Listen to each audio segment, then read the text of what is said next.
Today's show is brought to you by the Division 6 comic book, created and produced by Michael Varner and executive producer Theodore Young. Division 6 is a James Bond meets Mission Impossible like geopolitical thriller. The protagonist is Seth Banks, an African American male genius in cryptology and economics that secretly works for a rogue organization of the CIA called Division 6. Be sure to click the link in the chat room or in the video description to view the comic book. New chapters are added bi-weekly.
Peace, folks. This is X from TPOT Media. Open your mind and wake your black ass up. You know what time it is. Hit that damn like button as you make your way in the door. Grab a seat, settle in, get ready. It's the Grown Man Hour with your host, my man, Bernard Riley.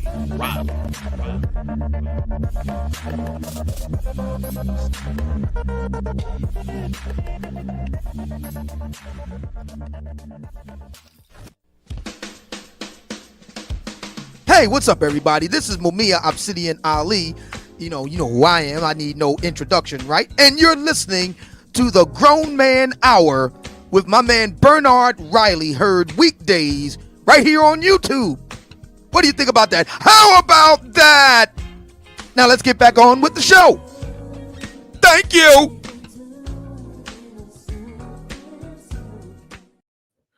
What's up, good people?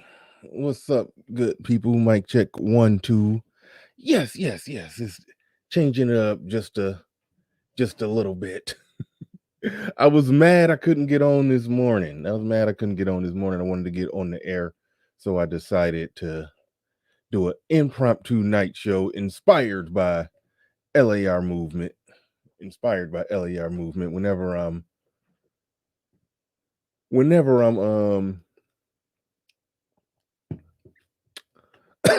damn.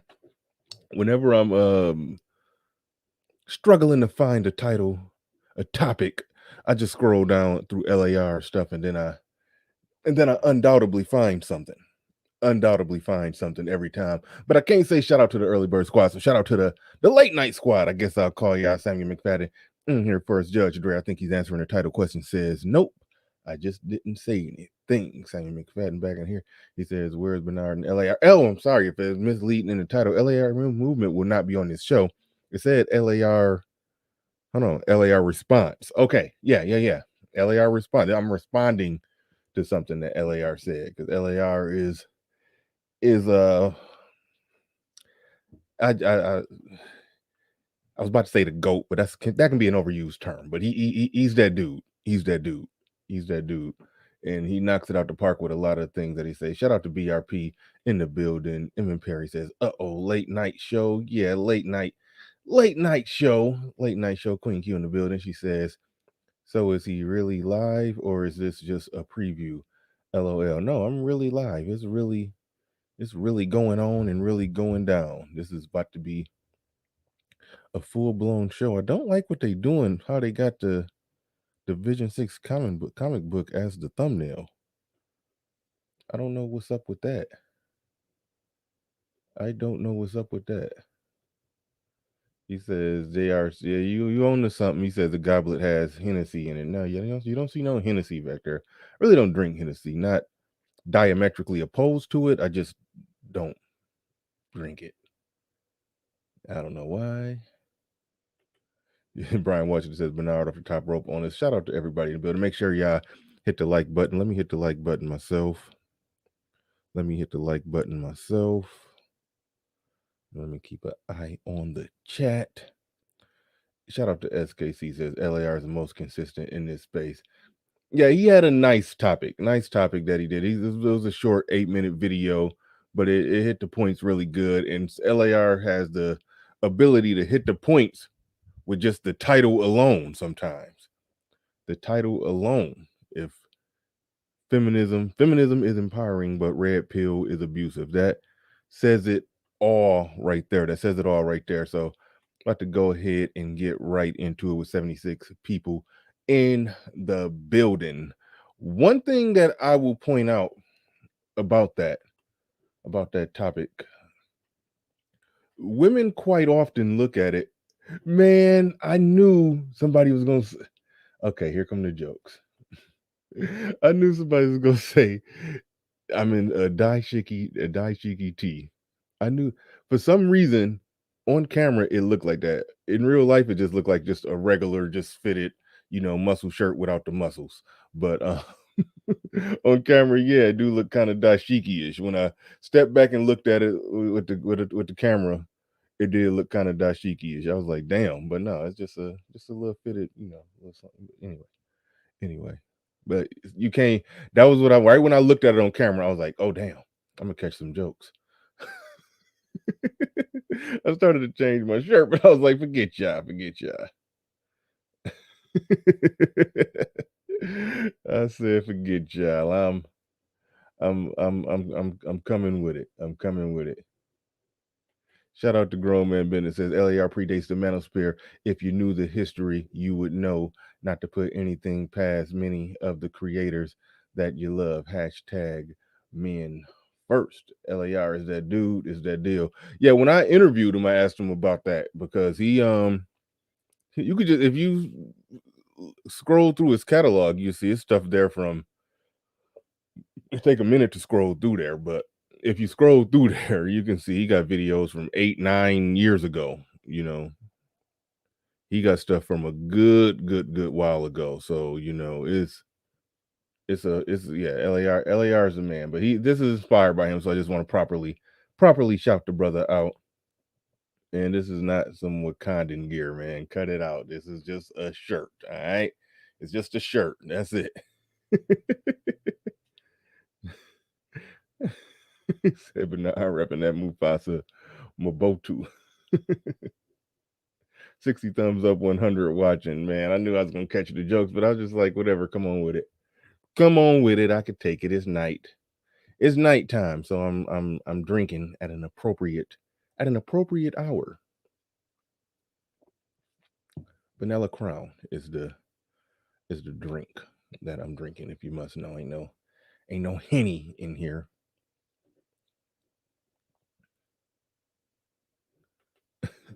That's Bernard Space Table or Domino's playing share. You goddamn right. It is. Jabari tried summer season 2021.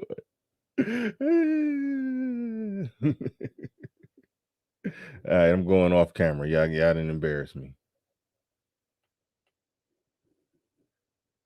Dude, we did a whole stream on that, and it was a stream on top of a stream on top of a stream on top of a stream on that. And if our streams about it, I think it's done. And that's that. As far as people doing streams about it, I think that's a wrap. So yeah, don't come in here trying to reignite that conversation, because we had that conversation through and through. I took it down. I might put it on Patreon, but it's I said I wasn't going to take it down. I did change my mind on that. I did decide to to pull that one down, so it may be on Patreon. But that's that. But that's that. I'm just in here.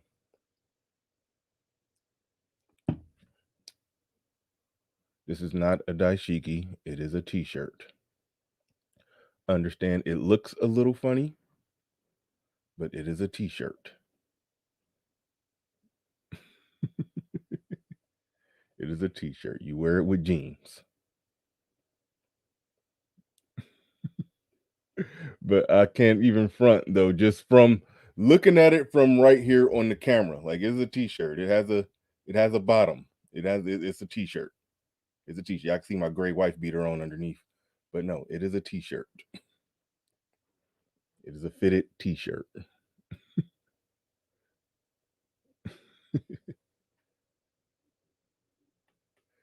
Shout out to Black Wolf coming through, showing some love before I even get started with the topic. He said, let me get a super chat in to piss Snuggles off, play my music. Right on. Thank you, Black Wolf. Thank you, Black Wolf. Where everybody talking about my shirt, saying it's a dashiki to go all the way down to my ankles. No. That's not what's going on here. But shout out to Black Wolf.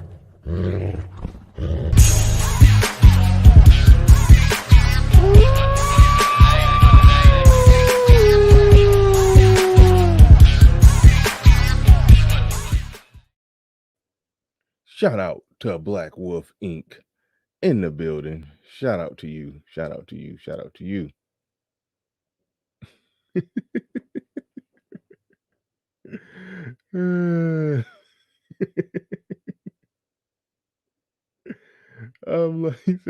Like, cut it out. Cut to the chase. Y'all gonna make me do this show off camera.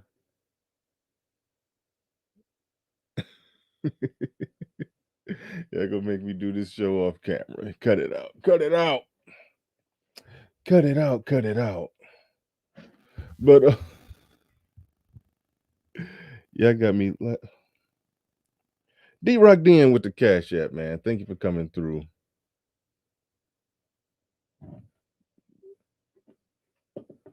D-Rock Den with the Cash App. Thank you for coming through. Appreciate that. Appreciate everybody in the building. 146 people in here. I appreciate each and every one of you for coming on through, showing up and showing out. Appreciate it. He says, got to bounce back to work, just showing some love. She, Lisa D, says, got to bounce back to work, just showing some love. Have a good night. You have a good night too. Appreciate you with the $5 super chat.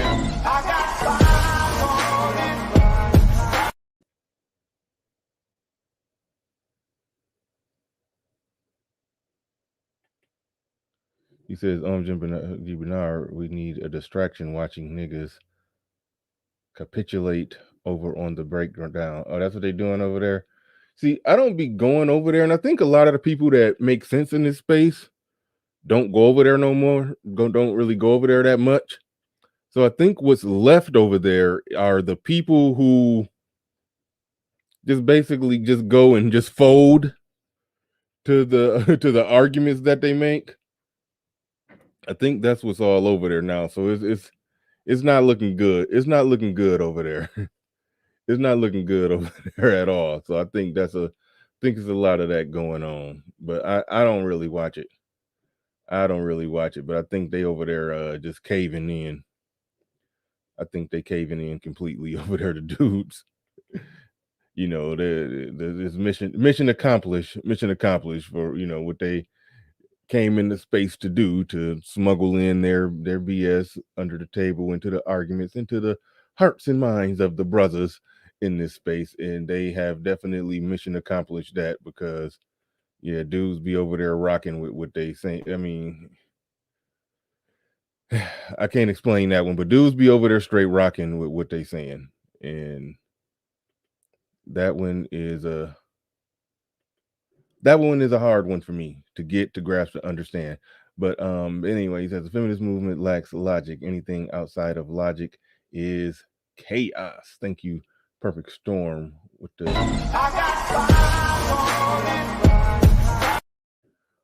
$5 super chat. Appreciate that. Shout out to Perfect Storm. Shout out to Little Big Nate. He says, do you know, according to the mentally, I think that's ill man of today, you are protecting myself, SKC, traded MBD, and the hood conservatives. Man, don't come over here trying to start some. I've heard him say that. And I don't know what he means by see. He only think it's protecting because he thinks that you guys are just so wrong that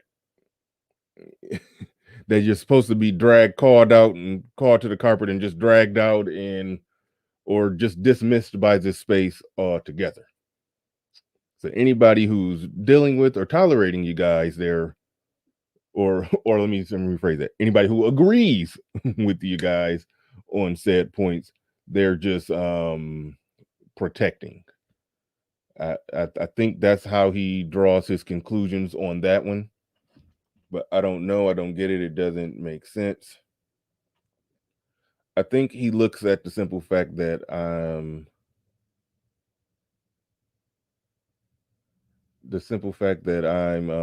I tend to be pretty objective, and I think he thinks any objective-minded person should agree with him.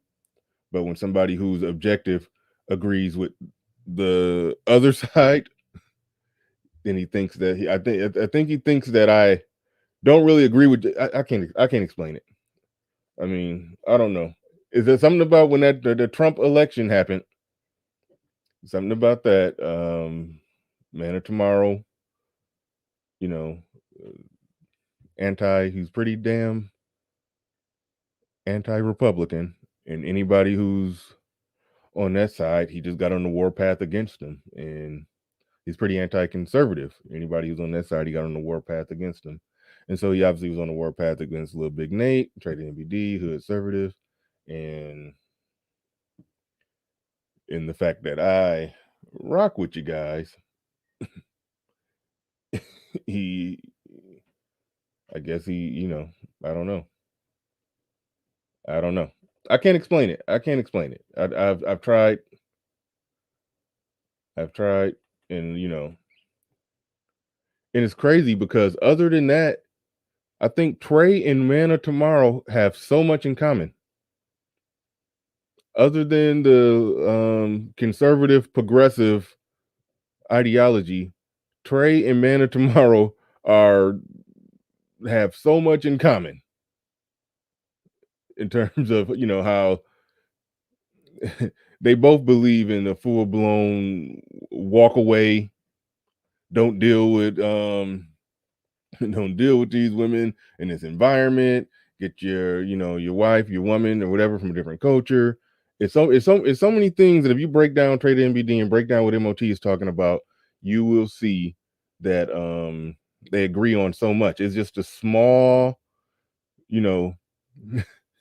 progressive, which I associate with liberal, but that's just me. But whenever I do that, a progressive always corrects me and say that it's not liberal, but okay.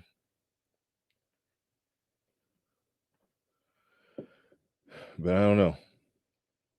I think they even work in the same business.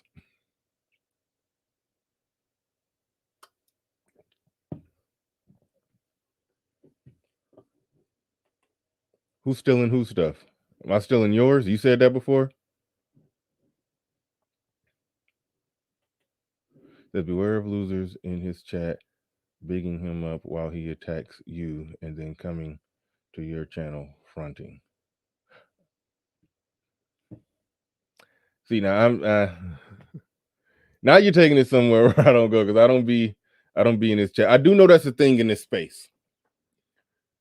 It's a lot of people in this space, they just want a social group. And they really don't care about what's being said. So it's almost like whatever chat room they go to, they just laugh and giggle and hee and haw haw with whatever's being said. And then once if a panel open up, they join the panel and they just chop it up and talk junk, or they just talk junk in the chat. And then ultimately, when all is said and done, they when this person is talking junk about that person, yeah, they chopped it up and laughed and had a good time with that. And then that person is talking about that person, and they jump over there and start. A lot of people. I notice a lot of people doing that. Ooh, excuse me. I tend not to pay any mind, and I'm pretty good at not paying it any attention. I'm pretty good at that, but that is a very, very common thing. Very common thing. Like I've seen that all the time. I've seen that a lot.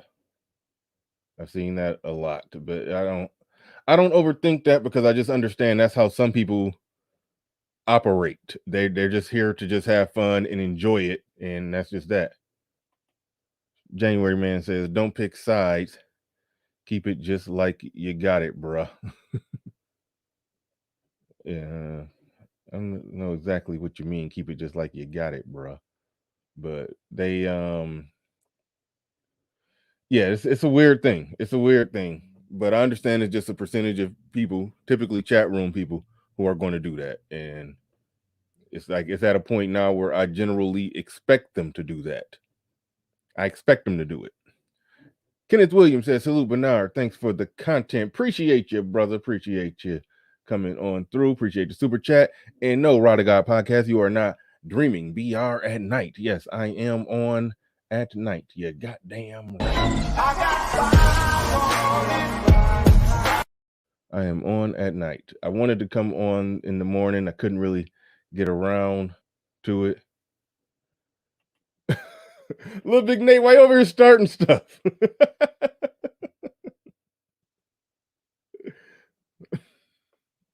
See, here's the weird thing about that. I do pick my side. Well, not even pick my side. I stand on when it comes to the point where the rubber hits the road, balls to the wall. I let it be known where I'm at. But I will be objective and hear anybody out because I understand I'm always prone to hear a better argument. It's always a better argument out there. So I will listen to somebody. I will listen to somebody I disagree with and give them a shot. Give them a chance to make their case. I always do that. Yeah, Rod of God podcast says facts, BR. Yeah. Because I disagree with him on the Bible. But I still will have him on and I will talk to him. We'll have a respectful conversation. And it is what it is. That's just how I am. That's one of the strengths of my personality and of my show. Because I don't want to bring up my last show, which was an instant classic, I must say. But the others, yeah, okay, somebody already had mentioned the Black Manosphere trademark situation. Very few shows they would have came comfortable coming on and having that conversation. But the mere fact that they know that even though I have my bias, y'all can see in the conversation where I cited, I still was fair and balanced to them. And when somebody was saying something or doing something that wasn't quite right or wasn't fair, I called them on it. Like when the chat room was trying to say that Crimson Cure is some closeted gynocratic feminist trying to take, no, y'all overreaching. Y'all making a bad argument. She got a stellar record. However, I wasn't going to let it slide that, all the contributors in the background of the magazine, I wasn't going to let it slide that all of them were black females. Everybody that he brought with him was black females. So we can talk about that, but y'all not about to lump Crimson Cure in and say that, oh, she's a feminist now. Like, yeah, no. That's y'all overreaching. Y'all making a bad argument. I wasn't gonna let y'all do that to her. But the things that's legit, okay, we're gonna have an objective conversation about that. So that's what I do. And even when Trader MBD came up here talking about some white supremacy don't exist, but then when he started talking about all the stuff that liberals do and And how he started talking about it like a boogeyman behind the curtain who pulling the string. I'm like, hold on, Trey. That sounds like white supremacy, what you just described right there. See, and so somebody who's dogmatic on one side, they may hear me call out Trey when I catch Trey contradicting himself and may say that I'm trying to play both sides from the middle. No, I'm objective. If I hear somebody like Trey not making sense, I'm going to call out Trey. If I hear somebody like who's on the liberal side of it not making sense, I'm going to call him out. But when it comes down to it, when I make it clear, I'm a black male conservative. I think the liberals have led black people down the wrong path. I think black people just been walking blindly, following liberal ideas to the point to where even when we see black organizations created by black people, we see all the little lingo, black and brown people in there. You don't see brown and black organizations created by brown people, but we just drinking the Kool-Aid because the white liberals lump black and brown together, so we just start lumping it together. That liberals it's not beneficial. Not saying conservatives got all the answers either. And I remember one really good show I had, and it was some technical issues. Freaking damn, wait, hold on one second, y'all.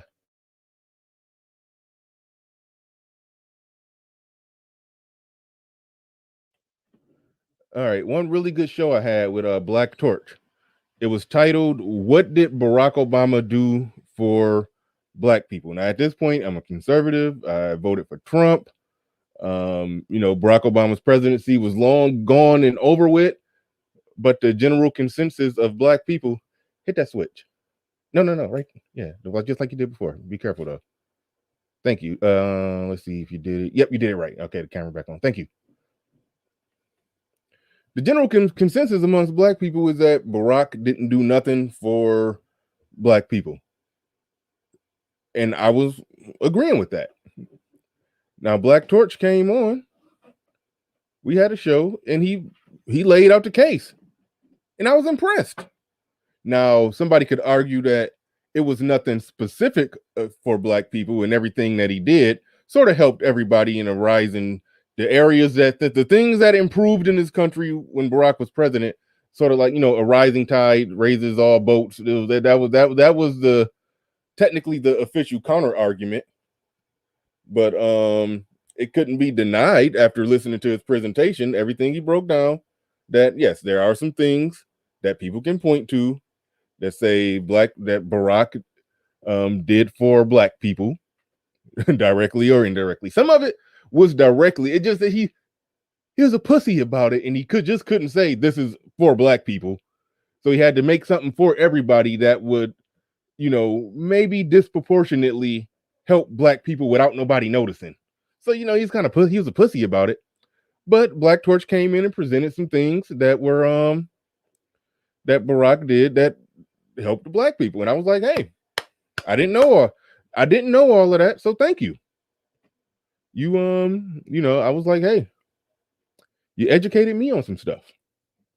That don't mean that Barack is the best president ever and we should go and vote liberal, vote Democrat. No.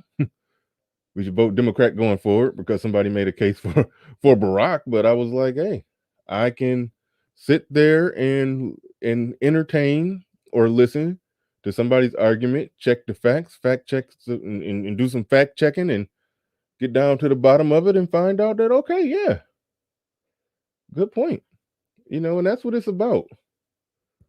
So when somebody is told that they need to pick a side when they're being objective, no, I can't get jiggy with that. I disagree. Now if somebody is for something one day, against it the next, and just switching sides like that, then you could side eye that person.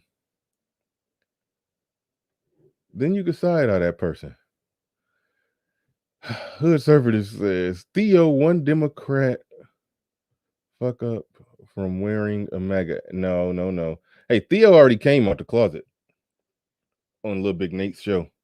He no longer identifies as a Democrat. He already came out the closet. That's a wrap. So So I don't think you gonna be caught in a MAGA hat. I'm not gonna ever be caught in a MAGA hat. Let me make that very clear. I don't rock with the MAGA hat, but until I'll more than likely be voting Republican unless I see a really comprehensive.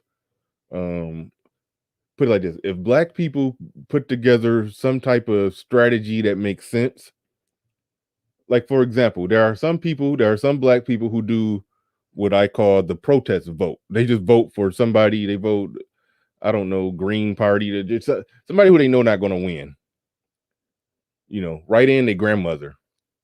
That's a protest vote. If a lot of Black people come together and say, you know what, let's facilitate this protest vote. Either side ain't for us, so let's all vote here and hold on to our vote until somebody start making some sense. Okay, now we'll go vote with yeah. If that was implemented effectively and enough Black people was in on it, I would do that.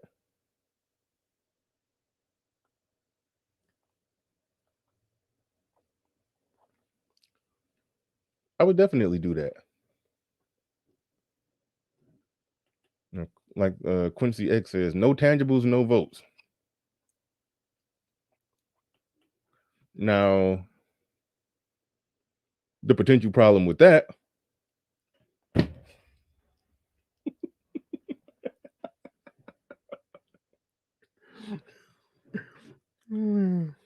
you came late, man. Everybody already you missed dashiki joke hour. Okay? You missed it. It was a bull rush of dashiki jokes, and you made it in late. So nope, that don't count.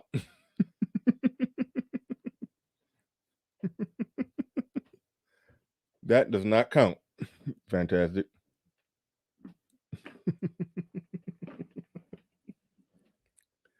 You missed it.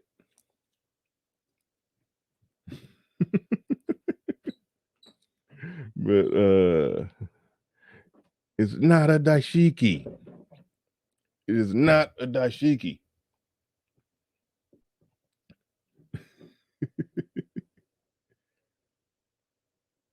Okay, I will give you credit for that. You yeah, you was the original with the Iron Man. You was the original with the Iron Man. I will give you that. Deacon Dave says it ain't over. Where are your bongos? Man, I swear this is not a dashiki. I promise it's not. I promise it is a t-shirt. It just comes just slightly above the waist. I mean, slightly below the waist. Slightly below the waist.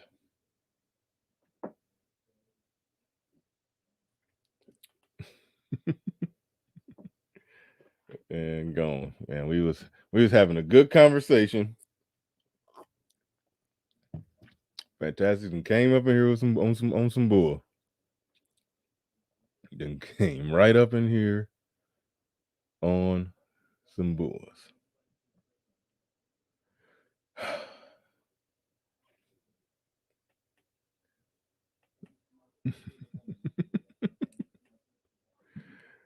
Now, what was I talking about?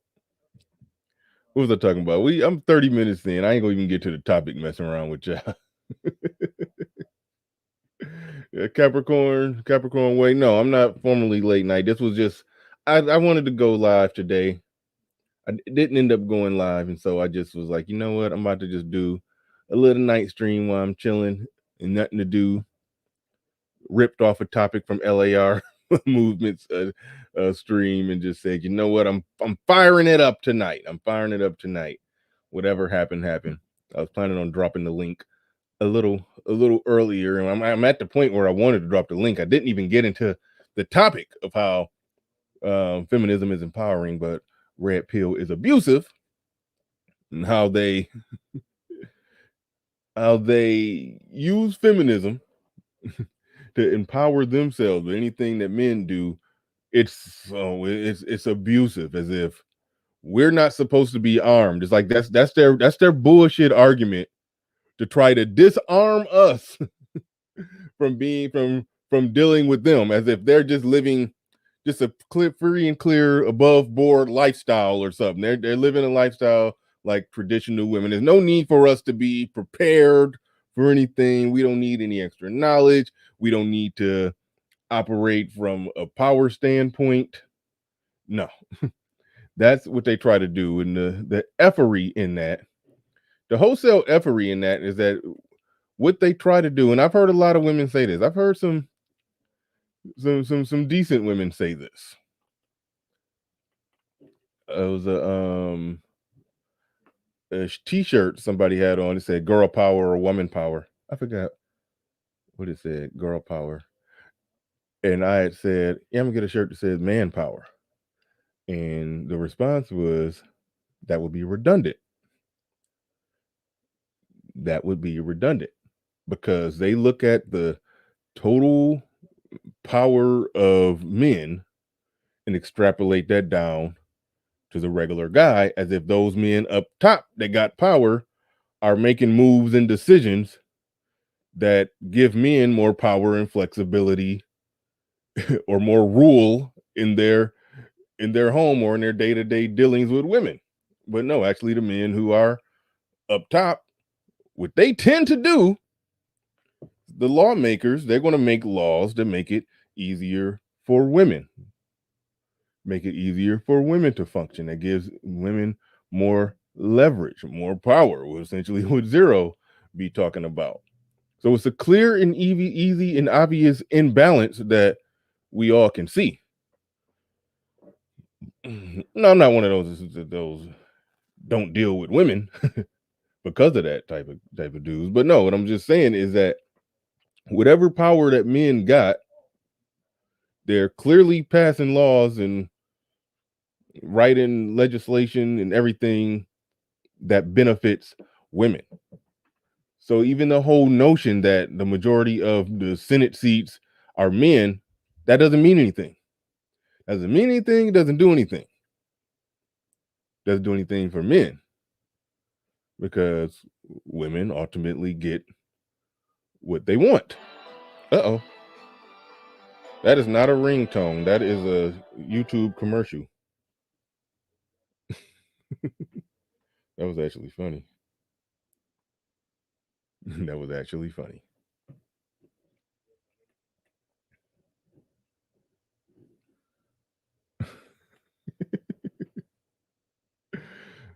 So we've made the ultimate overcorrection in women in their feminist ideas, views, and values that, yeah, they need feminism. They want to, or feminists. I'm not even talking about in terms of the law and power and all of that. I'm just talking about feminism in terms of just the ideals. Yeah, they need those ideals to make sure they don't end up in a situation where a man has control over them. That's why, they want to be able to work and do everything that they got to do and make their money. And, we get it. We get it. That's what they want to do, to try to make sure that they're in a position of individual power, to make sure that they have leverage in a relationship and they don't leave themselves in a situation where a man has some power over them to where they have to bend to the will of this man. They want to make sure that they're not in that position. That's what they're going to school for. That's what they're working for. And so with all this time with these women, they're essentially being, no longer traditional women. A lot of women are born into it. Some women fought for it, and the rest of the women are, ultimately born into it. And they embrace it and they live it, and that's what they do. That's ultimately what they do. And seeing as they're going about and carrying on in that fashion over time, yes, they've learned some game.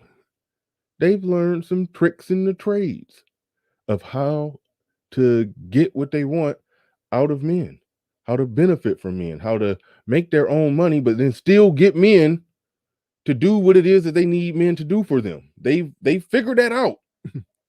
They figured that out a while back. What red pill does is it arms men.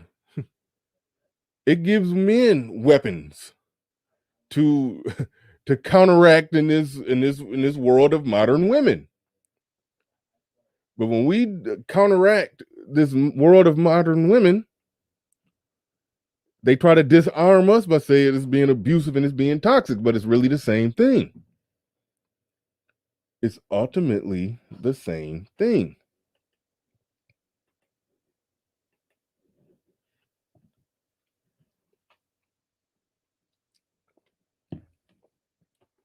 The hell? Everything is kosher if you have ovaries right. I didn't know what you was what you were saying right there. Thought you were saying something else.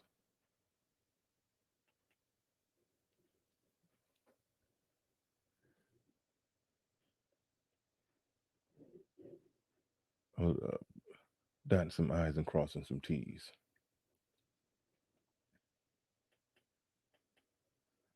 Because how many of y'all have actually experienced this?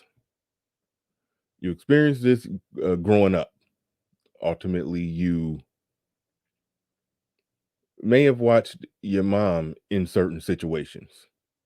You may have watched your mom in certain situations. Now, my mom, when I was, 13, she got with a construction worker, and they lived happily ever after. But a bumpy road, though. A bumpy road, nonetheless, but still a happily ever after. They made it. They still married, and they together. Some bumps on the road, but they figured out a way to be happy. They ultimately figured out a way to be happy and make it work. Prior to that, it was some guys who, yeah, for whatever reason, I ain't about to get into all of it, probably shouldn't have been with. you know, I didn't see a bunch of BS, but it was still some BS. And I always, and I walked around with that idea, that notion that these horrible men did horrible things to my mom. Look, my mom looks unhappy. My mom is sad. My mom is upset. And these horrible men, these monsters, they did that to my mom. How dare them? And what did I want to do? I want to grow up and not be that. I heard about my dad. My dad died when I was 5, but I heard he was a Billy Badass type of dude. And it was some stuff that went on and went down that, I know I found out about some of it, but I ain't about to get too deep into that. But you know, our moms raise us to not be like the daddy and all of that, and the whole works, the whole thing. They basically teach us to be unprepared. They de-red pill us essentially. They do that to us, and then we grow up and we out here, we're unarmed and unequipped. We're unarmed and unequipped, and then the red pill comes along and it equips us with how to deal with these modern women. After in many cases, our mom overcorrects us. Red pill teaches us how to deal with these modern women, but then it gets called abusive. But everything that they do and all of their strategies to deal with men, oh, it's empowering. That's the Jedi mind trick that they pull on us. And we got Game Changer, who I actually thought about reaching out to you because you definitely be good on this topic. So, oh shit, hold on. Before you say anything, now you got the floor, you got the mic. Okay, greatly appreciate it. Greatly appreciate it, Bernard. But yeah, so basically, this falls into one of four categories or tactics, rather, that they use in order to control the narrative of Black men and of other men who may critique Black women. The four tactics are shame, blame, same, and insane. I'm going to repeat that: shame, blame, same, insane. Now, this is the first one. This is the shame tactic. This is saying that, what you're doing is attacking us. We are this vulnerable creature who had. Somebody said, I'm muted. Oh, no, I'm not muted. No, they lying. Yeah, okay. Anyway, what they're saying is that this is a shame tactic. They're saying that we're innocent victims, and in order to properly protect us, you need to not only stop what you're doing in this regard, in the red pill regard, but also silence those who are red pill. That's essentially what they're doing. This is a tactic that has been going on for quite some time, and that just means that what we're saying works. Now, even though most men are not part of this sector of YouTube, um, the message or the same thing that brought us here brought them to their life decisions, whether it's SYSBM, passport, or just simply not dating the women that are basically presented to them. They understand that. They've come to that conclusion just like we did before we decided to come to the to the manosphere. Now that we're here, and now that they are suffering as a result of this, they want to silence us and they want us back on the plantation. But no matter what, the circumstances that put us on the plantation to begin with no longer exist. So the plantation itself will fail. Mm-hmm. What were those things that you said? You said shame, blame. Say it again. Shame, blame, sane, and insane. And you made that up, right? Yeah. Okay. Yeah. This is my trademark. So this is something that came out. You knew where I was going with that. Yeah. you got to get that trademark. Yeah. It was my I thought you were about to say shame, insult need to be right. I think that's sign language. I think that's Kevin Samuels thing, but yours is a little different. But the shame, blame, sane, insane. What do you mean by sane, insane? No, same. SAME. Oh, same. Yeah. What do you mean by that? Well, same is a tactic that they use. For example, your mama black or something like that. Mm. Or have you ever did anything wrong? And I had this conversation with a certain Billy Goat. Have you ever did anything wrong? Yes, I stole a candy bar when I was 4. Well, it's the same thing. I've been selling drugs all my life. Yeah, we're the same. Therefore, you cannot pass judgment because we're the same. In fact, Robert Smith is the same as, I don't know, Flavor Flav or something like that. Everybody is the same. Therefore, we cannot pass judgment on each other. Mm-hmm. Mr. Wright in the building. Shout out to you. Thank you for the super chat. Appreciate it. What's the blame aspect of that? Blame is what have you built type thing. Right. Yeah, that's the what have you built? You haven't did anything. We're not protected, et cetera, et cetera, et cetera. That's the you do not deserve a woman who at least is fit. You don't deserve that because you have not built Rome yesterday. That's the blame tactic, and that's if I had to guess, that would probably be the most common here. Then there's an overlap with that and shame, because that's meant to instill shame into black men. However, it's a means to an end. Yeah. See, I heard somebody tried to make this argument. This is a little while back when we were talking about something along the line, what is the average at best, what should an average at best black man expect? And somebody essentially made the argument that you could expect, if you're average and if you're going to deal with the average black woman, then what the average black woman, I think was, I forgot the exact poundage, but overweight. And so they said, you expect them to be overweight. Well, that does happen to be a brute fact that, if you're an average black man and you're dealing with an average black woman, yeah, she's probably going to be overweight. You're dealing with an average American black woman. So, is what it is. And they smuggled in there. Yeah, somebody saying 180 to 190. I thought 180. I thought 5'4", 187. That's what I think I Googled a while back.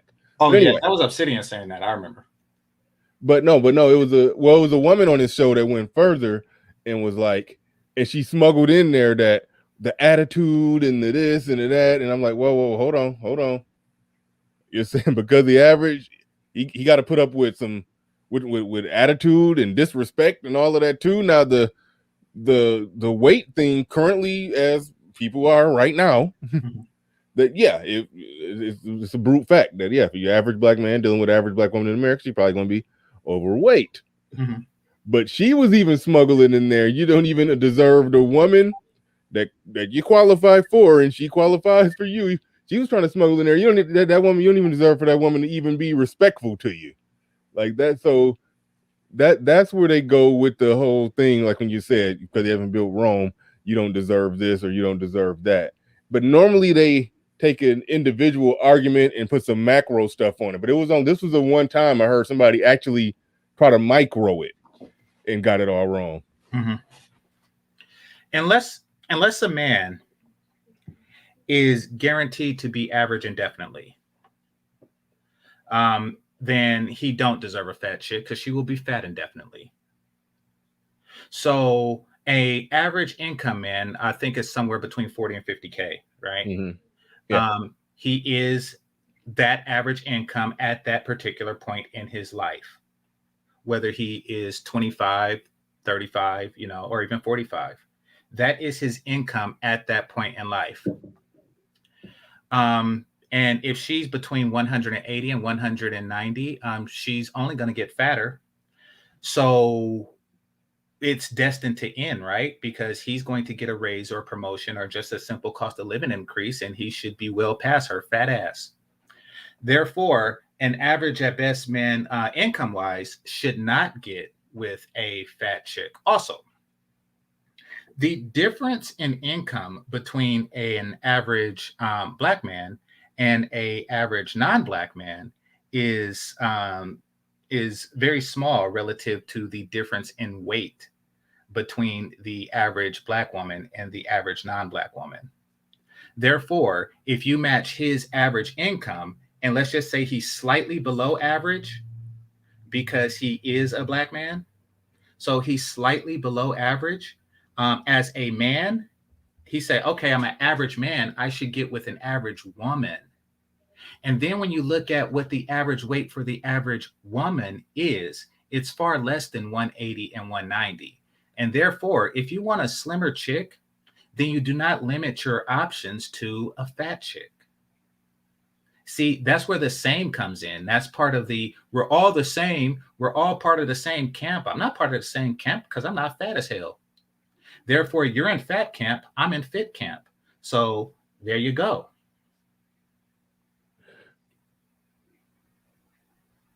She says, and I think she's still in my talking points and putting them right in my chat room as if she thought of it herself. Because damn it, those are my talking points. But she put it quite well. She says, white men benefit from the fact that people group them. Let me rephrase it. White men benefit from the fact that, in these arguments, in these black YouTube social media arguments, white men benefit from the fact that black women group them as one big white blob. And that's my argument. So even the Irish man somehow gets credit for what Romans did, even though Irish really accomplished / built zero. I don't word it exactly like that, but I do understand the point that she's making there. Yeah. Okay. Let me speak to whomever that was. I forget her name, and you took it off, but it really don't matter. Rome wasn't built by white people, and I know that that's a common misconception. And initially, it comes off Hotepish, but it's not. Romans are essentially displaced Trojans. Troy, which was in Turkey, which is in Asia. They're actually displaced Asians. So are the Gauls. So are the, I don't think the Samnites was, but so were the Etruscans. These are people who migrated, the Gauls at least, during the Alexander the Great. They were forced out of, I believe the reason that was later called Thrace or Macedonia, also in Asia. They migrated west to these regions because the white people there wasn't doing shit with the land. Therefore, all that Rome built all that Rome is essentially Asian. And most of the Indo-European tribes, like the Celts, who I believe are the ancestors of the modern day Irish and Scottish, they all that they have built, which you said is zero, can be attributed to whiteness. And well, there you go. Want to know what's funny? Because I just typed in Roman people and just on Google and hit image. Mhm. I did that just to see what came up, and I'm looking at old, I guess, paintings. Mhm.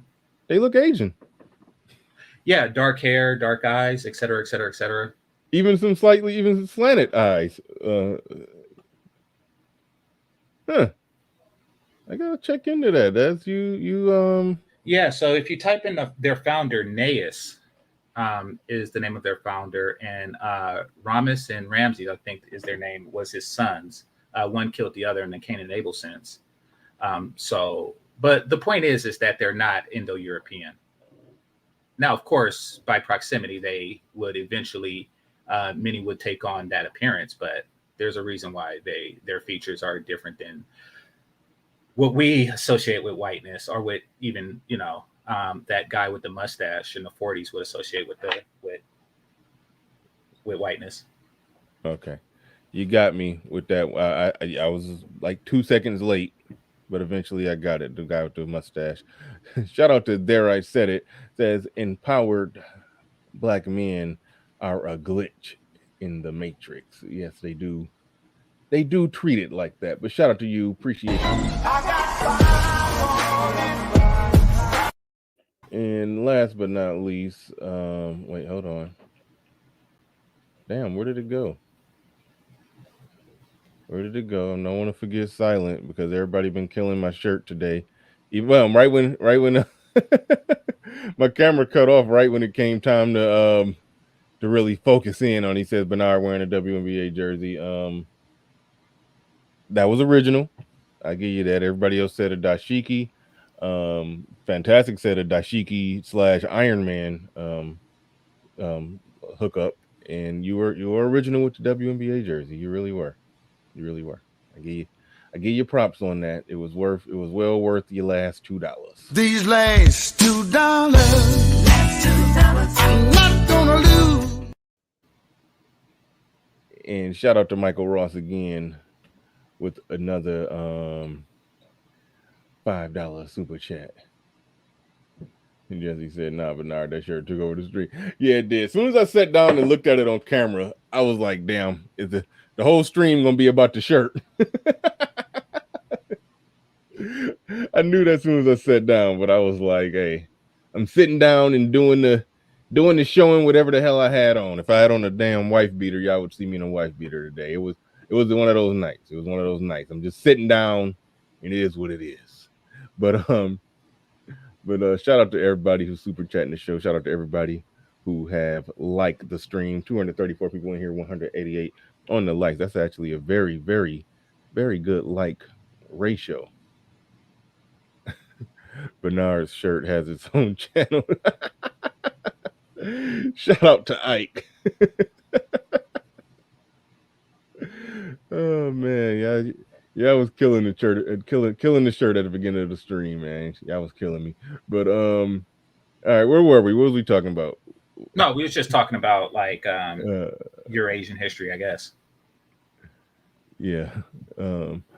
Nathan Theodore Francis says GC is a great example of what we need as a group. Our language is, I think it means loose and sloppy. Sloppy language equals sloppy thinking, results in detrimental outcomes. It's some truth in that. Sloppy language can resort in sloppy thinking. I always correct my sons, not that they just speak the best English ever, but I do when I notice them just getting lazy with certain words, sort of like how I just said getting, but I'm not going to say getting or getting. Start sounding like Jessica X. Getting Mhm. so yeah, so it's sort of natural. Part of it is an American accent. like how I just said, getting, getting. Even if you pronounce the ing good, you're definitely dropping the t and saying getting.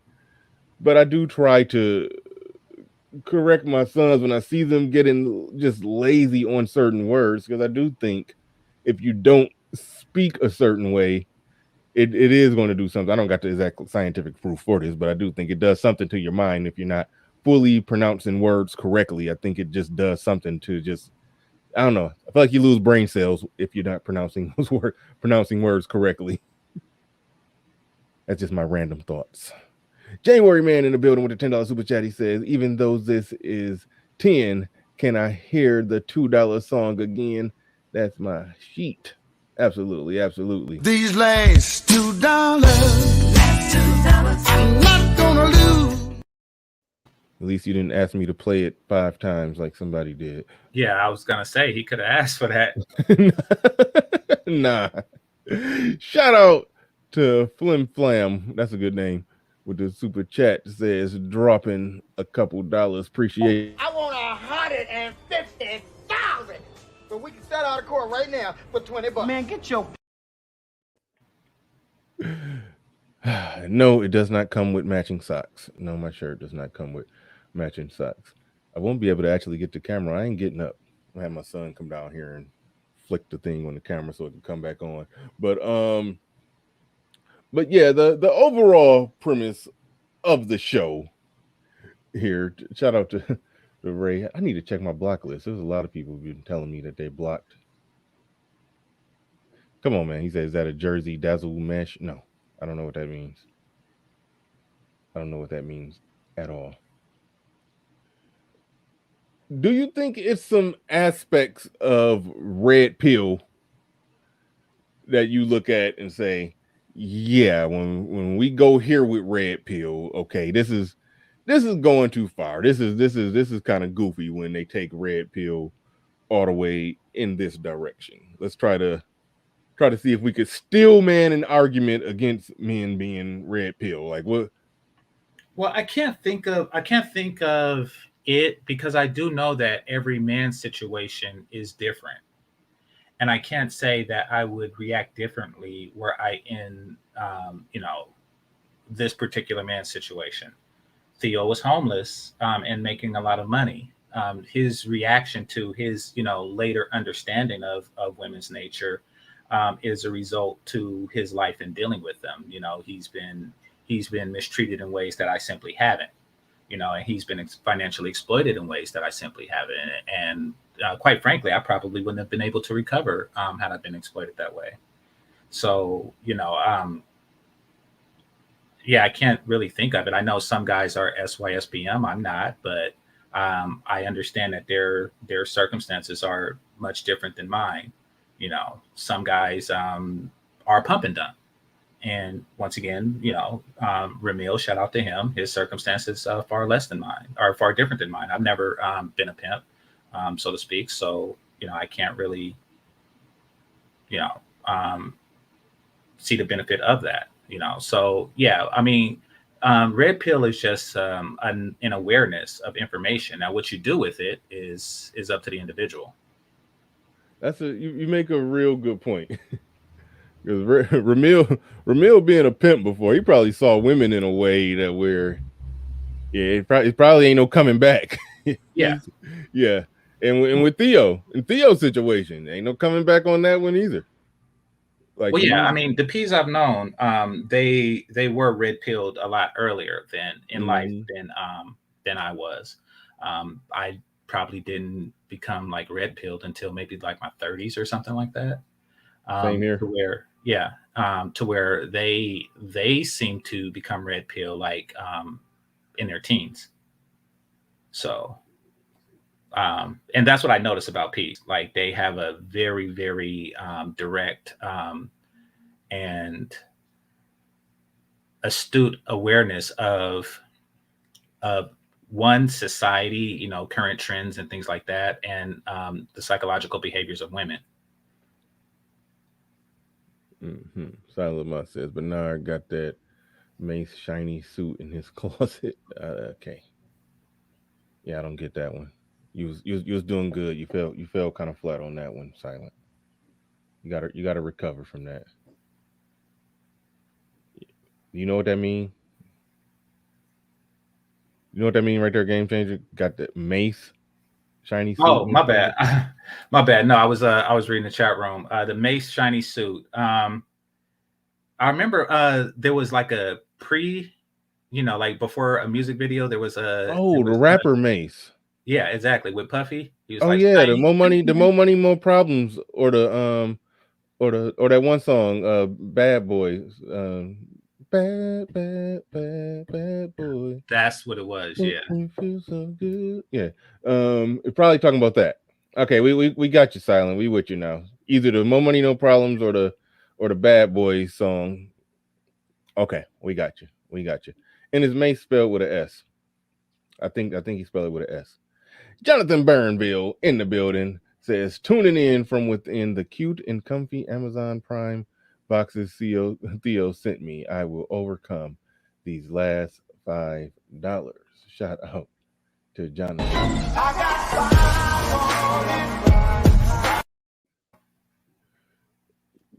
Do Yeah, you have bubble wrap to keep you warm?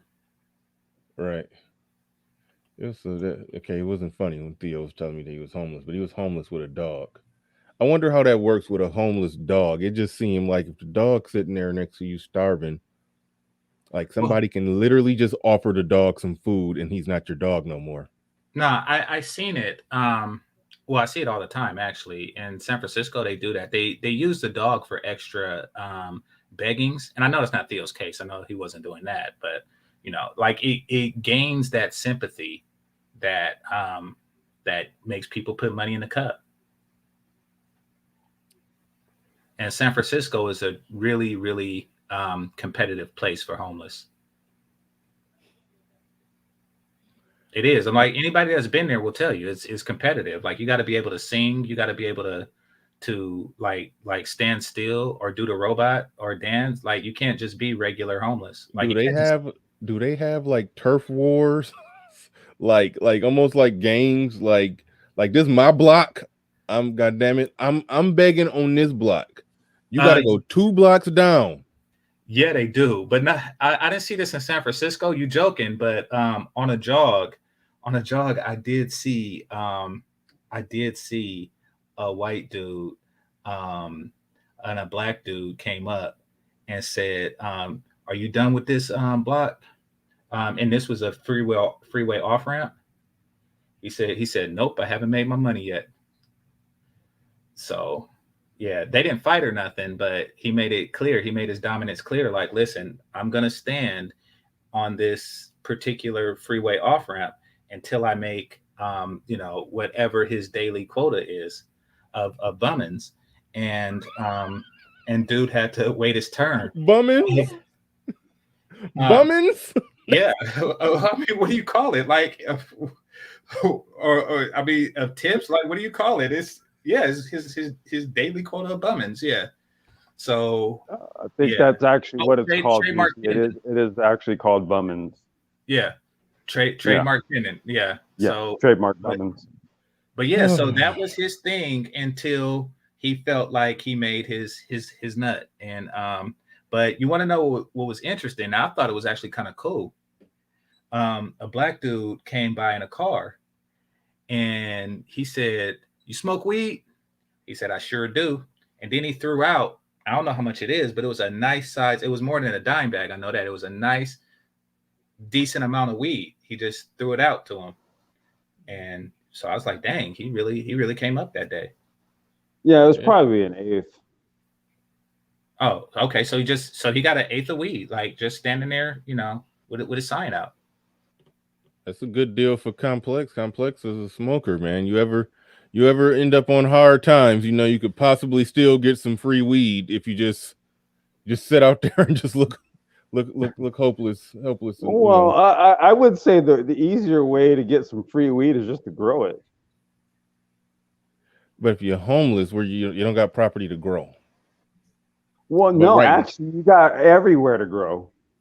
You so got to just gonna protect it though. What you gonna do? You gonna grow some weed in the park and just sit there until it grows. Okay, the other option is to go sit out on the street? Oh man. Anyway. How All the hell are right, you guys doing, man? we're doing great, man. What's going on, Complex? Haven't talked to you in a while, man. Glad to. Yeah, I've been techie. I've been doing techie. That's Yeah. that's good. That's good. What prompted you to come on up today, man? What's on your mind? Literally, I have time. And I was just like, wait, what's going on YouTube? And I said, oh shit, Bernard's live. So, Yeah, just through. And GC's that's here. that's cool. No, today's a today's a chill day. I normally get mad when somebody come on my panel. They don't got nothing nothing particular to say. But no, today is the day you just come and hang out. Yeah, we just hanging out right now. So yeah, if you just hanging out, you came at the right time. Yeah, no, that's why I'm here, dude, because I literally ain't got shit going on. It's too hot for my daughter's cheerleading they canceled cheerleading practice. So yeah, I'm here. How the hell are you guys doing? She's wonderful. Cheerleading now? Last I seen her, she was a little kid in a go-kart. She's multifaceted, bro. She's gonna be a aspiring Olympic swimmer. So she's taken to swimming now. So go-karting, cheerleading, swimming, and like Roblox and shit. Yeah. Well, she can't have any pot. What was that? I said, well, she can't have any pot. No, hell no, dude. She's only 9, bro. I ain't shit. Don't mind me. This is kind of a stupid question, but parents who smoke, like, does your kid ever like come running out from the next room? Daddy, what's this? Like, she ever found your weed, your stash? No. She actually knows what it is, dude. So it's like, yeah, she kind of knows what it is. Yeah, I know. I totally educated her on the shit, man. She knows what it is. Okay, that's cool. Shout out to okay, damn, this silent up here says Theo dogs divested over a sausage. Yeah, that's what I'm saying. You got a homeless dog. Somebody can just feed it and then just start walking. Just lower some food by his nose and then just start walking. And then when the dog gonna follow his hand, and then just keep walking, and then now the guy don't got a dog no more. Just keep feeding him. Just keep feeding him until you make it to your house. And then now the dog lives with you. Like nah, dogs are loyal. You gotta get that to them. Dogs are loyal. They be sticking to their homeless people, but yeah.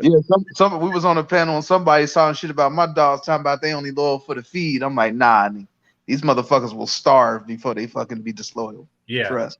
Once you imprint a dog, they're yours for life. Now cats, on the other hand, cats ain't a motherfucking thing. Yeah, like my neighbors and shit.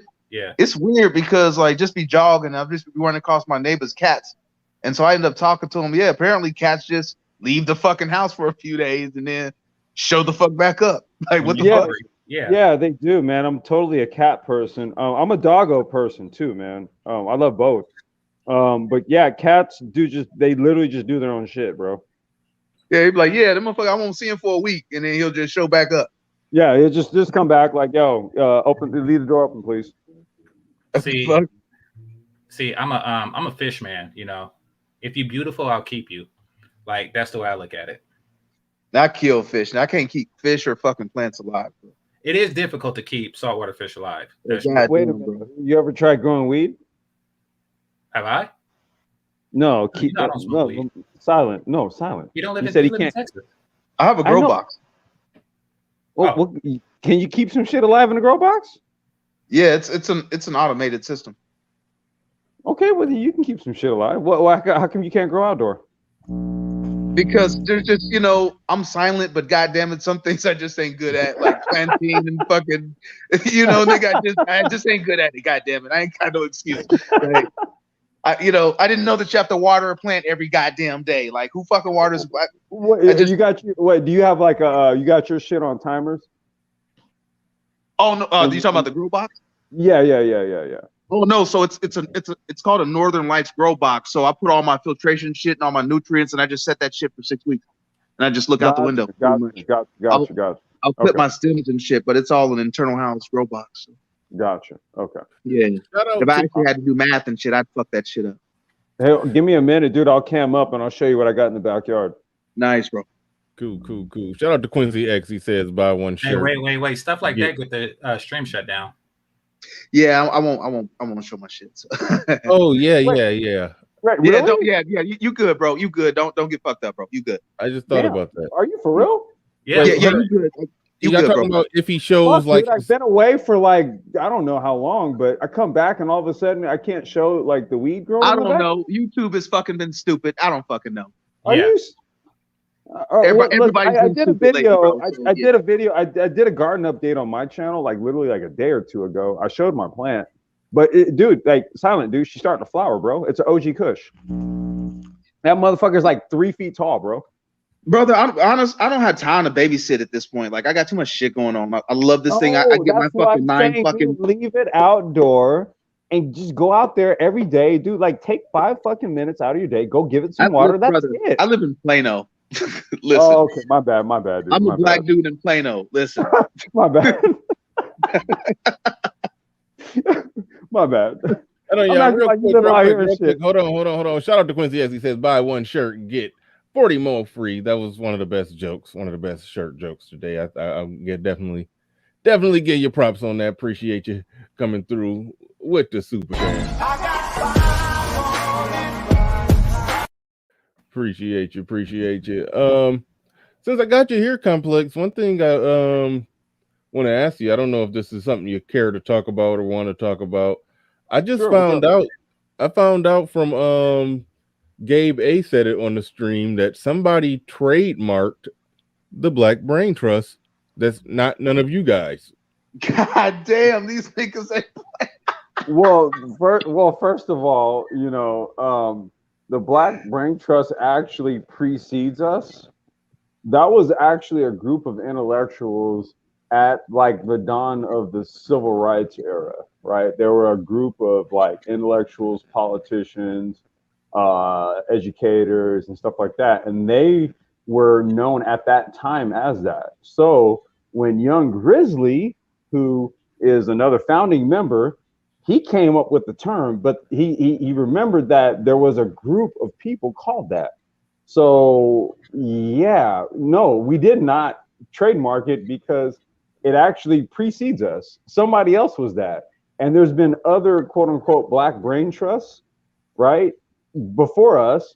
We just so happened to be the version on YouTube, but we weren't trying to like make it a brand. That's just what we called ourselves. Like, so we don't really give a shit. Yeah, I remember me and you had that conversation. I was asking, you know, hey, why aren't you guys monetized or something like that? And you was like, yeah, I didn't care. I just wanted to. No, we like, dude, like it's merely just information dissemination, dude. It's decentralized, it's non-monetized, that's just what we keep it, right? We have our own like companies and shit that we do stuff with. Yeah, baby.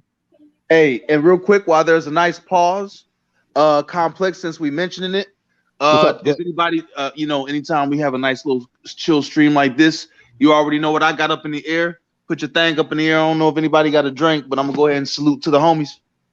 Hey, yo, I'm sipping on a brewski over here, bro. Cheers, bro. Salute. What's up, baby?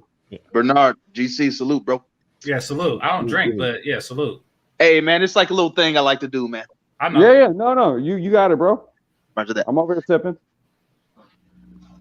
Game changer. You don't drink or smoke. Nah, you know I'm square. I'm square. And I think you eat fairly healthy. You're on a keto diet. Like, do you have any? You don't got a single consumption vice or nothing like that? You got something, bro. Bite your fingernails, something. Nah, I mean, digital media is worse than all of that for me put together. Okay. You know, so you ain't in the weaponry and no shit, man. You gotta be in a weaponry. You gotta get your jollies up. You gotta be in a weapons or some shit, bro. No, I mean, I own a gun, but I'm not like into it like that. Probably if I was in the military, I would be. Roger that. He's probably just it's something going on there. He got a pretty extravagant VHS porn collection that he still watch or something. I don't VHS. Wow, dude.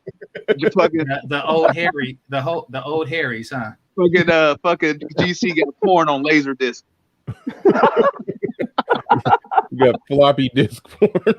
Floppy disk. Nah, I'm not watching porn on What is anything it? floppy. A 5 1/4 inch floppy? DC the only nigga watching porn on his Xbox. Hey, wait, hold on, time out. What's wrong with that? Nothing. I'm not judging. I'm not judging. You're not judging you. Matter of factly, I'm not judging. Yeah, whatever your medium is, I guess, right? Hey man, that fucking virtual porn, bro, with that fucking I'm finally gonna get the damn Xbox. Finally. I mean, you can log on to the internet on your Xbox and type in any website, and so I'm just show me where the problem is. I mean, you can watch it on your phone, or you can watch it on your 70-inch widescreen. I tried to do the POV porn on the Oculus. It's they gotta work it out because it's too fucking big. Like, or maybe you gotta adjust it, but yeah, you got the chick. She's just like bouncing. Like, they need to have a suit or something. But no, dude, you gotta get your. Now I'm telling you this because I actually use this shit for sim racing. Okay, but you gotta adjust your FOV, your field of vision.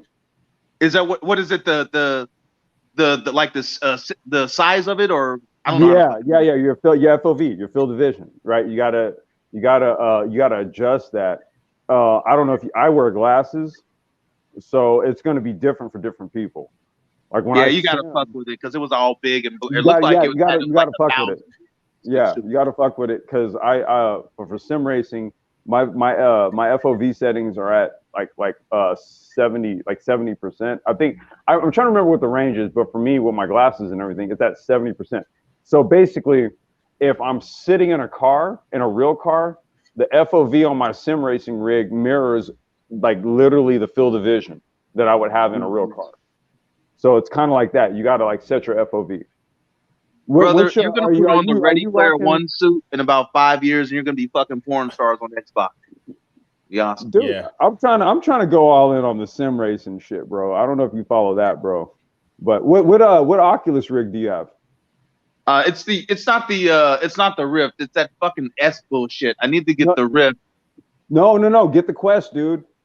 No, that's what I got, the Quest, but I want the Rift because the graphics, because with the Xbox they have the new flight simulator, and I want to do the flight simulator. If you're gonna go for graphics, dude, you need to fuck with the whatchamacallit, Valve Index joints. If you want, you talking about that Steam bullshit? No. Valve Index is they have like the higher end VR shit. Like the VR units, the head units. Oh, you talking about that HTC joint? No. Valve Index, dude. That's another company. Their shit is next level. If Oculus ain't your shit and what you're going for is graphics. No. I'm loving Oculus. I just got the bullshit. I got the Quest and I want I want the Rift. But see, at the time I had a MacBook, so the fucking Oculus it didn't work. No, it's so not I compatible. It's not compatible. Yeah. Okay, wait a minute. I'm a little confused. Is this a tech conversation or a porn conversation? Well, it's both. We're just talking about the apparatus right now. Yes. Are y'all talking about how to use tech to increase your porn experience? Well, I guess by proxy it would by upgrading whatever the unit, I guess. But we were just talking about like the field of vision and then going to. We were just all over the goddamn place. Yeah, because it started out in porn, and you start talking about VR porn, and then you got real techie trying to talk about how to get the VR porn just right. Two type of Oculus fucking system. One is the it's good, but it ain't. And then the big dick version where it's like the but it's got more wires and shit. But you can get like the Quest, which is really good. But if you want like all the latest graphics, why did you say big dick version? Like is that a metaphor? Yeah, metaphor. You're not talking about the future. You talking about you could do this right now? They have like 3D porn right now. The shit is out right now. Oh shit.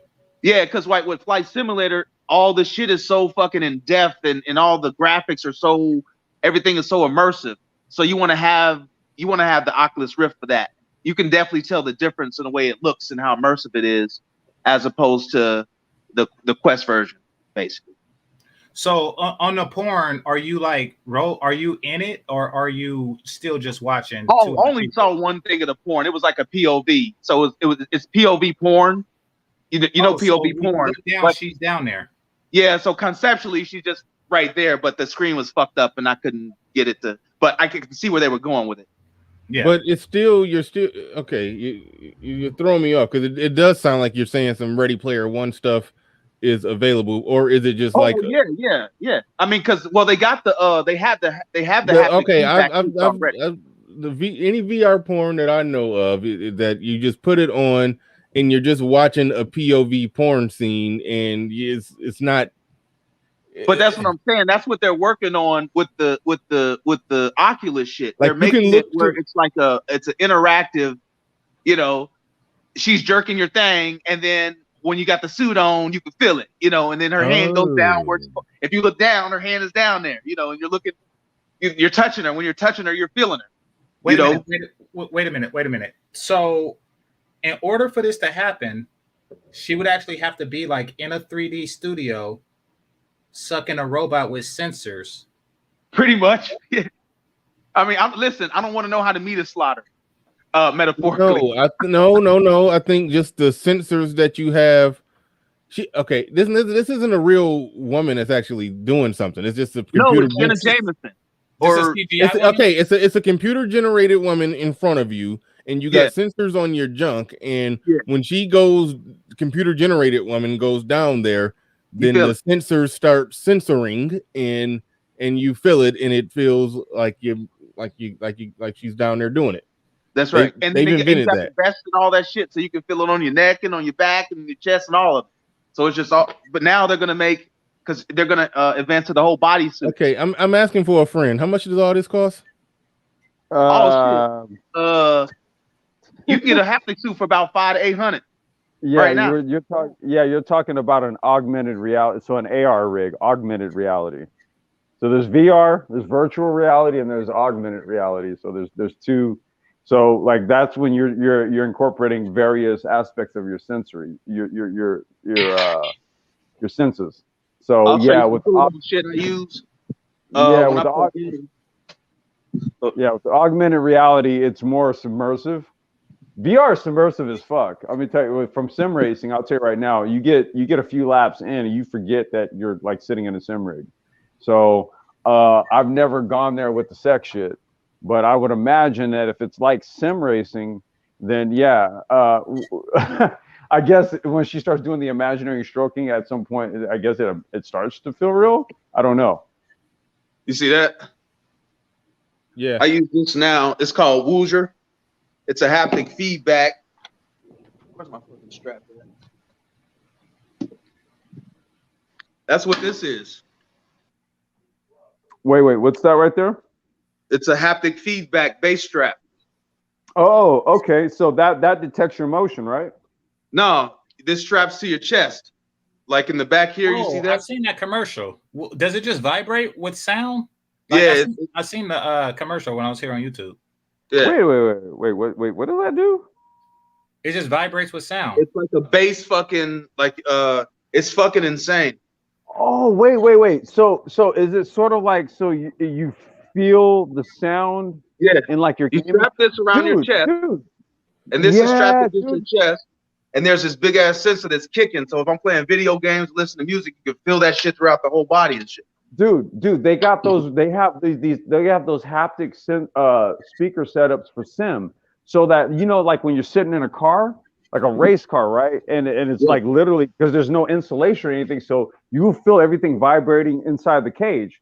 Okay, so they do the same thing. They have a whole speaker rig that you set up around your sim rig, so that you feel the motor. Basically, it's the same shit. All right, so Bernard, let me ask you, if your options was all these wires and gadgets and simulations and shit like that, or a fat bitch, what would you pick? Oh, damn. What was the question again? Your only two options. It's late, you went to the club, nothing was popping, you got two options, the fat bitch or the whole sensory experience. Or are you gonna have sex with Digital Holly Berry from Strictly Business, Bernard? Which one you doing? Jesus Christ. No, Digital Holly Berry from the Flintstones. Oh, boom. What are you doing, Bernard? Bring on the fat bitches. Oh, I'm just playing. confusion isn't rational. She's a healthy female of breeding age. Oh, digital Holly loses. No. No, listen. If that stuff is to the point where it's actually looking like something, then yeah, I mean, yeah, you got you can nothing wrong with going digital if they make it like some like if it get on some Ready Player One type stuff, then yeah, you can go digital and be happy and live with that. Ain't no ifs, ands, Bro, or buts. once they because right now they're already working with you being downloading your consciousness into a fucking to be able to separate your mind from your body type shit. So you might be, brother, they're working on some crazy shit right now. Wait, dude. Hey, Silent. It's called the D-Wave quantum computing. Okay. Quantum fucking computing, bro. Yeah, D-Wave. No, specifically D-Wave. Look this up. Okay, D-Wave quantum computing. Okay, supposedly that quantum computing system literally has a digital copy of every human in it. Look this shit up. Yeah, I'm the reason why I'm saying this, the reason why I'm saying this is because you're not off the mark. I just want to let you know. D-Wave quantum computing. Look that shit up. That. Oh yeah, I know we're playing with some. I mean, they don't even tell you. They'll tell you like we've been playing with the future for a long time. I know how crazy that sounds, but no, it's a lot of amazing stuff they can do. It's just not. They just haven't mass produced it yet. That's pretty much what it comes. A lot of. I mean, in all fairness, Bernard, I did tell you guys last summer that the U.S. government would tell you that UFOs exist this summer, didn't I? Remember that? No. You don't remember that? Ty City remembers that. Well, do they? Yeah. Huh? Do they? Yeah, they already done came out with it, bro. You already in disclosure. Wait, say that again. Say that again. I told y'all last summer. What I told y'all the line of events. The big what event happened? That was going to happen. They were going to tell you about the signals. They were going to tell you that they admit that the extraterrestrials and shit flying around. No. Wait, time out. They did not admit that extraterrestrials, meaning life forms from another planet, was flying around on Earth. Only thing that they admitted is that they saw something 10 years ago in the sky, could barely make out what it was, and they never figured out what it was. And so it, by definition, was an unidentified flying object because it was literally an unidentified, meaning they didn't know what it was, unidentified flying object. See, now, the thing is, when that hits the press, when the government admits that there was an unidentified, it is normal news now. What's normal news? Media, bro. What's normal news? What's normal news? I mean, like it is like these are serious conversations that you're seeing on the CNNs and the people who are important are talking about this on television, where it's not those crazy fucking people out the field seeing UFOs and shit. This is a real conversation happening right now. We're talking about defense budgets now. We're talking about national security now. This is a serious conversation that is happening in the public square. Yeah, I haven't heard nobody talking about it since it actually since they the current events guy. Since they dropped the information that the government admitted that there was an object that they didn't know what it was, and they even showed the video. They showed the video of the flying object that they didn't know what it was. I mean, you can see it. It was a blurry video of an object that they just didn't know who the fuck is that. We don't know what that is. It's something flying up there, and we don't know what it is. That's it. Okay. I'm not gonna go there with it, but here's what I will do. Bernard, well, just trust the brother on this. It will get more fantastical. I mean, well, in all fairness, this was the same guy that said last summer, when the OnlyFans was popping, hey, at the end of the summer, you're going to have the OnlyFans bubble bust. No, it's not. No, and you're going to see a lot of homeless black women. No, it's not. At the end of the summer of 2021, you're going to see a lot of homeless black women. Do you remember me saying that? Yeah, yep, I do remember you saying that. How many times have we in old man, and I kept reiterating that, and old man kept saying, "Oh, I don't know." Okay, and now we're talking about the moratorium. I hate always being fucking right. I'm just saying, you might want to trust me.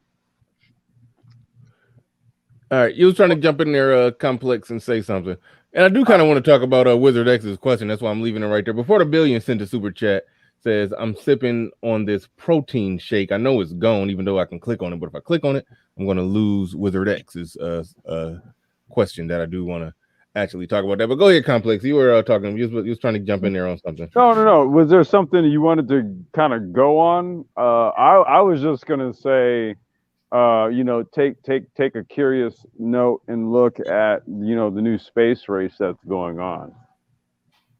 And I'll leave it right there. But go ahead, man. What are we talking about? What point are you making about the space race that's going on, and is that connected? No, like Branson, Elon.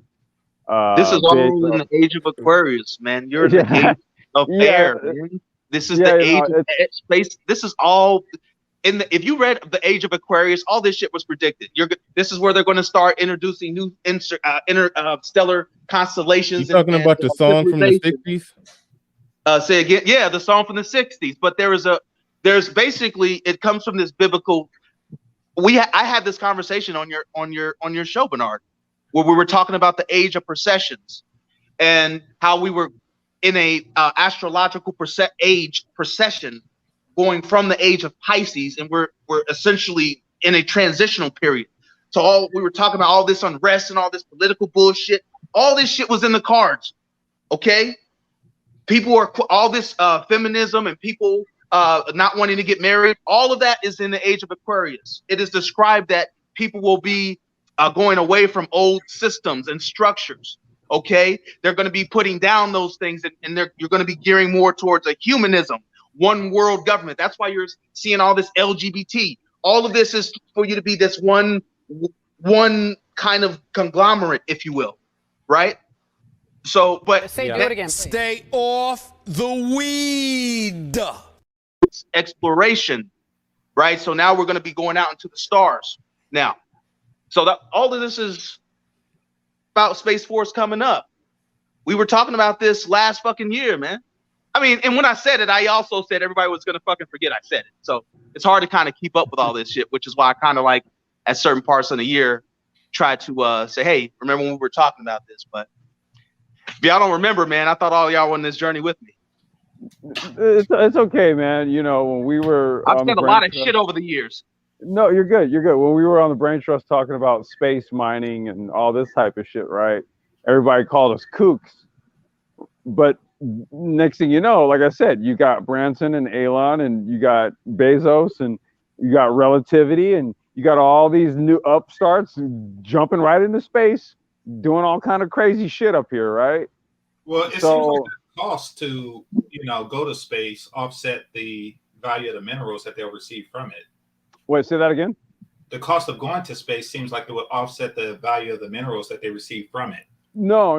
What happens here is that when you get to a point where you've basically signed. Hold up, I got to say this real quick. Actually, T, let me keep the record straight. BGS stole a lot of my shit. Real talk. Silent. Look, man, you can't be cutting people off to argue with the chat. You can respond to the chat in the chat. My bad. I do not know how to do that. You don't know how to type in the chat? No, I'm on the phone and I can't type in the chat while I'm on the phone on the stream. You gotta go to your computer. This is your show.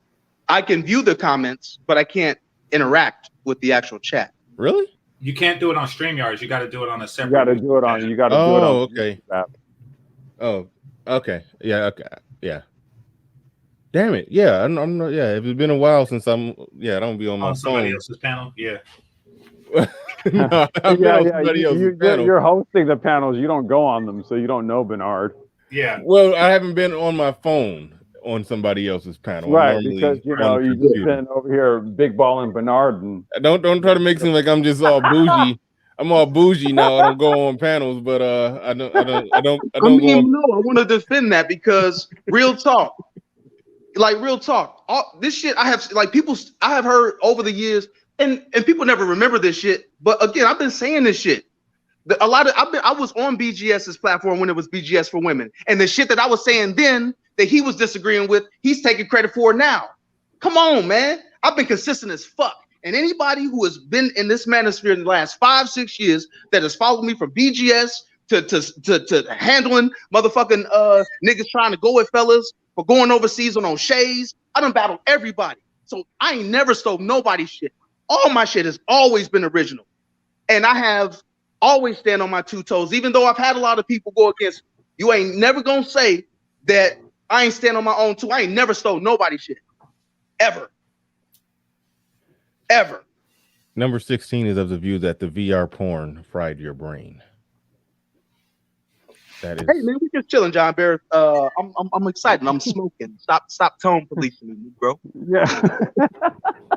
Nigga can't play dominoes and get hyped without what you niggas screaming. Shut up. Oh man. Oh man. All right, that question that was up there that I took down, and now I would. What was it? I'm pulling it back up, and I'm going through the analytics to find the question. I'll go to Game Changer on this one. Yeah, I had something that I wanted to follow up with Silent on, but yeah, I don't want to go down that rabbit hole, man. Go ahead. Yeah. What was the question? He says thoughts on feminism of the right versus the left. I barely know what he means by that. Oh shit. Okay, that's still not even my wheelhouse. No. Hey, Rod of God, salute for that, bro. That's what's up. Hey, real quick, Silent. Question. Yo. Silent. Yo. Do you know what the symbol of the Age of Aquarius is? I don't actually. It's 3 water waves. 3 waterways. Let me look that fucking shit up. Why are you talking shit? Hold on. No, I'm just saying, right? Because what do you put when you type in a web address? www. Okay. So check out what the hey, listen. I put my toes up. I put my lighter up to the air about 20 minutes ago. So if you lose me, bro, just no. That's it. That's all. That's literally all. Stay off the weed. Weed. Hey, listen. I earned this shit. I'm very productive. Hey Bernard, hold on. Something important, real quick. Zero. The good doctor that was on my show yesterday. What was his name? What did you say his name was? I think it was Puctavius McRae. No. I gotta hear Zero. I gotta see Zero spell this out to make sure we get it right. Zero. Yeah. I think that's what was that name? Because I was almost curled up in the fetal position laughing. I heard you say. Yeah, I think it's Puctavius McRae Ravington. Nope, you ain't got it quite right. Okay, well, hold on. Go ahead. I got it. From my understanding, that's what it is. No, it was sweet. I'm waiting on you. Okay, there you go. Here it is. It was Dr. Puctavius. Puctavius Ray Ravington. That was okay. I was close. Puctavius. He said Ray Ravington. He called him Dr. Puctavius. Hey, wait a minute. Bernard, is he a third? Exactly. That's because he's a third, man. He's a third. Yeah. Oh, cut it out. We use that term all the time here. Oh shit. Puctavius. I do not want to start talking shit about that stream, but oh man, I like that stream is just it happened. It was there, and it was a classic. It was a classic. I wanted to leave it up for various reasons. I took it down, but man, it's so much that I want to. As far as the words that was put in there, all right, I ain't going. But okay, it was almost like a part where it tried to in the definitions section. Aside from, shout out to JB for pointing out that about the third thug/nerd. He put. Wait. Run that back. What? Okay. Okay. Fuck? Okay. What'd you just say? Okay. All right. Boy, I ain't been around in a while, nigga. Like, what Okay. the hell? What did you just say? Okay. You familiar with the trademark issue? And there was a magazine. Sorta. I like, and, yeah, kinda, okay. yeah. And there was a manosphere glossary in the magazine. Sort of very similar to the glossary that Aaron G. Fountain put together, but they put together, a glossary of words that we use, and they did a better job than Aaron G. Fountain because they had most of the words defined right. But there was a few words that we'd never used before that was put in there that I didn't quite notice when I just was skimming the glossary. And one of those words was third. The combination of thug and nerd, one who had the attributes of a thug, but also the intelligence of a nerd. He put that together and created a new word. Yeah, okay. You know what, Bernard? I think the good doctor, as Zero calls him, Dr. Pukelius Ray Ravington, was credited for creating that term that we been using for years. Man, what now I mean, All to right. be fair, I there was a drive-by and they did throw a bunch of calculators at me. All right, listen. There are thirds out there. I'm on some bullshit tonight on my normal show. Y'all know I'm professional and try to be fair to people, but that shit is funny. That shit is funny right there. I'm on the fuckery tonight. So hey man, you ain't gotta give you could be on that fuck shit. You ain't gotta make no excuse. I'm on some bullshit tonight. So wait, does a third shoot up like a chess match when he loses? He flipped the table over for damn sure. Mm-hmm. No, that's not a third, bro. Like a third's packing, right? He's a thug. See, here's the thing. When a third asks you what set you from, they're really talking about discrete math. You know what I'm saying? It's just some discrete mathematics. Yeah, they use the polar coordinate system. Exactly. Fuck is going set you on? They give XY coordinates of where the set is actually located. Exactly. Yeah. I don't know if you know this, but like set is an actual, you got set theory. Set theory is like an actual part of discrete mathematics. So that's I'm explaining the joke, but anyway. I didn't get it, but you can infer from the joke that it was something going. When Game Changer got it, I was able to say, "Oh, okay." Bernard, I'm sorry. I've seen like two little like images, right, where it was Stephen A. kind of doing the whole "stay off the weed" thing, right? Mm-hmm. I got to tell you though, as myself and Silent, two resident weed smokers on the panel, I would say, and I'm pretty sure he can agree with me on this, like, no, you have to be on some other shit to come up with some dumb shit like this. Because as a weed smoker, I'm sitting over here like, this don't make a lick of fucking sense. What's up? All right, Silent, am I lying, bro? Like help me out, man. Like, okay, well. All right, JB. At all. And Zero, by the way, the link is in the chat for you, Zero. We on some fuckery, and we always could use your help with that. But well, basically, complex. A third is when they say what's your gang signs, you say radians or degrees. Damn. But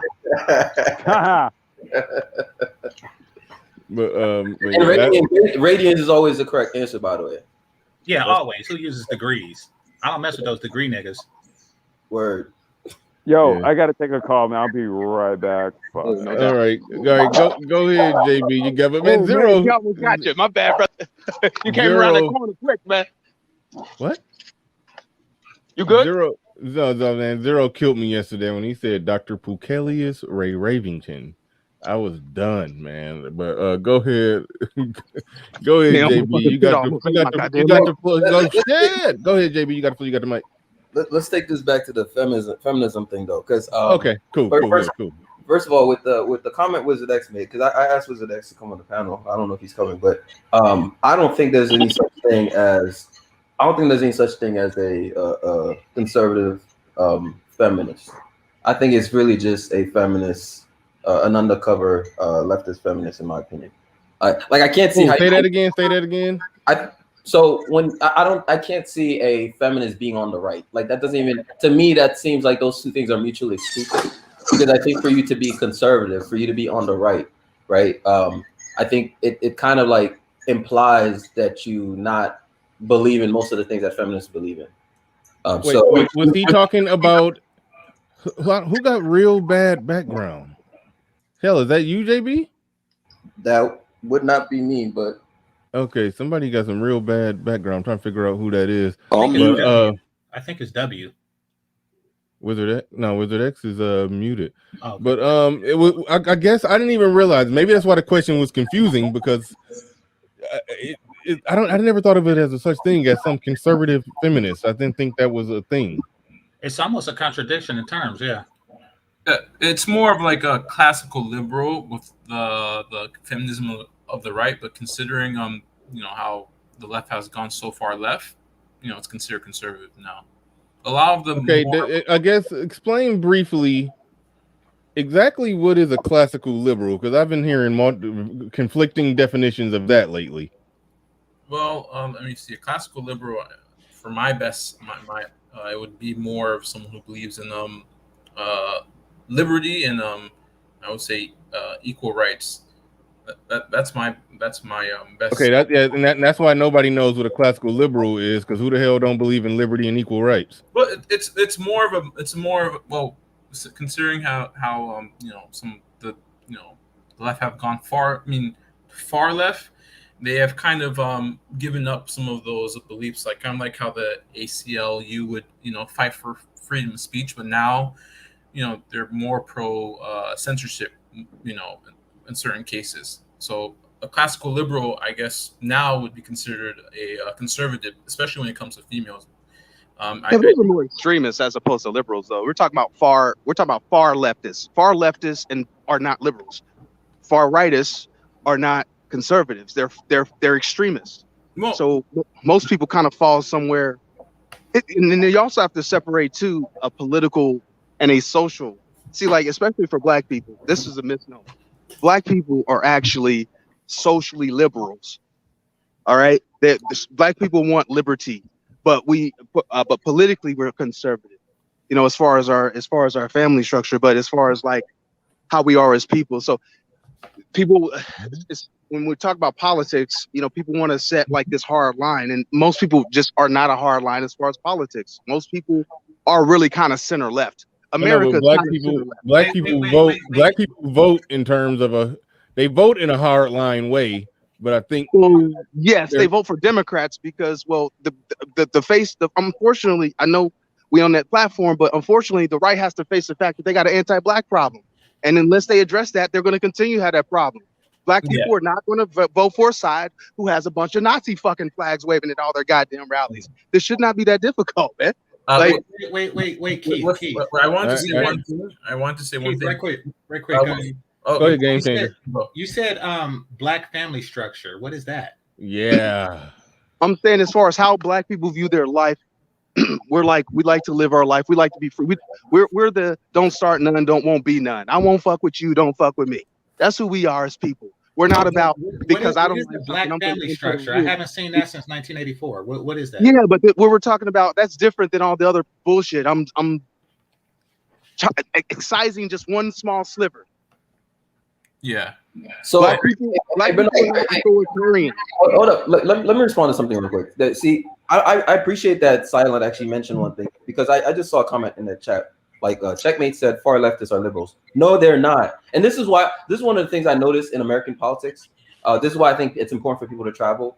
Everybody else across the world, like for example, people wouldn't consider, like what we consider leftists in America are pretty much people on the center or even on the right in most other countries, right? But in America, like, so when I hear people talk about liberals like they're these far leftists, no, you have not seen far leftists. Like you really haven't. Far leftists, like what we have close to far leftists in America are actual communists and actual socialists. Yeah, because the far leftists would be those NRA motherfuckers over there in London who bombing shit. And I can tell you as somebody who I've said this before is a former socialist. I can tell you socialists, like actual socialists, don't like basically look at liberals the same way they look at conservatives, right? So my point. And in fact, we actually live in a socialistic democracy. We don't even live in we live in more of a mixture of a quartocracy and a socialist democracy. Like this notion that we just live in this capitalistic America is this melting pot of all kind of different fucking economical structures. that are layered on top of each other, and everyone's trying to like fit everything within a paragraph on the internet. JB, I have a question for you. There are two things, like why I said feminism of the right. Hey, my bad. Am I Borging a lot? No, you're not. No, you just sound really you just sound really amped up for somebody who's smoking weed right now. That's actually, I'm out walking my dog for the last 15 minutes. So. Yeah. Hey, Silent, you got that Reggie, bro? Is that what you got? Don't offend me like that. You got that Reggie. So you say Reggie? Silent got that Reggie. Fuck no. Don't offend me like that. So real quick, this conversation got started because I asked what was a classical liberal, and I pulled up the definition. It says classical liberalism is a political ideology and a branch of liberalism that advocates for civil liberties under the rule of law. Okay, basically an emphasis on economic freedom. Notable liberal individuals whose ideals contributed to classical liberalism is okay. Now they're naming names.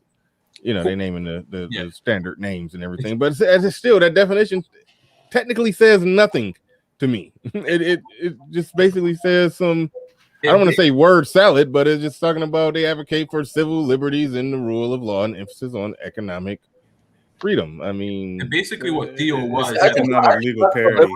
I think classical liberals in today's terms is probably more closer to like libertarians. Probably. It's no, nobody's a libertarian. I am. Is what you just read. Hold on. Listen to, I think I might be silent with the background noise if you're walking the dog. Classical liberal is what Theo considered himself as, but you said he recently disassociated himself with the Democratic Party side, so I don't really know where he aligns now. It's economic parity is what it is. That's what classical. There's nothing wrong with liberalism, like in its base form, but what happens is everybody wants everything to be equal. So then that's when you start having a problem. We got this problem where we think that the left is somehow not racist like the right, and they are. Their racism is different.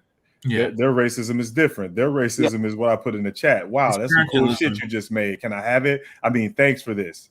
That's what they do. They take all of your shit and then make you think that y'all on the same team. Yes. Well, wait. Time out. What do you mean? Are liberals taking people's shit more than conservatives? Like, what do you mean? Yes, by that? They take your shit and then make you think y'all all on the same team. It's more like capitalism. Wait, stop it. Are you referencing? Never mind. It's not like you were bringing up. It sounded like you was trying to bring up a current event, but anyway. I think a perfect. Hold on, wait. Hold on. I want Zero to give an example of what he's talking about. Oh shit! Let's start with music. How you know them? How you know they don't vote Republican? The people that did that. No. I understand what you're saying, but the arts are typically left. And fair enough. Yeah. That's like, thanks for making this stuff for me. So that's what happens to black people on the left. That type of racism where they just take your shit and make you think y'all on the same team. The easiest way to control niggas on the left is just throw white pussy at them, and this is why we always agree. I mean, all you gotta do is look at civil rights. All you gotta do is go back to women's suffrage. That part of the reason women got suffrage is because they started throwing pussy at niggas, and then the white people were like, well, the white men were like, how do we get our women back? Because white men, no matter what, they think that if they can just get rid of all the brown people, their women will automatically get in line, and that's not how that works. And also, they think that if they can just get their ethno-state back, then the world will be better, but that's not how that works either. White people have had many ethno-states, and every time they do one, something crazy happens, like the Middle Ages. Facts. You know? War and famine follows them everywhere. Yeah, I wanted to say one thing in terms of the feminism of the right. It's more so, as you can see with what's going on with the athletes, more and more women are taking issue with it, and they're saying this infringes on women's rights. So it's still bubbling, but that's more feminism on the right. But here's the thing though, Wizard. What I've actually realized with that topic is that it's actually just really more so showcasing, like a lot of these women, right? A lot of these women, they even like the ones who are they're liberals and they're supporting trans rights and all that, right? it's really just a symbolism, right? But once they start seeing it in real life, that's when they start realizing, oh shit, like this is real now, right? So I don't think it's actually that, you know, suddenly they've shifted views. It's just that I think they already had those views. They just didn't realize it was actually gonna become real, right? So, brother, I disagree with all of it. I don't think most people even have those views. Most people have these views on the internet. Most people are not really thinking about this shit in their everyday life. It's real a political issue. It's a growing. People are just going through their life. They're going to work. They're going to lunch. Listen. I 100% disagree. I 100% disagree with that. I have listen. Bernard has actually seen proof of my previous life. Like, I'm not. Please don't put it up, Bernard. But Bernard has seen proof of my previous life. I know these people in real life, bro. Like, I was a hardcore social justice warrior activist, bro. Like, I'm telling you, people actually believe this stuff. So yes, because you are that, so you were surrounded by that. But the mass majority of people walking around every day, going to the mall, shopping, ain't thinking about liberal.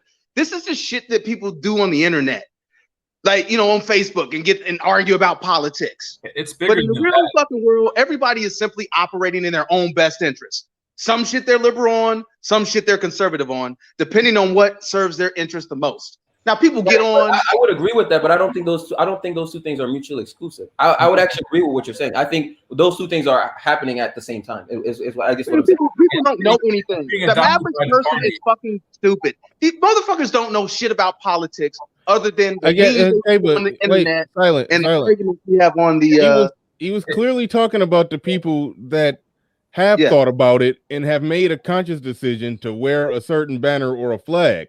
Now, if you're talking about average Joe Bumpkin on the couch, no, he's just sitting there like Al Bundy watching TV, scratching himself, and then when political season come, he's like, yeah, I'm gonna vote Republican because I'm a Republican.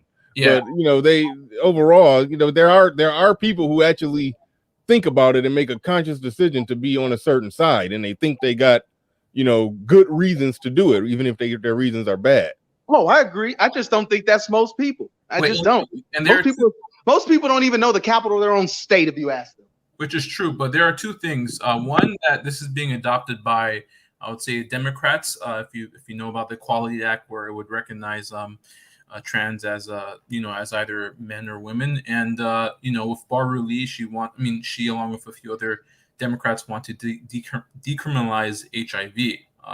So this philosophy, this ideology is being adopted by the Democratic Party. So I think it's still comical that we think these are the different people. As black people, of everything we know, the fact that we think these are actually two different sets of people is we're supposed to be red pill, right? The fact that we actually think there are two sides.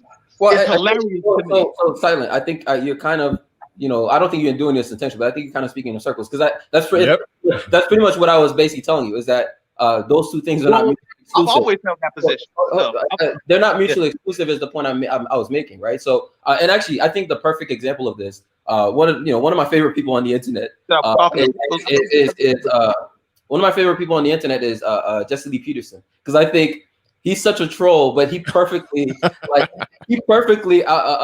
exposes a lot of this stuff sometimes. Like when he really, it's very hard to trigger him, and so he's able to really get in there per se, and basically, see how people really think. And I remember he had one instance where he went to the one of these marches, and he was just questioning people and really like going hard at them, and then he turned their own tactics on them when he was basically saying, "Are you doing this because I'm black?" And it was very fascinating to watch that interaction. Like, I actually find him as a really good, it's really good for just understanding like the social nature of people, right? Like just seeing how once he turned their tactic on them, it's almost like a computer that's like just frozen. They don't know how to react to that. Like once he turns their logic, right? Like, are you treating me like this because I'm black? They spent the entire time, right, using this narrative, and then once he switches it on them, you start seeing how they don't really have a ground to stand on. Right. So I guess that's what I'm saying. Like, I don't think those two things are mutually exclusive. It's a leg to stand on. You said what? I'm just trolling you right now. You said they don't have a ground to stand on. I thought it was a leg to stand on, but even if they didn't have legs, they still would be on. It's probably worse without a ground or a couch to stand on. Yeah, and I think that's our reality right now. Like, you can be a supporter of the left, but you just have to know like where they're kind of heading in terms of ideology, and some of it's infringing on some women's rights who want who prefer I guess the old way of like women's sports are women's sports. That's all. The left that we have right now is a bastardized version of what it used to be. It used to be for economic parity. Like black people are okay with just saying, make the starting line equal and we'll take care of the rest. And that's how we got shit like Black Wall Street and whatnot. If anybody has old relatives, particularly some of you Southern people, they all say and know the same thing. In fact, they had like a centenarian here in Minnesota talking about the whole Tulsa stuff that happened, where basically what happened is once them niggas opened a bank, that's when the city got firebombed. Nothing else mattered except the money. I know a lot of people like to do this whole like, Joe bobbing them down the street with the crooked ass teeth, got jealous of the niggers doing stuff. No, they opened a bank. And when they started funneling money into that bank, that's when they got bombed. It was money. It's bank. It's economics. They still do that in a sense, especially with crypto. And they have more banks in Tulsa than the entire damn country. Zero. Right, because they knew what time it was. What niggas did in Tulsa was basically they copied the Jews. If we really seriously, if you really want to know what happened, they just copied the Jews. You know what it takes to actually get the economics together. So you copy the people who actually are doing the most economic movement, which were the Jews at the times, because they were economically because the Jews were in textiles, and guess who else was in textiles? Remember the Roaring 20s and 30s where all of those clothes. Guess who were making those clothes back then? Those gaudy outfits that all the Hollywood people used to buy. They used to buy that shit from niggas. Niggas was in textiles. And then they started funneling that money into. They also pulled foreign nigga type moves back in the day where they would go to college. They would go to prestigious colleges outside of their city, and then come back after they get the education to teach everybody else. Hence, if you read the story of what happened with all the legal documentation, there was a doctor that lived there. In fact, in Mayo Clinic, they got this nigga's picture and name on the walls, right down in Mankato, down about, I don't know, like an hour south of me. So that black dude lived in Tulsa, where he was one of the best surgeons on the planet at the time. And he left and went back so he could teach all the other doctor niggas how to do his job. Stuff like that was happening there. Like it was more than just the city exists and a bunch of niggas live there. It was really about economics. So liberalism on the surface is fine. It's when you bastardize it and turn it into what we have now, where people think liberalism means not the same starting point, but the same end point, meaning I want welfare. I want to end up with the same stuff as you without putting in the effort you put in. That's what liberalism is now. And the biggest welfare people on the planet are women. And real quickly, let me address my man January Man. I'm like, and again, I'm like, I keep saying this. I don't vote for any fucking party. Both of these motherfuckers have no interest of black people. Black people need their own separate liberation party. I don't think black people aren't really monolithic though. So it's just a general, very broad, goddamn it, statement. I'm saying in general, if we believe that we need to be at a certain point, we just got to come to the conclusion. Now that I disagree with, goddamn it, at a certain point we got to be on goddamn code. Now that is, I'm gonna stand by that. I get it, we ain't all the same, but goddamn it, we got to be on fucking code.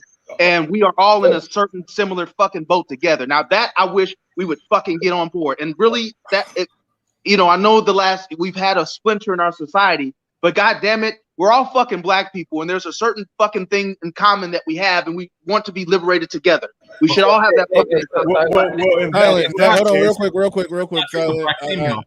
I hear what you're saying, Silent, but I mean, and this isn't me just trying to call you out on that, because I know you say you don't vote for either party. You said before you don't vote, but if you think that we need to, you should cast a vote somewhere as just a protest vote. Listen, you want me to be 100? Listen, y'all want motherfuckers to be honest. All right, I'm not telling you what you want me to say. I'm telling you what I do. and my opinions are honest. I know, I get that, but I'm just I don't saying. belong to any side. Listen, I'm No. Hold on, wait. wait. I'm not saying cast a vote Democrat or Republican. I'm come in and just vote for right in Mickey Mouse on the ticket. For me. I voted for me. There you go. Okay, good. If you show up to the polls and you vote for, and you got to cast a vote. That's all I'm saying. The last couple times I voted for me. The last few times I went downtown, I went to go re-register my fucking business. Well, here's the thing: if we're on some togetherness stuff, if that's really what we want to do and get on some type of code or goal, well, yeah, this is what I mean. Hold on, let me is we don't have the room to not vote. We don't. If we collectively had our economics together, sure, we could avoid voting. But we don't have that power. Since we don't have that power, the only thing we actually can do that is effective is weaponize our vote. If we don't, they just replace us with people that will, which is what's happening right now. Alongside us, the women. So I'm more aligned with what Zero just said, right? Because I think parties in general are the wrong. If you look at any other group in American society that's actually succeeding, you'll notice that, again, and I mentioned this before on, I think on one of Bernard's panel, like you can't really tell me what parties they're more aligned with, right? Because generally speaking, for them, it's more about, acquiring power and then leveraging their power, right, to get the outcomes that they need. So for me, I'm more focused on policy. I don't really give a shit if you're Democrat or Republican. If your policies are suited to the outcomes that I want, at the end of the day, results is what should matter. Right. So I don't give a fuck about policy. I really don't care. Damn, silent. You got the worst. You got the worst audio right now. You keep cutting people off. Yeah, so I really don't care like what party you necessarily. Well, I do to a certain extent, right? Because there might be some kind of like hidden agenda, long-term agenda, right? So to a certain extent, I'm not saying to completely disregard where the person's coming from, but I think policy first is for me the route that I take with this is. What are you actually, supporting? And also, do you have a track record? Is this just, are you just talking out of your ass, or do you actually have a track record on of actually, accomplishing the things that you say you're going to accomplish? And in most cases, they don't, right? In most cases, they don't. And I think, and specifically when it comes to the Black community, in virtually every case, they don't, right? But that's only because we don't actually hold anybody accountable. Like Black people don't hold anybody accountable when it comes to the politicians. That's why they take black votes for granted until they need your vote, right? But they really don't care much about what you need in terms of outcomes, right? But once they need your vote, then suddenly they're knocking on your door. All right, Roddy God podcast. You ain't said nothing, man. Go ahead. You got the floor. You got the mic. Whatever prompted you to come on up. You could even take it in a different direction. Whatever prompted you to come up. Go ahead and you can speak on that, or you can stay on this topic if you want to. Salute Bernard and salute the panel, man. Yeah, no, I'm just listening, man. I mean, it's good, but I want to jump in on this. I was agreeing with Zero and Silent. I get what you're saying in terms of like, both of the parties, they full of shit. All they're doing is just pandering. They trying to, it's all mathematics to them, man. They running models, and that's what they basing their policy on. If you, and they so organized, man, that. You can feel overwhelmed. You can feel like, fuck it, I'm just not going to vote. And I've been there. But I do think it's important to vote and not just write yourself in. I think if Black people, we even just came together and say, yo, we going to write in, Michael Jordan, whoever. And they and for that one election, they could quantify that. And wow, 10 million people, 5 million people, whatever, voted for Michael Jordan. Right. That's what speaks to them, man. It's like they're never gonna listen. We'll never get anywhere. We just throw our hands up in the air. Right. You got to weaponize it. They already counted anyway when Black people do that. When they don't vote, they count those. They be like, this many Black people didn't vote. They know that it's a weapon. That's why they count it even when you don't do it. My only criticism for that is, it's obvious that people vote along their interests. So I think there were a couple of videos ago that you were talking about that Black women typically vote against the best interests of the Black man. So you can say that we should vote along, we should vote together, but that's not true. You can have a guy that's making 6 figures or something like that. He's voting because of like a fiscal belief. So in that sense, we have never been monolithic. But yes, we are. As far as wait, hold on, wait. You say we are monolithic? Yes, we are. Explain. What do you mean? 90%, Okay. 90% Democrat. All women vote in their own self-interest, aside from all of them. I mean, all of them. Then on top of that, black men do the same thing as all other men, where we vote in the interest, our best interest, which is pussy. All of our, if you look at our track record, look at our track record. We vote in the interest of women monolithically. That's what we do. We vote in the interest of women monolithically. Yes. Every fucking time. I think you said every man does. You said every group of men do that though. Not all group of men vote. No, every group of women vote in their own self-interest against their men. This is why they have the rights and you don't. The whole reason male rights groups advocacy exists is because women vote for their rights in exchange for yours. That's why legal double standards exist. As far as men on the right, they go, well, we can't take these rights and privileges away because it will hurt women. Man up. On the left, women should be as equal as us. Give them everything. Black men doubly so. I believe it was in Dr. Curry's book. I think he covered what Zero just said. I think it was Dr. Curry on in the Man Not book. I think you're spot on, Zero.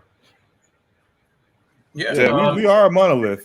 Yeah, but this election cycle, Trump gained the largest share of black votes, including black males, and I think 2% up for black women. So, there is a fraction. I think a lot of it has to do with brainwashing, and a lot of the media elite are kind of backed by, are backing Democrats blindly. Yeah, they got the flash on their side. It's the same. All right, who okay, I did a stream last year called goddamn, I'm starting to. Okay, everybody want to sit at the cool table. Who remembers when Kanye made a song called Big Brother, when he was talking about the dude that held him down the most was Dame Dash. Dame Dash was the one who actually got his rap career off the ground because Jay-Z was holding him back. Great song. Love that song. Yes, Jay-Z was like, "You're not a rapper, you're a producer. Fall back, little nigga." Now that song, he break the whole thing down. Yeah. Now Dame Dash had his back the whole time, and Kanye and the rest of the backpack niggas was like, "Hip hop is dead. Hip hop is dead. If we were in control of hip hop, we would be able to bring it back. We'd be able to talk about substance." So it was a substance.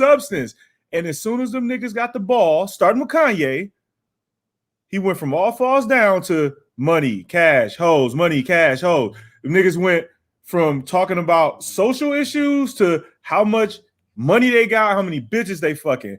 Everybody want to sit at the cool table. This shit ain't new. So that shit extends into into the political realm and society at large. It's everybody. They want the same thing. Zero. We were told that it was the white handlers that tell them they must rap about money, cash, and hoes. So it wasn't just wanting to sit at the cool tables. Which one was it? Which one is it? No. Kanye could write his own ticket when he got in there. Dame had his back, but he went with Jay-Z because that's what a flash was. That's what a flash was. Nobody told him to do that. He wanted to do that because everybody wants to sit at the cool table. I see. Yeah, that cool table mentality is our kryptonite. I mean, you see it here. Yeah, we had a bunch of fucking intellect niggas doing rap stream ciphers on the Pimp channel. Niggas is crazy, man. Say that again.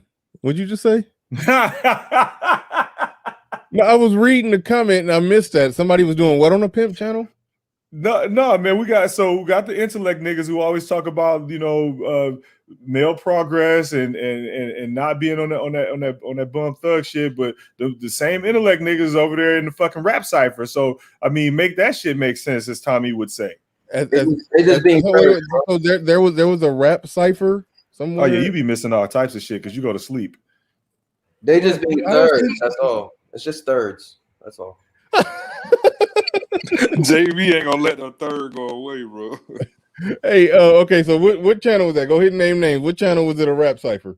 No, we ain't gonna shit on him, man. We're trying to keep things. Look, I'm trying to be nicer this year, man.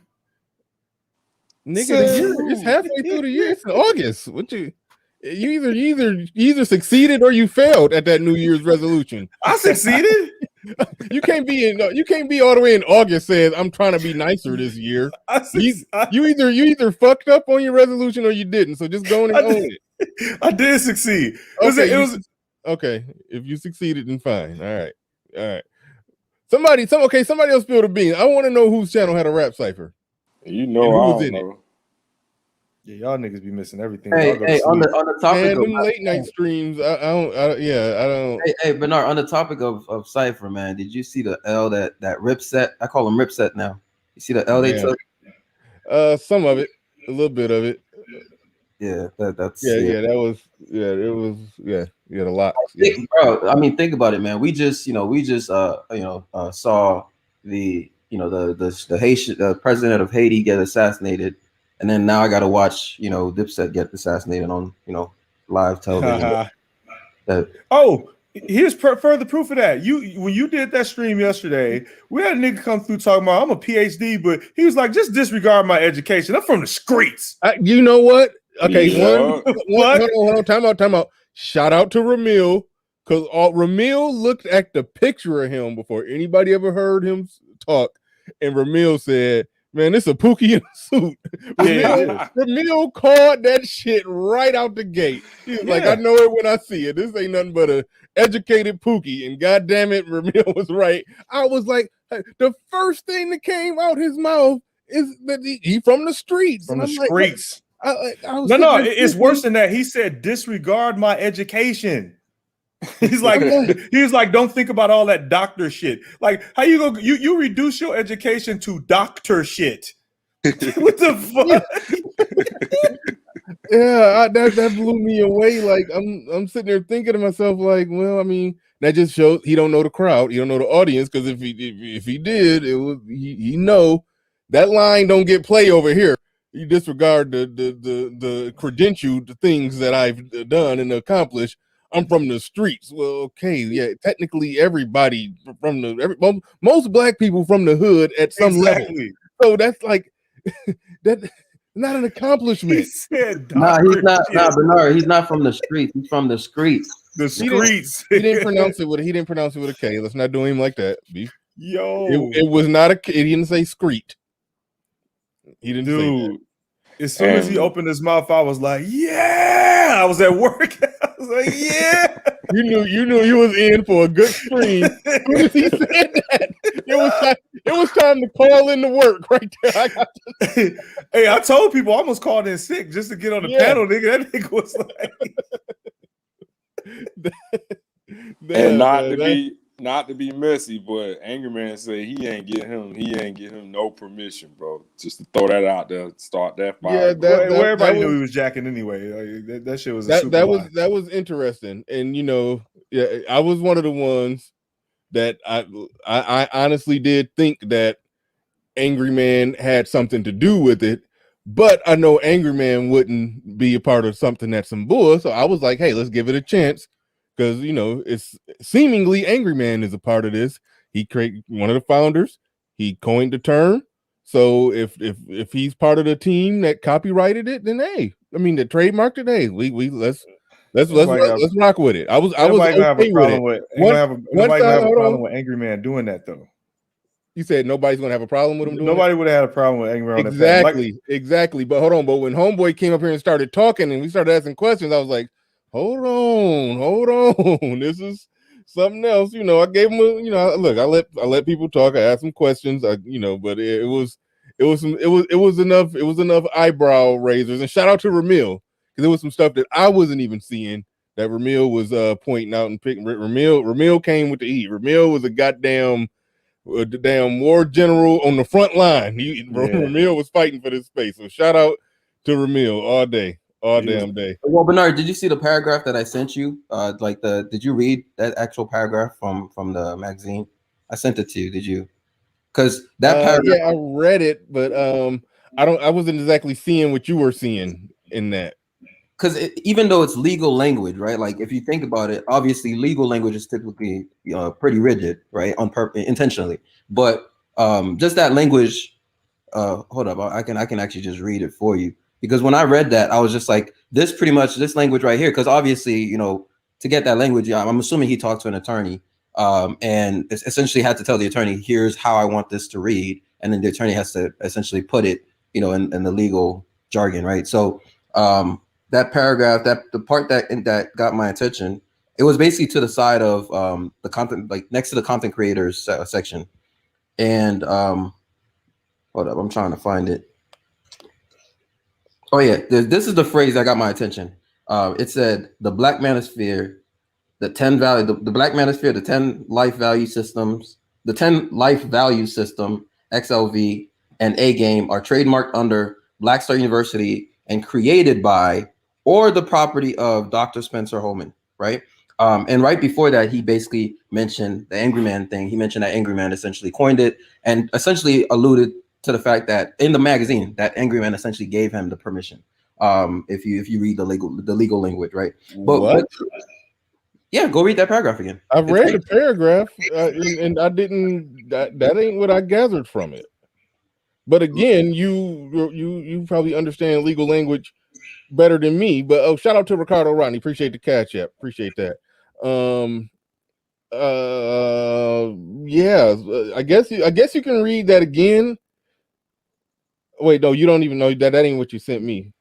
I get read it again. I guess I sent you that phrase, but I can actually just this phrase is particularly interesting. Okay, hold on. You said the Black Manosphere, the 10 life value system, and A game are trademarked under Black Star University and created by or the property of Dr. Spencer Holman. You just ended it right there. Nothing in there said that. So here's the entire. It's basically it's supposed to be the copyright statement at the bottom, right? But it's a long statement. So basically it says, copyright 2021, Black Star University.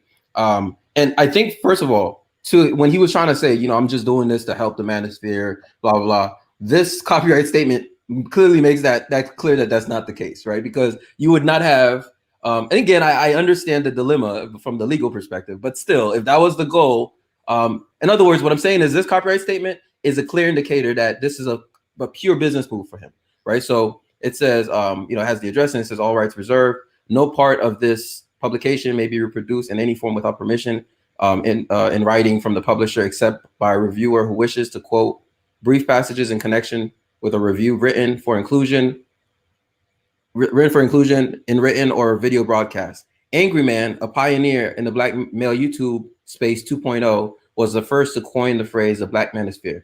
The Black Manosphere, the 10 life value system, and A game are trademarked under Black Star University and created by or the property of Dr. Spencer Holman. The black male image, the black male image is proudly, positively portrayed throughout this publication, et cetera, right? But that part right there, if you read it from a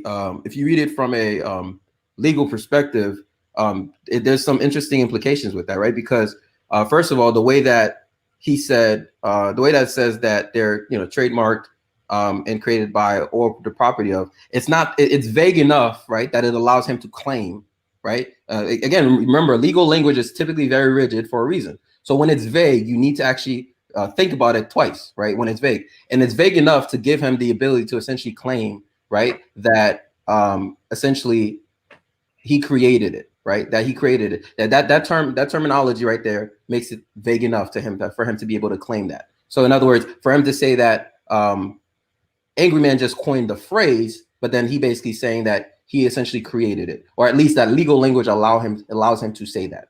Am I making sense right now? Yes. Yeah. So, and the thing is, that may seem subtle, right? But talk to any attorney and they'll tell you what I just said is not subtle, right? Because that language is written that way intentionally. It's almost like a I forgot his name. Was it Nate Parker? That's a bad example, but he basically Facebook is named the Facebook because of him. I mean, no, it's named Facebook because of him. It was the Facebook, but it became Facebook because Nate Parker, the guy who invented Napster, said you should just go with Facebook. But Mark Zuckerberg could rightfully say, "Oh no, I created Facebook, but he did give me the name." That's essentially what you're saying. Right, and the fact that right before he mentions that he created it and he owns these. By the way, also, as far as I understand, I forgot to actually check. I'm just going by what some of the guys said on your panel, but I forgot to actually check what stage of the trademark process he's in, because technically speaking, until you actually get to final approval, you don't really actually own the trademark yet. So you don't actually own it yet. Like, it's not reserved. It's just, you can use the TM at that point, but it's not really reserved, right? So that's the other aspect of it as well. Like, this claim, I'm not even sure is actually accurate, because I don't believe, from my understanding, again, I haven't actually checked. I believe he's at the stage where you can still contest this, like the initial stage. So he doesn't even own. He technically doesn't actually really own it yet until it's actually fully reserved. So that's another aspect of it. But the fact that he actually put the angry man point right before that sentence is almost it. There's an implication there, is what I'm saying, legally. There's an implication there that he can actually make legally. And I this like is, that he took everybody's shit. I like that he yoinked the brain trust. I like that he yoinked the Ramil's herbs. I like that this nigga yoinked all kinds of shit. Zero petty, man. You petty. What do you mean he yoinked Ramil herbs? Or he Yo, got if you go look at the website, all of this shit, all the idea theft over there, nigga just yoinking shit. Yo, by the way, this is the same type of move that happens in Ivy League colleges.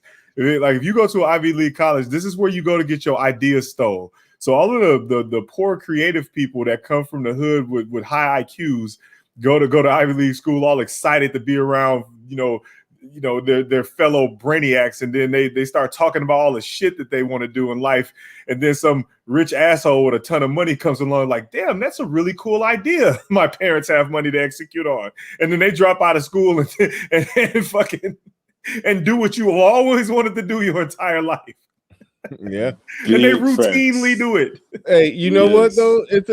It's a show called Drunk History. You ever heard of that? Yeah, that's a great show, man. That every episode of that show that I have ever saw, I found out that the person who created something that we think created something really didn't create it. That's what the whole show is. Well, everyone that I've seen, and I've seen a lot of them. It's a funny ass show because basically historians will basically get drunk and then just tell a story about history, and then they have actors reenactment and the drunk historian giving the voiceover. Funny as hell. It's typically comedians that just know some history. Oh, they're not real historians? No, it's typically comedians that know some history and then they get drunk as fuck and tell what happened. Oh, that ruined it for me. I thought it was real historians. Why? They have real historians at times.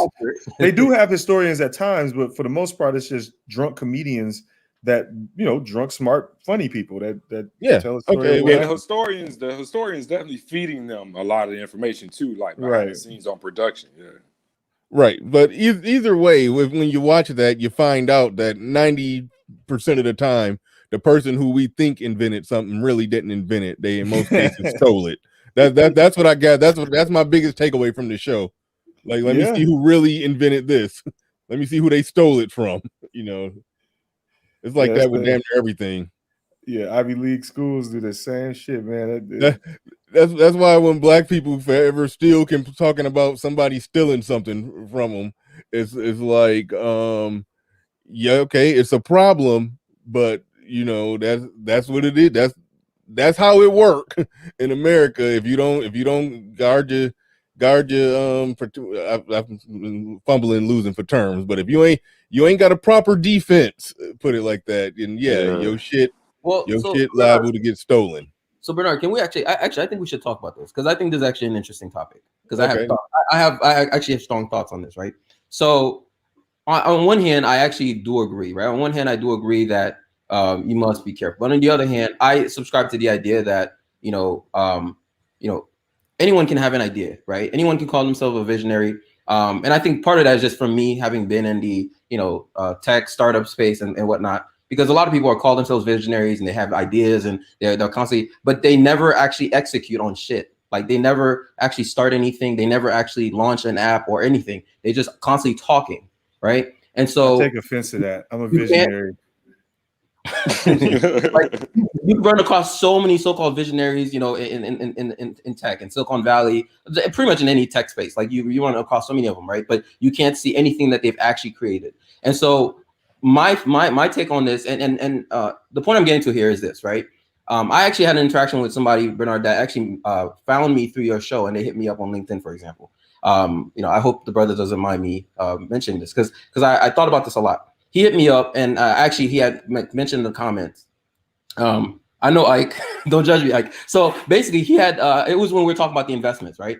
And he asked me, you know, if I would be interested in investing in you know, some idea that he had. So I'm like, yeah, you know, find me on LinkedIn, add me and whatnot. And so he actually hit me up. He hit me up. And he spent so much time just trying to get me to essentially agree to some confidentiality agreement and whatnot. And I'm like, dude, no investor ever agrees to these things. And it's not to my benefit as an investor to actually ever agree to some sort of NDA. It sounds good in your head, right? But if I'm talking to people all the time, right, that have ideas, right, you put me in a very precarious situation if you're telling me I need to sign this NDA because you're not the only one who has ideas, right? So now you put me in a, so no actual credible investor will ever sign an NDA. At least, like, they might sign it at some point later on, but you have to give them something so they understand what the fuck you're working on, right? And so it made me kind of feel sad because it's like I run across so many Black people, you know, in tech and startup industry who are basically in this kind of frame of mind where somebody's going to steal my idea. So they never are able to raise money, pitch their idea, get funding or anything. And then they'll blame, I'm not saying the brother was doing that. I don't think he'll do that, but they'll then blame, you know, racism and white supremacy and venture capitalism as their reason for not raising money without understanding that you didn't actually, like, you didn't have a good pitch, right? You didn't have a good pitch. You didn't have a deck. You were trying to, you made it so hard for me to essentially want to invest in you. I'm already wanting to invest in you. You made it so hard for me to do that because you trying to make me go through all these hoops just to even hear your idea. Like, I don't even have a relationship with you yet, and you're trying to make me go through all these hoops, and that's the difference, right? So anyway, I don't want to go on a long rant, right? But I think this topic is interesting because I noticed this particularly as a barrier for a lot of Black people who want to get their companies, their businesses, their startups, whatever, funded. I see this all the time. They're always so afraid to talk about their idea. They always think this guy in this room is going to just steal my idea, right? And if somebody is able to just come in and take your idea and just go execute on it, then you probably weren't the best person to work on it. No, I disagree with that. That's not true. Okay. Just because you don't have the money for something doesn't mean you're not the best person to work on. It just means that somebody yoinked your shit because they got more money than you. That's all that means. I agree with all the rest of the stuff you're saying. When people are afraid to actually disclose what they're doing, you should have that's what a business plan is for. That's what patent registration is for. If you have a product, if it's a service, then make sure that you're the one with the most skills who can do it. So I agree with that completely. So I would agree with here's the thing though. If you have a patent, you actually have intellectual property. That's the difference. Is that right? That was just besides the point. I was just bringing that up as an aside. So what I'm saying is, if you're correct in that if people are afraid to disclose what it is that they're trying to do to get funding, that is on them because they should either if they're selling a product, then that's when you can have intellectual property and patents and stuff to come into the fold. If it's a service, then you make sure that you have the skills or you have people who have the skills, unique skills that are able to perform that service. So those two things will always help you. The thing is zero. You don't actually need all those people up front, is my point. You'll see again, I don't know how many people in here are in the tech space. I'm specifically in the tech space, so maybe there's a bit of bias here in my perception of this, right? But one of the things that I see a lot again is that, like, so for example, number 16 in the comments says that always get an NDA. No, you're gonna fucking fail. Like, if you actually know. Again, here's the thing. See, this is what I'm saying. It's like I'm actually in this space, bro. Like, I'm actually in this space. I actually invest in companies. I can tell you the companies disagrees with you too. He says investors sign NDAs all the time. No, they don't. That's just cap. This is a well-known thing. Like, if you talk to angel investors, venture capitalists, this is a very well-known thing. Investors will not. In fact, there are tons of. Just Google this. Matter of fact, I'm willing to bet if you just Google, will an investor sign my NDA? You will find a bunch of articles on the first page of Google telling you why investors will not sign your NDA. It is not. Think about it like this. From an investor's perspective, right? You can't tell me one good thing that I get out of signing that NDA, but I can actually tell you multiple things that I get that are negatives out of signing the NDA, right? So, for example, the brother who hit me up, right? I'm not gonna put his idea out there. Obviously, he gave me some kind of surface level idea of it, right? So let's say he actually went and you know, he maybe signed God, this is what they call us nerds. so let's say I actually signed this NDA, right? So I'm actually gonna give you a real life example here. Let's say I actually signed this NDA, right? And then I signed this NDA, but then after talking to him, I realized, you know, I don't think this guy is actually able to execute on this. So, and so, for example, his idea involved actually some form of actual physics, right? So you need to have some actual physics knowledge, right, to execute on this, right? So, let's say after talking to him, I'm like, yeah, this guy doesn't know physics. Just an example, right? He doesn't know physics. I don't believe he can execute on this. But because I signed that NDA now, let's say the next day or even a year later, I meet somebody else who has a very similar idea and they actually have a fucking PhD in physics, right? And they can actually execute on it. Now, because I'm bound by the fucking NDA I signed with him, I can't actually invest in this good idea with somebody who can actually execute on it. No investors do not want to sign NDAs. It's not to my benefit. I get nothing out of it. Yeah, I'd never have to interrupt him. I got 30 minutes. So I get nothing out of it, right? So that's the issue that people don't understand. They just look at it from their perspective. Now, here's where an investor may sign an NDA is when you either have intellectual property, one, or you have to at least have some way you can pitch your idea without revealing the secret sauce of it. Okay, so I'll give you an example. I had this company called Runway Technologies. Again, you guys could just look me up, right? So because I'm not capping on you. So I had this company called Runway Technologies. We were based out of the Harvard Innovation Lab, okay, in Boston. So part of the Harvard Business School. And Runway Technologies, I could actually tell you what we did without ever revealing our secret sauce. Right. And I was able to actually sell the intellectual property of Runway Technologies at the end of the company, even though the company shut down, because I had actual intellectual property. So you can explain what your product is without saying your secret sauce. You don't have to reveal the secret sauce to the investor. And this is, anyway, I'm rambling at this point, but I just want to make the point because I see so many Black people suffer from this, and it kind of, you know, makes me sad sometimes. Because I'm like, man, I want to see more, you know, brothers, more, even honestly, even more Black women. Like I want to see them, you know, raising money, starting companies, etc. And they struggle with this. This is the number one thing I see all the fucking time is I can't tell somebody's gonna steal my idea. Somebody's gonna steal my idea, and they're not able to make any progress because every investor they talk to, every angel investor, every venture capitalist is gonna say, no, I'm not signing a fucking NDA. They're not going to do it. End of story. They're not gonna do it. Okay, just to be clear, you know, just because you're paranoid doesn't mean somebody isn't chasing you. They will steal your fucking idea, especially if you are a tech guy with, you know, both the know-how and the funds to execute it. They will, you know, you can and you will steal or I shouldn't say you will, but you can and you're very capable of stealing the idea of many people. You know, you have the ability to develop apps. They don't. You have the funds to hire others to do so. They don't. You can, even if they're halfway done, you can execute the other half in a more timely manner than they can. So I agree with you. So right quick. It is a natural stalemate, you know. And I have signed NDAs, and I've signed NDAs on some of what I believe is the stupidest things I've ever heard, the stupidest ideas I've ever heard. But I do so because I know that they don't want me to steal their shit. And they come to me. I don't invest money, but they come to me because they have app ideas and things like that, and you know that they want me to see through or for whatever reason. So they do want me to invest time, I guess. And yeah, I sign it just to make them feel comfortable. I mean, what you're doing is you're creating an actual stalemate. And I shouldn't say you because they are too, but they have every right to want you to sign that because, just to be clear, you can steal their shit. Right. Sure. And I agree. Hold on. So is it a difference? Is it a difference? You're showing up with the money, but they have the great idea. But on your side of it, Game Changer, you're the guy with not either. You're the guy with the technical know-how. You probably know how to write some code to create an app for somebody. Yeah, you know, they're asking me to do well, he does too, aren't you a developer as well, JB? Yeah. So yeah, they're asking me to do something that they can't do, and then they're asking that once I have done it to give it back to them.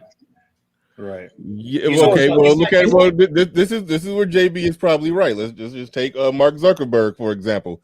He had the technical, the know-how and the skill to do it.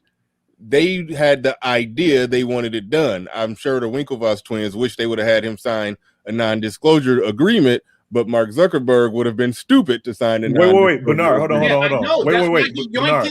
That's what I'm saying. Wait, we're missing something, Bernard. Zuckerberg did. Exactly. That's what I'm okay, saying. what happened with Zuckerberg is he changed the code. He did the same thing Bill Gates did. He changed enough of the code to not get in trouble. That's all he did. Legally, he changed because you can't patent code. There was zero. There was no code. There was no code. You can't patent code. Well, there was no code. As I understand code, it, he developed the whole thing. Yeah. Yeah, there was no code. No. The site already existed. I forgot what they called it. No, well, Mark they didn't need Zuckerberg at all if the site already existed. Zero. No. Mark Zuckerberg actually developed the entire thing. It was basically the Winklevoss. The only claim that they made is that Mark got this idea from them. That's it. That's their only claim. And they had enough proof that they had enough evidence, at least that suggested that they may have an actual claim, and that's why they were able to actually capitalize from that. But Mark actually wrote all that code. And he wrote that code. He wrote all that code, and he wrote it in some shitty PHP. So it wasn't none of that. I remember this story. They had I forget what the name of the site was called. The Winklevoss twins wanted Zuckerberg to approve on their idea. That's all he's like, do this and then we'll pay you money. Zuckerberg comes out. All he did was he took their stuff and changed enough of it for it to be his. It was the same move Bill Gates pulled a long time ago on Xerox and Apple. He just yoinked it. All right, so let me highlight a few things, right? So here's the thing. I agree with you, Game Changer, that you have the so for example, I have the capability of actually going and building what this person tells me, right? First of all, not every idea you actually have the capability of actually building it. That's all. That's another thing. But you are correct in most cases, right? Now, here's several issues. The first thing is most people assume, right? Most people coming to you an idea in their mind, and they're supposed to think like this. They think their idea is the best thing since sliced bread. Like in their mind, I just invented Facebook. I just thought of Facebook. I have the craziest idea. This is how they always speak. And technically speaking, as an entrepreneur, as a creative, that's how you're supposed to think. You're supposed to think your thing is the shit, right? But guess what? When you come to me and I've heard a million ideas, it's like, okay, this guy just wants to write another, he just wants another messenger.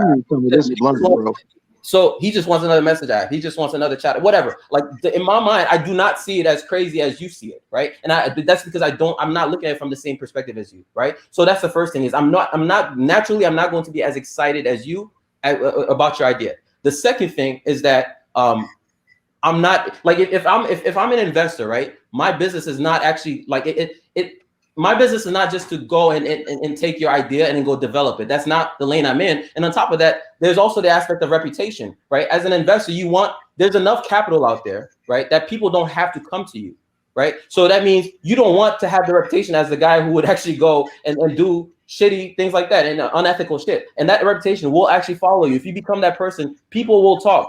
Right. I don't think Mark Zuckerberg cares about that now. right. But we're not talking again. We're not steal your shit.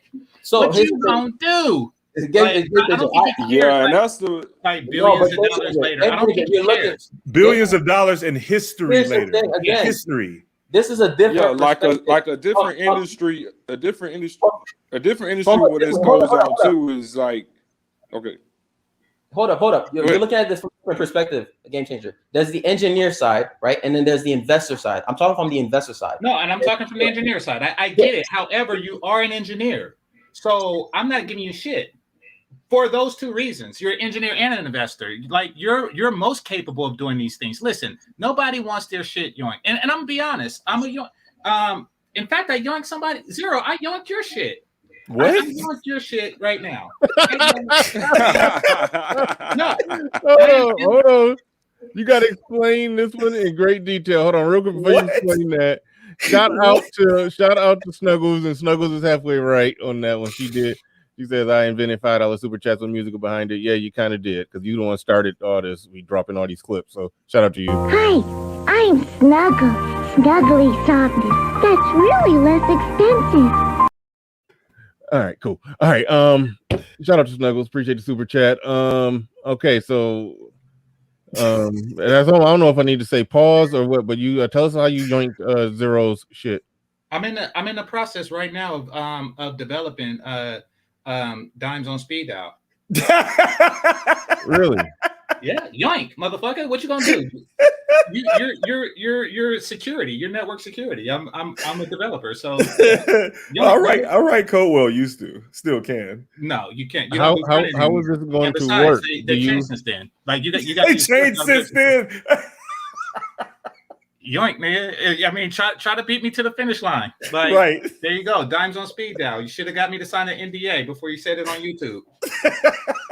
So all jokes aside, man. All jokes aside, I mean, I hear y'all. That's not a joke. Watch DC Dimes on speed dial.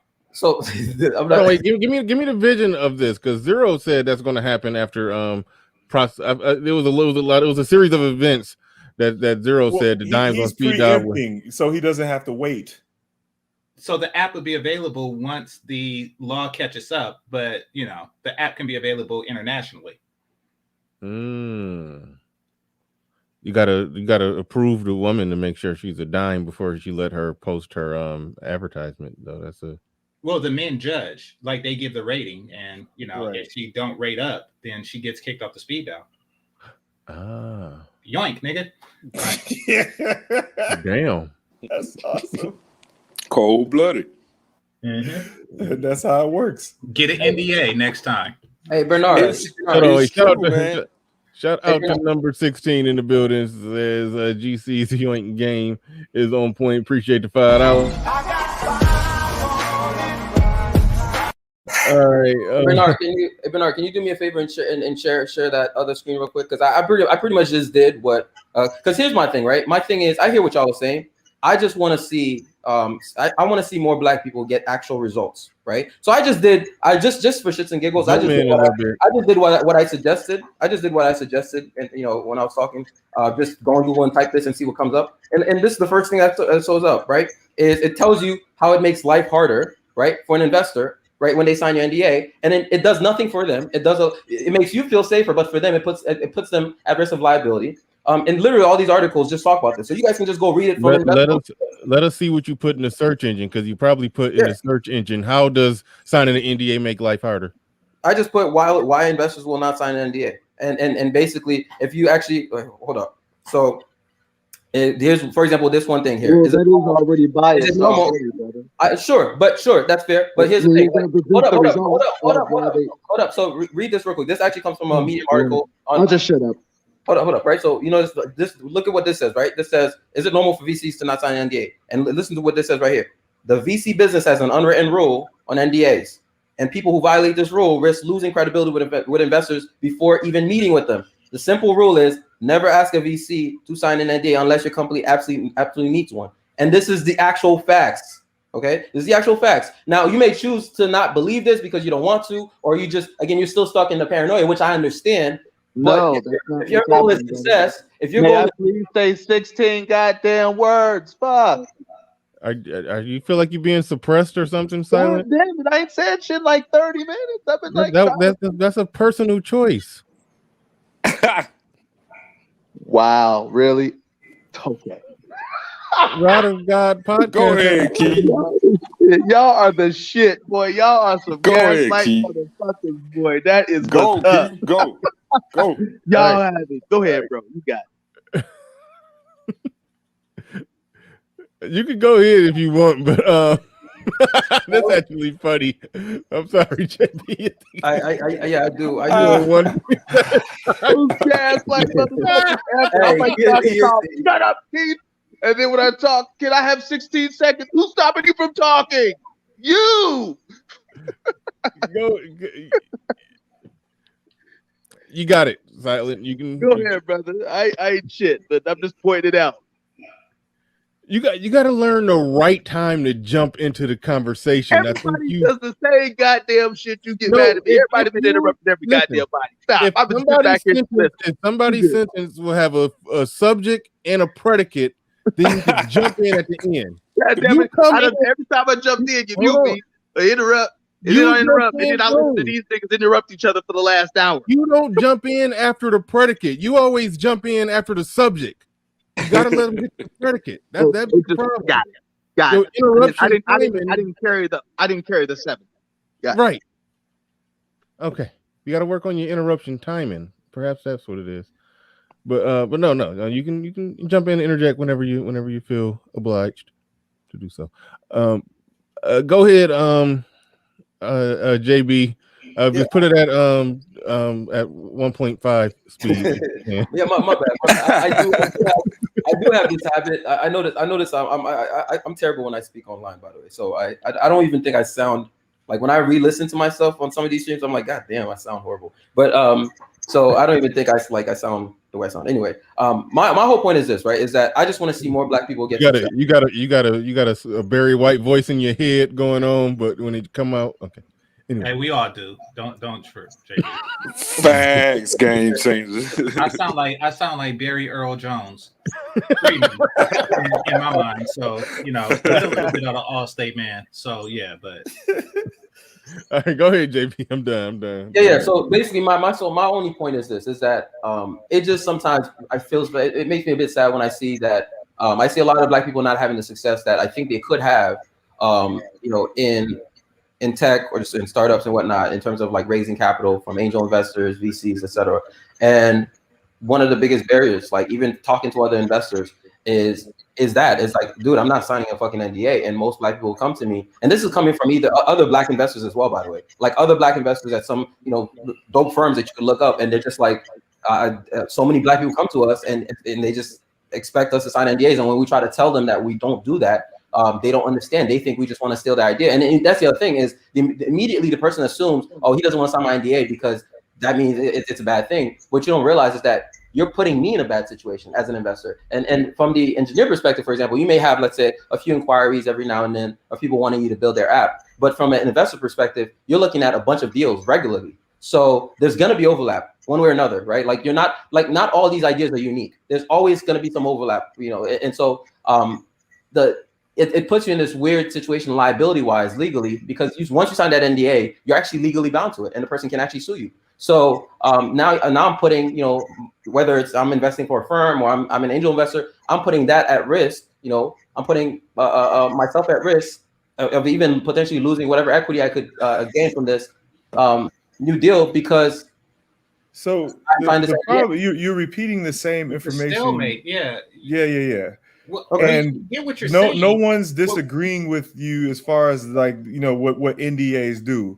The biggest, so everything that you're saying does not negate the fact that you can get your shit yoinked. It doesn't negate that at all. Exactly. And what we're trying to relay, and what I'm trying to say is the fact that when you present something to someone and they have the skills or the money to take your shit, they're likely going to do it. As far as NDAs go, yeah, if you don't tell someone the secret sauce, then you have a more you're more inclined to not even request it because you haven't told them anything. You just say idea, bird's eye view.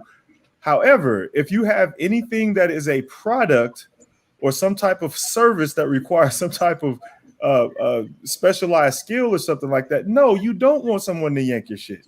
That's what I was talking about at first. You're basically going, this is why they don't like signing NDAs. So okay, so how do you? Okay, fine. So then, with that said, how do you actually get results? Because other groups of people, again, other groups of people, right? Because I talk to all groups of people. I don't just invest in black people, right? So other groups of people, I've never actually had one other non-black person ask me to sign an NDA, right? So how do you actually get results? Let's talk about that then. If you're saying, okay. Well, answer me this, JB, because I had an idea, me and my partner, like in the early 2000s, back when like Fast and Furious 1 came out and everybody was, really modifying and enhancing their cars. I had an idea around that time. I'm not going to say what it was, but there was a commercial that came on back in the day, with a caveman and the wheel and stuff. And it was like Invention Submission Corporation. And so y'all remember that, right? Yeah, I remember that. And the first thing I thought was they were basically saying, if you have an idea on invention, send it to us so we can steal your shit. No, but no. They signed it before I even knew what it was. Because remember, I was young. I was just a little nigger. I didn't know nothing. That's why I was a little what? Just a little nigger. Oh, I just thought you said just a little nigger, and then just kept going like you just like that's not appropriate. Hey, brother, No, IQ ain't shit for that. No, brother. you remember that song back in the day No. when I was just a little nigga. Okay, well, Oh, yeah, okay. Yeah, I got you. yeah. I thought you said you remember that song back in the day. Like, I didn't know the song was called Back in the Day. I was waiting on you to tell me the song that Yeah. came out back in the day. When I was young. Now I got it. Yeah. Okay. Yeah. So yeah, back in the day when I was just a little niggero, I went to Invention Submission Corporation with my me and my partner's idea, and yeah, that was one of the first thing they did. They yoinked you? Nah, they had me sign an NDA. That was the first thing they did. Oh, okay. Like I didn't know what an NDA was, but I mean, or they signed one, for me, and then it was like, okay, what is it? And then I told them, and they told me like their success rate, which was very low, and what they counted as success because they wanted money up front. We wasn't asking for money; we was asking for like advertising and distribution, and it did require physics, and we didn't have that behind us. Especially at the time. So, we just never followed through on it. Who knows what would have happened, but and the market for such things has changed now. But why would you need to show up with money? If it was your idea and they're the company that want you to bring the idea, wouldn't they be the one supplying the money for you to better create your idea or invention? What you're paying them for is advertising and distribution. I knew nothing. You're paying them to bring your shit to like other invention like fairs and stuff, and you show it off, and then I guess they get the investors for you, or they figure out people who want to buy it for distribution. Like since mine is automotive related, they would see if Pep Boys want to put it on aisle 6 or something like that. So that's what they claim that they're doing, but they showed the success rate. It was very, very low.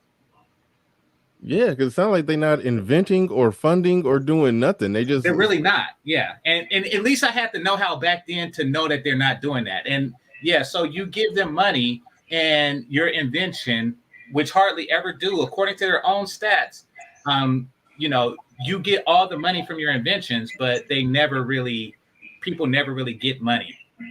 Like their success rate was like less than 5%. And that 5% was just included people that got like $35. Yeah.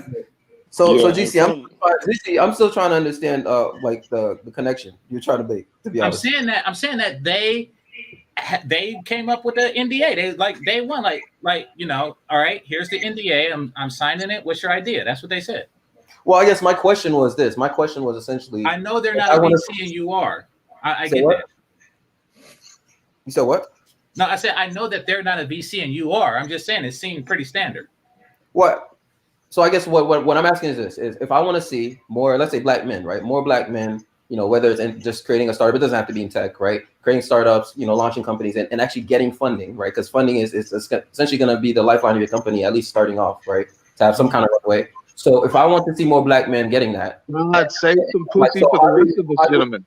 How do you actually get these black men, right? To get the results that they need in terms of raising funding, if they don't want to accept that this is a part of it. I do understand that that's a risk, but that's the risk you have to take. No, it's a risk that you okay. That's what I'm saying. That's what a stalemate is. Neither side wants to take the risk. You don't want to take the risk that somebody more capable will come up with the same idea and cause you legal problems in the future. They don't want to take the risk of you yoinking their shit. But my point is, tons of people take that risk every day, and then you have black people saying they don't want to take that risk. That's my point. Well, how do you know?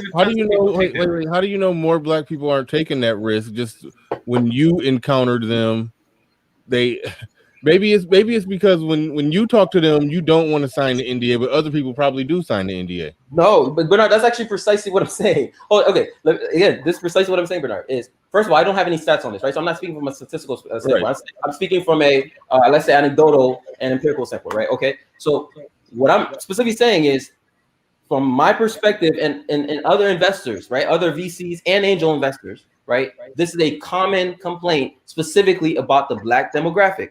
All right, is that because so many black people, and I understand where it comes from, feel that this white man or this person, even black people, they have the funds, they have the resources, they're gonna steal my idea, which I understand where that comes from. they make it so hard for people to even communicate with them when they're trying, when essentially this person would be writing you a check. What is this conversation? Is this like a conference being had? Is this just like I'm trying to figure out? Like, this seems like a very specific conversation to be had. Like, Right. how does this conversation? You said what? How's this playing out in I the mean, real especially world? with the stats on Black entrepreneurship. I mean, I mean, come on, like you're talking about a percent of a percent of percent, and like you're yeah. I had a conference with the three niggas, and they said the problem with Black people, and then no, dude, I literally run a private equity. JB, is he? I think he's probably nothing to do asking with like, no how are stats. you tying? Are you tying it into what was going on with the Black Manosphere trademark? Like, how does that relate? So I was trying the connection I was trying to make is basically I was trying to we were talking about ideas, right? We're talking about I honestly forgot the specific idea we were talking I about. forgot how we got on this subject too. I don't know. I don't know how we got here, but this is hold on. We was talking about people stealing shit in the long illustrious history of the big shit that's been invented that's worth billions of dollars now, or millions, or whatever. You go back to the beginning and find out early on it was somebody else's idea that somebody else stole. And then JB transitioned over to it's still a problem with Black people because Black people so paranoid about getting their shit stole. They require everybody to sign an NDA, and so a lot of Black inventors can't get their shit off the ground because the person with the money don't want to sign the NDA. But I don't know if it's been exactly substantiated that they don't. It's not because the stats on Black entrepreneurship are too low. Again, zero. Like Bernard, the stats on Black zero. entrepreneurship are too low for this to even be a thing. This is like just anecdote. Like no one. Zero. There's no way. Too specific. Go ahead, Silent. No, I'm just talking shit. I mean, I'm just saying it seems. I get everyone wants to make their point, but that just seems such a. I'm just talking shit. It just seems such a specific. Like we were at the Marriott with like 4 other investors, and you got like, and then y'all were talking about like the problem with niggas. Like it just seems like Okay, so maybe y'all can actually let me answer the question. Then. If your question is where do I get this? Where am I coming from? Actually, there is no answer because I'm just talking shit. I ain't shit. There is. I really like. It's just, I'm just talking shit because it's boring. All right, well, you know what? Here's the thing, right? So for me, the only reason I brought this up, Bernard, is because at the end of the day, I'm seeing so many people, right, succeed. I mean, yes, when I say so many people, even that, like statistically, yes, most lawyers fail, right? A lot of people, right? A lot of people are coming in and starting companies and raising funding, and even if they fail, they get some experience out of that, and that also is and I'm seeing Black people fail. That's what I'm saying. From my lens, I'm seeing Black people like fail to raise funding. My brother, it's 11 o'clock. I want to chill and chop it up. I want to be preached to. Wait, what? Go ahead, brother. No, All right. I mean, before we spend more time on it, we get what you're saying. I'm just saying it's a natural stalemate. You're asking somebody who all they have in their life is an idea. I'm assuming that we're talking about somebody who's not an engineer and not wealthy. All they have in their life is this idea, and you're like, let me have that too.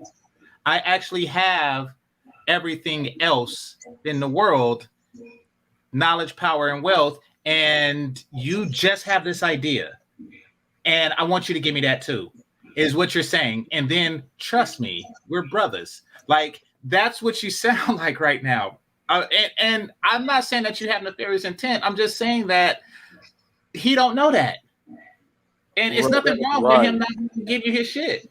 I'm not. Because that's not my it does happen. We know, no, real. We get your point, and like Game Changer said, it's a natural stalemate that happens, and Black people are less likely to trust people, and so yeah, it can become a problem, and that is what it is. And I don't know. Can we not blackify it because then it's everybody? Yeah, that's a natural. It's actually not everybody. Though. Exactly. It's actually not. Well, even if it's Black people at a higher percentage rate, but everybody. No, because the stats on Black entrepreneurship alone are low, so it's everybody. That's exactly. I don't get how. No, that actually does not disprove my point. That's fine. It's fine either way. What was that shit? Silent. Do you got something you want to add in or talk about or throw out there, Silent? I want to make sure you know. Keith, Well, you fuck have you. to I gotta change follow the the topic. NDA conversation. No. I said you can take it anywhere you want, Silent. New topic. You can take it. You can take it anywhere you want. But you know, I really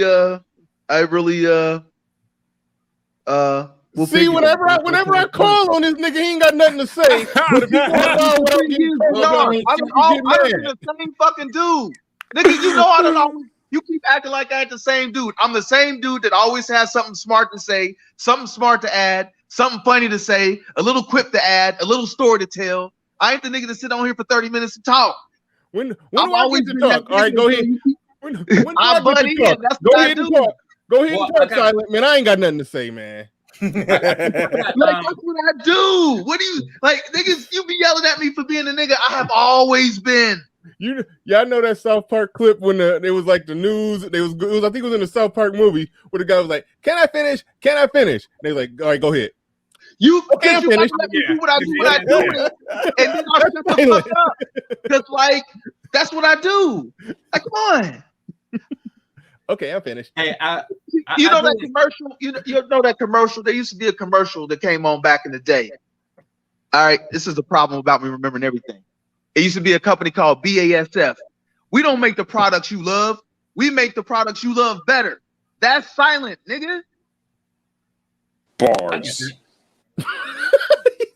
I get that. Hey, JB, since you're out this way and you and you know you're a VC, I do have an idea, and you don't. Go steal your shit. Well, if I present to you dimes on speed dial, how much would you give me to start it up? This is my idea. Shut up, everybody else. Well, how much would you give me? Yeah, zero. He disrespecting you, bro. He going Dr. Pooh Clavius Ray Ravington on your ass. Well, GC, how many engineers would you need to hire to build it? What kind of runway are you looking for? I would prefer to have a front end person. I already got the back end. I got the API works in effect. I don't have any dimes yet, but I'm working on that. I already got the back end. It's gonna have a Java RESTful API back end, connected to a MySQL database. But what I need is somebody with expertise in JavaScript and HTML and CSS. So just one other, really. Okay, gotcha. And I'm guessing you're probably gonna need a biz dev person to get the dimes. Yeah, exactly. Somebody who's well connected and plus funding for travel to go to places where dimes exist. Yes. Okay. You can just call Platinum. Platinum will deliver the dimes to you. No fat bitches.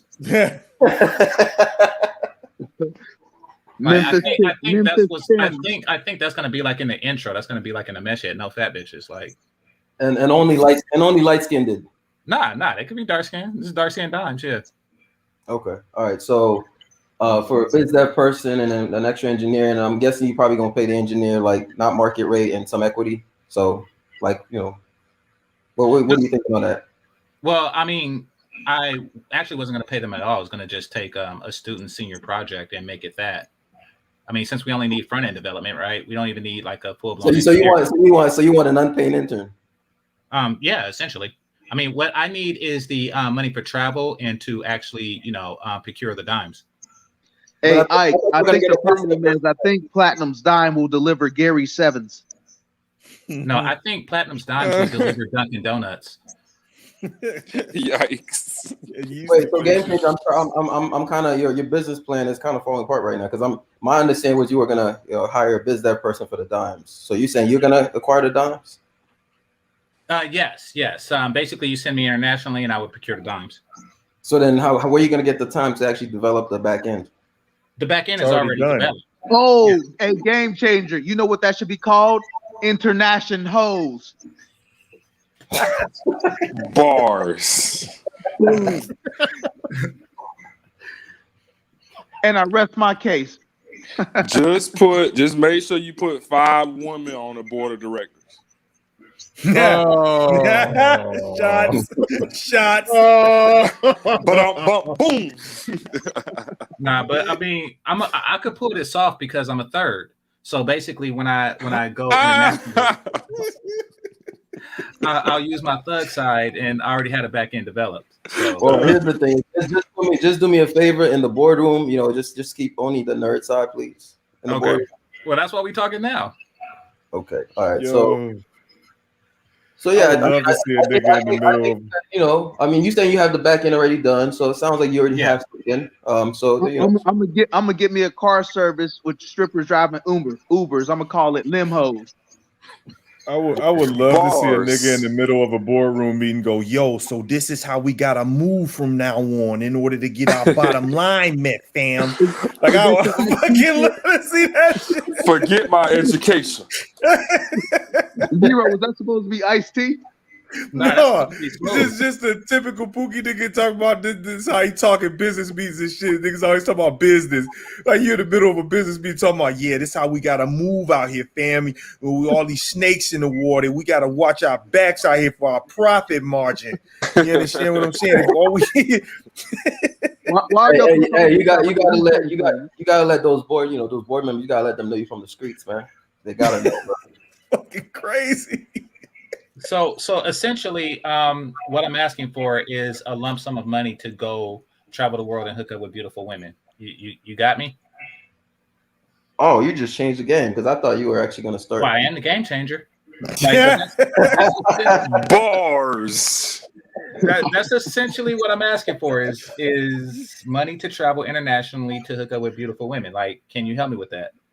And add them to the site. Hey, I gotta admit, that was pretty genius the way you the way you just sold that. I gotta admit. I'm a third. Of course it's genius. Like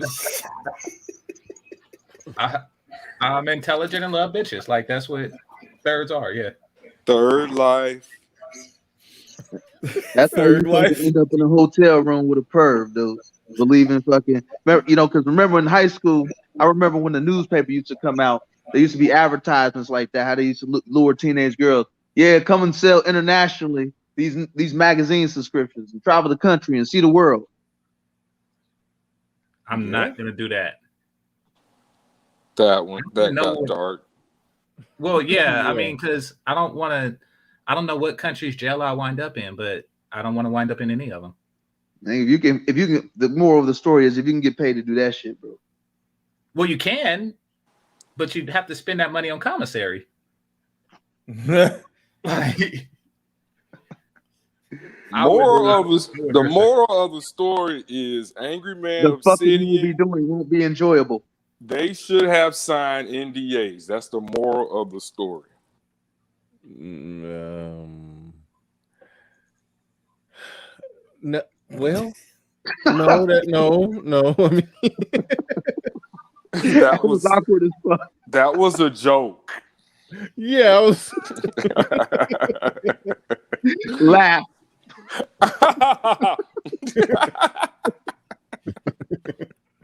Everybody just. Oh, serious note, though. Nobody gonna be able to stop that dude from making money. I know I saw O'Shea stream about him wanting to like blackball him, but if you own a trademark, I mean, let's just say the paperwork goes through, the association alone guarantees him money. He doesn't have to use people's names and likenesses at all. He can just basically piggyback off the talking points. It's pretty much all he has to do, and it's an automatic win all the way around. Well, it's two problems with your theory. One, I did find out that I listened to part of a stream, and I think, well, I mean, this isn't that big of a deal, but it's worth noting. I think they said everybody's name is taken off the contributor list. Now, as far as them piggybacking on talking points,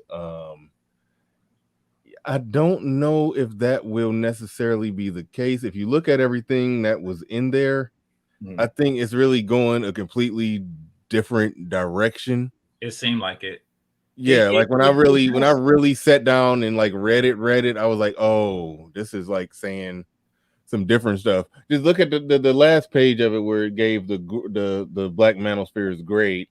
It was like low-key jabs at the Manosphere in a way that kind of like basically like our critics who kind of hate on the Manosphere would word it something like that. Right. Where I was like, so I'm kind of the view that he ain't really with a lot of the stuff that go on in the sphere, And if he can't use the content creator's name that make the manosphere pop the way that it do, that's a weird word that I don't use, make it pop. But if he can't use the manosphere content creators names that make the manosphere, do what the manosphere do, and the talking points in the magazine is different, then it will turn into just a situation where he got the name Black Manosphere, and he's, pushing it to the places that he wanted to push it to. Like he was talking about y'all niggas paying booth rent. Remember when he was saying something along the lines of he's going to have it Gonna at be in churches. the back doing hair. Remember when he said he's going to have it at churches and HBCUs or this or that, or I don't know. Listen. Oh yeah, he did say churches. Really yeah. So I asked him a question on that, and that's why I'm like 85% of the stuff in the manosphere is stuff that Sister Bernice Jenkins Atwater ain't gonna be quite cool with reading. So I don't know how you gonna take it to a damn church. I have one question. I came in slightly late. I was away, but why wasn't the term, I guess, copyrighted a long time ago, especially with the growth because it's just of the words. space? Because we was too busy arguing with bitches. Also, because it's just words. Like, I mean, honestly, nobody cared until now. Right, until now, no one cared, and there was good reason for not caring because it's just words. Is it? Yeah, it's just words. Do you know? Like, there's a place that exists here also called the Manosphere. All these groups are just response movements to feminism. That's all it is. MRA, MGTOW, SYSBM, all these things are just words, just terms. No one cared. Just like no one cared about any of the rest of them. Yeah, nobody cared until it started having real life implications. Right. That they can mathematically track on this shit to where this shit is a threat, to where they have to fucking categorize it and find a way to control it. Because, I mean, best and believe this shit has had real life implications in the real world. We've talked about it. Right. So you don't think your fucking powers that be, if again you have your Jon Stewarts and your Shaq, these people looking at these spaces and don't again, Bernard, I said it again, long before this shit became mainstream. When I told you that Jon Stewart copied my shit word for fucking word, and these niggas are fucking listening, right? Before the shit became, these motherfuckers know. And then it's funny to me, you guys mentioned it, like the interracial shit. It's funny to me, the whole white manosphere started at the height of where interracial dating started. When white men started losing their white women to black men. The quote unquote white manosphere was a black thing. I know people keep forgetting that, but that was nigga shit. Thing is, white dudes came over there because, again, they keep having to remind people, white and black people are having the same problem. Feminism is not race dependent. So it's basically the broken social contract between men and women is what's being addressed. Sure. And everybody found out what the root cause was, which was feminism. The only people that choose to ignore that part of it was niggas. We all in one giant room together talking about this shit. Then white people wanted to get they woe is me racism off. Niggas weren't trying to hear it, but at the same time, niggas was trying to get they woe is me racism off, and then both sides concluded we have to table this conversation until we solve the feminism first, because they have all the legal power and legal protection. So let's table all this bullshit until we get this solved. And niggas said, okay, so how do we solve it? And they was like, well, we have to starve their welfare. And what does that mean? Well, we have to stop fucking with them. And niggas was like, no, we're gonna go over here in this corner and talk about how to get this pussy. And we're gonna call it the black manosphere. But we're all in the same manosphere room. And it's like, we're gonna go over here in this corner and hold hands and think real hard until we turn invisible and they can't see us. Nigga, they can still see you. Everybody can still see you. But you notice does BGS agree with your analysis? It doesn't matter what BGS agrees with. This is what happened. No, I'm serious. This is what happened. No, I asked a question. Okay, Bernard, I know what BGS's talking point is. We have unique issues that we have to deal with. You know what our unique issue is? Bernard, starts with the P, ends with the ussy. Obesity? The thing is, you know who else has unique issues? Foreign niggas. You know who else has unique issues? Asian niggas. You know who else has unique issues? White niggas. Everybody has unique issues. White niggas. Our unique issue is pussy addiction. That's it. We don't have unique issues with white supremacy. You know who else has unique issues? White supremacy. You want to know what their unique issue is? Feminism. You know who else has unique issues? Feminism. Want to know what their unique issue is? L. Gibbets. Everybody has unique issues. Black people made that excuse so we could go in the corner and talk about these hoes. That's it. We can spin it however we want to, but we wanted to go talk about these bitches and how to get bitch. Hey, but y'all notice how lately, right? The people trying to cancel the Black Manosphere. Y'all notice how lately they've been trying to categorize, like they've been trying to put the Manosphere in general in the same category as, like, you know, I've seen a number of articles lately, like trying to put it in the same category as like incels and, you know, and whatnot. And I find that kind of interesting because it's like one of the things that I found interesting about this space for me personally is the fact that it actually holds you accountable as a man, right? And incels, almost by definition, don't hold themselves accountable, right? Because they just point the finger at women. And so I find it interesting that a lot of the people trying to cancel, they're almost like they're basically intentionally characterizing this space as, you know, red pill incels, and as a way to essentially put everybody in the same category as those 4chan incels, and then try to cancel the entire space altogether. Yeah, that's just like YouTube. Like, if you do hashtag the Black Manosphere on your video, it like they suppress it, like it disappears. So it's like, I don't know how valuable it is to trademark it when YouTube like will not even let you hashtag it. Well, I don't know if that's 100% true, because it's a lot of Manosphere detractors that some of them got Manosphere in their name, and they tag it and they hashtag it, and when you type in Manosphere or Black Manosphere, their videos pop up, and a lot of their channels are growing. So I don't know how true that is no more. So Okay, it's gone. It's gone now. They let you hashtag it. Well, no, I mean, you've always been able to do it, but it was said that it would hurt your channel.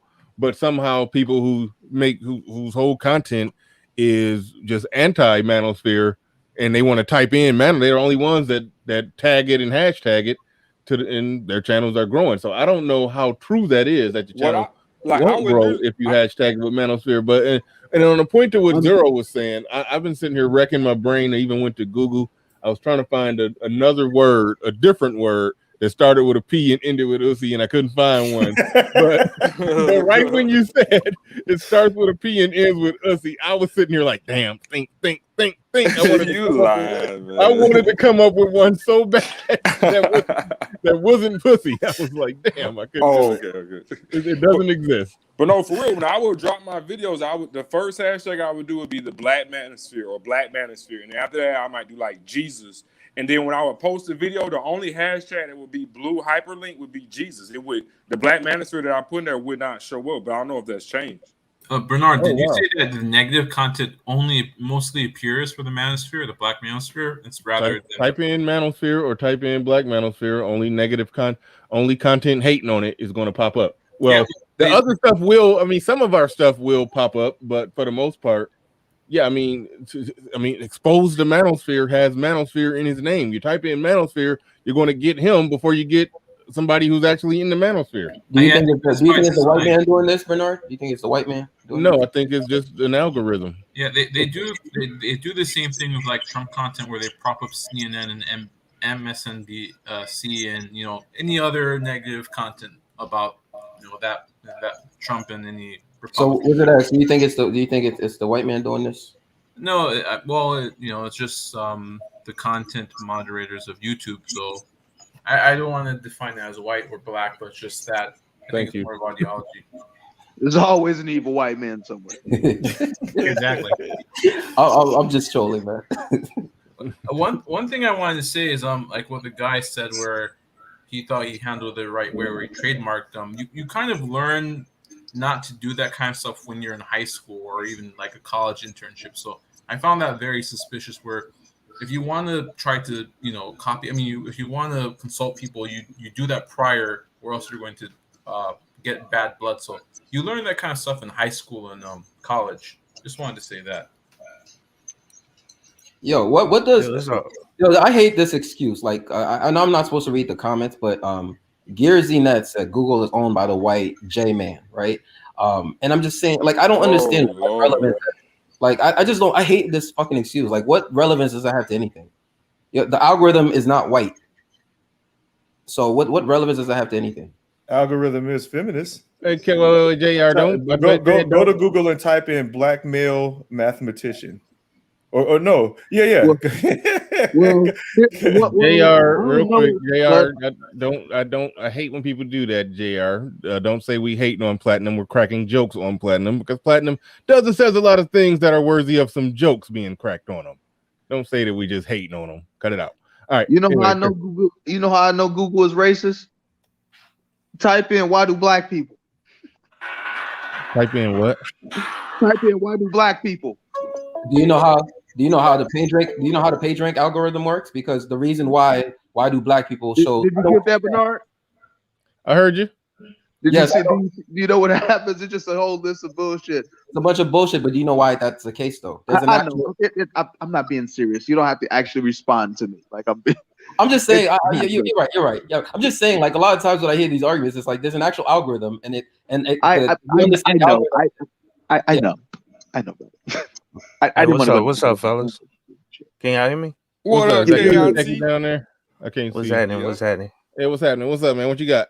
Yeah, so I guess well, hey, all I wanted to say quick, was silent. You notice how he waited for a nice pause and said, "Hey, what's up, fellas?" And then we said hello to him, and then he got the mic. It just that's generally how how it works. I understand. It's because I'm black. I got it. Okay. All right. Go ahead. No, I guess I keep trying to explain it, and maybe I'm not explaining it right, because I'm not a trademark guy or whatever. I just went through the whole process though, you know what I'm saying, and I've done research on it, to actually get my stuff trademarked as well, a couple months ago. But he doesn't own any rights to anything on YouTube, based on everything I've read. So the hashtag the Black Manosphere or using Black Manosphere on any of your videos and stuff, he does not own any of that. His trademark is for specifically a magazine. It says in the trademark documentation that is specifically for a magazine, and not because, and the reason I know it is because when I went through the process, mine is specifically for YouTube. So someone can actually go in and trademark the Black Manosphere under a different category, which is the online video stuff. So it's not totally lost. Shit. And I was doing this research yesterday, just trying to verify my thought process behind what was actually going on and everything I was hearing, as well as with my research. And the stuff I keep finding, it's not totally lost. So anybody, like for instance, O'Shea or Angry Man or whoever can come in and do a trademark specifically for the Black Manosphere under that goods and services or products and services of online video. Because his shit is totally stuck on magazine. It ain't got nothing to do with video or anything like that. And maybe I'm, I probably should have sent this in an email. So he does, because he can file another one, for video as well. And then he would have some type of control.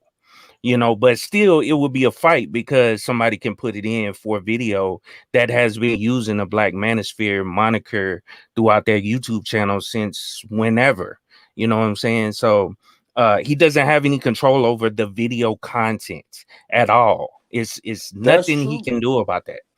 I think most people understood that part. Some people didn't know that it was only for the magazine, but I think everybody understood that it was not a damn thing he can do to control. Well, I mean, according to their Boss Up stream earlier today, they said specifically that it was for more than just the magazine. It was for the name itself. Oh, yeah, that's what they say in the article, though. That's what I understand that, but according to the Boss Up stream today.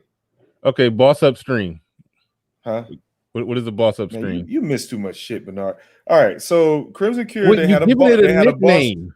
They had a Boss Up stream on the Crimson Okay, Cure I channel today. did see that. I did see Yeah. that, but you gave it a That's the Boss nickname. Up stream. They didn't title it the Boss Up stream, so I wanted to make sure that we were talking about the same thing. We're gonna call it the Boss Up stream. Okay, yeah. So Angry Man had a stream that could have been the Boss Up staff, stream. Bernard. I think you need the Discovery staff, Bernard. I call it the Boss Up stream because niggas was arrogant as fuck. We own this shit, you bitch ass niggas not gonna do shit. Are you serious? I'm fucking with you. No. They were very pleasant. Hey were man, I very- love you, Hey, Bubba. did the third? Are you saying the third came out Zero? No, Niggas was arrogant as fuck on that stream. Y'all didn't watch that? Man, listen, the part that Nope. I saw, they were very pleasant and yeah, they were being corporate and professional. The part that I saw. Now, I didn't watch it all. I didn't watch all of it, but I had a sneaky suspicion that eventually people was gonna be saying some shit in the chat room that was gonna set some shit off. So you telling me that happened? That confidence got over, nigga. That confidence went crazy. It was like they started talking. It was like motherfuckers trying to sabotage, talking about they want to be black men. Do you want to sabotage our shit? Like y'all, man, y'all be missing shit, man. I know what it be. You know, y'all be hating, and y'all don't want to see motherfuckers really boss up. I get it. But no, on keep But that's the it thing. He has the right. He has the. I mean, once he gets approved. Well, wait, hold on. He'll have. I'm so sorry. Keep it Decky. I got you right back. Nah, go Zero, ahead. real quick. Did you say on that stream they said he owns more than just the rights to use the name Black Manosphere for his magazine? They said on that stream. On that stream, you saying they grabbed their nuts and said he owned the fucking word. And that's Yes, Kendra okay. herself Now, clarified it about halfway through when she addressed somebody in the chat that even said something about it. She was like, "Let's get clarity." She used almost the same verbiage as Dr. Pukeli is, because if you're gonna use verbiage, then you gotta use it from the original source. She's like, "We gotta get some clarity on this. We own the Black Manosphere. The name is not just, and specifically said it's not just the magazine, it's the name." Okay. I'm going But off. I mean, I get what you're saying, Zero. They can say No, that I didn't shit. say that. Dr. Pookie did. No, I'm saying And- they can say that, but the paperwork says something different. That's all I'm trying to point out. The paperwork is what matters at the end of the day. You can say whatever the fuck you want to say, but and the reason I'm saying it like that because all right, it's just like the slogan that McDonald's has. I'm loving it. They don't have a full monopoly on I'm loving it. They only have I'm loving it associated with the restaurant. KIT, You see what I'm how saying? many honorary PhDs do you have? Hey, none, man, none. For real, I'm gonna keep it taking I got real saying, though. degrees. But no, for I got real, a like quick joke. in my profession, man, there'll be like a lot of go ahead, right. There'll be like a lot of businesses. Like you'll notice there are a lot of businesses that have the same name, but they may be in different regions of the country. So it's like what Keep It Techie is saying, makes a lot of sense in terms of, how many like Acme roofings are there? There's a ton of them, right? So it's like, it is kind of localized, and it definitely is specific to that product or service. But I think if it's a large enough corporation, like say Coca-Cola, if you can go and start your own Coca-Cola roofing business, right? But you're probably gonna get sued by Coca-Cola, and Coca-Cola is probably gonna win because they're just that well known as Coca-Cola. But if it's something that's kind of generic, that's not ubiquitous, I don't think it's gonna stand up to challenge. Well, you can have your own. You can have the exact words that someone else has. You can put in a trademark, and you guys can research this because I did my own research as well. I can show you links and stuff that I found. But you can have the exact same words as someone else, another business, but what distinguishes it from another is the products and services that you offer. Right. So So if you I mean you start a Keep It Techie or whatever, I got a trademark for videos or whatever, online video and educational content. If you create a Keep It Techie music group or something, or Keep It Techie, and then that's a music group company, you know what I'm saying? And they gonna trademark that under music. Though that's the only thing they can trademark it under. They can't trademark it under educational videos, or it's not a all encompass trademark thing. You know, I can't control them from starting another business using that same name at all, as long as they selling a different product. Right. From what I'm selling. It's the category that yeah, like Keep It Tech, correct. Yeah. Right. Yep. Like McDonald's welding. Hey, y'all know which intellectual property I actually stole, and I'm kind of like I'm waiting for the day that. That's why he wanted the NDAs. See, that's why this nigga. Hey, let me tell you. So when Kevin Samuels, when he did his stream on Coochie Credit, I went and I bought CoochieCredit.com because I was like, okay, I wonder if this is actually available, and then I went and bought it. So I'm just waiting for Kevin Samuels to come in, demand that from me. It all come to light. He can't demand it from you. He can ask nicely. Yeah, if he asks nicely, I might sell it to him at a low price. That could be a good app, like some sort of I guess cryptocurrency app. Yeah, let's see. What's your Coochie Credit? If we get that to spread, far enough, then we might be able to get these women on that. And the first question should be, are you fat? They just gonna lie. Like you can trade Dogecoin and any other smaller cryptocurrency for an exchange of service. So my next idea, JB, is because you're right, they can just lie. I would create a deep learning algorithm that scans for fat bitches. Nice. Hey, I don't even think you need a deep neural network for that. I don't even think you need like a deep learning algorithm for that. You should do. Just need Southern niggas to go, God damn. Most anything that's pixelated, because like a regular neural network can give you 15 inputs or something like that. So whenever you're dealing with pixels, I would always use a deep learning network.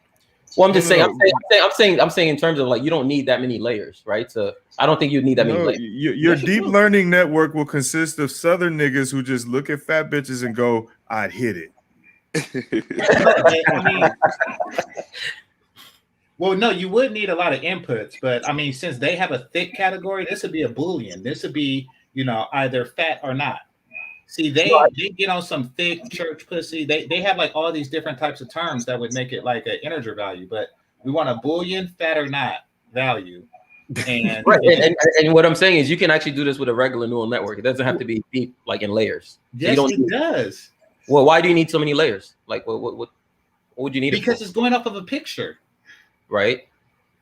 Wait, so can their reactions count? Can Southern nigga reactions be the barometer? Well, I mean, so basically we would have input output, and that's what I need the VC for, to create a database of, female pictures, some labeled fat, others labeled not. But we would need a lot of these inputs in order to, for it to learn for the backpropagation. But it would require deep learning because every time you take something from a photo, the number of okay, how many inputs do you think each photo would take? What do you mean? How many inputs are you talking in terms of? Are you talking in terms of the pixel value? Would it take if I were to take a picture? How many neurons? And that's the only information I have.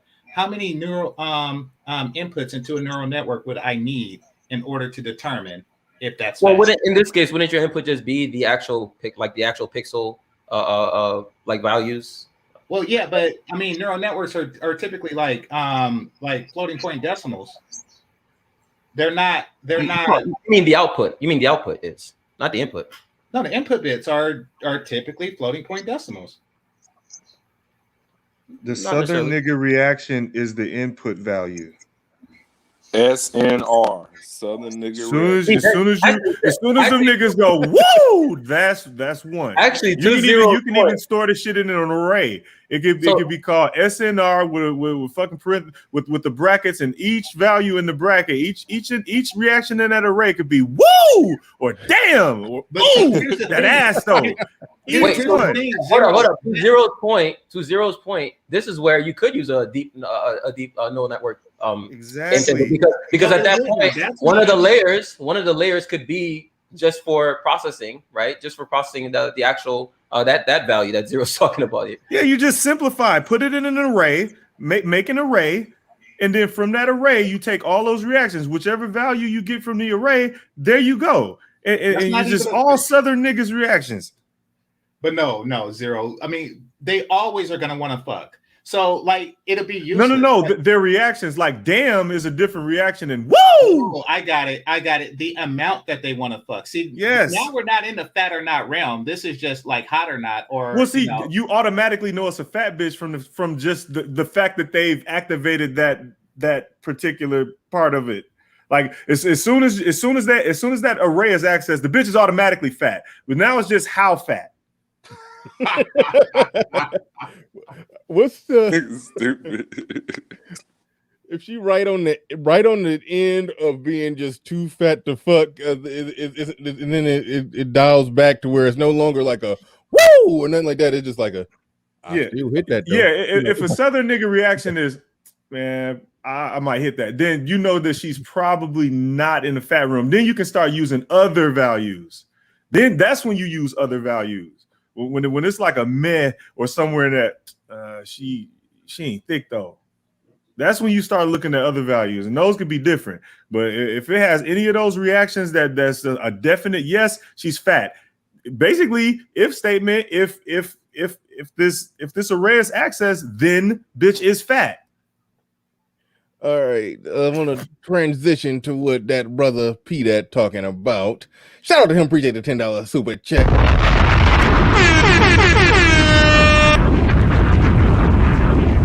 Appreciate you coming on through the super chat. And he says something that kind of matters up in here. He says, "Keep it techie is right. Just Google trademark, same name, same class. It's reasonable for people to not understand the nuance of trademarks, but there has been time to look into it."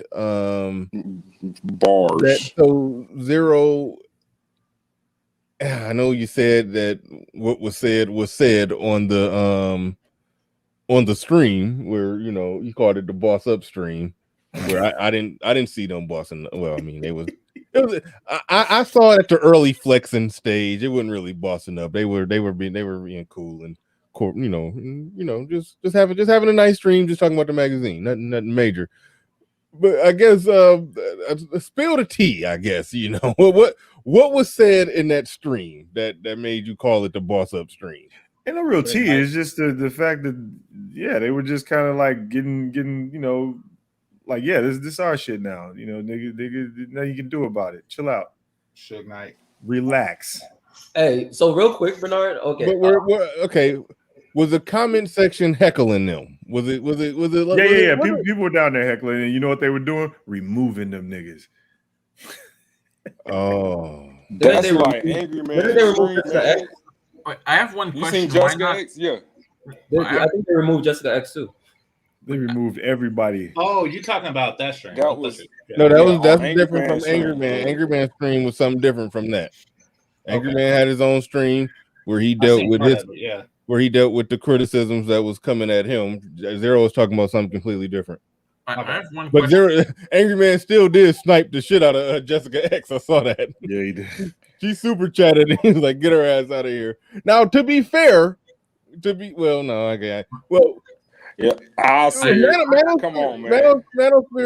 Listen, I agree with his point. Manosphere business being discussed. He was like, "Just get your ass up out of here." Like some people was asking me why.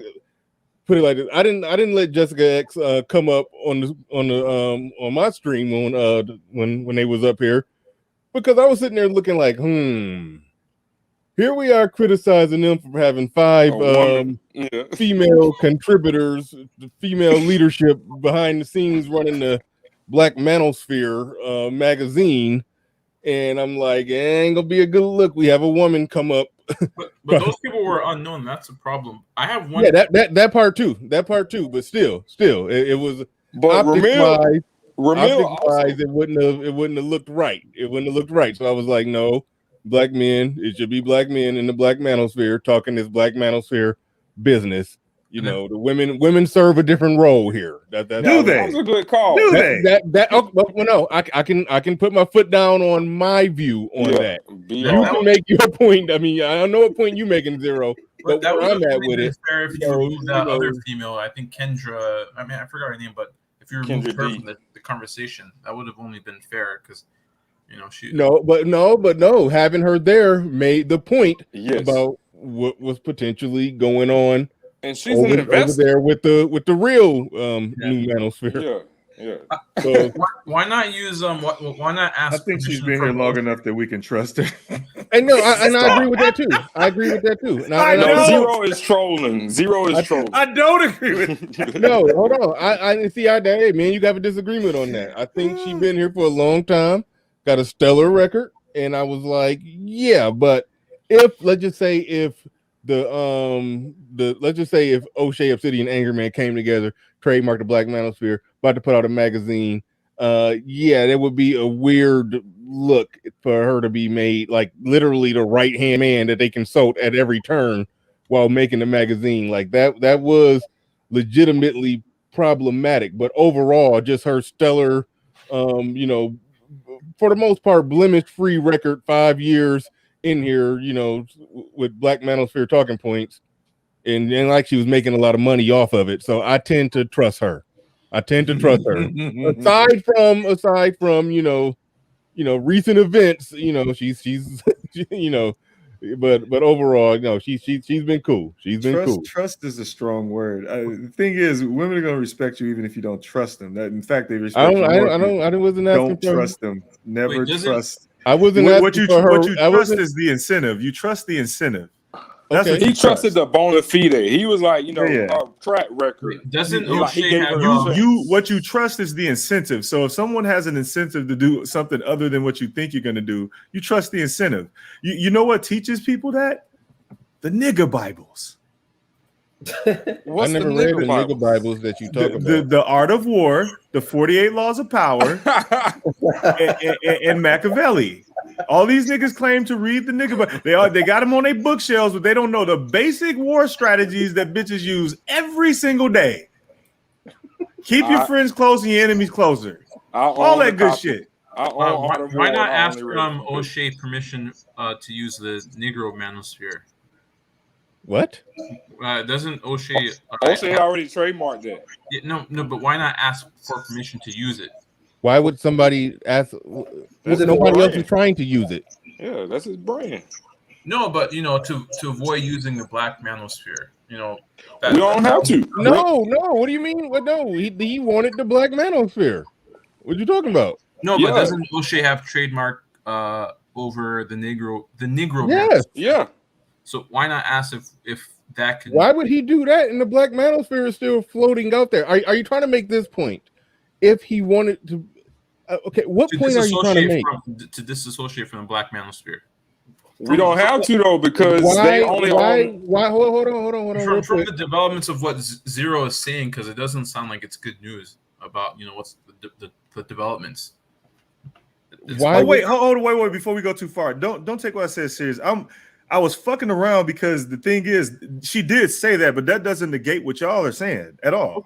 Okay, that was it doesn't negate what y'all are saying at all. Like especially what Keeper Techie was saying about patent usage and shit. I was just trolling about how on the show they were like, no, let's get some clarity. We on the name, nigga. it's not just a magazine. So I got a question. Okay, I got a question. I hate to be that guy, but so I actually looked this up. I went in the trademark database and I searched this up. I don't see the Negro Manosphere in the trademark database. Negro Manosphere or Black Manosphere? Has he actually trademarked this? Because I don't actually see the Negro Manosphere in there. You talking about O'Shea? Yeah, about O'Shea. Yeah. Because I've heard multiple people say this. I've heard multiple people say this, and I actually went and I looked it up in the database, and it's not there. Wait, are you planning a yoink? Well, I can say this. Goddamn, JB, don't take too long to answer that question. KIT. NBA. No, I say this right fast. Hey, I mean, it would have been funny as hell if you was like, "Damn, do you plan to yank it?" And JB just would have went. I don't think. That would. I don't think O'Shea ever said. I don't think O'Shea ever said he trademarked it. I never heard him say that them words come out of his mouth. But what he was saying was that he owned it, as in he's had that website up since what 2015 or 20 whenever he started the Negro Manosphere, doing that breakup that happened between everybody or whatever. So he basically owns it that way. He should trademark it, in my opinion. You know what I'm saying? Based on what I'm seeing now and the way people going after shit, but he has a better claim. So if somebody put in for the Negro Manosphere, he can easily go in and put it in and refute the shit. Yeah, he can undeniably smack that down. No ifs, ands, or buts about it. I mean, but whoever decides to yoink it though can still just make life harder for O'Shea. So. Yeah. This nigga planted a yoink. He had the fucking trademark site right now, putting his credit card information in. Shout out to that brother P that in the building. He said, I think people really need to peep why Ramil was so upset. No, I get why Ramil was upset. And I wasn't upset when I first started the stream. Because I thought Angry Man was connected to it. And if he was, then I gave it, I fully trust the process if Angry Man was involved with it. And he's one of the people that deserve to be. I didn't believe that from the jump, because one of the questions, the reason why I want to leave work so bad is because I wanted somebody to ask him, okay, if you were so fucking altruistic and this is not about money, why didn't you do what is known as conglomerate ownership? Yep, that's what JB was number talking one. about. Hold on, wait, real quick. JB hopped on the panel to try to ask him that, but JB was talking in in 1.75 speed and was taking. And everybody jumped on him. He was talking fast but taking long to get to the point. Okay, but Dr. What is his name? Zero. Dr. Pukelius Ray Ravington. Okay, Dr. Pukelius Ray Ravington knew where JB was going, and he shut it down. He intercepted him. Okay, yeah. I was happy he asked that question. I was actually happy he asked that question, because I remember you knew where he was going. Asked him. Yeah, I asked him. Well, I tried to ask. See, I sometimes I lose words or whatever, and I'm not great at asking the right questions. But I had asked something similar to that the day before. I was basically trying to say, well, under a corporation, he could be an ownership. See, and that's the thing. That was Ramel's stream. We didn't know, who owned that company, because you would have to look up that company to see who owned it. And I was thinking maybe if the company owns it, you never know who's on the board of directors of that company unless you look up the public records for either that LLC or corporation, because most of the time you do have a board when it comes to those business, the way it's set up. Well, the funny thing is, it's actually way more common to have intellectual property owned by a specific entity, right? It's actually way more common. So in other words, this is what I was telling Bernard as well. Like, there's no way the attorney, Adam Resnick, whatever the name that's on the trademark application, there's no way that the attorney did not recommend this. So in other words, what I'm saying is he knew that he was doing it for the reason that he's doing it. And this is why I don't like grifters. I don't like people who try to treat me like I'm an idiot. You know what I'm saying? So, because that's essentially how he tried to treat everybody. Did. Yeah. I do like how y'all intercepted all that weed shit. That was funny as hell. What's up, everybody? What's up? We're about to have a hurricane. What up, Ed? Before we go to Ed, shout out to Brother Pete. He says, I'm not a content creator, and I totally understand his spoken and unspoken indignation. No, I was with Ramil. I didn't even see fully what Ramil saw until he started putting it out there, and I was like, oh, damn, that's a Ramil killed it. Ramil always kill it. So shout out to Ramil. Shut up, Bernard. You being sensitive right now. Well, I knew. I saw what.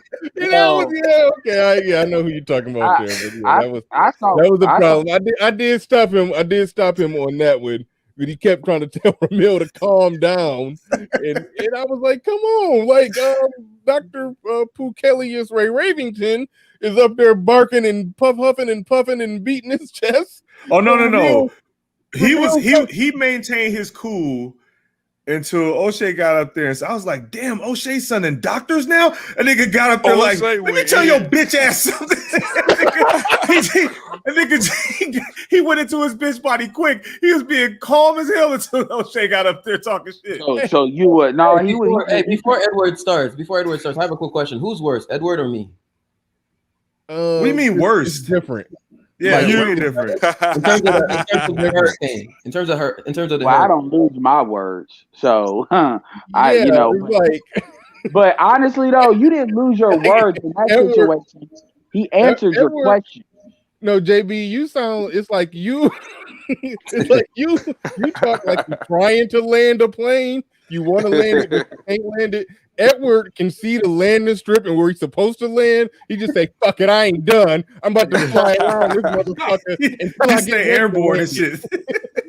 That's the difference. No, and this is where people get annoyed with me when I start approaching the landing, and then you do like what they did in the second Die Hard when they pull back up before they land. That's exactly and what you be about the wheels be about to touch the ground, and then you just pull up. No, fuck that. I got no. That's what happens when I say I'm about to get off. I'm just saying this and I'm gonna get off, and then motherfuckers be waiting for it. But I try to be better. But JB answered your question. He said that shit wasn't worth the $250 or $300. That's what he said. He said, "You don't understand how much that costs. Why would I take on another bill?" Now, anybody, now I'm a notary public. Anybody, shout out to Andre Hatchett, because I went through his course like a couple years ago and got it in North Carolina. Anybody that knows like about LLCs and stuff knows that stuff can be as expensive as you want, but the way they went about it, it doesn't have to be that expensive to structure it that way. And so if you got all this money and you got this backing like you're talking about, I mean, really, you could have did it on your own. So he didn't. Though he tried to throw the money thing out there in order to make it seem like it was hell of expensive, which means he thought we were stupid. And he thought nobody had experience at all in like anything. So he was doing basic game, basic playing. And as far as Ramil, I understood what Reels was saying, but I didn't take it that seriously because I know how people are in this space. I knew that people were going to rip that apart either on the panel or off the panel. But it got worse as he kept talking because he kept making himself look worse and worse and worse and worse the longer it went on. And I was like, damn, dude, you suck at sales because I do webinars and I can tell you, I ain't never seen somebody, they start off all right in the webinar and at the end, everybody is basically, they against your shit. But that's what happened.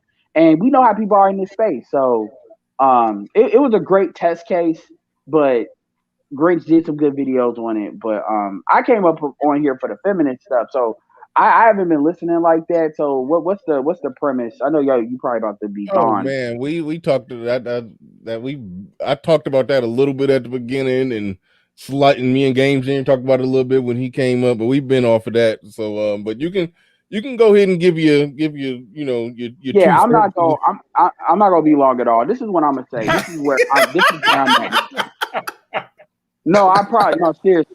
Hey, Edward, if you make some shirts with that statement on it, I'll buy like 10 of them right now. Hell yeah. Put them shits online. I'm going to say this, then I'm done. Yeah, then somebody trademark my shit, right?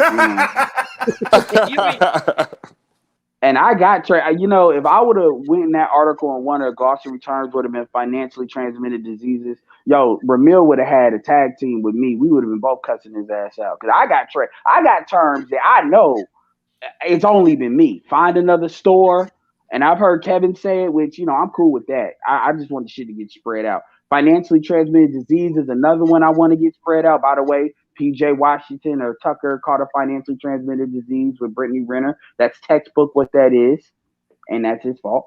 But anyway. Hey, do y'all know I invented the word hyphy? What? I invented the word hyphy. Man, get out of here. I remember that dude. They took that shit.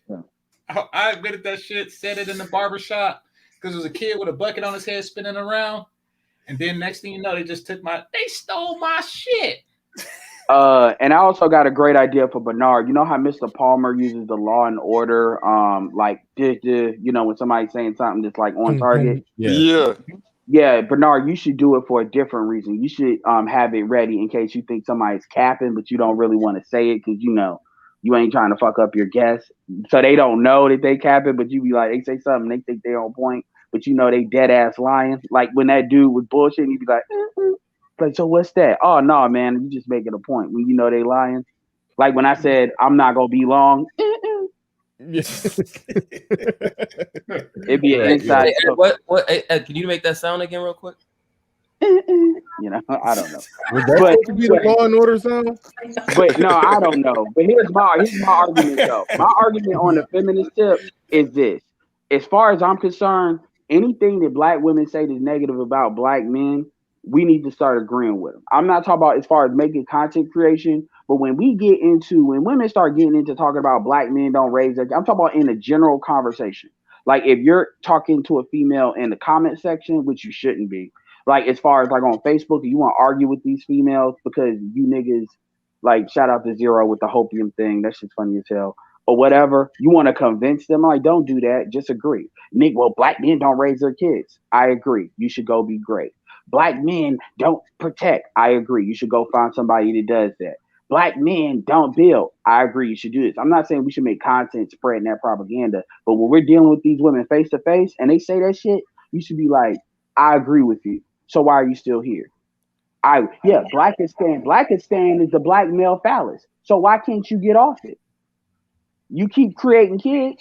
Why are you still here? Because at some point we're gonna have to start letting these women know we really don't give a fuck about what they're talking about. We've been told we ain't shit since we got here.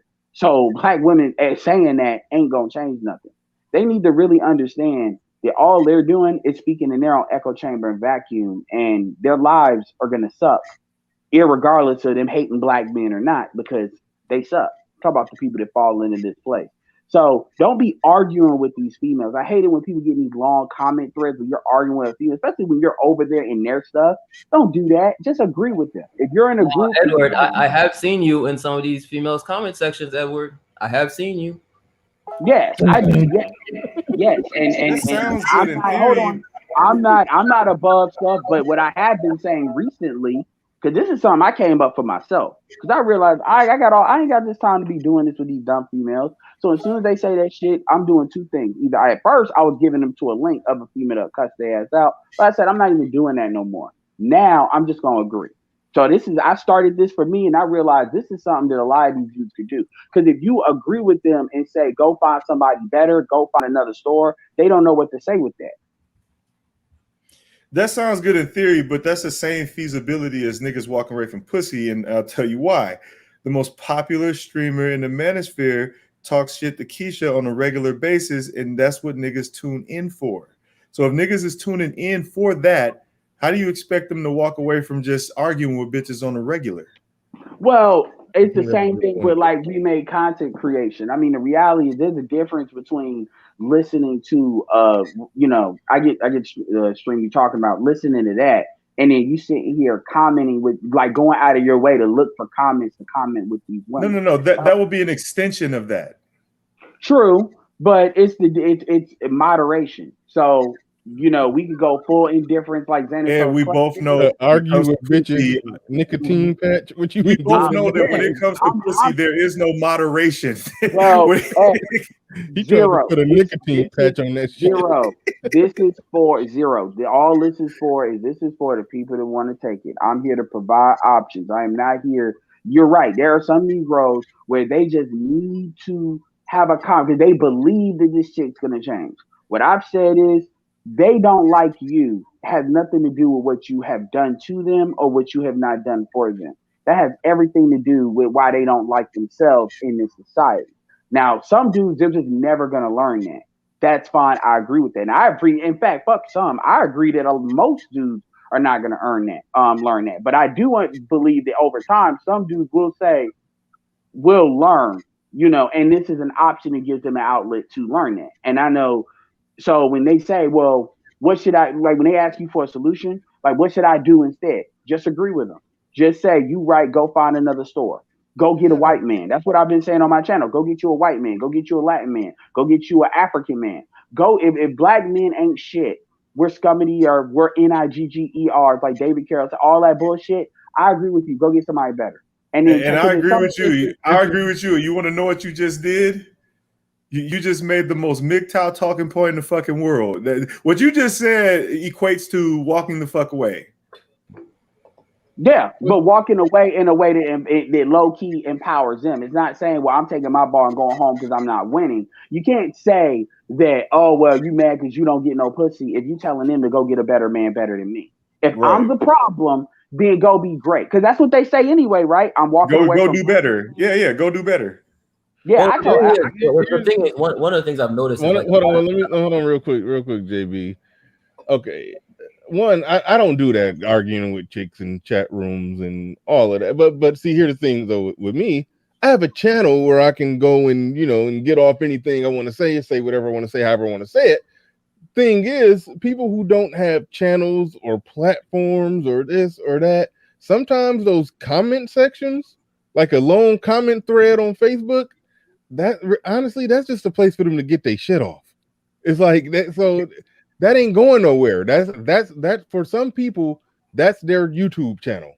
But a lot of dudes, but hold on, Bernard. I hear what you're saying, but again, like what's called said with moderation, you got dudes where they do like. I'll give you a perfect example. If there's a woman that comes into my chat, not even like my chat, dudes would just start going fully automatic on the woman to the point where I told dudes like, y'all, I'm gonna give this chick a ring because they got a right to talk because I want to interact with what they say.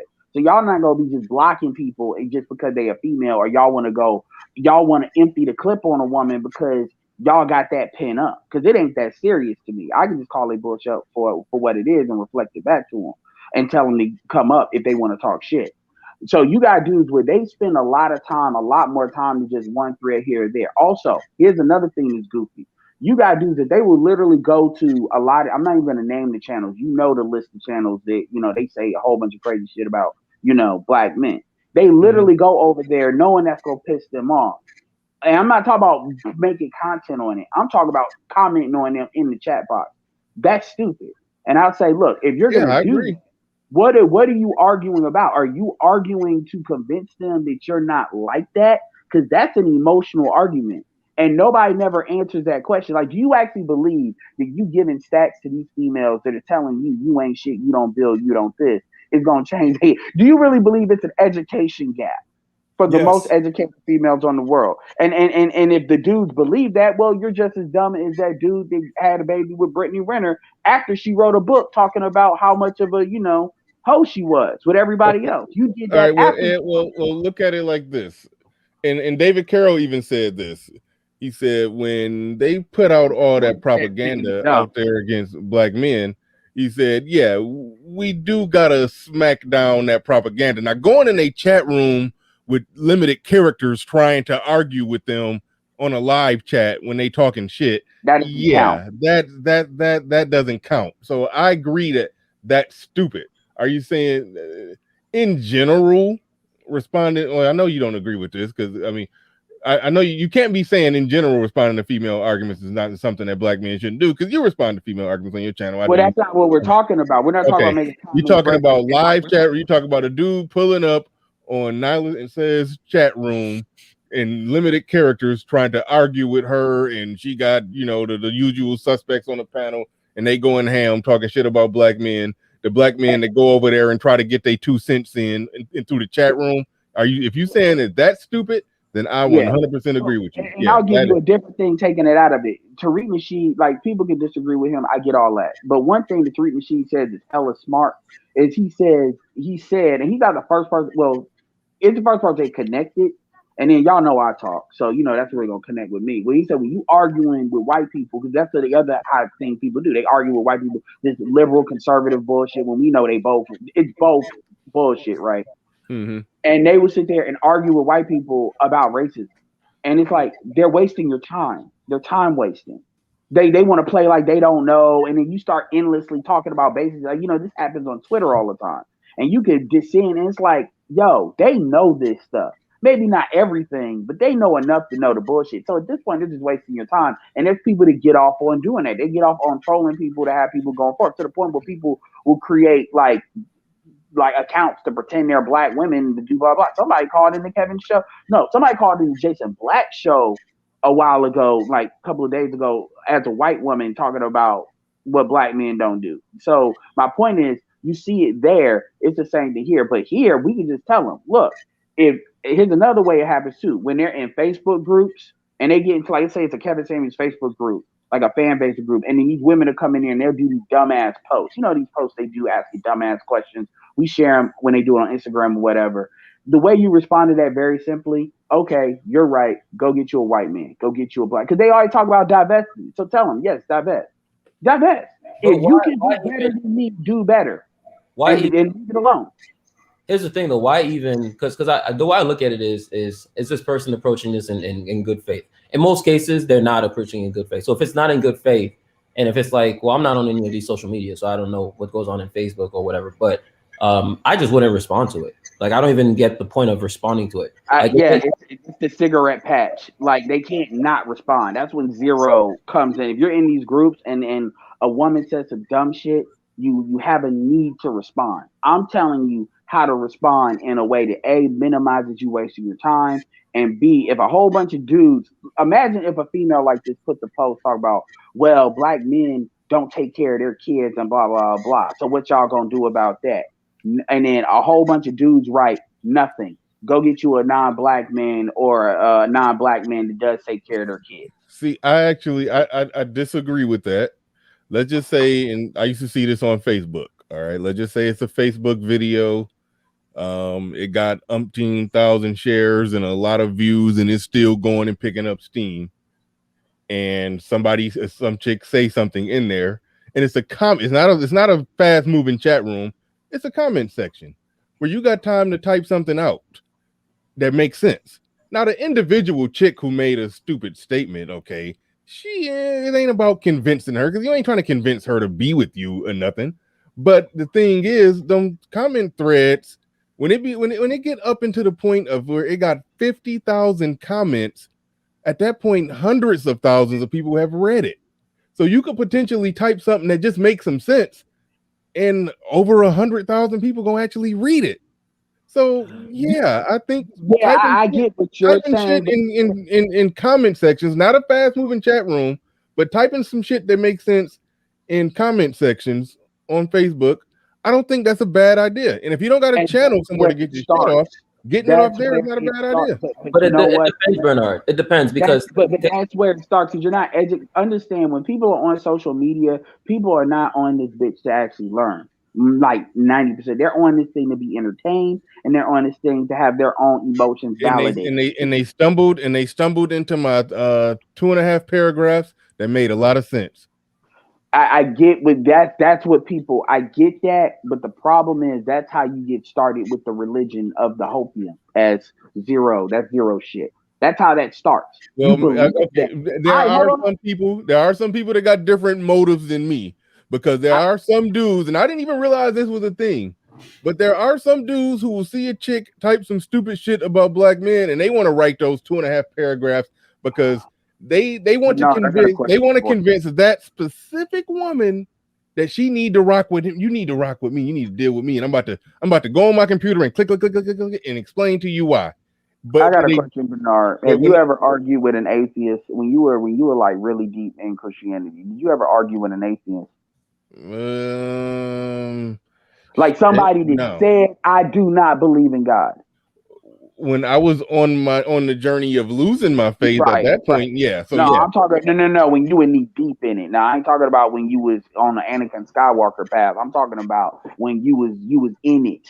Like there was no point because they've already declared what they're on. Now if you want to argue, that's fine. But my point is, when women, even Sister George said this, they do it for attention. They know, they either believe what they believe. They already know you're not going to change their minds. Like, think about it. In the 10 years that we've been doing this, do you think women have gotten better or gotten worse? I don't know. They're more blazing Things are about going finessing motherfuckers now. They're more blazing about it. Well, So this, here's this is an the important. thing. When Hold up. when when one side, hold on, when one side trumps up You their don't know. forces, it's going to be an equal opposite. Like, for example, when Kevin Samuels start blowing up, you start seeing the axis of evil over there, sharing their videos, collabing together, people who never dealt with each other, dealing with each other and sharing, and they're trying to trump up their side. But at the same time, by just sheer quantity, just numbers, there are a few people that have had some, had to stop and think about a few things. Yeah, there's no ifs, ands, or buts about that. It's been some women and some men who's gotten red pilled by the red pill growing and expanding. Yeah, but that I think hasn't changed. I think there's an important I think there's an important variable here that you guys are not considering. Go ahead. Here's one way to look at it, right? So like at least like here's one of the ways I look at it. So for example, when Fox Soul, when they did that recent stream, whatever, on Kevin Samuels, when you look at the like to dislike ratio, you can see that there's enough people like who either agree and disagree with this. Like there's some tension. When you one of the things about social spaces online is that typically speaking, people are in a bubble, right? So if you go to like a lot of times I see these, like the Cynthia G's and whatnot. Every now and then I'll go on their channels and see what they're talking about. And I'm like, do people actually believe this shit? But then you realize it's like a bunch of likes and a bunch of people in the comments agreeing. Yeah. So you're not going to get anywhere by going to a bunch of people in their bubble and trying to tell them that they're wrong. There's no point in doing that. Yeah, it's a useless tactic. Whereas if you go to like a Fox Soul where there's enough disagreements, right? I'm more willing to go there and type in a comment because there'll be enough, people who may or may not agree, but there's enough to challenge there. But if there's no point in going to a Cynthia G where like it's all these people are already in a bubble, and that bubble just gets enhanced every single day. And the more channels similar to her that they go to, the stronger that bubble is. You're not accomplishing anything by typing anything. Yes, but a lot of these people have been around for a long time, and you're dealing with people where they have literally had kids with the very people they can't stand. They've started off. I'm not even talking. That's one person. Another person ain't never shown their face, but they started off being pro-black, and now they're giddying over a white person that they might potentially talk to. Then you got mofos that are bleaching their skin. Like you got people where they have completely discredited themselves, yet they are actually still growing. And that's outside of the stuff we've called out. We got, Karazin with apparently her divorce. Like it doesn't matter. The thing you got to understand about the type of people I'm talking about is we don't have enough indifference. There's too much engagement, too little indifference. And the thing is, black men, here's the beautiful thing about what I'm saying. The variable I didn't introduce, and I'm going to introduce it now. The environment is on our side. Where the environment is going, it is going a lot faster than even we thought it would go. Like when people, like even when like Zero talked about like the New York decriminalization like years ago, that's finally here. Where in a lot of other Cuomo, wow, but a lot of other states are gonna probably start following suit, or cities, we'll say cities are gonna start following suit because they have control over that.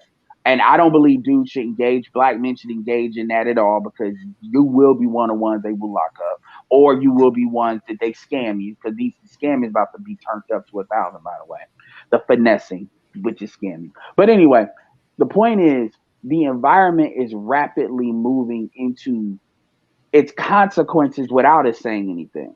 So if they sit there and they want to say, well, black men ain't this, everything, but go find somebody else. Because we know there's non-black women that they're on their BS too, but they're going to look for the best men that they can get. Everybody's musical chairs has to come upon us. And we also know that for the most part, these Z's are less willing to talk than the millennials were. Even, so it's a lot of vice grips. So now it's time, come to the table. These women want to pretend to be feminine. That's what's starting to happen too. A lot is fake femininity. That's something we need to start calling out too. Because it's a lot of that. I want to pretend for a little bit so we can come together with black love. That's what me and Obsidian was kind of going back and forth with on your channel. We need to start not answering the goddamn phone when they call and then realize if we ever answer it. So a part of that in a way that's not malicious or angry, or they could say we're mad, is telling them, no, black men ain't shit. We ain't never gonna be shit if that's what you want to believe. So go get you an African man, Caribbean man, a white man, all the stuff you want to listen to those females that tell you to do that. You think Okay, Kevin they're right. Samuels should say Don't that on do his it. show? You think that should be Kevin Samuels' opening speech on his next show? Kevin has said find another store and given me credit. He has mentioned that Yeah. before. So No, yeah, but I do have a quick question. Hold on, real quick. I said that sarcastically, but to answer your question, after I had a second to think about it, have things gotten better or worse, or have they, meaning women or black women, gotten better or worse? I don't think Kevin Samuels' show, if it was worse, I don't think Kevin Samuels would have an audience saying the things that he's saying if it's gotten worse. No, They would no. hear that. What, They would hear that and make an immediate about face. Like, no, fuck this nigga. We out. No, that's not why they listen to Kevin. No, they listen to Kevin because of the environment. The What do you mean? environment is why they listen. Right. Because you got to look at when Kevin came So up. the environment has made them better, Kevin blew up in COVID. Kevin wouldn't have blew up when it was Google Hangouts. Kevin would have blew up like this. Like I don't care what production he has. Kevin blew up because there was a need. There was somebody, and look, I give him every kind of credit for. That's like lightning, being able to control that. Like I give him credit for that, but because everybody couldn't have did that, not the way he did it. But the need had to be there. There was a need there. The lies were now becoming detrimental to these women's security and their health. So you see, as you see Derek Jackson goes down, see, lying feels good. Lying and I gotta, even though I didn't know you did the Hopium Zero, I got one. No, wait. So real quick, Hopium is Blaze the Stampede. Oh, okay. That's what Grinch said. Hey, real quick, I also got a question. My thing, hold on. My term is that I've been using for a while now is emotional dope dealing. So Derek Jackson is an emotional dope dealer, meaning he sells things that gives you dopamine that feels good, telling you it ain't your fault. But at the end of the day, when that high is gone, what do you want? You want to get it more. So you get people to reinforce what you say. So it's a lot of people that can make money off emotionally dope dealing now. But they're pulling up a chair to listen to somebody tell them, no, it actually is your fault.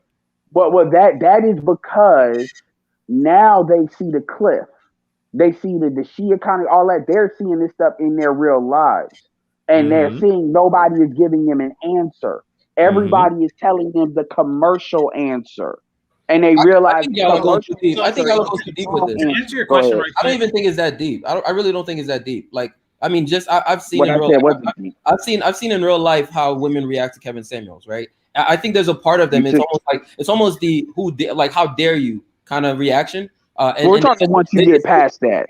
They just basically keep listening because they're just wondering like, who the fuck is this guy? Like, how dare he? And then over time, they like, it's almost like they're realizing over time that damn, he's actually right, but they're still upset about it. That's the they realize that he's right and they don't care. Do y'all be paying attention to these streams when y'all watch this shit?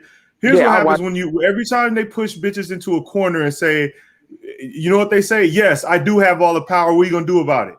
That's what happens. As soon as they push bitches in the corner, they go, yeah, I know I'm out here doing all this fuck shit, but I can. That's what happens. It's like nobody's paying attention to that shit. We can talk about how ineffective or effective the rhetoric is, and rhetoric is just rhetoric until you can get some legal shit going. And if that's going to take some years, we ain't got that kind of time. However, as far as like what's being said, we can realize all the shit we want to, but you want to know what's going to override that? The pussy. You want to know why I know that? Because niggas keep going over there listening to the same shit over and over and over again. I had a professor that told me a correct answer only needs to be applied once.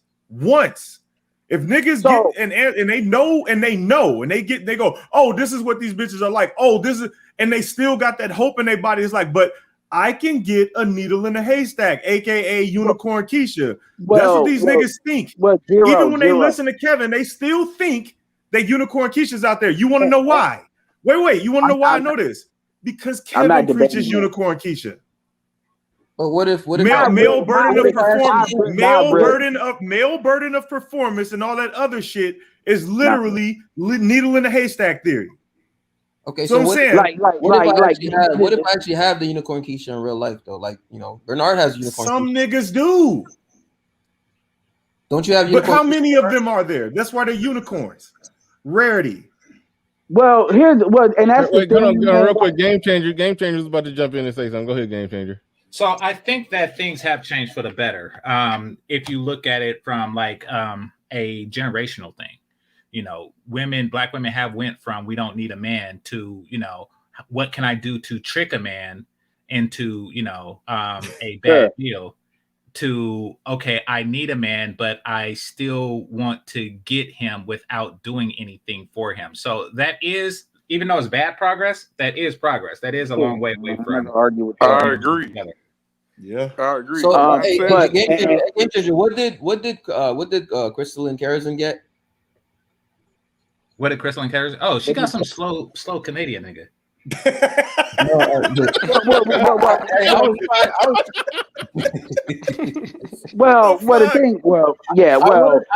actually wanted to hear Game Changer say that she got liposuction, but whatever. Okay, yeah. So, well, you got people getting Brazilian butt.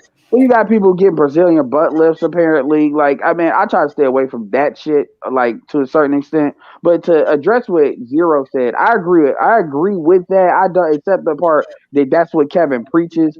Kevin preaches basically because even Kevin will ask these females, you know, do you have to be with a black man with the option that they claim they want? And they try a lot of times they'll say yes. They'll say yes more than they'll say no. And I think they say yes because they know they ain't got no chance over there.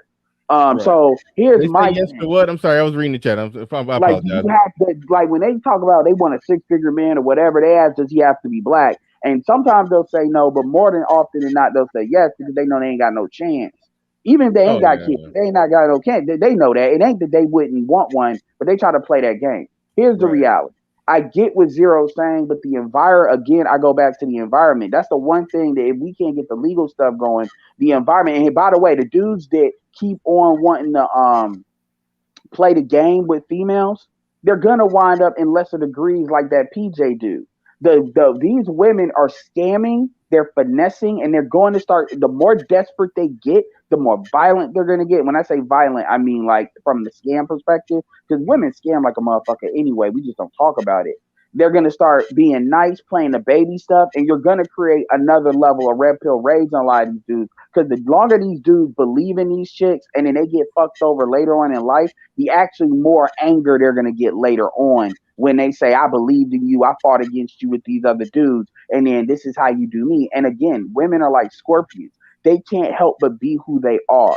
They just can't. The resentment against black men is too deep with a lot of these females. They cannot pretend. That's why they do what you did, where they say, when you take away all the bullshit, they talk about, you know, I got the power, what you gonna do? Because that's what they believe. And see, before, we didn't have the environment on our end. Man, the government just spent trillions of dollars. These women talking about, I'm happy that the DNC extended the moratorium. I'm like, yo, they can keep extending that a year or two. Eventually, they not gonna be able to do that. So, you know, it doesn't matter. You're either going to be out selling this pussy for coffee prices today or next month. And by then, OnlyFans might have fully converted to not dealing with hoes. Maybe not. So at the end of the day, it doesn't matter. It's musical chairs. This is how long they want to play the music. Look, I think we have this idea that women are not engaging in warfare. That doesn't mean that like we're okay. When I say that when they go, you know, yeah, I got the power. What are you going to do about it? That's because at the end of the day, the power is the legal protection and the legal power, the laws. So at the end of the day, they know that. That's what they know. That is something that men will not face, because for us, any privilege that we remove from them is considered hurting women, harming women. This is what men believe. This is what men believe. So until we stop thinking like that, you're gonna keep having people engaging in the shit that they do, because if you study any kind of behavioral economics, it's all about incentive. At the end of the day, the bottom line, the incentive is pussy. You follow the pussy or you follow the money. It's the same thing. So it doesn't matter what they watch. It doesn't matter what they hear. It doesn't matter what they know. Their actions are gonna determine everything. It's just like when niggas want you to stop pocket watching them on YouTube because they spend their money at the pimp channels, and then they come over here talking about, man, I love engaging in these conversations with you brothers. You understand? So niggas say shit, and then they put their money where their priorities are. It's the same thing with these men. They put their money where their mouth is. So and again, for Kevin's shit, the reason why I stopped even talking shit about him is because my perspective is attack from all sides. If you think that you can talk sense to the women, okay, fine. If you think that you can game them, that's fine. Attack from all sides. But at the end of the day, the incentive is going to be everything you need to know. The same thing we say to these women, we say women can say what they want to, but their actions dictate it. It's the same thing for us. Well, it's the same thing for us. You make a hold on real quick, Ed. You make a good point, Zero. And I was just about to ask you this question, because if the long-winded, gonna take forever goal is laws being changed, and again, I think you understand that's probably a multi-generational fight. Yeah. And it could actually be done in one generation if we took the position of if we got that fucking white supremacy hump off our back, yeah. Okay, fair enough. But if the end of the game is a marathon, or scoring a touchdown, you got to go 100 yards. You would have to some degree agree that, okay, the first 3 yards of that fight may very well be on a major media platform that's getting millions of views per week, up to like 5 to 10 million views per week, probably, with somebody surgically picking apart women, how all their choices and everything they do is absolutely 100% stupid, breaking them down into tears. And the world is watching and everybody's seeing it, and it's still going on. That may be the first 2 yards of your fight that you ultimately want to end it with. And that's why I stopped talking shit. I can understand you coming at guys thinking that, oh, this is the victory, and they only don't win 5 yards. But at the end of the day, something like that a platform that big doing what he's doing, red pilling the shit out of not just women, because half of his audience at least is men. So he's red pilling men. He's getting men. Women are basically snitching on themselves. Yeah, he's getting men to think properly, because they, like Ed said, they watching women snitch on themselves. So men are waking up and women are sitting there, not the one that called in, but the ones watching it, sitting there like, damn, we stupid as fuck, sitting there operating. And we're not even going to talk about all the that might be the first 2, 3, maybe 5 yards of the 100-yard football field that need to get ran across. And you know what's crazy? Can I just respond to that real quick? I need to hear what Zero think about that. Okay, so I agree with that. I completely agree with that. The only pushback I have on that is, yeah, those first yards do need to be fought, and people do need to see this behavior. They do need to see it. However, if we're taking the position that see how stupid these women are, I think that's the wrong position. We can't keep thinking that women are these dumb children. Okay. They took power from us. We can keep saying that we gave them the power. I hear that a lot. We gave them power. Yeah, sure. Again, refer to your nigga Bibles. You know what's in there? Subversion, coercion, deception. Mm-hmm. They took the power from us, and all they had to do was close their legs if you don't give them what they want. All right, okay, let me rephrase it. Instead of we can't do that. Hold on, wait, real quick. Let me rephrase it. Instead of this major media platform showing us how stupid they are, this major media platform is showing not just women but men as well as women the logical conclusions or outcomes of all the I guess power they took and decisions they're making with the power and freedom that they got. That better way to word it. Yeah, and then highlight their intent. Right quick, Zero. I just want to point this out. Collectively, they are stupid. Just to be clear, because they don't understand the value of power. Like, so you took power to what end? Like, what are you going to do with it? And the answer to that is buy shit to give men the power of the shit that you buy. You see, they didn't really take it. They always had pussy since the beginning of time. Like, they've always had that, and which means that they always had the ability to leverage that. So they always had that power. They exercised it at the behest of men who profit from it. You know, when we talk about who benefits the whole cui bono of this whole feminist movement and stuff like that, it is the oligarchs of society. It exactly. is. So yeah, they're being manipulated by men. You know, like if you ask them, what do they have to show for it? Well, I don't have to slave in a hot kitchen. So how do you get food? Well, I cook, and I clean, and I also work. I'm actually worse off than I was in the 50s, but I don't have to give Game Changer a sandwich. That's stupid. That's pretty fucking stupid. Yeah, and we're not saying that's different. If she cooked herself some spaghetti that day anyway, well, she didn't have to put more spaghetti into the pot when she made exactly. Oligarchs have existed since the beginning of civilization. Now, don't get me wrong, they got power, but to what end? I mean, you know, it's kind of like that part doesn't matter. Okay, that part doesn't matter. I've said before. I've talked to BGS about this. Stupid. I've actually also talked to BGS about this. He thinks you they were want to wrong rule. They don't want to rule anything. They just want the power because the power gives them the ability to just be free. I want to jump in That's here. what stupid is. Right, but okay. All right, let's look at it this way. Cortez took a bunch of gold from niggas just to have it. To what end? Okay, so this is like that's stupid. That's what stupid is. Oh, this is a circular argument. Yes, technically you all are both right. But here's the thing that's being lost in this when it comes to the oligarchs. The reality is, and this is, I do believe this, when motherfuckers start popping off when it comes to the Vietnam War, this is where a lot of the elite really started to say, this is what feminism started to get like a lot of backing because it's used as a mechanism to control men. Feminism is controlled chaos. It really is. And that's regardless of chaos.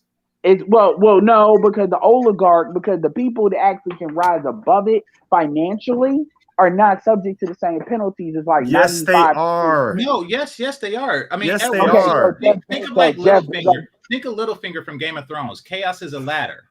You know, so yeah, they're just they're not affected. Okay, they're not affected by it in any kind of real way. Like yes, they are. How? Yes, they are. There are no. Me too. Real quick, there are no rich people in a communist country. Period. Full stop. There are no. Yes, there China's are no rich country. Every millionaire that is a millionaire that is a Chinese citizen is subject to getting all their shit taken. I point you to Jack Ma. There are no rich people in a communist country. Feminism, communism, socialism, they're all synonyms. If our shit goes down because we give all the bitches money and run out of money, and then we have to go socialist or go communist, all this individualism that niggas is talking about, that's gone. Okay, again. The reason why feminism operates the way that it operates is because you got at least 75%, and I dare say 80% of the men that at some level co-sign the shit. True that, but what I'm saying is oligarchs do not exist when the state owns everything. Well, fine. But if you eliminate like half of that number, even half of that number, that completely changes the dynamics. Because there's and that's the real problem. The problem is the men co-sign it, and so it's not even they take power. This is where the giving away stuff comes in. So really, what's going to make this shit take long has nothing to do with the females, because the females are going to respond. Like, it's the same thing when you deal, like, if you take black women that are in like an area, just like not a black area, they start going in a white area doing white shit. At some point, motherfuckers in that area are going to get tired of them doing shit, and then they're going to be subject to certain shit they might not be subject to in the black community. Meaning they get their head bopped up, and then ain't nobody going to really do shit to the people that did it. And then what's going to happen? They're going to magically stop going to that area. You know, or they're going to still, or as like the stores happen, they may get regulated and they still buy, because at the end of the day, they ain't got no real power in that zone compared to that group. It's the same thing when it comes to. So my point is, the reason this is going to take so long is because you got a whole bunch of dudes that they just want to believe that if they do the right thing, the woman's going to do the right thing, rather than saying, okay, you need to make the woman do the right thing, either by making her do it physically or by replacing her. See, and this is where, if we bring it back to black men refute. What do black men always say? Oh, I love the black woman and only the black woman. And anybody that doesn't, it seems to somehow you hate the black That's woman. bullshit. They just want that's bullshit. They just want pussy. That's just something we say. So okay, this is bigger than bitches making dumb decisions to get power. It's bigger than that. This is why I said the gynocracy is about pussy and feminism is about power. Feminism is about power. What it really comes down to is feminism is communism. These are synonyms. Feminism, socialism, communism. Those are synonyms. Once you hand over your country to in the name of equality, you become communist. You know what happens under communism? The state owns everything, including the money. This is why there are no rich people under communist countries. Okay, it's way bigger than the shit that we're talking. This is the end goal. There's no oligarchy in communism. Okay, so this is where people start to like dissipate, because as far as what needs to happen, like it doesn't need to be like that big. Because even on what you saying, I just be like, then just vote for Republican and then be done with it. As far, but what I'm hold on, but the thing about it is, black men. The issue with black men and men in general is they will not replace the pussy that they're loyal to. These dudes are not sitting here saying, well, if this woman won't do stuff on my terms, I don't care how much money you make or whatever, I'm going to go get another chick that will. What they're doing is creating situations where they say, I'm only going to deal with this particular group of women, and then that's it. And then this is why when dudes start being told to go overseas, the dudes start being taught interracially date, SYSBM, all of that is always seen like sexual competition is seen as a negative. And a lot of dudes buy into that. And that's the real issue. This is why I keep saying, because motherfucking women, if they say what we not doing, then they need to go and find somebody better that will. They can't, which is why they're still here. And Edward, did you vote for the Great White Hope? What do you mean, hope for the Great White Hope? Did you vote for the Great White Hope? Man, I voted independent. I didn't vote for Biden or Trump. Okay, I'm gonna keep it real with you. I forgot who I voted for. So no, I didn't vote for either one of them. So do you like the Great White Hope? What are you talking about? Trump? Who? What? Because that can mean a lot of different things when I hear that terminology. What do you mean? That could mean pussy's the Great White Hope. In this conversation, what are you talking about? The Great White Hope. He's trolling you. You wasn't listening earlier. That was a Jesse Lee Peterson reference. Okay, so my thing, well, whatever, and I don't even. And Jesse Lee Peterson has some good points, but I think people like blow him up way too much. But I will say this again. It's very simple. It's very simple. Your greatest power is your power of choice. Men have voluntarily given that away because they want to look at other bitches through the eyes of their mother. That's the issue I focus on. It may be bigger than that. But then you call me a simple man, and I keep it simple. Because when we start getting into communism and stuff, you start losing motherfuckers. Especially, because... Right, y'all took it in that direction when y'all started talking about the power aspect being this insignificant thing that chicks are doing, to no end. I never said what they were doing is insignificant. But what I said, a big part of, just like I say the same thing with white supremacy. I believe white supremacy exists, but I believe nigga shit makes that shit run very smoothly, a lot more smoothly than it could. It's our choice that we don't economically aggregate stuff. That's our choice. And so when motherfuckers want to talk about white supremacy, I'm like, let's have that other conversation first before you have that conversation. Same thing with the women. You people want to talk about all this power women have. They have a power you give them by you. It's kind of like the cable company. If you have all this choice, but you say I'm never gonna leave AT&T. Well, guess what? AT&T can charge your ass what the fuck they want, have shitty service, all of that. But you don't want to leave AT&T. It's what people do with religion. Man, we gotta stop saying that. You're not giving them shit. They taking it. I was just about to. If you don't respect your enemy, you will never fucking win. If you don't respect the people you're going up against, you're never gonna win. You're not giving them shit. I'm not saying you don't. Wait a minute. I think what's meant by giving them power, I think what he means is the men in power are not working. Well, I'll just say what I mean when I say we gave them power or men give women power. I mean the men in power are not working in the best interest of men. That's essentially what I mean by men giving them power. Yes, men are the only group. Women do not think in we. Men think in we. So the reality is, if anybody should have the power, it should be the men because of that. But men don't believe that. Men buy into this idea that women, the society has failed women somehow, and somehow it's continuing to fail them. So anything a woman does is wrong, or when I say bad, I mean it creates a negative outcome for them. If it's not a man's fault directly, it's society's fault. So therefore, collectively, it's men's fault. And there's too many men that buy into that. That starts with you as an individual, because when you talk to these guys individually, black, white, or otherwise, that have this ideology, they always have this guilt shit going on. Either they're guilty about what they did or what somebody else like that they know did. And so that is where it starts, and that's how I speak to it. Now, if you want to talk, I'm not saying you're wrong about talking the overarching thing, but at the end of the day, that is the mentality that's the origin of that mentality. It's not about, I very much so understand the power of black female or female propaganda. I get that, because you got so many dudes that they do what the fuck they do and they don't know why. But a lot of dudes do that because they want to compete with other dudes.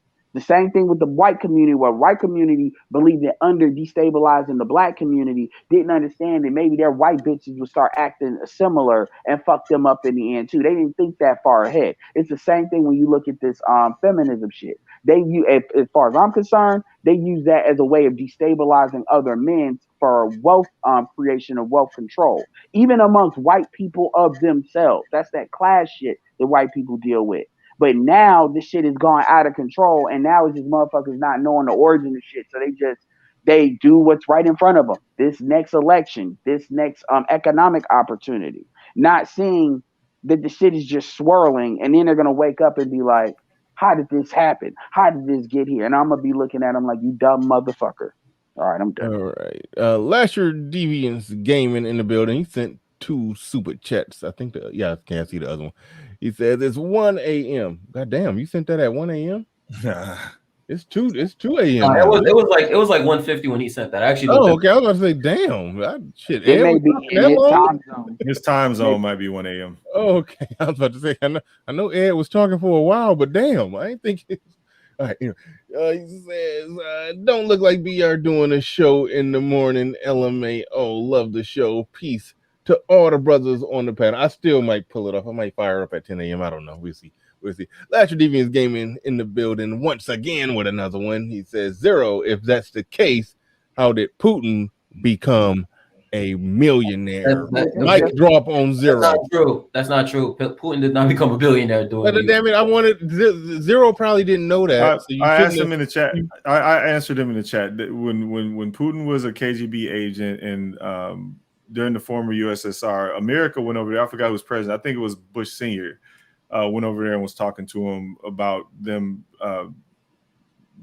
basically bringing their economics up. But Russia took too long. Well, the USSR, former USSR, took too long, and Putin and his gang used their, connects from being former KGB agents and very high up in state government, because KGB is like near the top of the state government, and they just took over the state because there was no leadership. So now Putin is the state. So that's why he's rich. No, but that's different. That's a different answer. He's asking during the USSR regime. He didn't become a billionaire during the USSR. That's just not regime. true. That's just not true. It's not. Yeah, and see, this is where dudes want to argue. Right. Wait, I want to pass the mic to Black Curls down there, and I never quite understand them curls. Like, is that like the top? Oh, now I get it. That's my first time seeing it zoomed in. I thought that was like the top of the head, but I didn't know them was bangs. Nah. I didn't know that. I was trying to figure out why he got like shit. So yeah, okay, you got bang yang. All right, that bang yang.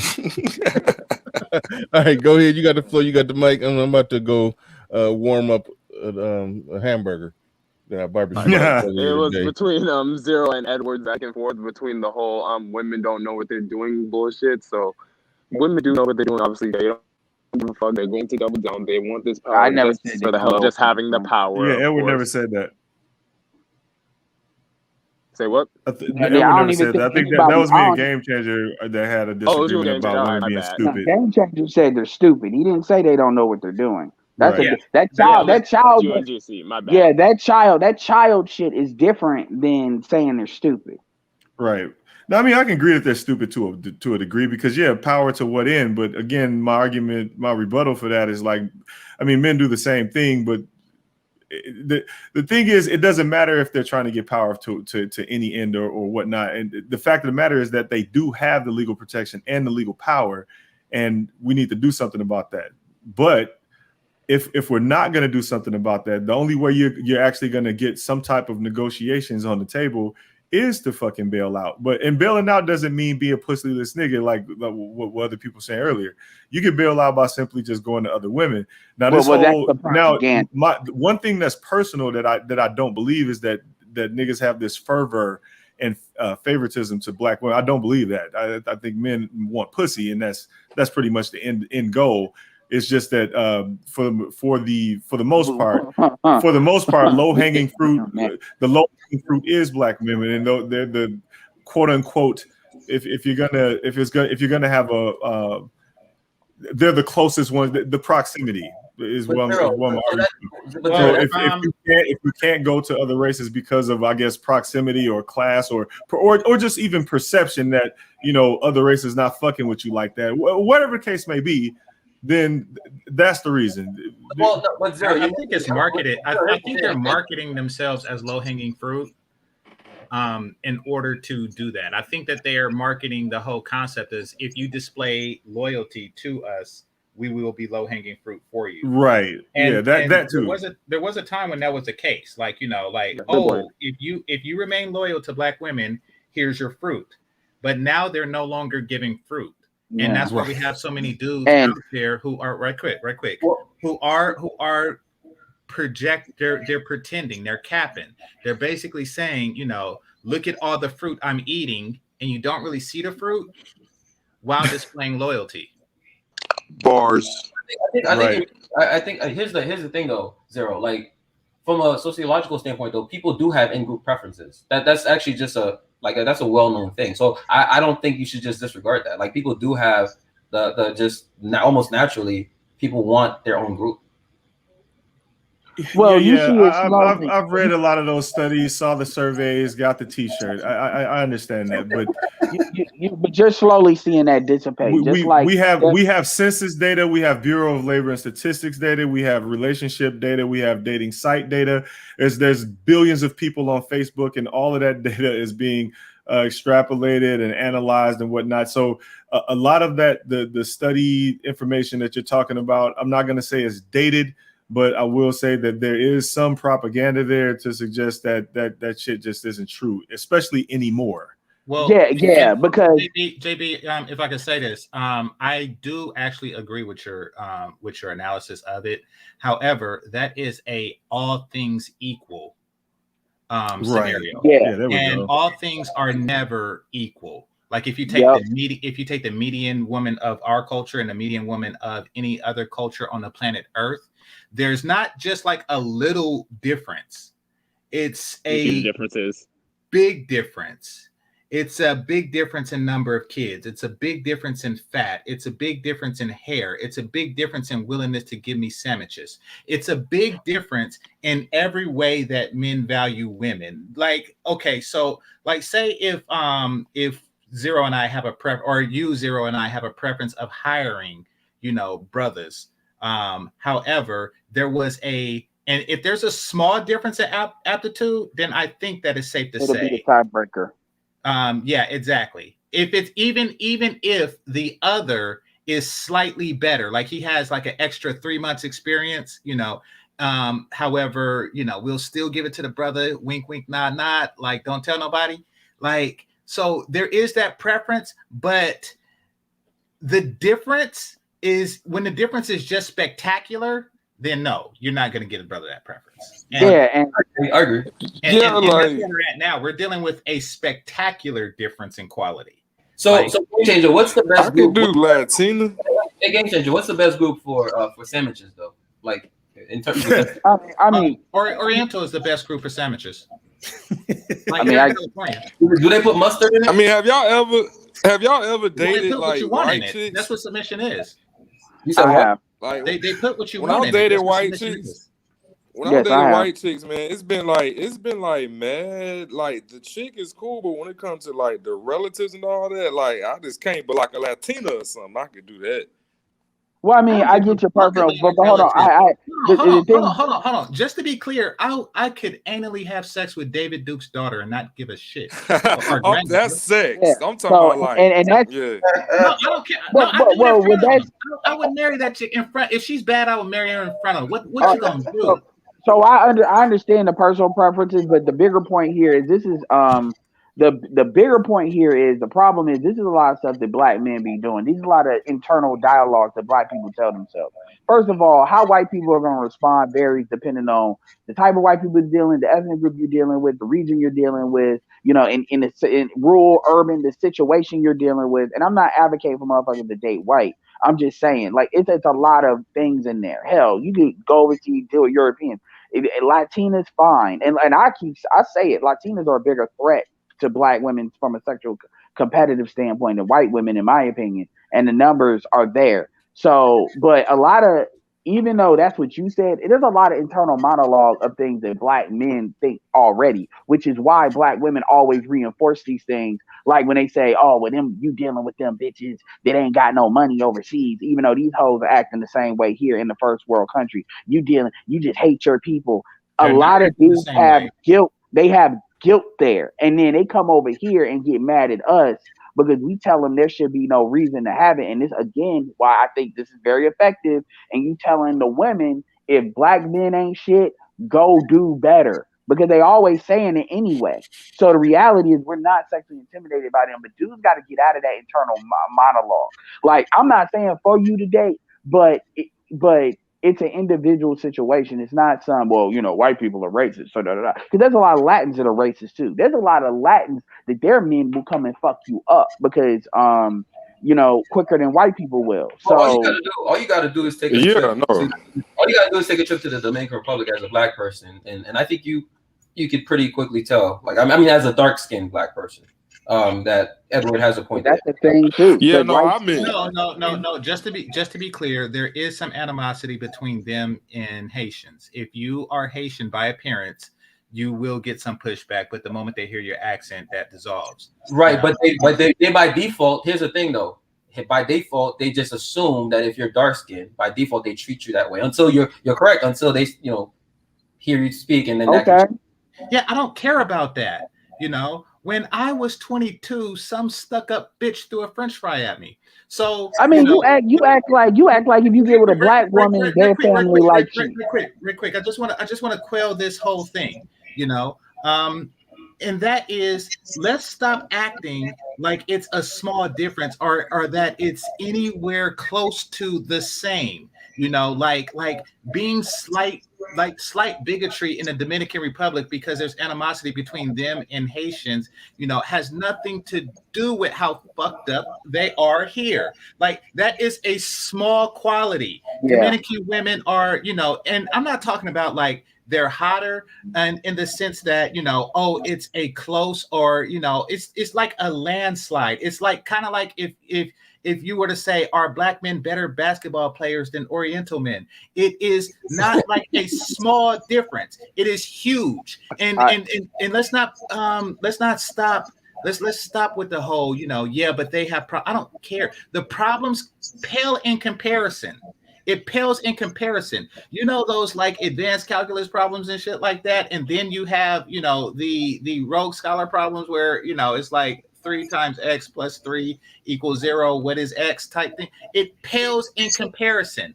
It pales in comparison the amount of difference in quality. Let's not pretend like we're not dealing with the absolute worst. I didn't hate GC. I didn't mean to trigger you, man. I actually agree with you on that. I was just pointing. What I'm saying is bringing up the negative qualities of another race doesn't even compare. It's like, you know, it's like you have a lion problem, or it's like those people. It's like those people who live in the East Coast, and they get hit with tornadoes, and then they say something like, yeah, but y'all have earthquakes. We have like one every 30 years or so. Come on. It pales in comparison how shitty it is getting hit with a hurricane in a mobile home all the time. So let's not compare. At the end of the day, your power of choice is the most important thing in this environment that you should hold on to, because you can't enforce standards. If you don't believe that you should have the standards and you're not willing to pick based on, this is why I even talk about intercultural dating, because a lot of black men don't even really look, depending on their environment, they don't even look to date interculturally. They really, because you see this come up with the ADO shit. They really believe they should be loyal to the ADOs. And yeah, some of that, a lot of that is cap.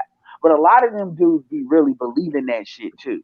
And you see it, and like, I don't give a damn what any of y'all say. If you're willing to be a stepfather for a black female, that shit ain't cap.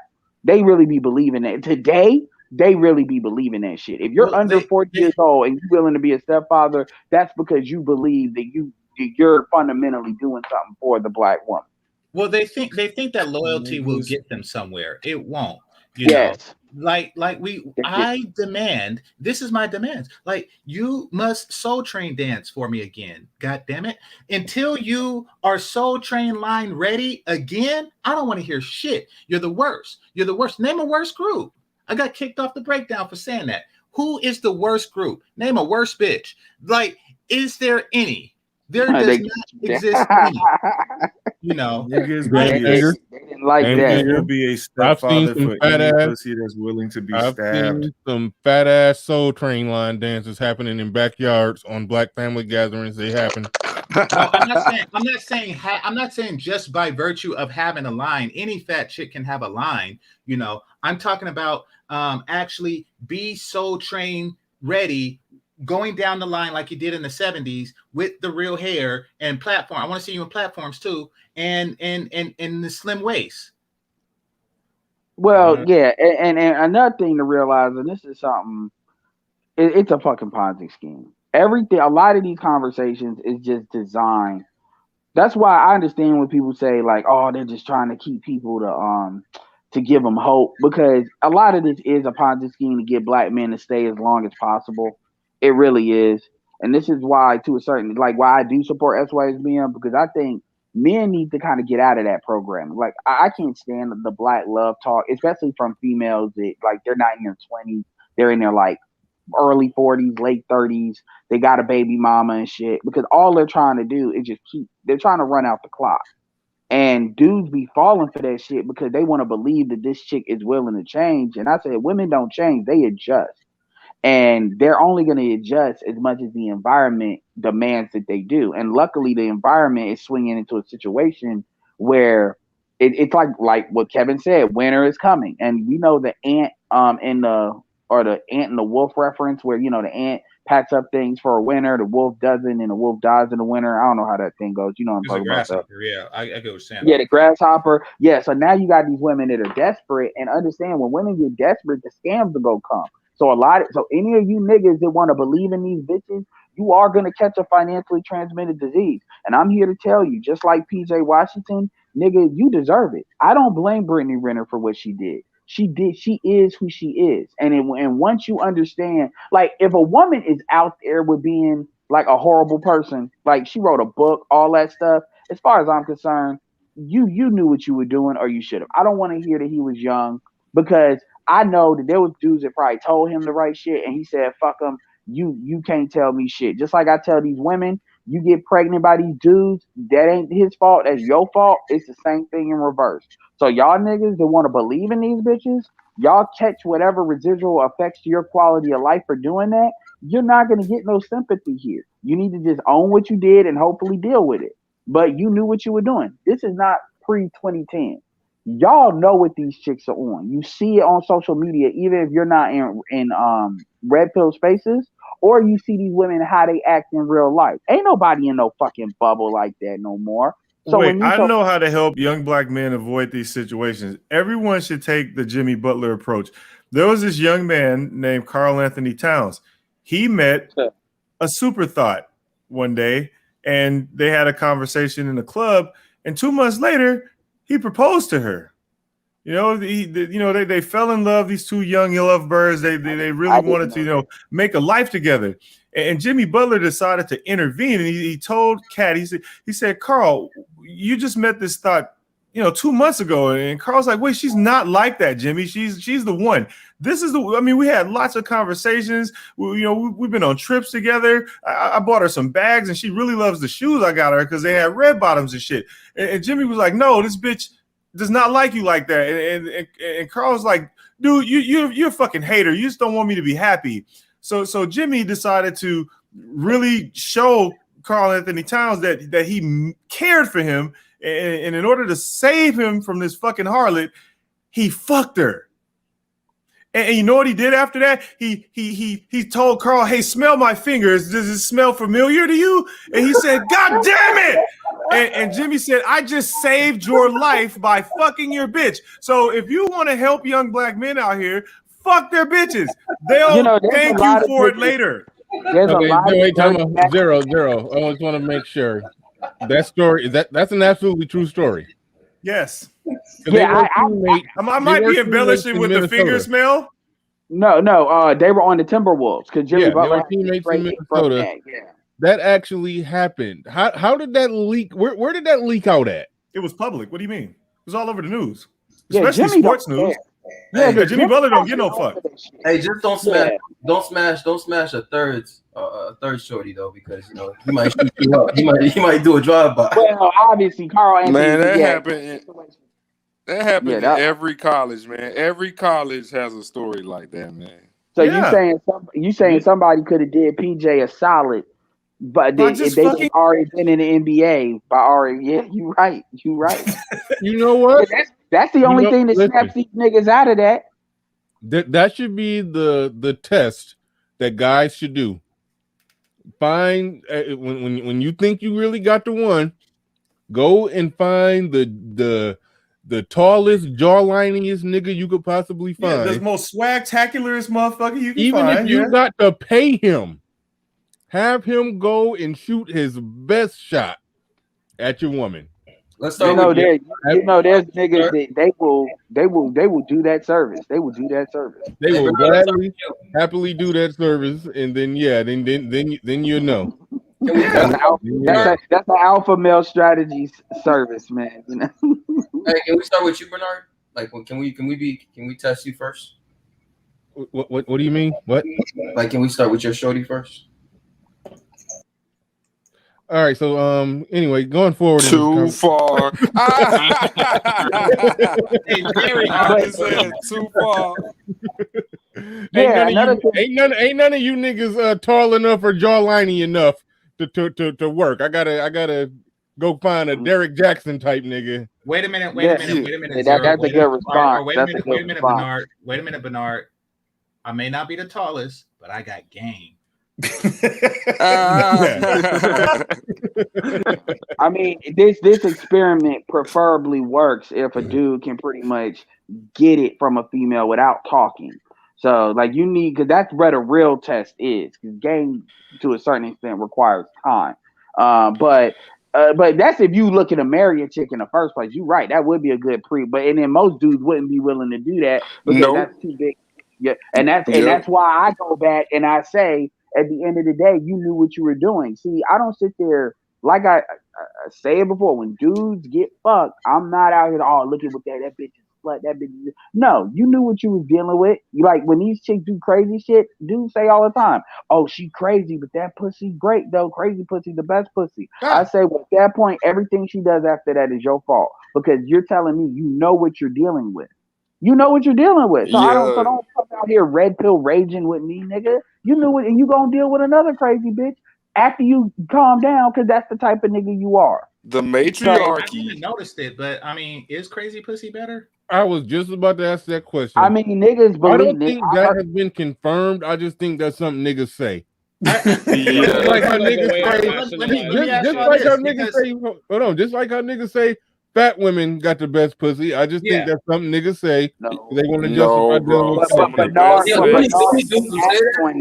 who say that, I feel like the only dudes who say that are dudes who actually never dealt with a crazy chick. Because until you get your shit keyed and your shit broken and stuff like that, you're not gonna realize that you don't actually want that. I don't actually. I disagree with that. I know plenty of dudes. I know enough dudes of multiple ages that have been swung on, that's been through that shit. Just like multiple dudes has dealt with fat women. Yeah, they be believing that shit. They act on that shit. They don't just say it. Usually, if they say it, they're acting on it. It's not a dude that he ain't never been with no crazy woman saying that shit. No, these dudes have fucked them in those No, I think they like crazy. Hold on. I think they like crazy and or fat women for other reasons. But then they justify they retroactively justify it by trying to say, oh, but they got the best pussy. Fuck that shit. I have cameras on the inside and outside of my garage and exterior of the home. If a bitch fucks my car up, I'm going to sue her into Pookie's bunk beds. Yeah, and as soon as the chick gonna happen. Yeah, and as soon as the chick shows any kind of propensity to do that shit, I ghost. I don't play that bullshit with females because I know how I am, and I'm not gonna give you the opportunity to fuck with my shit. I mean, I only had one opportunity with a crazy chick, and for me, I have no desire whatsoever. I got my motorcycle keyed, and that was enough for me. I'm good. So I personally can't understand how you could deal with that once and even think, okay, I won't even take that chance again because. I just passed through an Instagram post of like this Johnny's chick. This chick that like she was with Megan Thee Stallion a while back, and she said, "Have you ever liked somebody so much that you just look at him in his sleep?" Oh hell no! Like I literally did like 10 minutes before y'all said this. Like these motherfuckers and dudes. That's not crazy to me. Man, I don't want a bitch looking at me while I'm sleeping. Not like that. I don't want it either. It's a little unnerving, but there's levels of crazy. Like the craziest bitch. You're right, and I'm telling you what my tolerance is. I know you have. I get you got a different tolerance. I have a low tolerance. She could be looking at you just and just she adores you and she just watching you sleep, or she could be trying to work on her alibi after she smother you or something. Who knows? But the thing is that all women are at least 4 crazy. Like on a scale from 1 to 10, they all are at least 4 on the crazy scale. At least 7, yeah. Yeah, he bumped that shit up to 7. I mean 7 is the average, but like they're at least at 4, and it's the hot crazy line also. There's a hot crazy line. Is she hot enough to tolerate her staring at you in your sleep? But that's really like a 4 on the type of crazy bitches that's out there. Well, I've told you I got a low tolerance, so I get that. I admit that my tolerance is very low, probably lower than it should be. But yeah, a lot of these dudes, like, man, shit, you got motherfuckers. Shout out to Smurgo talking about a bitch hit him in his sleep with a 4x4, and then he think that shit was like. She was hitting him at first, and then he said, "Oh, I thought that was funny because he's a bigger dude." Then she escalated and hit him in his sleep with a 4x4. And I've seen a lot of these young dudes talking about these females be swinging on them. I'm like, no, I'm not gonna give you that. I think dudes like that got mental issues. That's just my perspective. Like I can't. No, they don't. They have pussy issues. See, here's the thing: if you get hit by a bitch in your sleep with a 4x4, and then you argue with her, but why'd you hit me with that? And then she's like, because I had a dream you cheated on me. I wouldn't do that to you. Let's go have makeup sex. That's what happens after that. Okay. Exactly. That's they niggas, and that's another thing. Niggas love to have makeup sex, and niggas what they call it, that hate fucking. That's what Obsidian said. Niggas love hate fucking too. Yeah. No. And, by the way, stop letting tall people make y'all feel bad. Them niggas die early. Really? Nah. How old was the Jefferson? How old was George Jefferson when he went? That's really not true, Zero. The taller people don't die early. I mean, his hairline was indicative of his lifespan. I don't know about back problems are probably more likely to have bad knees. Yeah, them niggas done. Giants have all types of health problems. Fuck them niggas. No. What about Arnold? They can't even go through doors and shit. What about Gary Coleman? Look, man, I'm just trying to help people overcome this fucking tall people hate. You ain't gotta hate them niggas. They're gonna die before you. I'm a Christian. We never die. Well, you know what you get to do when tall niggas die? Fuck that bitch. Zero. The reason why I brought that up had nothing to do. It wasn't passive aggression. It's to let them know, even with the guys, that the height is a universal beauty marker.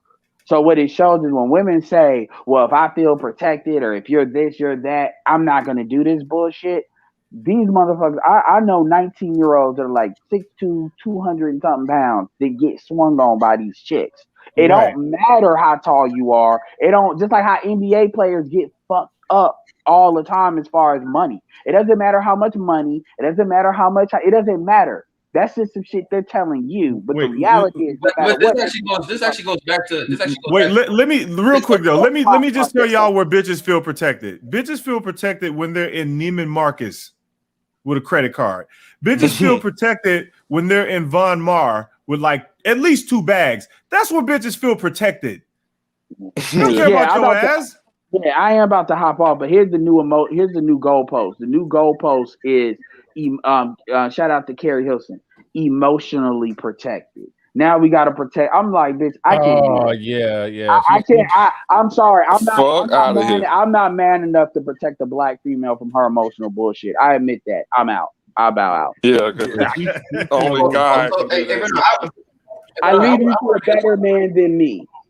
Hey, Bernard, I want to make a quick point, right? Like, somebody, I think it might have been Edward who made this point earlier about Kevin Samuels, or maybe it was Zero, I can't remember. But for me, one of the reasons I watch the show is actually just purely entertainment. But also, I think, if you look at Fresh and Fit, for example, as much as I have like reservations about their show, I think one of the things that, I'll be honest, has actually shocked me, and I don't think I'm a naive dude, is just the level of delusion. Like, I knew these women were delusional, but some of these chicks, man, they go on Fresh and Fit, and I mean, you see these average looking chicks in Miami standards, they're just average looking, and they talk about they want a dude making like $600K. He has to do this, he has to do that, and it's like you look at her face and she's actually serious. Like, she really believes that a dude making $600K actually wants anything to do with her, right? He wants something to do with her. Yeah. But I just find that, for me, like, that's why I watch like those shows, because I'm just like, God damn, like, I didn't realize. I don't think I'm naive, but I didn't realize it was that bad. Like, I really didn't realize it was that bad, that they really actually believe that would go beyond entertainment then. Huh? I don't think anyone watches things just purely for entertainment. Like, everything you just explained is beyond entertainment. Well, I guess when I say entertainment, I mean, like, any man making $600K looking at that is laughing, right? It's just laughing, like, this broad. Unless he wants to fuck it. You're right. Unless he wants to fuck it, then it's different. I mean, the story of Jimmy Butler and Carl. I mean, he made millions and he wanted to smash one of those same chicks, and he wanted to marry her. That was a great story. Yeah, Like, everybody should know that story. Everybody should know that story. That's a great one. Was the finger part? We got Xanatos Clutch in the building. Shout out to Xanatos, sent a super chat. He says it's still going on. I thought, but now it was the morning dude, and Edward did the infomercial hour. Man, listen. This is trending towards going all the way into my normal morning start time, and then like at 9 a.m. I'm gonna play the intro and then just start the show. Let's go. That's where this is trending right now. So we'll see. Didn't the lead attorney pull something off like that before? Yeah, he pulled off like a 12-hour stream or something like that. Yeah. I saw him do that before. But Xanatos in the building. Go ahead. You got and we got I'll be remiss, but we got Pookie in training down there. So we gotta go to Xanatos first, but I want make it brief because I just want to hear what Pookie in training got to say. Take your time, Xanatos. Take your time. No, I think. Well, he's probably going to take the spotlight because look, everyone's talking about these women are delusional, and it's going to be a cold winter. Look, yeah, winter's coming, but it's going to be above freezing. And you know why? A lot of dudes still care, man. A lot of dudes still care. Look, thank you. Yes. Yeah, no, you don't have to thank me, but because there's a lot of dudes here who still care, man. And I don't hate you guys for it. It's just, we just got to call it out. The strategy needs to be played at a different angle. We've been playing the same book for eons, for years on end, doing this, doing that, doing the third. And yeah, I support you guys overall, but look, things are changing. All right, we get it. Yeah, stuff's about to hit the fan, supposedly. You know what? Actually, I'm sort of not believing that stuff's about to hit the fan, or at least not in the way that a lot of guys wanted, because wasn't that supposed to be the case with beer flu? Oh, yes, of course What they happened? can. Think about last winter, though. They thought they were going to come back, but then these chicks doubled down on OnlyFans and all that stuff. And now people are talking about the moratoriums. Oh, wait, it's the moratoriums now. Oh, man, oh, beer flu didn't do it. Well, I think part of it, Oh, but here's the thing though. Part of it, I think, is almost mathematical. Like, part of it, you just can't avoid. You know what I'm saying? Like, I'm not even talking about the more conspiracy side of things, but part of it, you just can't avoid. Like, if you have people not paying rent for a significant amount of time, right, there's going to be some outcome at the end of that. Like, you just can't avoid that, right? You can't avoid it. Ideally, with the market forces, you are right. But here is the one variable that a lot of guys don't want to admit. This is an uphill battle, not necessarily because of the system or Biden or whomever, or even the uncooperative, unfeminine women themselves. It's the simps that back them, and a lot of the simps that back them. Yeah, we got the ones who are honest. You got to shout out to the honest simps, shout out to the honest white knights. All right, cool. But we got a lot of guys who speak red pill in the light, but are simping at night. Why aren't we calling these guys out? Why aren't we trying to identify these guys? Because it's at night. It's done at night, and we're not there. But that is the main reason why this so-called winter is going to be above freezing. I'm telling you guys, hey, look, I wish we would have a winter of 7 years and uncooperative women getting their stuff straight. I root for that just as much as the next guy, but I don't. But well, what are you rooting for, then? No, I'm not rooting to fuck a bitch in winter so she can take my shit in the summer. Like, I mean, like, honestly, unless it's permanent. Like, I mean, you know, would I fuck what's her name, Chloe Bailey, if she said I need rent and stove? The answer is yes. But I mean, am I going to embrace her like this bitch wouldn't be fucking me if you know it wasn't wintertime? No, like I don't even care about that. Like, you know, like, ooh, you know, a couple of chicks, you know, is gonna you know, instead of for looking for the 600,000 guy, they're gonna look for the 100,000 guy. So, you know, I'll fuck them now. Like, I'm not thinking like that. That's just me. I don't really care about the moratorium or shit like that. And this is why that moratorium makes me happy that I am a landlord to a lonely white male. You know, did he pay? Gotta worry about that. Yeah, he pays his rent. He's a lonely white male. He only thing he has in his house is couch, chair, computer desk, computer stuff. I don't fuck what he does. That nigga is always on time with rent, and I never have to talk to him. It's awesome. Because that moratorium, this landlord's probably out there pulling their fucking hair out because this bitch is living there. If you saved up to buy rental property. Yeah. He's like, when that moratorium ends, they're going to come back to the table. Oh, yeah. And watch. It's going to be freaking, well, I guess we already passed Hot Girl Summer 2020, whatever this was. But, hey, look, we all know that winter's coming. And look, I don't want to hear it from these guys who are wishing on one thing or another in order to get these women to cooperate. These same guys are not willing to do the one thing that it really takes to even get these women, forget cooperation, but just to stand down against and going off on you. And that is walking away, man. I agree. Yes. Until there's a moratorium on dick, it won't matter. You walk away. You walk away. More pussy for me. Exactly. That's exactly what would happen. That is exactly what would happen. Yeah, any dude out there who's tolerating disrespect, and then he's thinking he usually tolerates disrespect from women that he deal with, but he thinks when the moratorium thing happened, now I won't have to tolerate disrespect. Well, I haven't heard nobody make an argument that bad. But if somebody is out there thinking like that, then yeah, they're doing it wrong. Oh, I mean, none of the content creators are making that argument, but you know that some of the people in the audience are thinking like that. Come on. I don't. Yeah.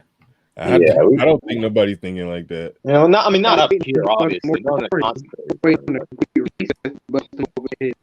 Okay, Pookie in training. Damn, Okay, that nigga goddamn. microphone is pookie as shit. Yeah. You got Pookie wireless over there. Like a motherfucker. Nigga ISP is Pookie Net. His microphone is in a 40 bottle. And he trying to drink and talk at the same time. Smoking a fat blood. Yeah, I chased Pookie off. You see what you all mean? Hey, well, you know, one of the things that this conversation actually reminds me. So I was at a wedding a few weeks ago, right? And I was at this table in the wedding reception with a bunch of people I didn't know, and this black dude, like, he brought up this point that, like, he was legitimately upset that apparently during the pandemic, his job had, kind of just, let him work from home, and then suddenly, like, over time, kind of decreased the amount of work he had to do, but he was still getting paid. And he was describing how upset he was that now he has to go back to work, like, physically and whatnot. And it made me realize, like, a lot of the points in the manosphere are validated by interactions like that, because it just shows you, like, people like that, for example, were essentially, like, you could see the laziness in this individual, right? Like, he's mad that he has to go back to work and not just get a handout, essentially. And wait a minute. Is it lazy to not want to work as hard? Oh wait, you said he wants a handout, so he wasn't working at all. He got to a point where his job actually was paying him. Apparently, with his situation, they were paying him still. Like, he was still getting paid, but I guess based on the PPP loan or whatever, I don't know what his scenario was, but he was still getting paid apparently. But he didn't have to go to work. Like, he didn't have to go to work. He was able to actually travel. Like, that's what he was saying, right? And then now his job has basically said everybody has to come back to work in the office, and he was like legitimately upset about that. Yeah, I don't know if that's lazy. Like, when I worked at Burger King, every second that we didn't have customers and I wasn't flipping a burger, I seen that as a win, And when somebody came in on the first of the month and asked for 20 Whoppers, that shit pissed me off. So, like, I don't know. Maybe I'm lazy. Is that wrong? Is that wrong? Don't you think? No, that's not lazy. Yeah. Them niggas at Jimmy John's is lazy. They make you have to redo your sandwich when you get home. They supposed to lay the fucking meat out evenly across the bread. And then when you get home, the fucking meat is just bunched up. The turkey's bunched up in one fucking area, and then you got to open the sandwich and lay the turkey out the way it's supposed to be, the way they're supposed to do it the first motherfucking time on your beach club. Also, the avocado's in the middle of the fucking bread, so you got to go to your kitchen, grab a goddamn butter knife, and spread the avocado out the way they were supposed to do before you left the fucking restaurant. These niggas don't care about sandwiches no more. They are lazy. They really don't. Now, They wait. don't. What the fuck is Jimmy John's? Oh, whoa, wow. You don't hear Jimmy John's? Nigga, Jimmy John's be making bomb sandwiches. Xanatos, is there a Jimmy John's out here and I don't know about it? Because I like sandwiches. So what's going on? Yeah, there should be in the Bay Area. They suck at making sandwiches. Clearly, they suck at making them. So you probably don't even need to. Well, probably there. There's a place called Jimmy John's. When them niggas get lazy, that's what they do. Well, Zero, I had Jimmy John's once, and it was nasty. Like, do you like why? I don't even know why you eating there. All right, man, you gotta drop down. That's probably why I haven't heard of it. Like, they don't. I don't think they even warm these subs up. Like, it was. All right, Bernard got to drop down real quick. What? Jimmy John, they got some good subs. Dude, they got wraps now, so if you don't like the subs, then get the wrap. You can get an unwich. It was terrible. I never went back. Yeah, the unwich is busting, man. It's wrapped. Yeah, lettuce, man. I mean, I only fuck with a few sandwiches. I like turkey. I like the turkey avocado. Yeah, can't go wrong. The beach, basically, they call it the beach club. It's a turkey avocado sandwich. But fuck what you talking about. Pookie in training is back. What up, Pookie in training? What up, Noble? I think Pookie in training, his internet so bad it keep dropping Xanatos down. Anybody next to him get dropped down because it's so bad. It's affecting He takes it from other people. He takes blood from others to try to get it to struggle. This why you gotta stay away from Pookie, man. That's why you gotta stay away. Exactly. Pookie will hold you down. All right. Oh. Hey, appreciate that, Theo. Because this is a marathon. I appreciate you putting something in there, man. I appreciate it. But I really want to hear Pookie in training. I just I'm very disappointed. I think he want to hear himself. Yeah. Very disappointed in your Hey, what if you it got wasn't Pookie wireless over there, man? That's just. What if it wasn't bad wireless? What if he just like talk like Big J Triple X? Like, like that's just the way he talks. Like, Yo,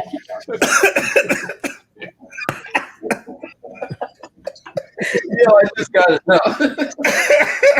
Oh shit. Yo, Big J Triple X is my new favorite YouTuber. It used to be SMD because SMD got fucking chronic Dame Dash disease. SMD? Save minus dead. Yeah, that's my guy. Shout out to him. I fucks with SMD. I was thumbs up in so much of his shit. All I got was his notifications. But my fucking page, my algorithm was just filled with SMD shit. I was like, fuck. Hold on. Why did you say he got Dame Dash disease? Because you got to take the money and flip it. That's why. Oh, Zero Dame Dash. He talk like clearly and quickly. And shit. How do you get startup money? You gotta have the money. You gotta take the money and flip it. Right. You gotta take the money and flip it. But how do you get the money to flip? You gotta be a boss. How do you be a boss? You gotta have the money. How do you get the money? You gotta take it and flip it. Hey, Zero total.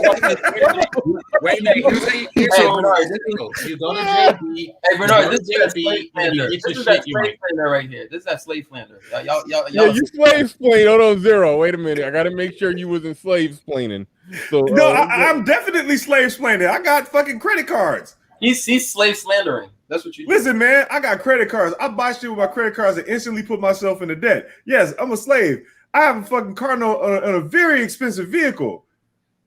Okay? Now, and I have a mortgage. But, oh, by the way, I'm about to profit like fucking 3 times the value. But, hey, I'm a slave. So, you got to understand, the best way to buy a house is with cash. How do you get the cash? Have the money. Okay? Slave That's talk. how you buy a house. How you get That's the how money you though? get cash. How you get your money? You got to have the money and then you got to flip it. Slave talk. But you got to work for somebody else to get the money. No, because if you work for somebody else, you're a slave. You got to have the money and then you can be your own boss. Then you buy the house outright with cash and then you flip it. Slave talk. But you have to acquire the money to buy the house. Yes, you acquire the money by having the money and then you flip it. Slave talk. Slave talk. Zero, pull out the calculator. That's what's wrong with you niggas. No, I don't want to hear it. Pull out your calculator. How much debt do you have? Okay, let me put 1 minus student loan. I'm negative. Then you don't got no money. I got no money. You're a slave. What was the one? I'm a slave. Yeah. Wait, what was the one? You had $1 and then my student loan? Yeah, I got $1 in a bowl in the kitchen. Well, I got actually a lot of loose dollars in the bowl in the kitchen. Okay, I thought What does that the was calculator like, say? 4 quarters of laundry. The money. calculator says negative money. Okay, then. You So don't got I no can't money. take the money and flip it. Yeah, you got to take all your student loan debt, your car note debt, your property debt, subtract 1. That's how much money you got. Exactly. There's no such thing as negative money. You have nothing. I mean, yeah, that's what I meant to say. No, I mean, but y'all ever see those interviews with Dame Dash? Because that's how he explains wealth. When Charlamagne was trying to ask him, like, how do you get, like, because he was like, I've always been a boss. He was like, okay, well, how do you become a boss? Because he had like his course on becoming a boss. So it's like, well, how do you get the money initially to become a boss? Like the starter money. He's like, you got to have it. And then you take the money and flip it. And then Charlamagne was trying to get to the bottom of it. And that nigga was like, and he was like, wait, how did you start off? And he was like, I've always been a boss. He's like, what did you do before you were a boss? Because you had to grow up. And he was like, yeah. He just like, that nigga. So that's what. So when niggas talk like that, they got Dame Dash disease. You gotta already have the money. That's not a fair analogy, man. I don't like the slander, man. I don't like the slander, man. Leave West India alone, man. I don't like the slander. Okay, well, how did you become a boss?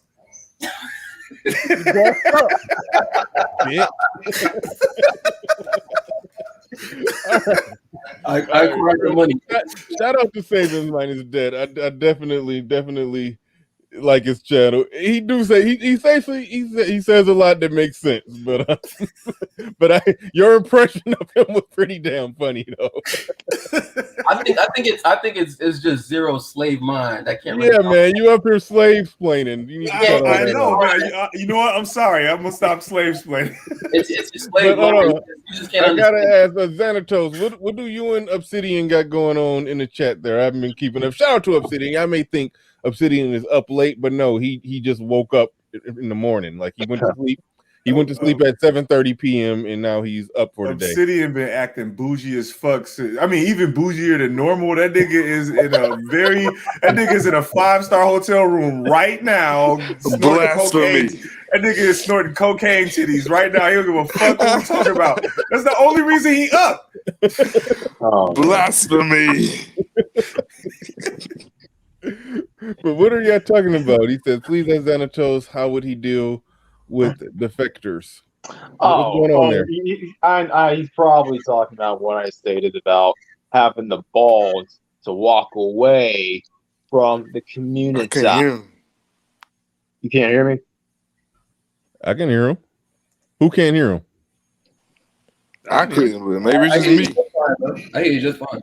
Yeah. I think it happens. Well, it used to happen like that all the time. It'd always be one person who can't hear another person. So I mean, you'll have to. Yeah, I right. turn my Go stand camera next on to and your router. I'll do sign language while Xanatos. My bad. Don't have that Pookie wireless, man. Come on, seriously. All right, well, go ahead, Xanatos. What's the backstory of what's going on? Oh, the backstory. He probably came in around the time I was saying for us men to have the balls to walk away from the community or just women who are uncooperative in general. Fighting it doesn't solve the issue. That's been my philosophy. But apparently Obsidian thinks different. He's like, I'm just going to shame you down to the point in which you basically are just worn out and then just give up and then just end. How's that been working? I'll ask him that. And since he's up and at him, you can feel free to come on. Well, how is he asking you the question? How do you deal with defectors if your argument is just walk away from them? He's referring, and he's sort of snitching on himself, to be honest, but it's all good. He's saying, would I deal with people who defect from walking away? Otherwise, how would I deal with guys who crawl back to the table? Well, you know what? Let them crawl back, but don't let them. The table is their punishment. What's up? The table is their punishment. They screw themselves. Yeah, there you trying go. to The table is negotiate. their punishment. There you go. The table is their punishment. There you go. So what do we need to do? Yeah, the bitch just places them on the table, just toss them up, slices and dices them. Like, there you go. I mean, look, you said the second go back. Hold on. Black Curl. So when you say the table is the punishment, they go back there and the women slice and dice and do whatever they're doing to them. I'm just curious. Just want to make sure I'm understanding what y'all are talking about here. So are you saying that I take it you do deal with women, correct? Yeah. Right. So are you technically? So I mean, I guess I don't understand you. What's the? I guess I'm not understanding. What do you mean by what exactly? All right, you say you go back to the table, get slice and dice. You deal with women. You're not being slice and dice. What's your?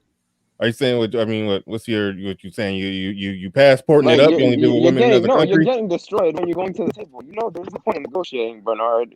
If the solution is to get a piece of No. But if you're dealing with women, are you not? Back? Hold on, I'm just trying to figure out what are you doing when you're dealing with women that makes you dealing with women and getting access to vagina, but you don't have the problem of whatever is going to happen to him at the table? What's the difference? What's going on? Okay, this is the effector. The effector is going to the table. He's throwing himself over. So Huh? that's the point. Oh shit! You If you're walking Pookie away infected from the your strap. internet. God damn it! Wait, what did you say? This is the problem with Pookie. Like he comes over here and he tears the neighborhood down. Like he just takes everything down. The property value's going down because of Pookie, man. The property value of black girls went down. This is a long-winded to just land the plane. What I'm saying here, in the conversations when somebody is making a "hey, you got to walk away, leave these women alone" argument, blah blah blah blah blah. When I normally ask questions, I find out that they're actively getting pussy from an American woman. So it's like, why are you telling one man, "hey, you got to leave women alone"? It's like, I just want you to, I guess, describe. No, I was talking about the Strags chicks. Yeah. That's what I'm talking about. Yeah. Okay, so wait a minute. So I guess I'm asking, okay, what makes you think that he's dealing with Strags? But if you're going back to the table to negotiate, you're already in the losing position, and they have the power. Clearly. All right, okay, so he said he's going back to a table to negotiate. To negotiate what? See, I don't even understand that going back to a table to negotiate. Some dudes do have that talking point, bringing women back to the table. I I never understood that one. I mean, maybe because the thing is, here's how you understand it. When you bring women back to the table, now there's pussy on the table. Here's the thing, though. For me, I was never without pussy, and most of the women I messed with was black, and I'm in a relationship now with a woman that's black that I don't have strag negotiations with because she's not a strag. You personalize it. No, I don't. That's why I never understand. That's anecdotal. But Bernard, I don't understand that, but I'm just trying to make sure I understand the argument. Is the argument that those who are dealing with black women, they're dealing with strags and their life is horrible? No, what I'm saying, Bernard, you did negotiate essentially, and you got what you wanted, in the negotiation. Now, because you actually got pussy, before you negotiated from a position of strength. But it was a negotiation. You made it clear to her that pussy isn't enough. I want the additional things, and you got those additional things. That's what the negotiation is. I mean, I don't mind brothers negotiating, but I do mind when brothers negotiate poorly, and I hear that a lot here. Are you fat? Yes. Do you wear a bonnet? Yes. Do you have a fucked up attitude? Yes. Well, I've been working all my life, and I'm about to retire, and I own my home, and I work out. So, you got a pussy, so we're even. Like, that is the negotiation I'm seeing here. You made a damn good point, and that's why. Hold on. You made a damn good point, and that's why I feel like the arguments that Black Girls and Xanatos is making, they really should be taking that shit to platinum. It's like, I don't know why they come over to guys. No, honestly. Who are more productive and yeah, I mess with black women, but not the strag out of pocket black women. Like I don't. It's like they bark up the wrong tree with that. Like, it's niggas who justify fat fire engine red weave wearing ratchet bitches, and they justify it. So that's clearly what they fucking. And I'm like, that's the guy you ought to be talking to. Like, I don't chicks that operate like that. I don't let them anywhere near me. And I would hope that Obsidian, though. I mean, based on everything Obsidian say, he doesn't. So that's why I get lost in the conversation where anybody who talks about black relationships is just automatically he has to be messing with a fat chick with bumps all over her body and fire engine red weave who boiling hot grits every day to throw on them. Okay. It's like that's how y'all arguments come on. So I just be trying to understand the general point. Okay. Yeah, but I didn't mention black women specifically. I said strags. That doesn't have a race to it. Okay, cool, perfect. So, okay, so is it your argument that anybody who has anything to say about women in a critical way, they must be dealing with strags of any race? Is that your argument? Yeah. Now you kind of in bed with the protecting them from criticism argument. I mean, people. Protecting what argument? Because I'm kind of bored on, man. I mean, not argument. You're kind of in bed with the people that like to protect Strags from criticism. You're almost saying, no, the Strags they deserve all the criticism. That's what I'm like. If you're trying to go, all right, but see, Strags. but if you say they deserving of all the criticism, but you come at the people that's criticizing them, that's something I never understood. Wait, when did I come at them criticizing? I came at them for trying to negotiate with them. And I think that was an assumption from the start, and that's why how these conversations can get weird, because the people who have these conversations, like to just take either Kevin Samuels or Fresh and Fit, you know, they have the conversations with women, they pick them apart, they expose the ridiculousness of every idea that the women ever had in their head. They do it on a platform, and platforms is getting hundreds of thousands of views. Men are seeing it, men are learning. Men are, it's all a net positive for me. But then when people pull up like, why are you negotiating with Strags? It's like, huh? It's like, yeah, it's like if missing the point was a person, like, I mean, I don't get it. All right, let me elaborate. They don't see it as negotiation. I mean, negotiation is when you state what you want to. Yeah. Yeah, I mean, and you stick to that. There's nothing really wrong with the negotiation process as long as you have reasonable demands or reasonable requests and you have something to offer. All right. Well, let me go to my defense. Thanks, Black Girls, for your explanation. But all right, my justification and my strategy is this. I'm not against the guys who expose the uncooperative females. Shout out to Kevin Samuels, shout out to Freshman Fit, shout out to you, Bernard, shout out to all these individuals who get on the Strags ass any day of the week. All right, cool. I'm not against that at all. And as a matter of fact, a lot of it's funny, quite frankly. That's why I give a lot of you guys salute. And look, if these uncooperative women that everyone's lamenting about, if they aren't going to stop, then make as much money as you can from them. There's no hate from me when it comes to that. I'm talking about in regards of these other guys who share the same sentiment, but are running their mouths, and they aren't even getting money from it for starters. So for the guys who aren't getting money from it, why are you even saying anything? Because a lot of these guys aren't even listening to you. So as an alternative strategy, instead of just going at it and thinking that you're being Mr. Captain Red Pill, how about you take a different strategy and just really not showing your cards on how pissed off you are? Because guess what? A lot of these gals, they know they don't want you. They don't want anything to do with you. And if they do, it's not for a good reason. So the second best thing that they can get from you is your discontent.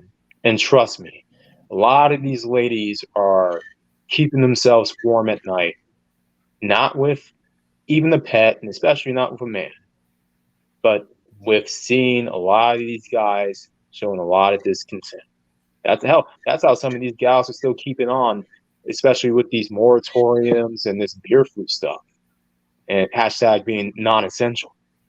So for these other guys who are just farting in the wind, for lack of a better term, the strategy that will probably suit a lot of these guys in a better position. Strategy to do what, though? What's the strategy to get these gals off these guys' asses is to just cut them cold turkey.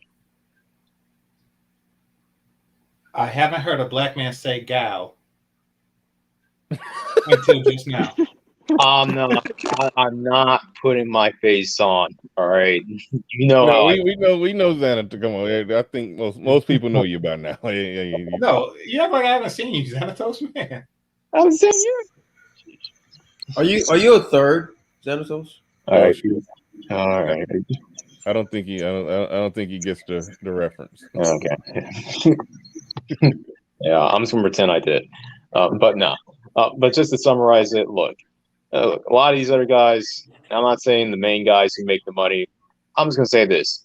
If you are having the same discontent with these other chicks, and if you aren't making money from it, if you aren't even getting super chats like Game Changer and them, then let this, how should I say this? Let this industry be handled by the professionals. And for the civilians out there, you're better off doing just cutting them off cold turkey, because think about it. A lot of these guys want these gals back, right? The best way you're going to do it is not by complaining, not by whining, but by showing you truly don't care, even if you really do inside. And trust me. Are you under the impression that the people that's in the chat rooms are just like some sex-starved incels or something? Not all of them. Obviously, hell, not most of them, as a matter of fact. Okay. I don't know. I mean, listen, most of the people that I talk to, I mean, they see and know what the problem is with women. They probably deal. I mean, they deal with women, and a lot of the stuff that we all know and we all see. Yeah, they have to cut women off, or was messing with this chick. She went left early, or showed all the signs of a chick that's gonna go left. Cut her off. Had sex with her, but she was on some bullshit. I'm going the other way on this one. I think guys are. I mean, any guy who's listening to any type of red pill or manosphere space, other than the channel that justifies fat purple hair chicks. Yeah. But I think anybody who's consuming this content, I think most, at least I would hope that most of them are in their actual life moving the right way to where they dealing with women, and it's going to be a bell curve of women that's going to go left or get out of pocket or do some stupid shit, and hopefully from consuming this content, if they consuming it properly, they're moving away from those chicks immediately. I don't know if it's the case that guys are in here commenting, super chatting, or just consuming or enjoying this content or learning from this content. I don't think it's the case that they're like, yeah, straighten these women out so she can stop throwing hot grits on me, or she'll treat me right, or this. I don't see the manosphere as that. I just don't. I don't think that's what's going on here. Well, Bernard, you just said hope. You're putting too much faith in these guys right now. The thing is though, like the overwhelming message in the manosphere just does not align with the typical incel. Like I just don't see people. I don't see these guys like actually. I mean, yeah, do some people cap in the chat and stuff like that? Yeah, obviously, but I just don't see like even a decent portion of this audience actually being incels. I can't see that like working. I mean, me neither. And it isn't the incel question that we got to worry about. Trust me. The majority of these guys had some. We aren't worried about that. The question, to be honest. The question really is, one, the quality, and two, let's just call it down the line. It's the Shaniqua syndrome. A lot of these guys want a particular type of woman that either they can't get or they end up getting, but they can't keep her, and it always ends up in some sort of drama in which it repeats itself time and time again, to the point in which we got to look at not just the women, but what are these men attracted to really? Seriously, it's a certain archetype kind of women. And yes, a lot of these guys, you would think they would come on here and listen to stories like your relationship, Bernard, or other relationships, and model their relationships after that. But come on, you don't. A lot of people are pretending not to see it, man. A lot of these guys, they want a certain kind of female.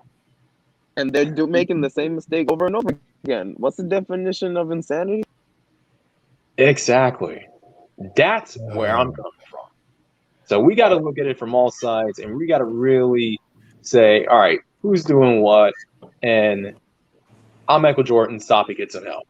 That's what I think some of it is that. I think like there's more than just than dudes just wanting an archetype. There's a lot of dudes that want Keisha, but then there's a lot of dudes that they want diet Keisha. You know, they don't want the real thing. They want halfway. And then there's some dudes that want like partner matches where they want their woman to be kind of on par with a lot of the things that they do. They want their women to be interested in the same academic pursuits and stuff like, or just academic interests, stuff like that. You have that too. And those women, some of them aren't Keisha. The fact of the matter is, a lot of them are looking for a particular needle in a haystack. You can say that. They're looking for a particular type of needle in a haystack, and it doesn't matter what that archetype is. The bottom line is, though, you're at a power disadvantage. And if you're going to negotiate with no power or try to, then, I mean, I'm going to root for you, but the thing that's going to help you most is what niggas always talk about when they say they read these nigga Bibles, which is the art of war. Recognize that you're at a power disadvantage and then use that. If you are going into a situation where you're trying to like have a relationship with someone that has more power than you, you will have to recognize that, or it's going to fail. It's already failed before it even starts. Going to fail before it even starts if you are unwilling to even look or acknowledge the fact that you are at a power deficit. Because if you recognize that you're at a power deficit, you can at least maneuver that. You can at least position yourself or protect yourself and all the rest of the things that we talk about here. But men are unwilling to recognize or acknowledge that power deficit, which is what's getting them in trouble. I don't think it's even so much that they're looking for an archetype. It's just the fact that we are unwilling to accept the fact that we are at a power deficit, and we won't use that to whatever advantage we can possibly obtain, which is basically, I know that you have these things, and I'm willing to sacrifice this, and this to have access to children and family in this relationship.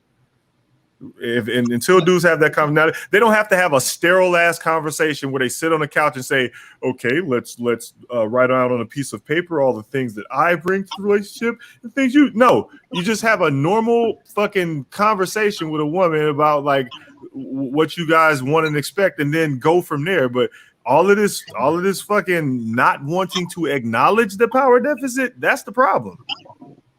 Yeah, but I don't think their argument is that it's a power deficit. It's like you said, it's.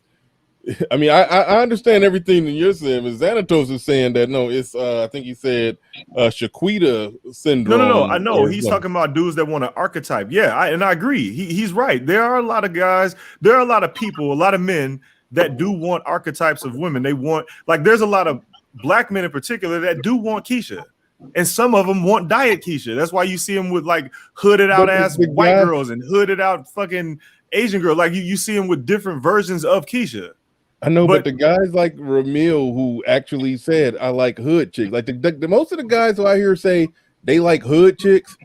Yeah, because he knows what he's getting into. They mess with hood chicks and they okay with messing with hood chicks. I don't think that's this audience here that's saying the things they're saying because they want hood chicks. I think the things that the black men in the black manosphere are saying is, you may have some disagreement with this, because there's a whole white manosphere that has critiques of modern women. Yes, and they also have archetypes that they like. Yeah, again, I'm not even disagreeing with you. Archetype. I don't think it's archetype. That is an archetype. When Ramil said he like hood chicks, that's an archetype. Oh no, I agree. He knows what he's getting. Ramil, but he knows what he's getting. I don't think that's I don't think that's a major problem in the manosphere. That people are saying, I like the crazy bitch archetype. No. Run into crazy bitch problems, and then when they run into crazy bitch problems, they come here and complaining, and then Xanatos come in and say, "Hey, stop fucking the crazy bitch." Also agreed. That's why when I led off, I said that's part of the problem. I think that's as soon as I led off, I said some of it is that part of the problem. That argument is essentially one of the arguments that a lot of our detractors tried to pull out on us to try to deflect from the fact that the things that we are generally saying about women are true, but they try to deflect or straw man it by saying, oh no, you like Fire Engine Red, out of pocket, loud, neck snapping. It is a straw man, Bernard. It is a straw man, and it's partially true. Like both things can be true at the same time. It is a straw man, and it's partially true. I think Xanatos and Black Crows make that argument because they're doing an SYSBM infomercial. If they're saying it's the majority, if they're saying that's the majority problem, no, it's part of it, it's some of it. But I mean, my argument in rebuttal to that is Keisha's an archetype, but so is Susie, so is Megan, so is so is Mylene. They're all archetypes. Like an archetype is an archetype. Dudes want whatever preferences they find attractive in a woman, whether that be physically or personality based. So it's all an archetype. But the fact of the matter is, if we don't recognize our power deficit and negotiate from there, that's where we have a real problem. I think I get your premise, Zero. Regardless of the archetype or how crazy she is, you're at a disadvantage no matter what. Right, exactly. Keisha knows she got power just like Megan. Right. That put Black Curls at a disadvantage as well. And if he's at a disadvantage as well, that kind of hurts his initial argument then, right? Or no? Am I missing something? No, I mean, that wasn't my complete argument. I'm disagreeing with some of Xanatos' points. Like Zero and Xanatos both have valid points. Yeah. So, and back to Zero's points, what he said about negotiating or coming from a lack of power is absolutely true. Which, as I said, walking away isn't just the end of it. You're not going to walk away, hold your own nuts, and be all incel like Zero's renter or whatever. I'm saying go back and create a strategy so that you can put yourself in a better position in order to do whatever you want to do, even if it is to go back, even if it is to have that BET uncut dream with that archetype kind of girl that you seek. But man, this ain't the Pookie Spear, man.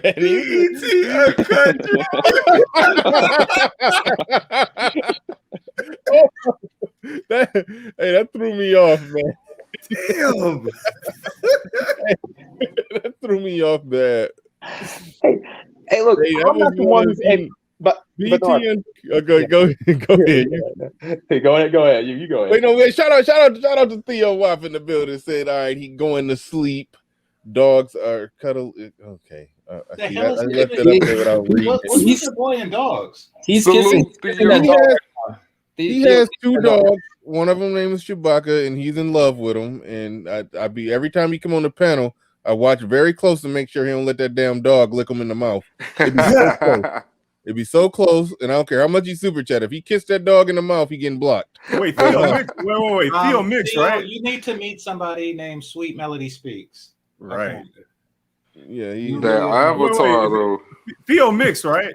No, he's black enough. I think he's. No, I thought he's black and white because that might be his white side that'll let a dog lick him in the mouth. No, he was actually. I mean, right there, I see how you look possibly mixed in that picture, but no. Because my son is mixed, and sometimes his white boy rage takes over, and he snaps on his mom's in the store and shit. Black boys do that too. Black boys do that too, Zero. Not if they got a black mama. Shit. My son, dude. Get your ass knocked out. But no, shout out to Theo. The big time supporter of the show. Appreciate him. And I think that's his name. He said go to the courthouse.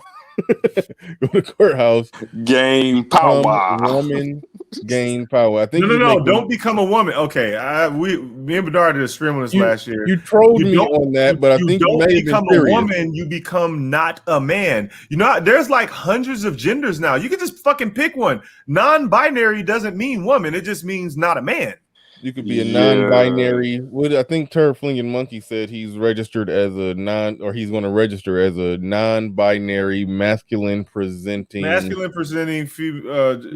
lesbian, whatever the fuck. Yeah, masculine presenting. Yeah, he's going to take a trip to Cybertron. Let's just say you just identify as not a man. That's that and that gender is all the rest that aren't man. And then you go in there with minority status and you take all the government jobs. And it doesn't have to be woman. You made a compelling argument and you had us until you just start trolling too hard and said, just wear the skirt while you at it. And so to really sell it. And then, he's like, you had us for a little bit, but we ain't going.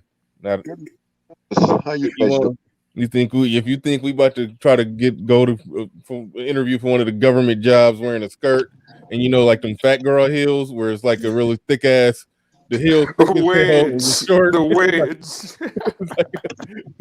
You think niggas about to put on some fat girl heels and go try to get a government job? You out your damn mind.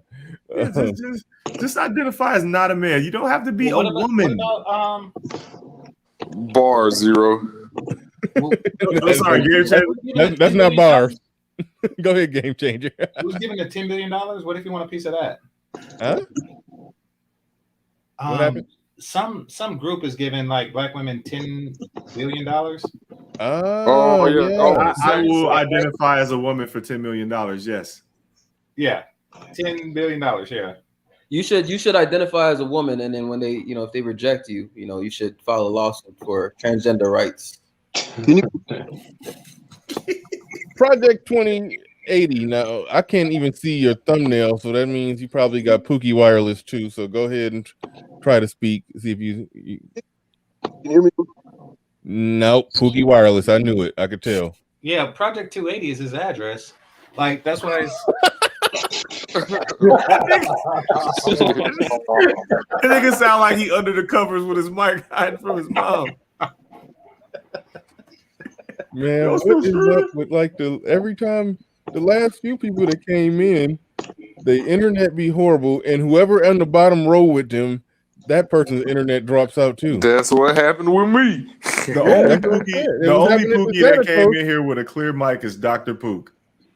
Ray Ravenson. He yoinked somebody's mic. Hey, game changer. You know what I just realized? Like not to derail the conversation, but you know what I just realized, game changer. I think you had a point earlier, about the like writing the algorithm that can detect fat chicks.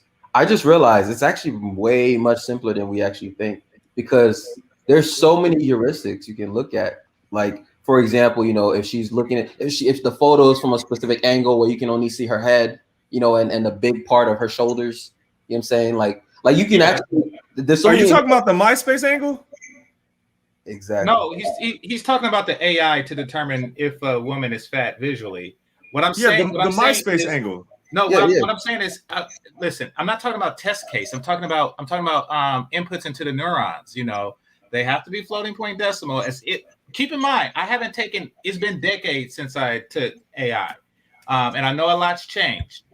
If there's a way to put a file in the place of a floating point decimal, then I'm old. But and we could talk about that because I would like to know that. Well, the neurons, the input to the neurons.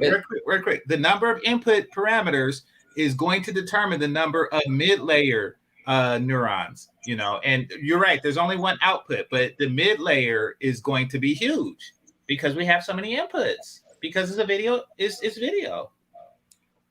Right, but that mid layer is from the outputs of the first layer, right?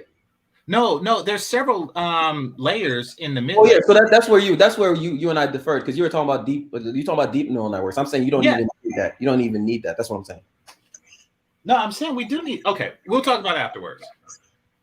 Yeah, but anyway, the point is, I think the algorithm to detect fat chicks is actually probably way simpler than we realize. That's what I'm saying. Because there's so many heuristics as I think about it that you can incorporate into this, that we'd probably end up with like a pretty good, a decent accuracy rate. So I actually would like to try this idea out now. I'm actually kind of confused about this whole thing. I'm confused about this whole thing. What? An algorithm to detect them? You mean through looking at a picture of them on a? Yeah, basically. No, I want to be able to point a phone at a bitch and have it scream fat. You can see her. She's fat when you saw her. No, to some dudes she's thick, etc., etc., etc. I want to point it. I want to point it and say fat. Oh, okay. So some type of universal standard that differentiates, from fat, thick, all of that. And so if it's a debate, you can point this fatometer at her, and then it'll break the tie if you're having a debate about it. Exactly. And I also wanted to automatically label when they take selfies. Absolutely. Yeah, and you could program it to basically use Bumble for you. You know what I'm saying? Like, and then it could basically just filter out all the fat chicks for you. And if in case y'all was planning on calling it a fattometer, I'm going to trademark that just so y'all don't steal my shit because I made up the name. I want 5% at least. Anyway. Yeah, a fatometer. Like there's Damn it. Okay, you don't need fattometer. Okay, you came up with a better one. But no, I mean, we could work on it together. I'm on another project right now, and I share that with you, even though you're a VC that probably yoink shit. But Hey, if y'all serious, go ahead and talk about it off the air. But yeah, I'm talking about off the air. And, yeah, I thought y'all was joking. But y'all about to actually do this. I thought y'all was joking. If y'all actually do it, go ahead. I mean, yeah, fight you talk off the air. Nah, I think that it would be useful to point a phone and like, because fat chicks do approach me more than slim ones, unfortunately. But I would like to point the phone at them and like, this is why you're rejected. I don't know if it's even a market for that. I think that's something that just be a very personal device that you will get personal satisfaction out of. That's what everything is. That's what every app is. It's something you get personal satisfaction from. Like, like a video game or anything. At least you get personal satisfaction. Yes, I would get a lot of personal satisfaction. Like, and once we get that going, I would like to take, a group photo of a large amount of people and say the percentage of fat bitches in the crowd. Absolutely. Can I be heard? Yeah. Oh, okay. I just wondered. No, I'll wait my turn, but I didn't know if I could be heard or not. Oh, at first you wasn't being heard, but now you can be heard. Okay. No, you go ahead. No, go ahead because your internet might stop working any minute now. So go ahead. I'm enjoying you guys' conversation. I was surprised to see you up this late, Bernard. Usually I catch you around 10 o'clock. Yeah, I know. I came on at 9 o'clock tonight, and it was going to be a short one, and it turned into a marathon. I was trending towards going all the way into the morning and doing the normal show at the normal time without any sleep. So we'll see. I'm thoroughly enjoying you guys' conversation. It was it's very interesting, lively. I just want to make a contribution, and I'll drop down and I'll make my I'll make my contribution to you, Bernard. But what I'd like to say is one of the problems when you're raised by a single woman, a single female-headed household, as I was, is you don't know how to be a man, and you spend a lot of time trying to figure it out. And unfortunately, one of the mistakes that at least I made was just being with a lot of women, just not knowing how to handle yourself around women, thinking that in order to be a man, you've got to have sex with a lot of women, and that is a total waste of time. If I had things to do all over again, though, like sex. I'm sorry. Not if you like sex. No, okay. All that sounds cute. All right, until you get a little age on you. Okay, what, in my opinion, okay, as humble as it might be, what you need to do is focus on yourself. Focus on resources, because women are attracted to men with resources. And once you have resources, it does all the other stuff doesn't matter. What you look like, all these other things doesn't matter. And when I say resources, I'm not talking about necessarily being a doctor or a lawyer or a brain surgeon. I'm not talking about that. I'm talking about being a plumber or a mechanic, a technician, right? Women want men who can protect them and provide for them. And once you have that, everything you could damn near pick any woman you want. So, but here's the thing: we were told and informed that you could do all of that, and somebody can pull up on a bicycle with a bag of weed and take your bitch. Well, that may be true when you're in your 20s. But 35, I'm trolling, but no, somebody did actually say that, but I was just messing with you. But go ahead. I mean, it might be true when you at 18. But what I think most of us, at least me, okay, when I was a younger man, listen, if a woman showed me a kneecap, right, I was all in. All right, I would be with a woman and I'd be thinking about the next woman, right? But all the time, I didn't realize it, but I was just wasting time. I was spinning my wheels. And the fact of the matter is, when you're raised by a woman, you have no clue. You have no clue what being a man is, and that's unfortunate. So, like I said, I just think that if you just look at this thing from 30,000 feet and plot this thing out, and just just take time and get this thing right, because you only have one shot at it. And if you could do anything, concentrate on acquiring resources, man, because I'm telling you, that's what women are into. So, okay, here, I get what you're saying, to a certain extent. So this is how you want it to go. You want it, because right now it's going this way. They fuck you when you're young, and then when you get older, they only fuck you if you have resources. No, it's all. I don't mean to interrupt you, but it's also true for younger women. It's just different. They're looking for people with nice cars and so It's forth. really not. Well, then, if that's the case, who was fucking you when you were younger? Listen, women. The point. Here's the point I'm trying to make. Well, right quick, because you said your piece, but according to you, you were saying that when I was young, I used to fuck all around. Now I should focus on resources so I can fuck again. Like No. that's what. Here's what I'm saying. Okay, what I'm saying is, if you want your pick of women, if you want whatever Same pick of women that you had when you were younger and you were fucking out all of them. Okay, go ahead. Okay. I mean, listen, it sounds what you're saying. I mean, what you're saying, it sounds really cute and you're really piffy and all that good stuff. That's fine. Okay. I've been told. Until you reach a certain age, and it's not cute anymore. Until you reach a certain age and you're that guy in the club in the corner trying to pick up young chicks, okay? You could be cute, make all these nice little comments, or you could try to figure this thing out. And what I'm telling you is women, it doesn't really matter what age, women want resources. You're focusing on the wrong thing. I'm saying focus on resources, focus on acquiring resources, and then you'll be able. I want to piggyback off that. I want to piggyback off that. Let me piggyback off that real quick. I want to piggyback off that. If I may, I want to piggyback off what he said. I think women want stuff too. Yeah, women like money. Thank you, and I appreciate the insight. I really do. So we're both trying to come with a plan to do this. I don't think that the proper plan is to not fuck when you're young, focus on getting money so you can fuck when you're older. I don't really think that. What are we trying to do? Are we trying? Well, I tell you what would be better plans, in my opinion. Are we trying to have a meaningful relationship?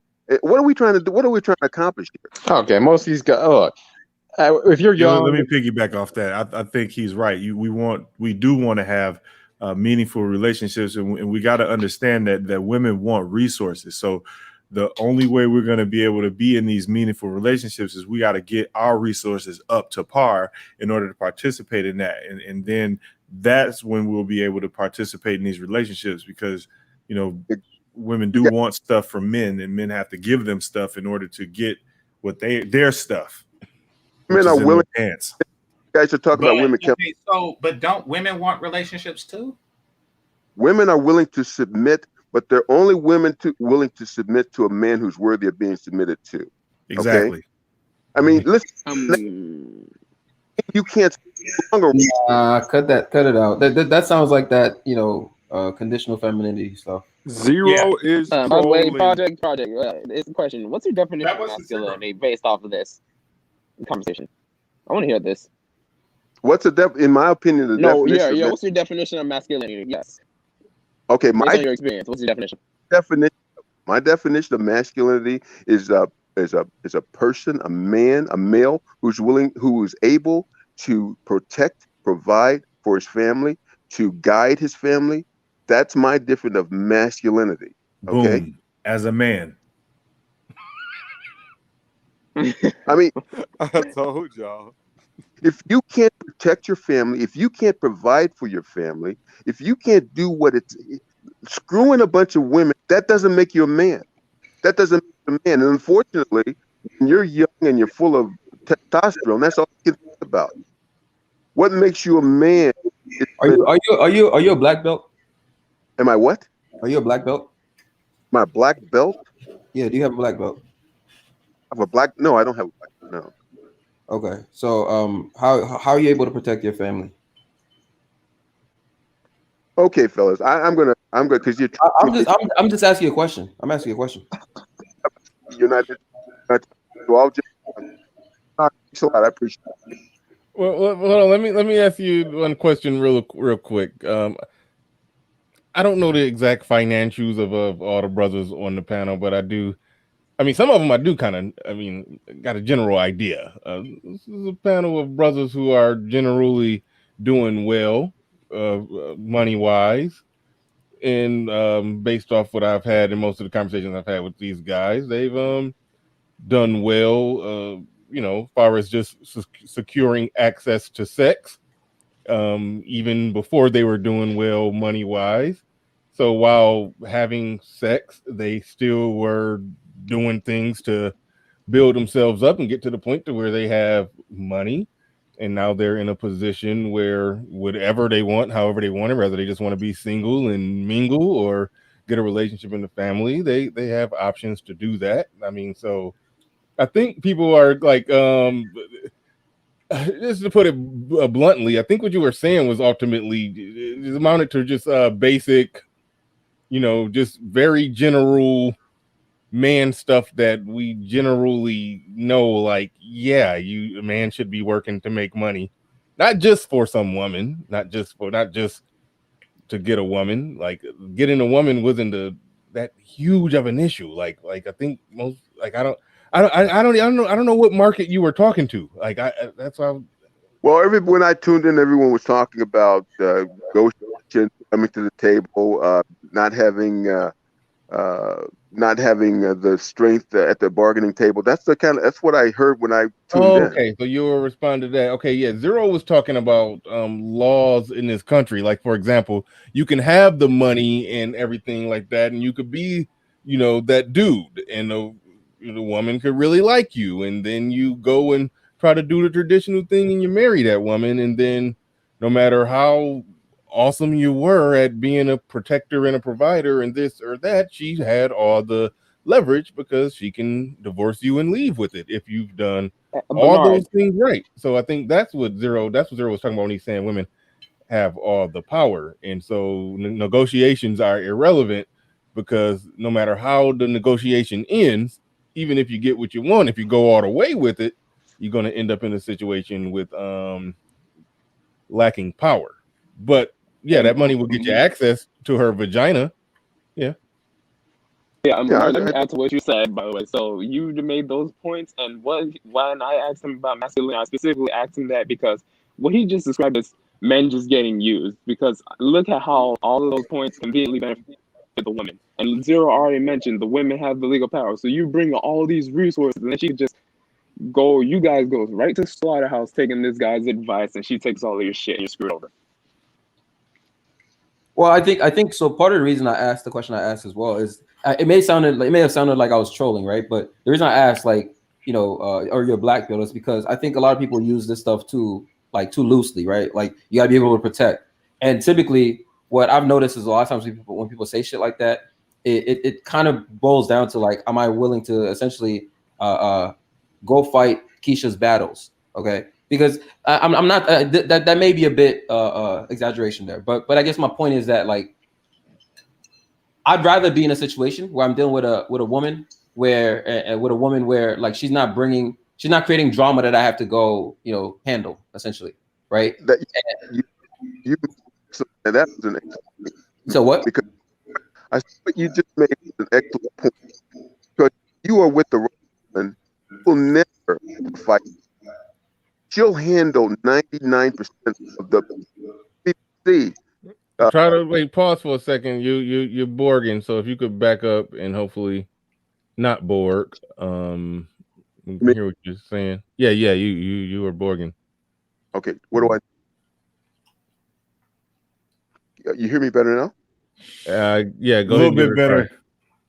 Okay. Quick question: does anybody have Raisin Bran Crunch and real bananas to cut up and put in it? No, I don't have Okay, that's what I'm gonna go eat, and the first person calls me bougie for that has to drop down. Raisin Bran Crunch is not delicious. I eat regular Raisin Bran. Yeah, I Raisin don't know what the Bran. fuck you talking about. Raisin Bran Crunch is amazing. It's regular Raisin Bran with better stuff in it. So No, I don't like granola and all that stuff. I mean, yes. Now, I'm gonna be honest. I don't taste the sugar coat on the raisins, but I do like knowing that it's there. I just do. It's fucking tasty. Make sure. And then when you cut up a real banana and add it, I don't even know what to tell you. So regular Raisin Bran only. Mm-hmm. Somebody sounds like all he does is missionary. What? I don't know what you're talking about. I put milk in mine, but outside of that, yeah. You do milk and bananas, right? I'm missing something. No, I don't put bananas in it because raisin is enough fruit. Exactly. And besides, bananas make mosquitoes come. I don't know about that. Yes, it does. Look it up. You get bananas. I haven't cut up blood, bananas and put in cereal in a real long time. I didn't. In certain cereal, not Raisin Bran.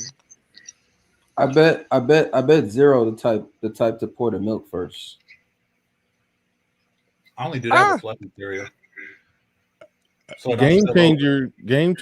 I bet Game Changer eat his cereal the same way that the chick was eating her cereal at the end of Get Out, where she had the milk and the cereal separate.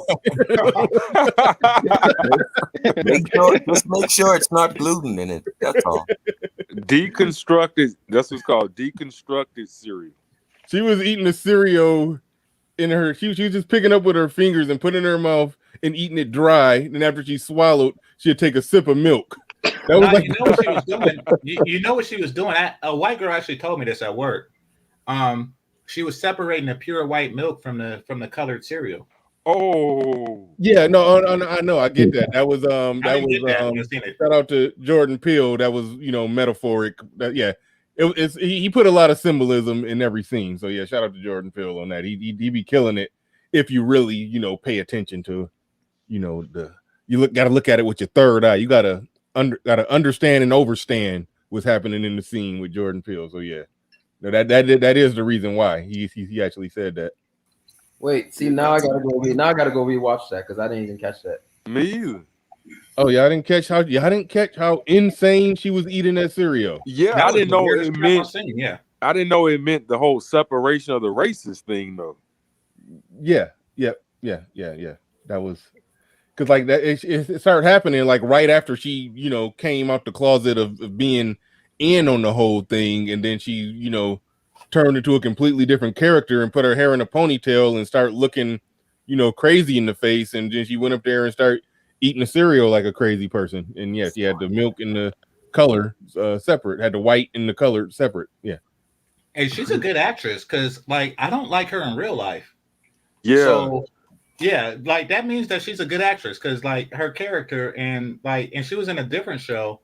I was like, yeah, she plays a person. She's so good at it. It makes me hate her in real life. Like if I see her on the street, bitch. Yeah. Like that's guys. First of all, good night to you, Bernard. If I may, I want to touch on the topic. Absolutely, sure. Go ahead. But shout out to Tavares Wiley. I definitely appreciate you coming through with the super chat way deep into this AM. Appreciate everybody who supports the stream. Go ahead. Who we got down there? Crenshaw. Kenshaw. I'm just playing. Yeah, man. So first of all, right? I know we talk about feminism is empowering. Well, I'm sure if you know anyone who has daughters or you have daughters yourself, you would want the choice for them to work, and you'd want the choice for them to have a choice for themselves. So we are all essentially feminism to an extent, to where the gynocracy does not take over. You're making an assumption. You really are. Well, do you want your daughter to be barefoot and pregnant? Okay, I normally don't do night. I got a question. I normally don't do night shows. What is it? Do everybody turn like blue pill after midnight?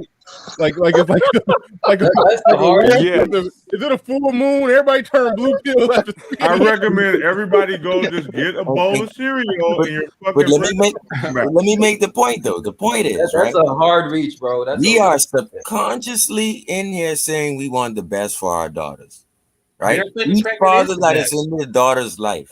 Nobody brought that up except you. You came in here with that daughter You're the nigga one who brought talk. up daughters.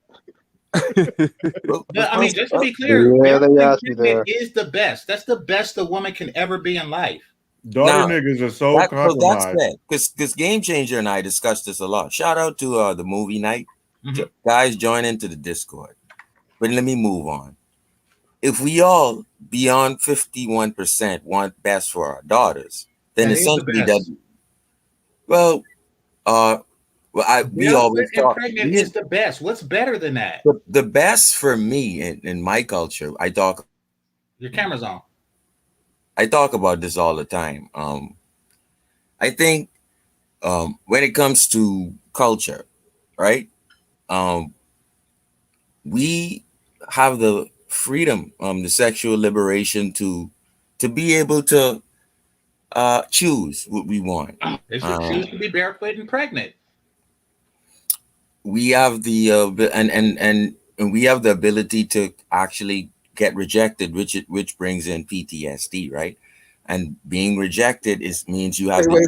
Hold up. Let me finish. Let me finish my point, sir. Traumatic. Did you just say PTSD though? Yeah, PTSD comes from the ability to pick and be rejected. And so we heard. I love when somebody say something crazy, but then say, "Let me finish." Let me finish. No.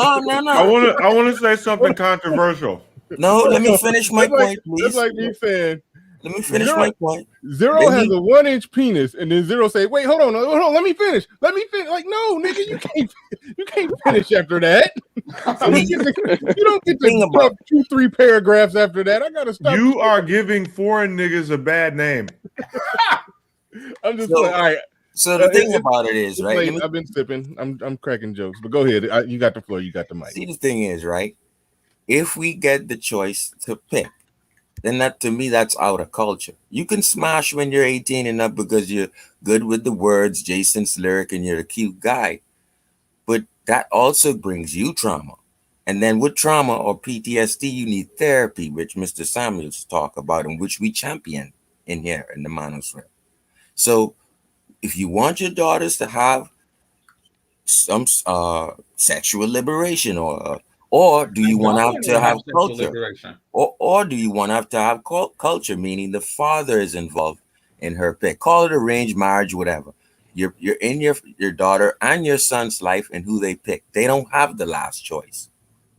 Meaning, just to be clear, Lil Wayne got hella kids because women are sexually liberated. If you allow them to pick, they'll pick stupid. Great point. Now, so this is why culture is needed. Do you want the right to pick from a lineup of niggas that want to fuck your daughter? Who gets it? You telling me you don't want that right? Yes, I want that. We all want that. Okay, well there you go. So that's sexual liberation out the window. Okay. You can't track back on. We can't retrace that. It's like we can't take that away from them. Oh my gosh. We can't take that away from them. So we have to instill culture. So what does get down to it? What's culture? You can't instill. Okay.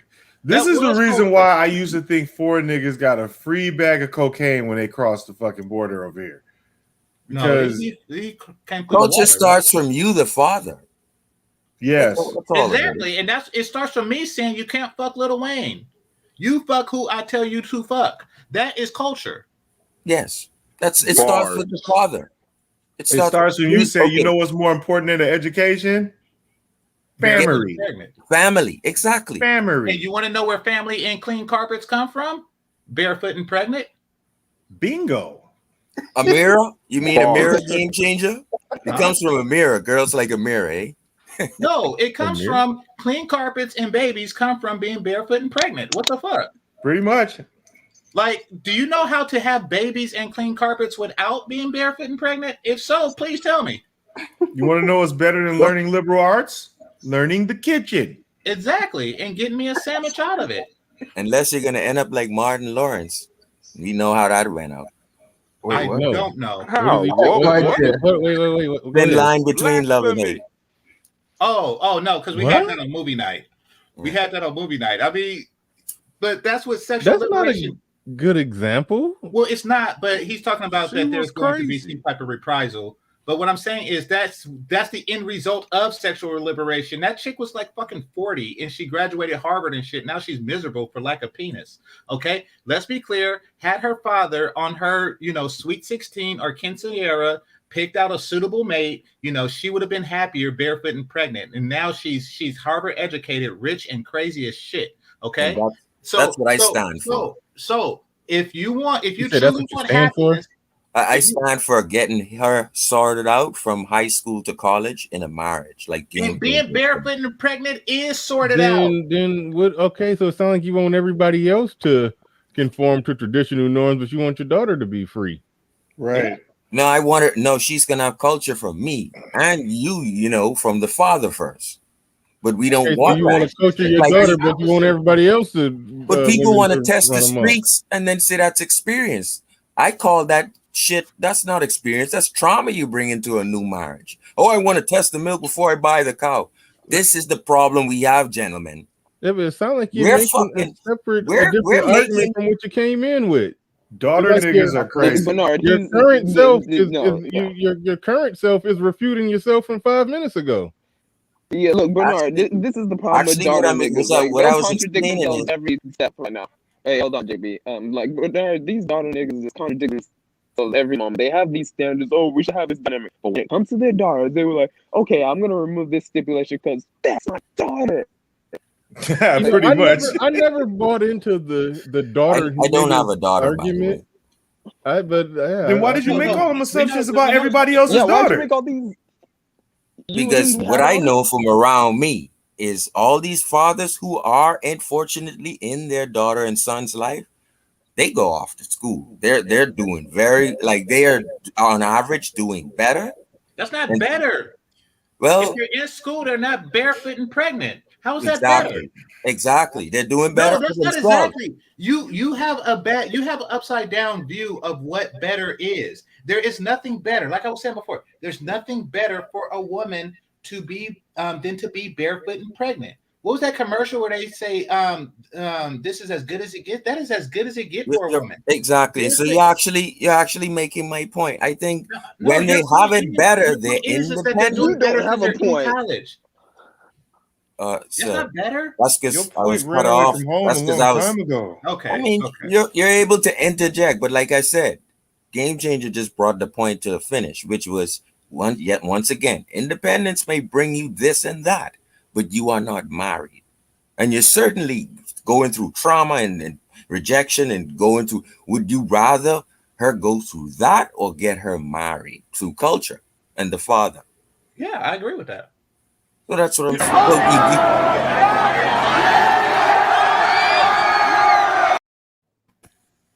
Thank you. And so I have a want- question. I Where do want you these guys' niggas get their response on that. paint-based drugs from? I would like to sniff just a little bit. Nah, man, it's straight. It's Was straight that- was that- logic. was Either that- you have was the that pick of the thing- milk, or you work with a culture, and the culture starts with you. Yes. Bernard, was that for shifting the goalpost, Bernard? Is that what? Yeah. Yeah. Listen, anything that gets like that's what babies come from. They come from barefoot and pregnant daughters. Sometimes they come from daughters with shoes on, but that's just wrong. GC. Hey, I'm gonna tell you now. If you think we deserve a girl on the back end who's had a kid or two, and she's all of this and that, or whatever she is, we don't deserve you on the back end. So get your shit together on the culture on the front end. And I'd rather meet you married at 25, 26, 28 than to, oh, she's on the back end. What do you mean? What do you mean by the back end? What are you talking about? Go that ass though. Ask the guys what the back end means. It I means think that he ass mean though. ran through. like used up. I'm just game with the chess avatar, game changer, right? Yeah, that's me. But I'm just curious, if you don't, are you married? No. You're not married. No. Can you give me some idea of how old you are? Oh, Early 40s. Here it comes. No. I was just curious because you seem to be, I don't know, almost hostile when it comes to women. Am I getting that right? We're gonna try and dox you. We're gonna try and dox you. I knew it was coming. I'm not trying to listen. I'm not trying to beat up on you. He hate women. No, I'm not Hey, hostile Game towards Changer, women. who hurt you, man? Who hurt you, Game Changers? I'm not hostile towards women.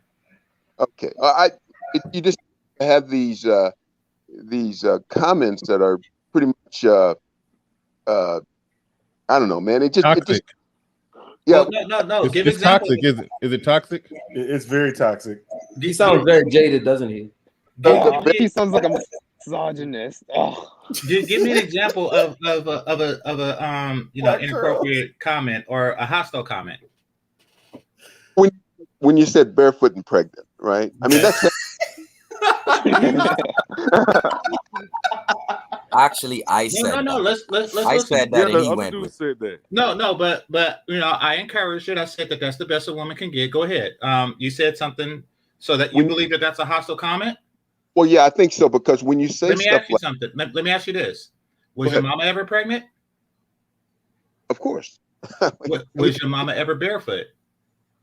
I don't know. Really, she was born with shoes on, huh? Your mama was both. Your mama was both barefoot and pregnant. Is your mama happy that you were born? Absolutely. Well, my was mom she was comfortable when her shoes were off? Figure of speech, sir.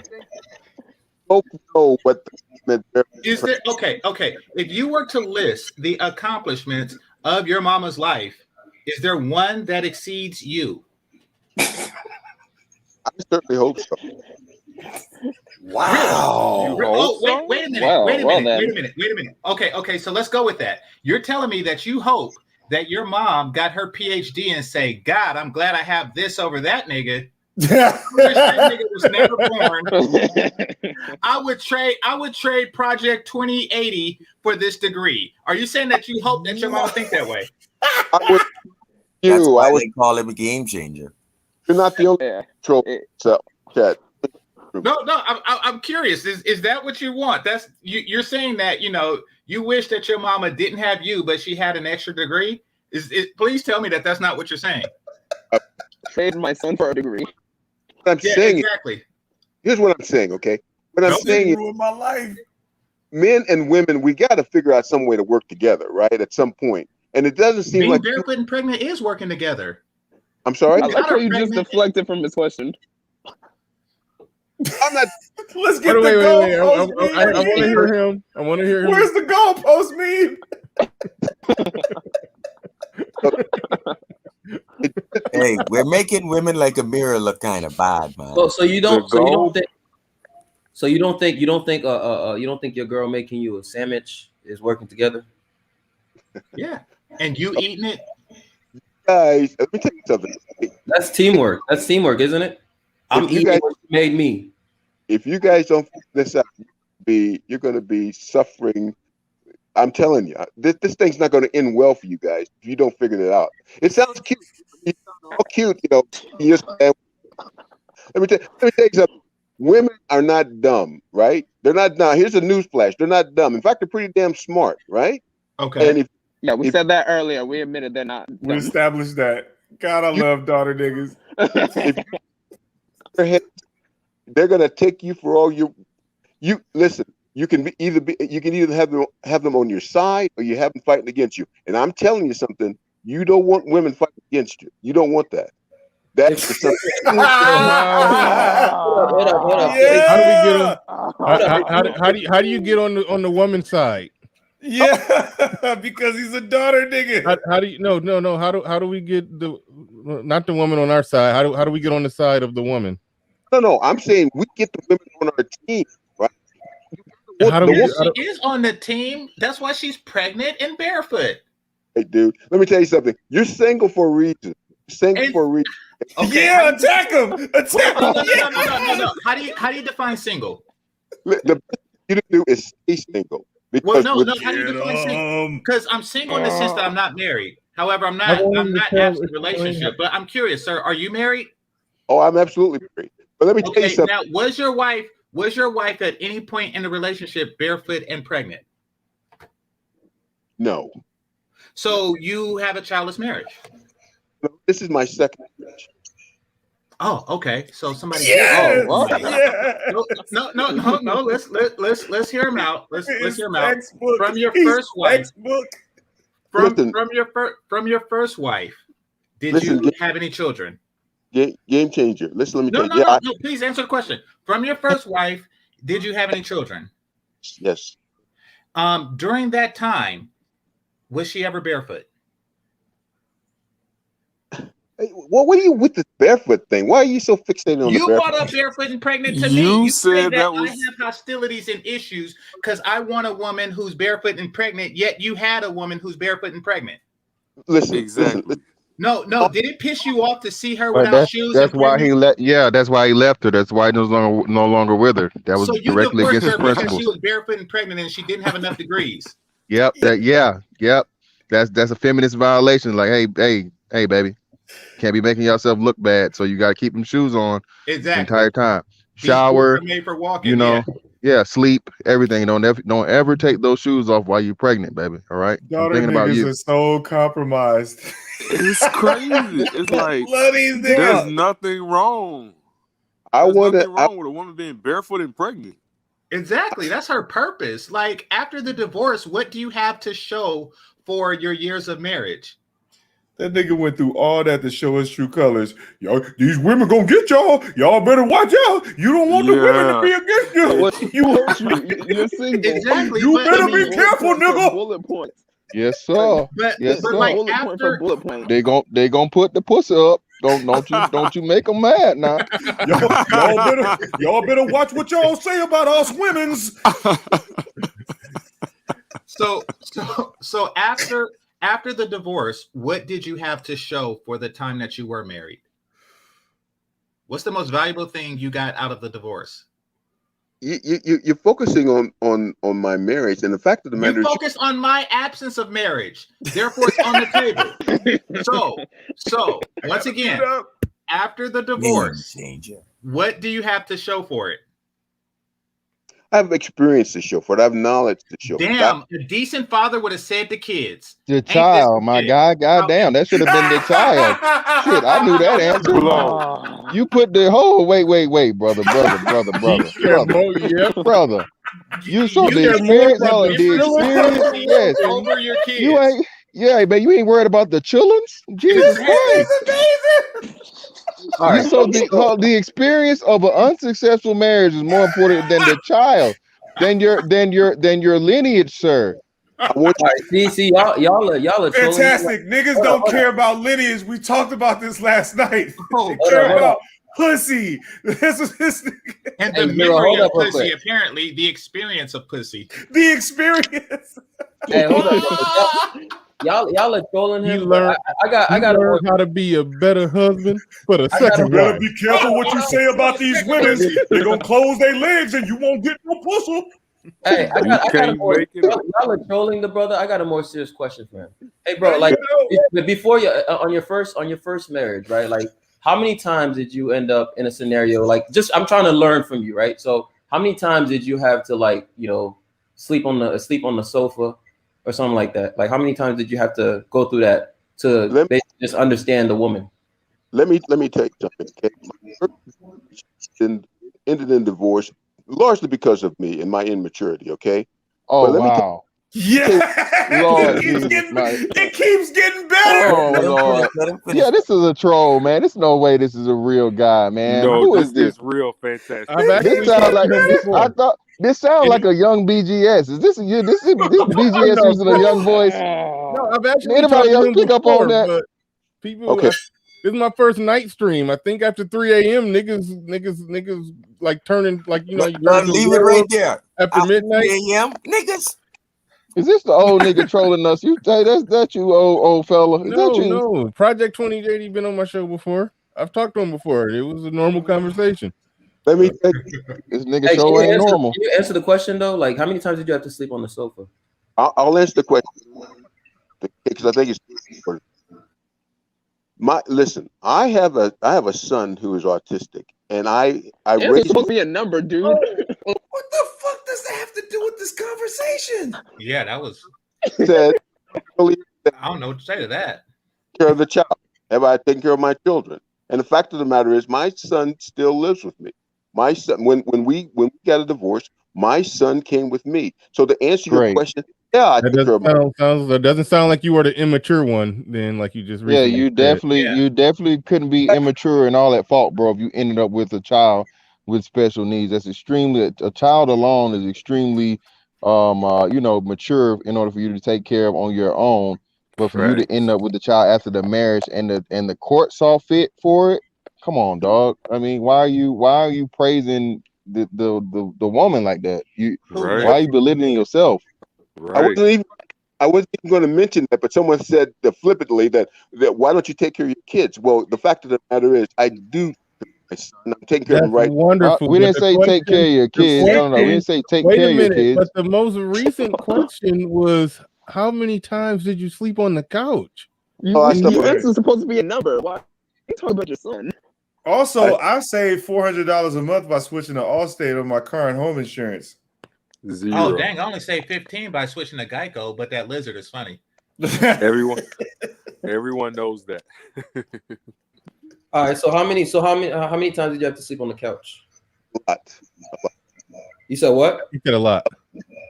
21. A lot. Okay. 21. A lot. And what did you learn? What did you learn from that? What did you learn from that? That the couch was hard. Red pill rage. Look, I mean, listen, I don't know where you going with this line of questioning. What's the point of it? I don't quite get the point of it. Why are you praising the pussy? That's the question. Why are you putting the pussy on a pedestal? Obviously, there, sir. Again, man, listen. Pussy don't whoop me. I whoops pussy. Can't say it with me now. Say it. Bang, bang, say it. bang, bang, Change your life. Change your life today, brother. Change your life today. Let me.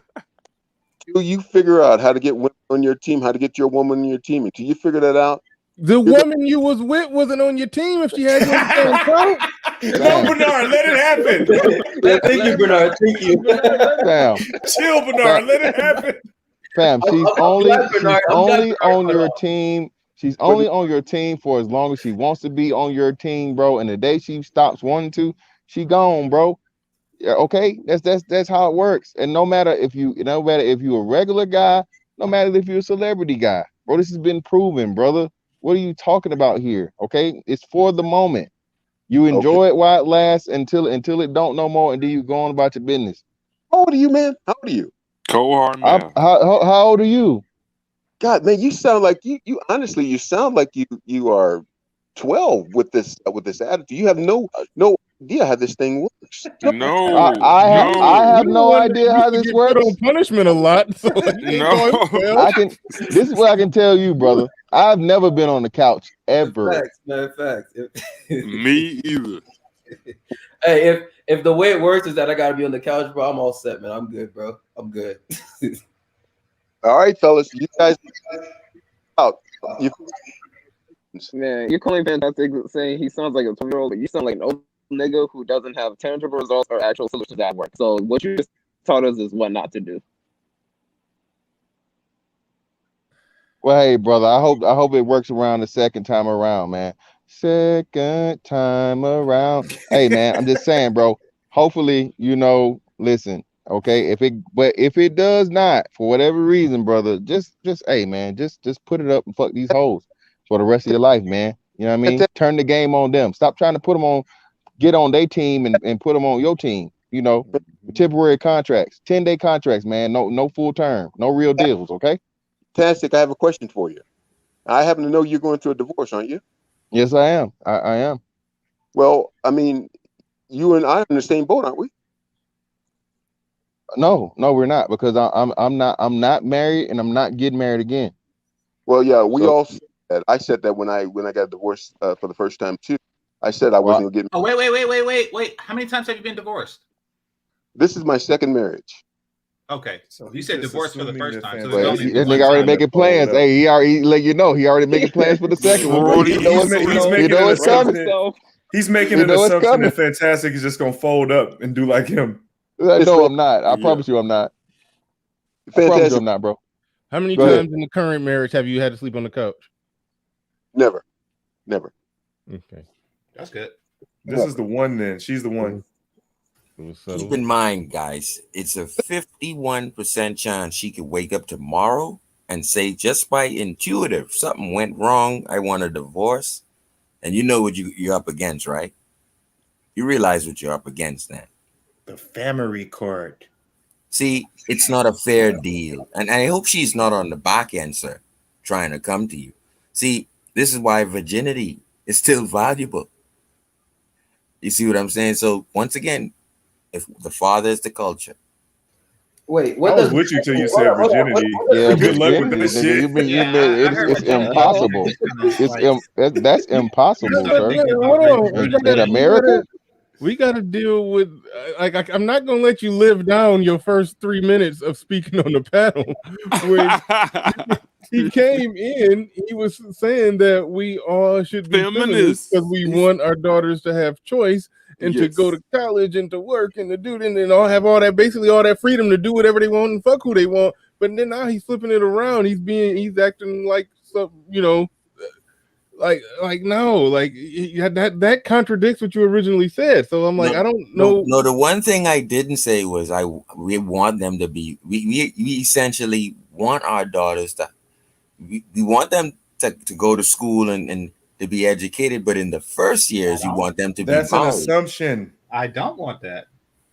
Oh, hold up! You don't want that?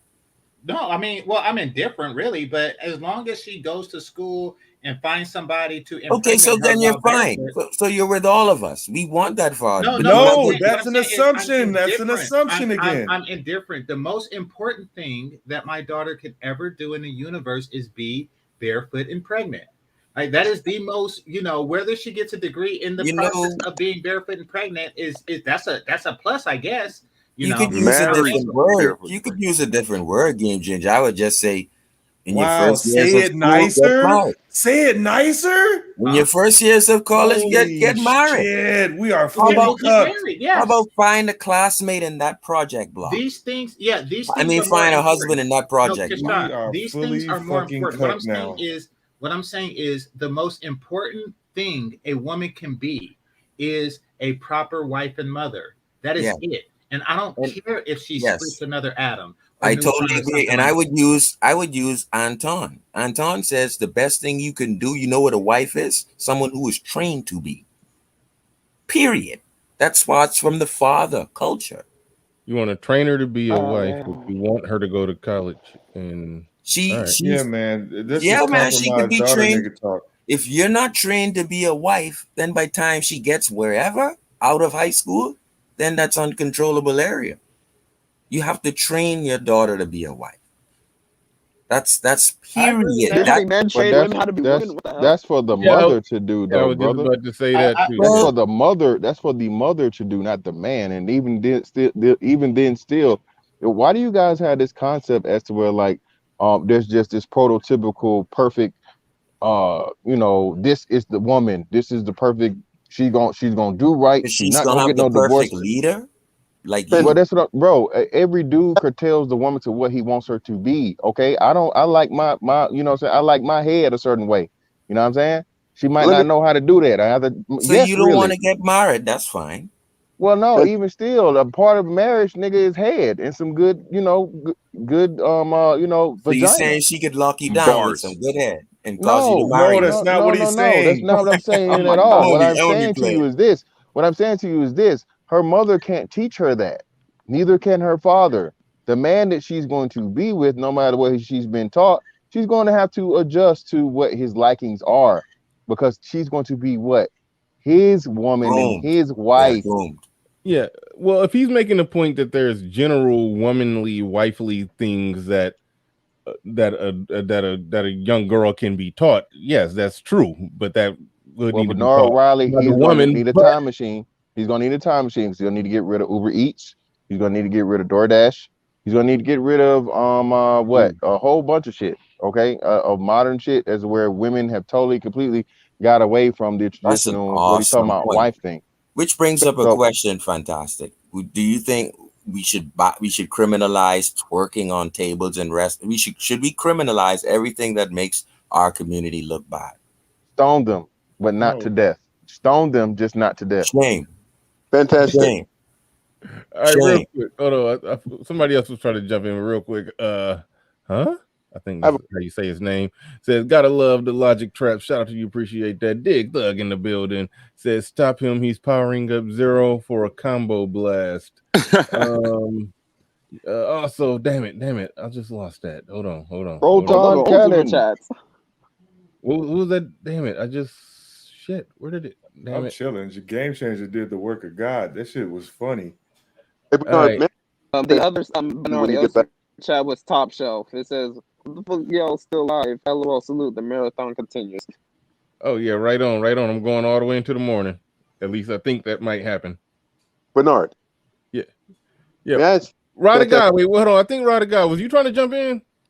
I mean, I wasn't, but I'll take this opportunity though. No, I agree, with what Fantastic was saying, in terms of, a father can't raise up a daughter to be a wife. I mean, I think, like Fantastic was saying, in this modern day and age, I mean, that's just not going to happen. I think the most a father can do is to just train up his daughter to understand her purpose as a woman, and that, what her job is going to be is to pick a good man to then And to submit screen to. the man for her. Right. Even under the best cultural circumstances, there were cultural consequences. This is why fathers cannot raise their daughters to be wives. They can screen the man for her. Yeah. They can do all of that, but the fact of the matter is, so again, even under the best circumstances, even the most stomped down cultures have to be responsible for the kids in there. There has to be cultural consequences for marriages to work.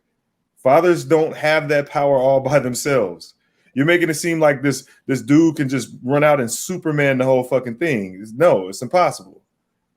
We have a whole legal system set. We have a whole legal system set up. Wait. We have a whole legal system set up to prevent that very thing from happening. And you think that you just gonna fucking alpha your way through that shit? No, not gonna happen. The moment you do that, they're gonna throw that whole misogyny, patriarchy bullshit in your face when the father doesn't enforce it. So I got sexual liberation too. I can do that. Yeah, okay. You're in my house. Yeah, but yeah, and is your house in the United States of America, sir, or Puerto Rico?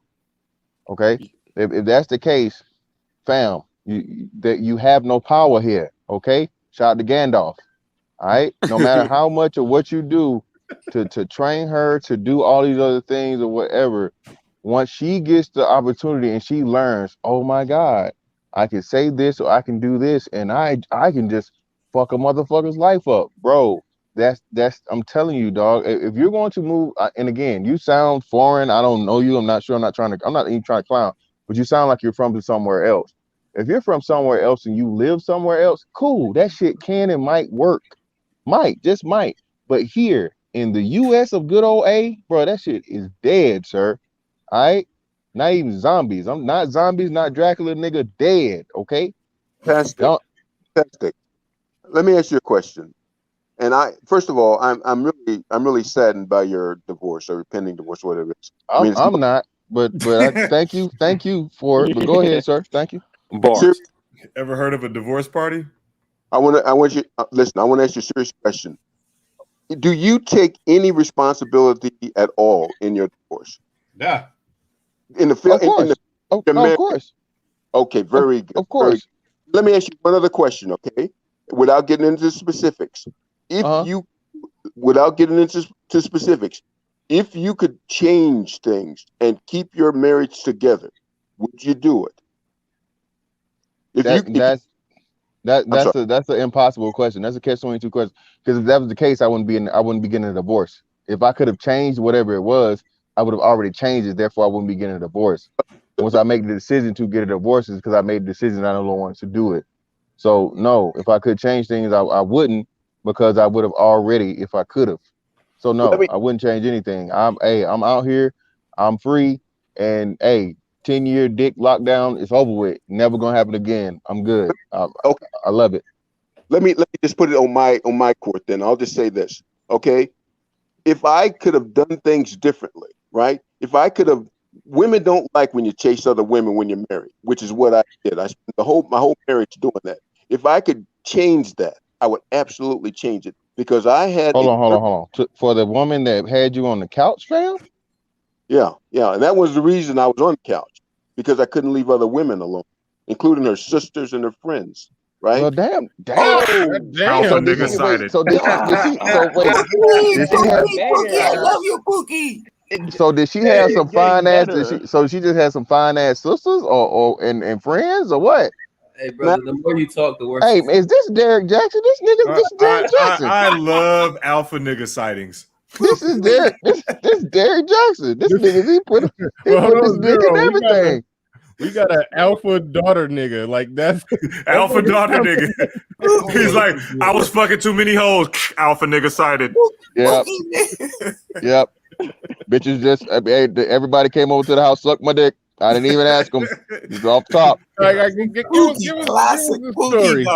Minding my business, watching TV. Bitch came over, started sucking my dick. Yep, sucking me off. She sucked my dick. Now check this out. I was married for over a decade, and I didn't cheat. All right, it sounds like Fantastic. Also married over a decade and didn't cheat. Yeah, no cheating. Now you talking to us like we the damn monsters or something, but you the sister fucker. We would love to be like you. Damn dog, her sister.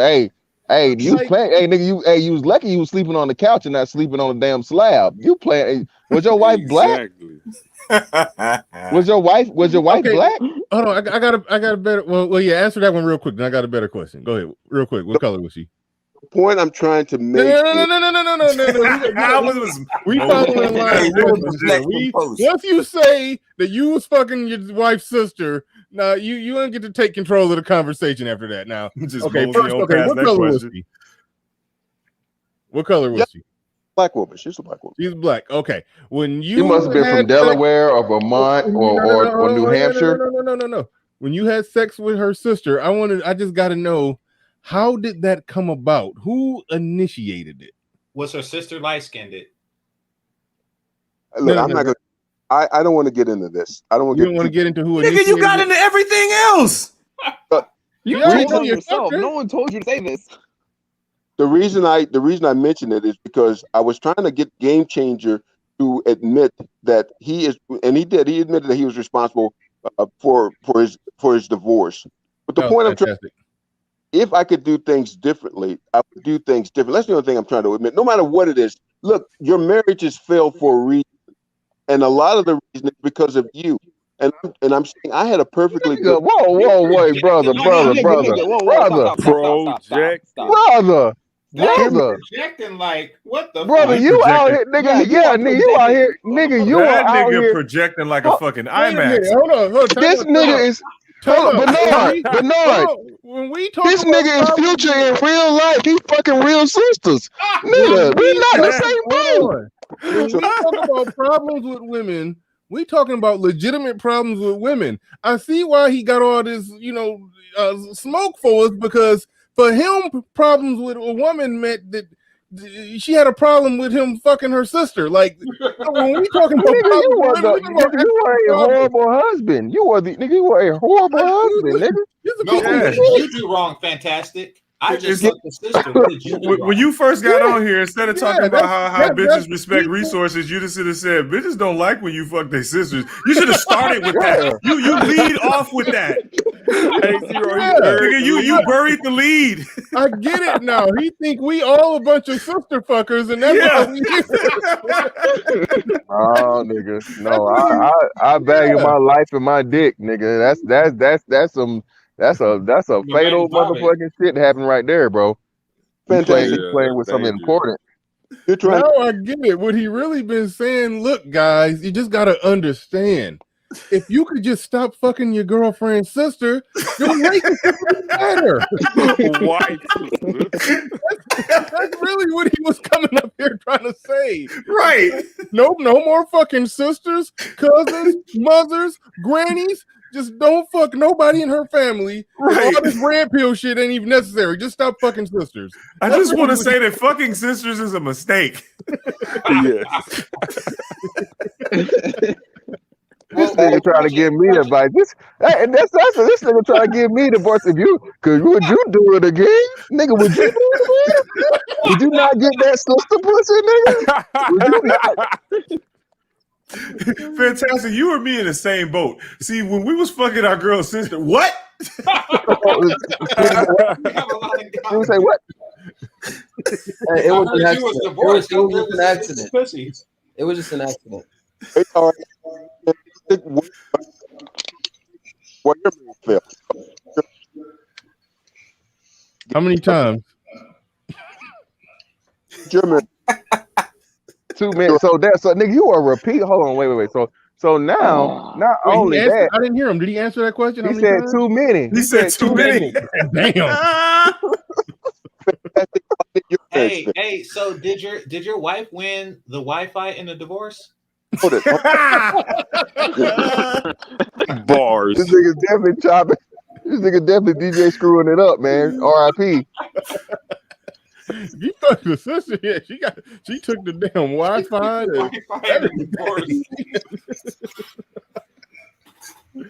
Oh shit! Hey man, listen, y'all young fellas out here, man. Whether it's a wife or girlfriend, or anyway, bro, don't fuck her sister. All right, your ass. Don't do it.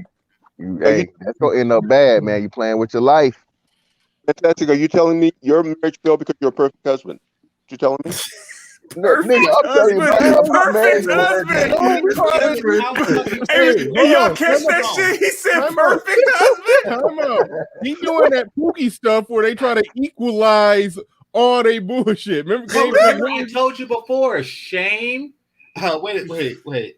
Shame, blame, same, and insane. Like a motherfucker. Yeah, listen, bro. Listen, dog. This is what I can tell you, man. My marriage did not dissolve because of any motherfucking familiar family pussy. I can tell you that, brother. Okay? Sister related activities. No, none of that, dog. Didn't you say it was more than just her sister? Like, wasn't it some cousins? And He stuff? he said friends. He said sister, friends, and everything. He's just like, oh, you know my wife? Let me fuck. He kept it in the family like a motherfucker. The perfect husband. Did you impregnate? Did you impregnate any of these family members? Oh shit, Bernard. Oh shit. This nigga was a proximity fucking ass nigga. Just any bitch in proximity. He created a bunch of uncle brothers and all kind of shit. He's an uncle dad. Uncle father. Hell no. Yeah, new men and the sister wives out this motherfucker. But hey, you see, look, listen. In his defense, that sister wasn't shit because she knew that was her husband. And again, there you go. You defending women, bro. And listen, you was able to multiple times. And I know you raw dog that bitch too. I know because you said it was a sister. Like, oh well, it's in the family. So I know you fucking raw in that Maury bitch. episode. He probably got a Maury episode out here. Well, how do y'all know he didn't do it righteously? What? With the wife's blessing while she watched and gave instructions. You're going too deep. That's too deep. Pull out. That's too far. Pull out a little bit. No, you don't eat a pussy. No, Fellas, no kissing. No kissing. Okay, that's the only righteous part of it, man. If the wife is there directing and controlling the activity, fam. No, there is another way. Fantastic. So project.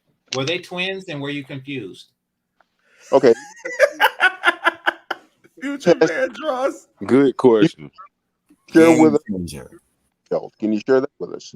Why did your marriage fail? I wasn't married. You confused me with Fantastic. Just like you confused sisters, you're confusing people right now. This nigga is amazing. You need to always come back. Hey, is James Triple X still your favorite? Don't you remember I fucked on your sister, baby? Hey, shout out to He said he slipped and fell on top of the sister. Shout out to Gina. Almost called her Gina, but shout out to Gina. I was thinking vagina. All right, shout out to Gina. Came through with 2 super stickers. Appreciate you, man. I gotta do more night streams, man. They come out at night. God damn it, this was once like 3 a.m. hit, niggas just start showing up on some wild shit, man. Oh man, all right, listen. God damn. Wait. How many? Okay. One more quick question. No, keep them coming. I got a few. So here's a quick question. When you were smashing the sister, was it like, did you just missionary it, or was it like, doggy style? Like, what was the situation? Yeah, baby, I like it raw. Yeah, baby, I like it raw. Hell no. I hope you didn't missionary, bro. Like, because that's a little too righteous. If you said you hope he did it missionary, yeah, I don't think there's a good way to fuck somebody's sister. Right. You don't want to do it missionary. Like, you don't want to be face to face and like then that. Right. Yeah. Oh, and then he said, and I had to sleep on the couch. Yeah. Everything. I know you did. No, don't even sleep on the couch. You probably fucked her there too. Sleep on a pallet, nigga. I'm irresistible to all her family and friends except her. Oh my God. You have to sleep under the car. God damn, man. Alpha niggas are funny. So you're not gonna tell us? You're not gonna tell us? Was it missionary? Yeah, come on, tell us more of your nigga tells. I did. My sister, guy, all right. But what is I was husband. My God, your wife is definitely hitting your fucking connection. I can tell you that. Right. Yeah, you're bogging. She's jiggling the Ethernet cord on him. More Decepticon Pookie tales. And that's your current wife warning you, hey, don't go back to your old ways, okay? Don't be reminiscing too hard, nigga. I all cut right? this shit off. Is your current wife an only child? Is that why this marriage is gonna work? and no friends. no friends. Oh, yo. Only child with no friends. No new friends. No new friends. No new friends. No. All right. I heard. If your Wi-Fi work for a second, like how long ago was this? Like was this like how? I'm trying to get a range of like your age and how long ago did this go down? I didn't have sex with my wife's sister, right? Come on. What I was saying is I was not the most faithful man in the world when I was trying to pay. Okay, so when you said you fucked her sister, by that you meant what? I didn't have sex with my wife's sister. My wife Okay, doesn't you're even. Rick James in us right now. I didn't have sexual relations with that woman. Oh, you're not Stop gonna the moonwalk your way cap. out of this. You can't moonwalk your way out of this one, bro. Come on, man. I didn't have sexual relations with that woman. Okay. I didn't exhale either. Right. Oh, no, inhale. This nigga did the Clinton defense. That don't count as sex. Right. Come on, bro. You can't. Come on now. Blowjobs aren't real sex. I was trying to make the point that I was not the most faithful husband on the planet, and that's the reason that my marriage failed. And if I could do it all over again, I would do things differently. So did you? I don't think you would. Okay, what specifically would you do differently? Wait, hold up. Did you just give? So you just gave your sister-in-law like a kiss on the cheek? Was that what it was? Just a little kiss on the cheek? Just a little peck. Nah, he used mode 1. Oh, cut it out. He used mode I 1 on don't. the sister. I Want don't you think to he would suck do my anything dick. differently because if he say that he was doing it all the time, sisters and stuff included, like he was a serial cheater. But even then, when he described it, he's saying, "Well, I wasn't, the most faithful person on the planet." Like you making it sound like you slipped up once or twice. Like Yeah, man. like I was out here fucking these hoes. Just say Yeah, I hate when people, to the when nth somebody's degree. done the worst shit ever, they say, "Well, I never said that I was perfect." No, like you being perfect is not on trial here. Like you way far from that shit. So I hate when people. Yeah, you ain't nobody claiming you sell from Dragon Ball, nigga. We know that. Ain't nobody out here claiming that shit, nigga. We out here being Bumblebee and you damn Megatron out there. You're Megatron Pookie. Well, are you really? I mean, I don't know. I wish his Wi-Fi was working. Yeah, at the end of the day, man, listen, dog. If you look, if you think about getting married in 2021, you get what you deserve. That's all I'm gonna tell you, man. And nobody's safe, nigga. Nobody. He's already Nobody's safe. married. Well, I mean, he said first Nobody. divorce, so he's getting ready for a second one. He said I've only been divorced once. You know what I mean? For now. But I don't think he's reformed, Bernard. The nigga done slipped up and told on himself. This nigga be scoping out all her Facebook friends, going down her Facebook friend list. She looks thick.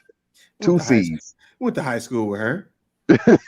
And he came in here. It's so funny. He came in here. Remember? See, now you always got to remember what somebody said when they first came in.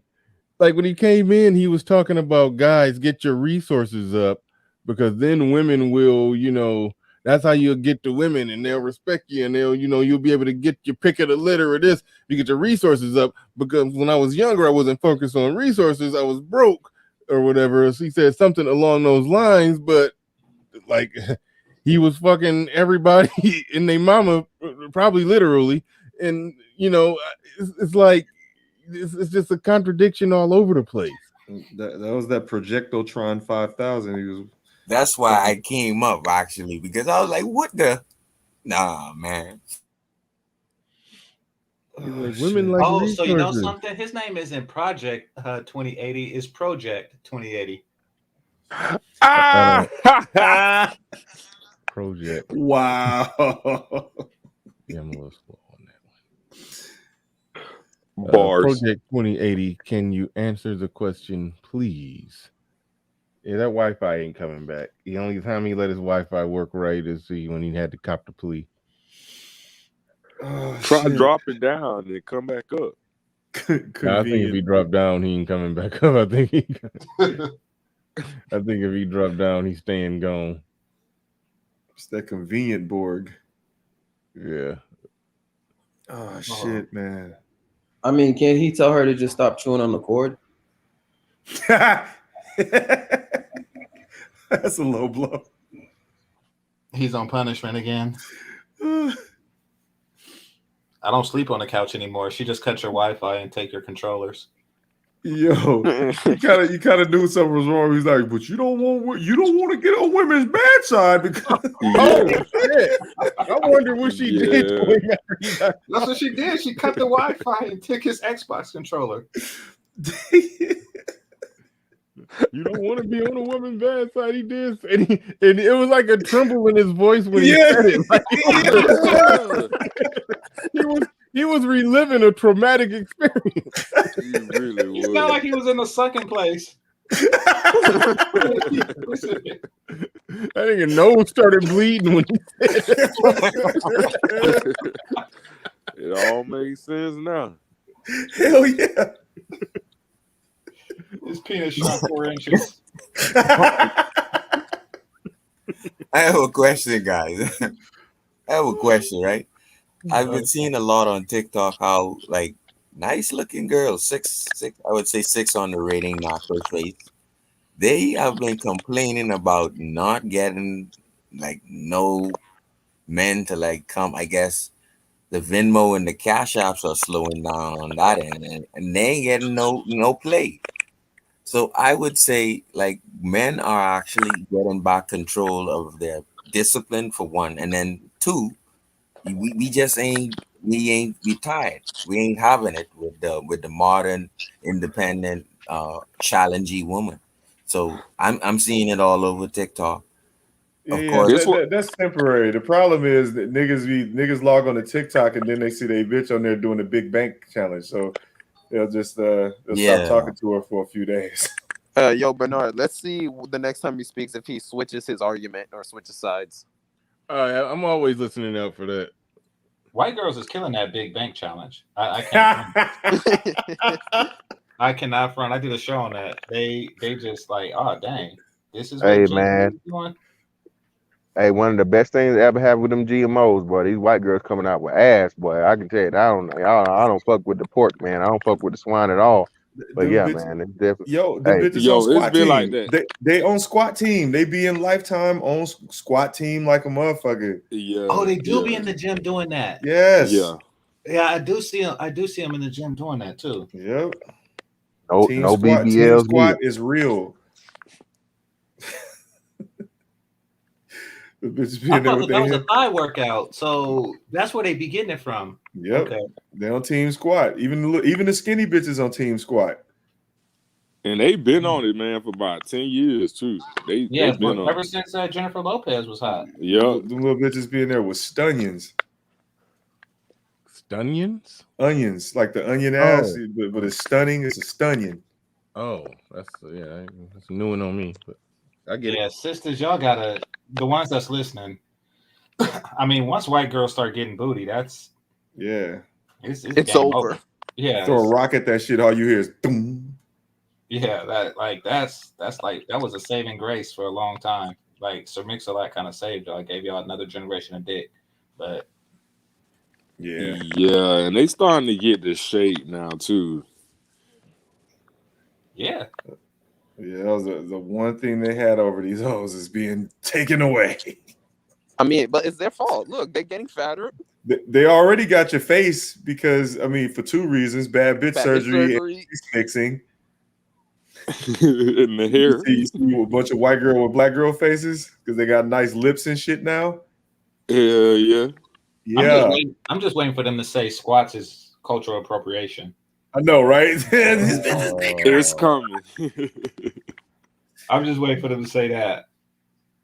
You bitches taking our squats. You taking our booty. First of all, they never had to do squats for their ass. They just was born with it, or they never appreciated it. No, they definitely never appreciated it. Yeah. They weaponized it. Hey, but y'all know something? Keisha used to be sexy. Keisha, she used to be in the 80s, 90s. I'm older, but in the 80s, 90s, it was nothing wrong with Keisha. You call a woman Keisha, it was regular because it was a good thing. Like, Around the Way Girl is Keisha. Yeah. What LL Cool J was singing about. And it was Prime Vivica Fox was Keisha. You going by you going by Game Changer. Yeah, I'm going back. I'm saying there was a time where Keisha was a good thing. No, but I'm kind of surprised. The hair thing was limited to like a ponytail, but you knew it was it was just like an accessory. Right. Yeah. Like Keisha kind of like changed her reputation in a not good way. So did you watch Tupac and Janet Jackson? Poetic Justice? Yeah. Yeah, I've seen the movie. Yeah, so that would be an example of back in the day when Keisha was a good thing or a reasonably tolerable, decent thing. Okay. Do you not remember the names of movies? This is like the second time you did that. You won't name the movie. You'll name the actors in it. Do you not be remembering the names of movies or something? No, I was thinking of Poetic Justice, but I was also. I remember earlier you said then you're gonna end up like Martin Lawrence. So we trying to think what happened in Martin Lawrence's life. Thin line between love and hate. Yeah, that's what he was referring to. See, I don't want to spoiler alert, because nigga, that movie older. Oh my god, it is a good movie. It's like one minute spoiler alert the Titanic. Like spoiler alert, the ship sinks, motherfucker. We know that. You don't want to know. Titanic. You don't. I don't want to fuck up Roots. I don't want to mess up the color purple. Nah. We ain't trying to help Oprah, but on the feminists. So, but I'll tell you what. it is a good place to go. Like I was thinking of more. I forgot the movie where all the killing. Okay, who was in it? The All Purge. the killing. The He Purge. said The the Purge. movie with all the killing. The Oh Purge. man. Okay, We I think we know you know who was in the movie, so just name the actors and we'll figure it out like you did the last two times. This fucking night can't keep getting Oh better. man. This is so Who was I'll have in to it? come back to it. I'll have to come back to it. Was I it The think it's, Purge? The Purge? Yeah, he said all the killings, man. The Purge is probably at the top of the list. no, that's with Tupac was in one. Tupac was in one. Juice? Juice? Juice is Saving one. Private Ryan. Right? No. There's a lot of killing in that shit. Inner City Killing with a black actress. Minister Society. Yes. Minister Society is one. No, I got it right. Minister Society. Right? You said. Hey, when did this guy get here, man? Hey, man, how long you been here, man? Why is he giving all this? With black actors. Why is he giving all these vague ass references to these '90s movies? To these 30-something-year-old movies. What the fuck? So you see how I said that because the women are different. You know, they you know, it's like they use all of it, and it's like they know what our eyes want, right? We're visual. So they play this game where they think that I don't know, boy, but guess what? Guess who's amused and still love it? Inner City dudes. Yeah. And you know what? I laugh because Mr. Samuels may say, right, you're a 6, right? But guess what? She may not get the high value man. Guess who she can get tomorrow? She will get someone, like Mr. Fantastic says. So it's like, okay, you didn't get the high value man, but you're gonna get your back blown out over here. So hey, yeah, we don't care. Pick your poison. And the same with us, right? We may not get the Megan Good, and we may not get whoever, but you got these women over here. They're like, "Hey, winter's coming." You can get Megan Good. She just might not be. She might speak Spanish.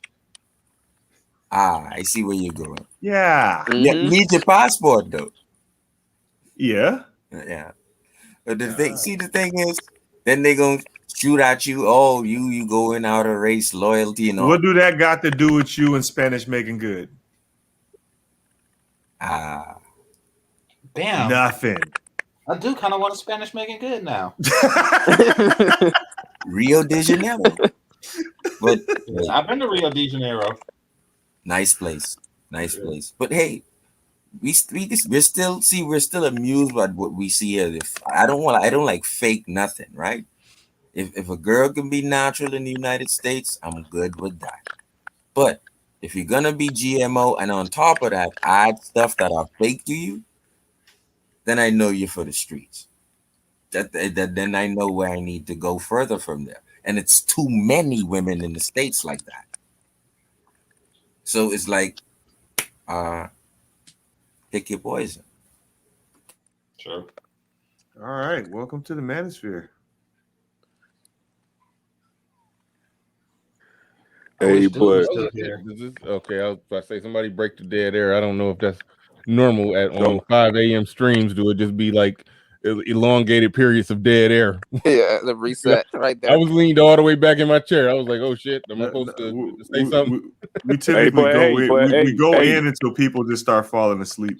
Hey, just all I gotta say is just don't be like Denzel Washington. Remember the Denzel Washington, man.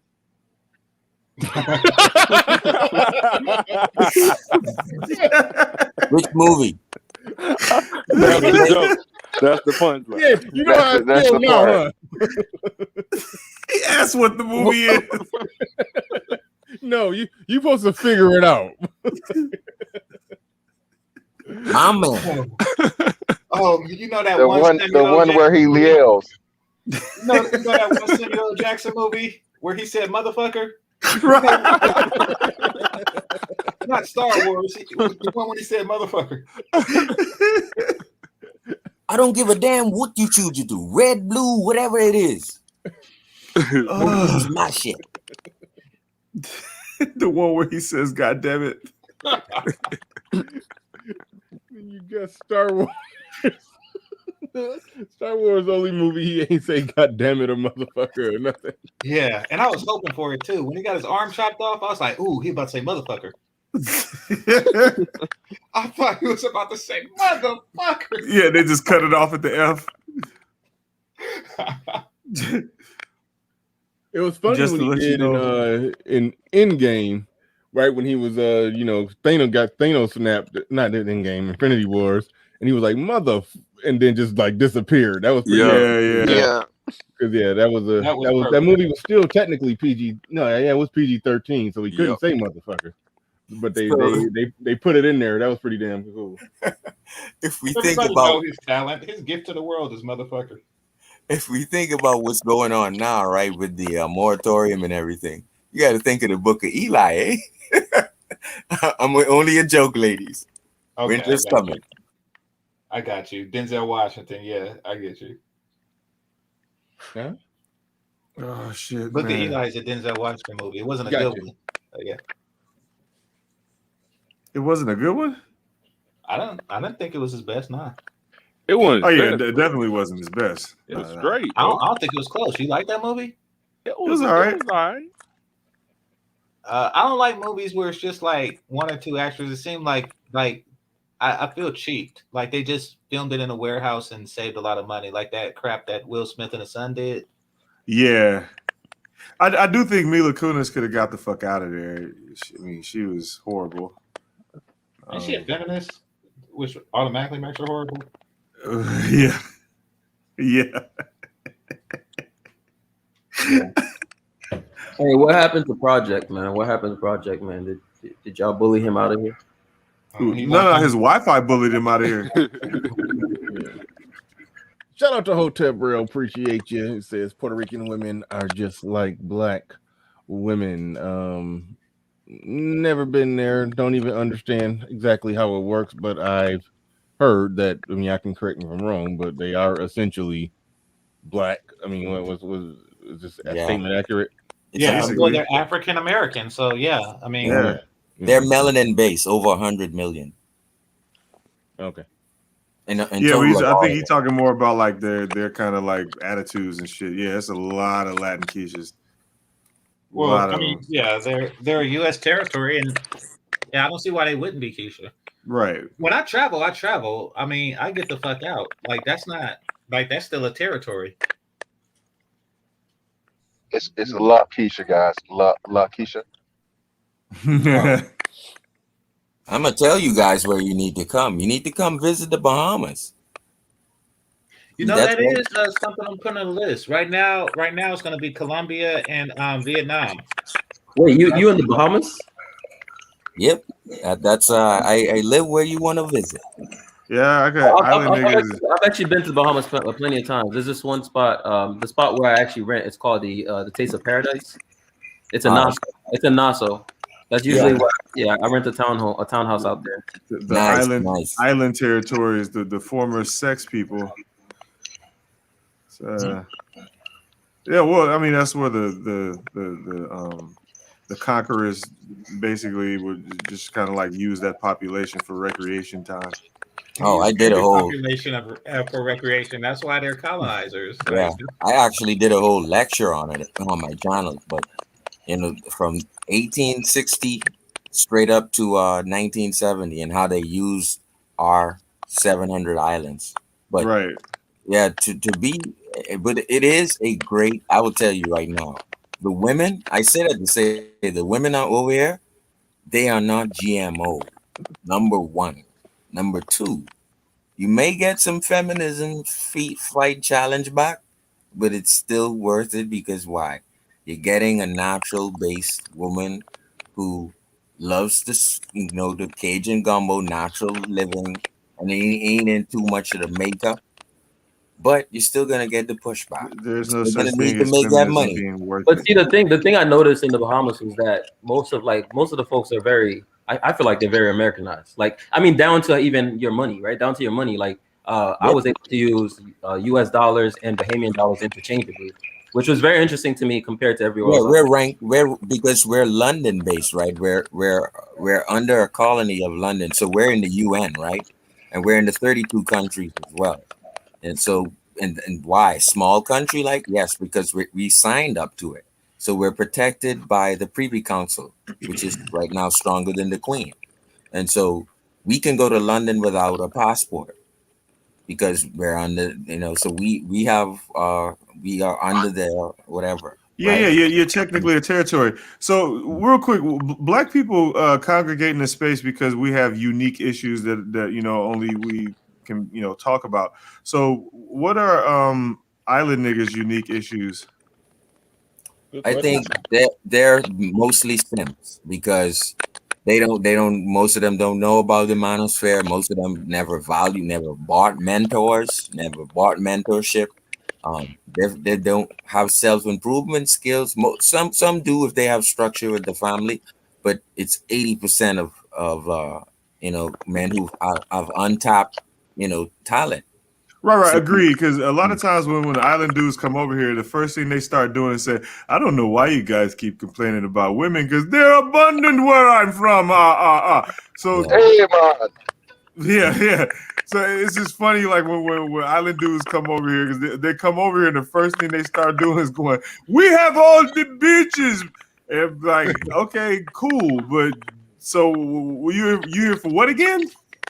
You can't just eat in front of the homeless. So most families who have culture here, there it's very known, and you can see it. When I mean culture, like the culture has changed towards sending your daughters off and letting them test the water. That has changed. That is already stamped here.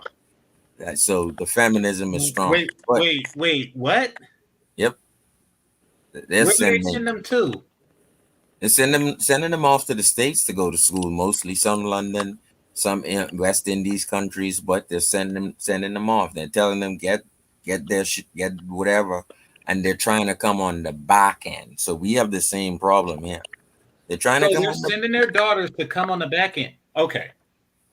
Sending them off to do whatever, and then they're coming to you and me on the back end saying they're worth and they deserve this bullshit. So we don't have to send our daughters away to get slaughtered out. They just do that here. Right. But why not just like keep them local to experiment, I guess?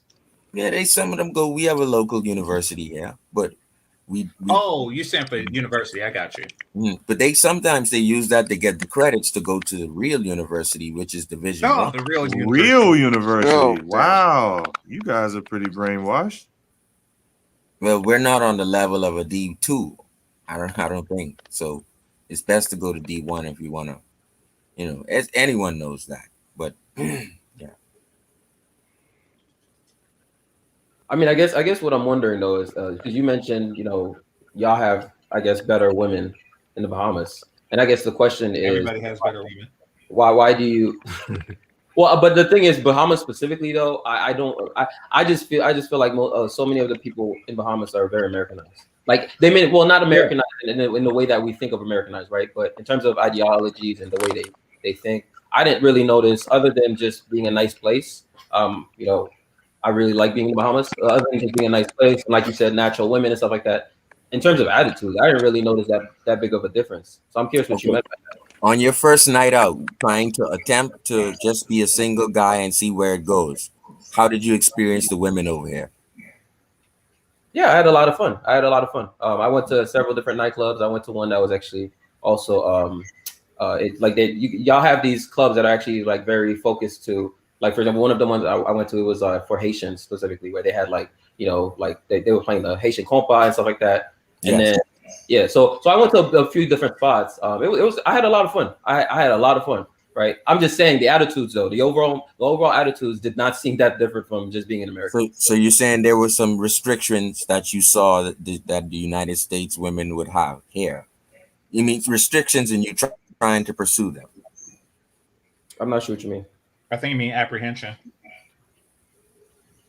You did face apprehension. Thank you, Game Changer. It's not that I face apprehension. I'm just saying the attitudes were maybe I'm not articulating that properly, so that's probably my fault. But I'm just saying the attitudes. I didn't notice that much of a difference in attitudes. Like, okay, let me put it like this. In other words, there's other countries you go to, and you can immediately kind of see like the attitudes very different. Whereas in the Bahamas, the environment was obviously different. You know, the views were different, etc. But the attitudes did not seem different to me. That's what I'm saying. So, okay, so having a good night, it would normally end you with getting at least 4 phone numbers and one girl in your arm going to your car. How did that end? Did it end like that for you? Yeah, I smashed. Yes, I absolutely smashed. I absolutely. That's what we're asking. So yeah, that Okay. was right. So, but you realize, but I could smash in America as well. Is what I'm saying. Like it's not that's not the point. If that's your question. So people look, people generally leave the U.S. hoping to escape Western mindset. You know, to that, JB, I would say go to the Catholic colonial places as opposed to the Protestant colonial places. Right. I think that's essentially where I was going with that is essentially like it's the mindset that I noticed that was pretty familiar. Whereas, I'm saying like when you look at it from a colonial standpoint, like it seems like the places that were Catholic, I'm saying like colonized by Catholics, seem to be a lot more pleasant than those who are Protestant colonized by Protestants. Someone is playing their YouTube in the background. Oh, that was me. That was me. My bad. Don't carry up. Go ahead. That's why people go to places like Dominican and Portugal and stuff like that. And, you know, the Bahamas, being British colonial, probably isn't as fun. At least the mindset is going to be very similar because they were colonized by the same people we were. Right.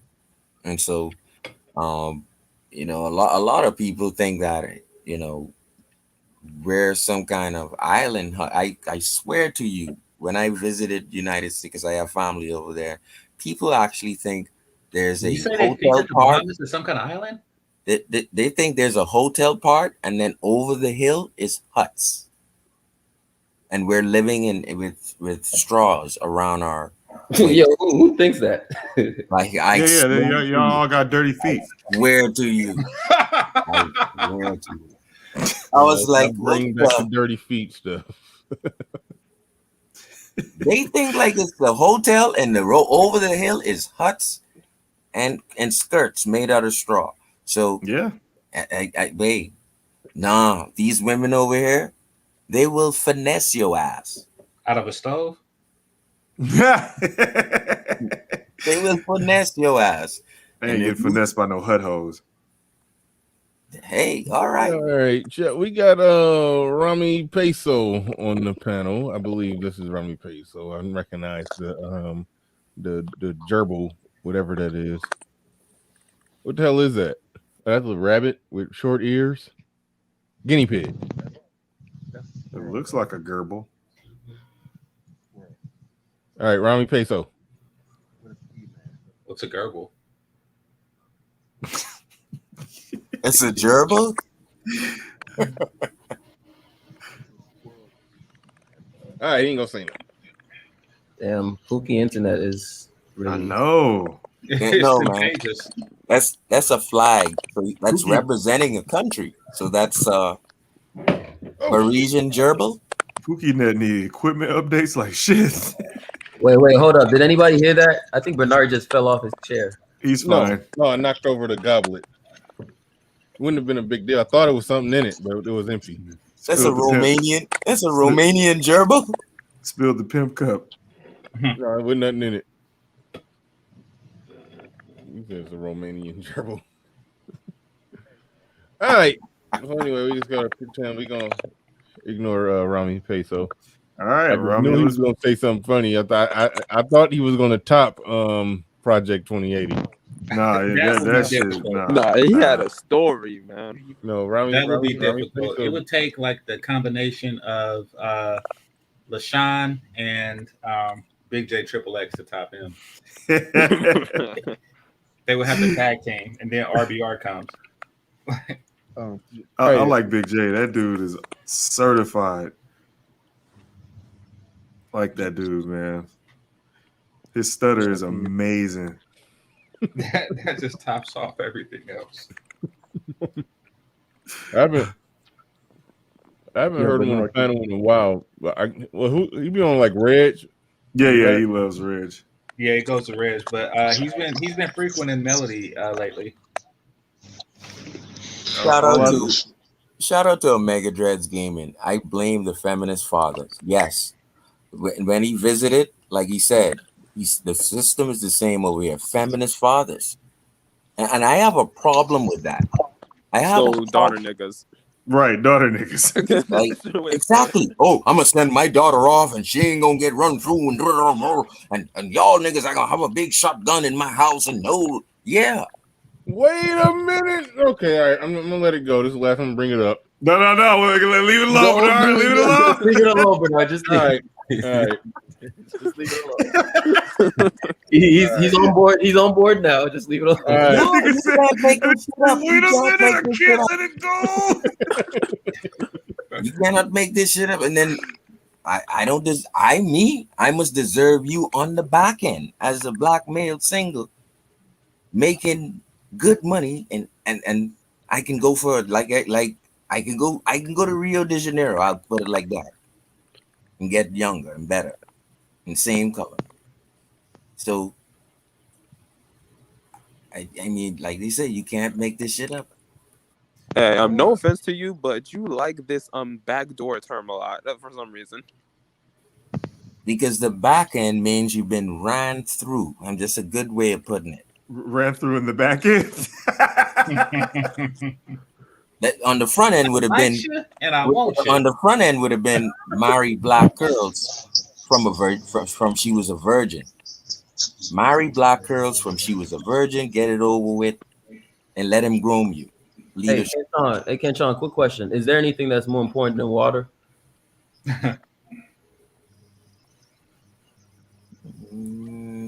Yeah. Yes, air. Oh, Ronnie, we can hear you now. Go ahead. You got the mic. Go ahead, Ron. Yeah, I just want to ask you guys one question, then I'm gonna jump off. I see it's what 1, 2, 3, 4, 5, 6, 7 guys on the panel besides me.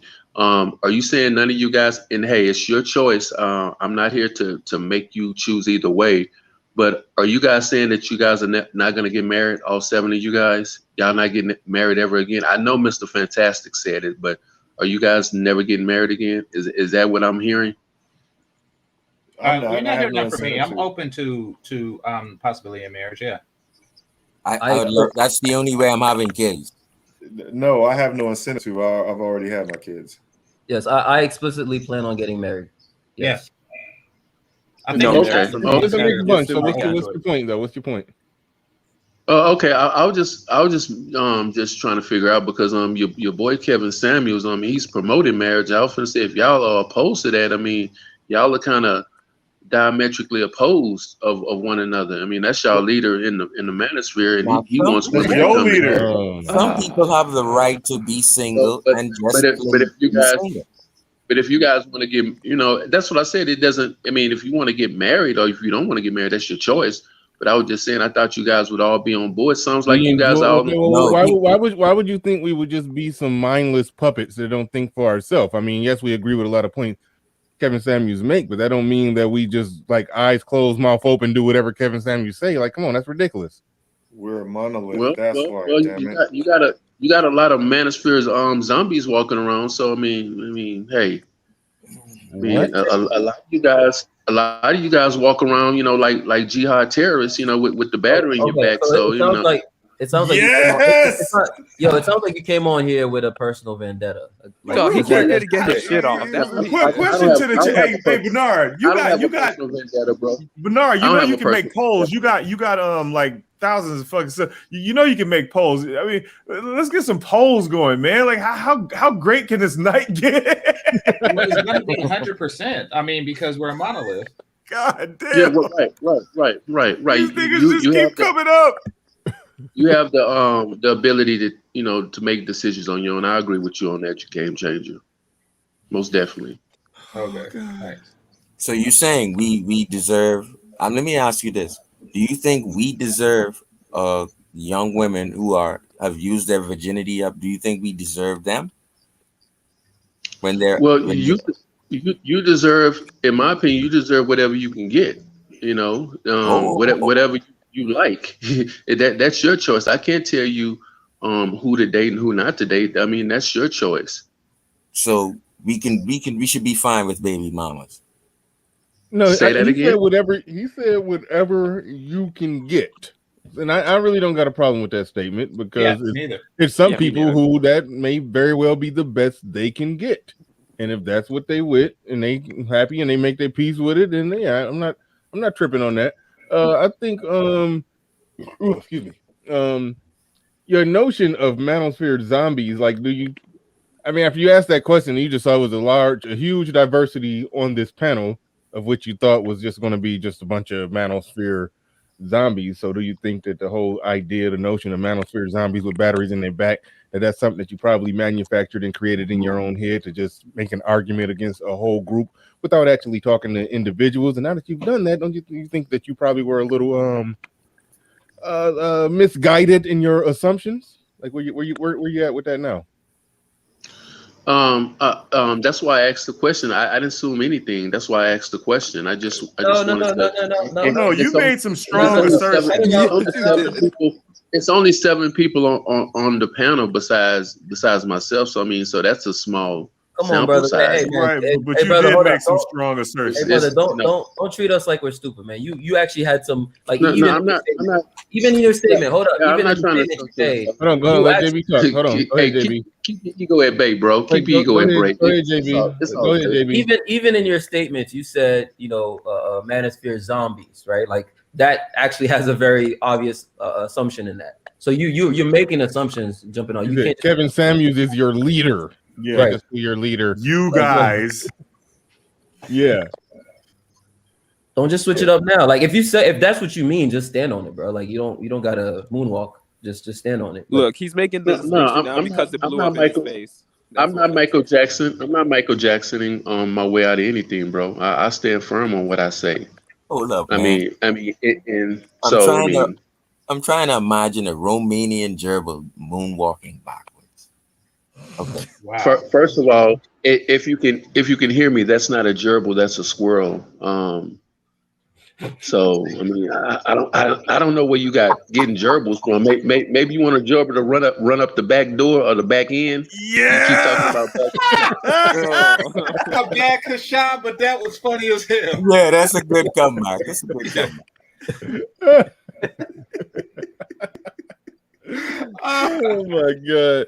Shout out to Hotep Real says Bro Kevin Samuels is playing 4D chess. He is exposing women. Why don't people see that? Yes, he promotes marriage, but Kevin is super red pill. I agree with those statements. Shout out to you. And also Hotep at the end of the day, Real. Bernard, here's the other thing too, is that I think there's this assumption that if you support, Kevin Samuels, that, I mean, for example, we have Theo who supports Kevin's show, right? And clearly Theo is not fully aligned with Kevin Samuels, right? Yeah. But there's an obvious reason why he supports him. So I just don't even understand why come on with that such a strong assertion. I don't get it. Like, because we can support Kevin Samuels just from a, he's doing something that I think is very important. But that doesn't mean you're the leader. Doesn't mean what's the importance of Kevin Samuels, if you don't mind me asking?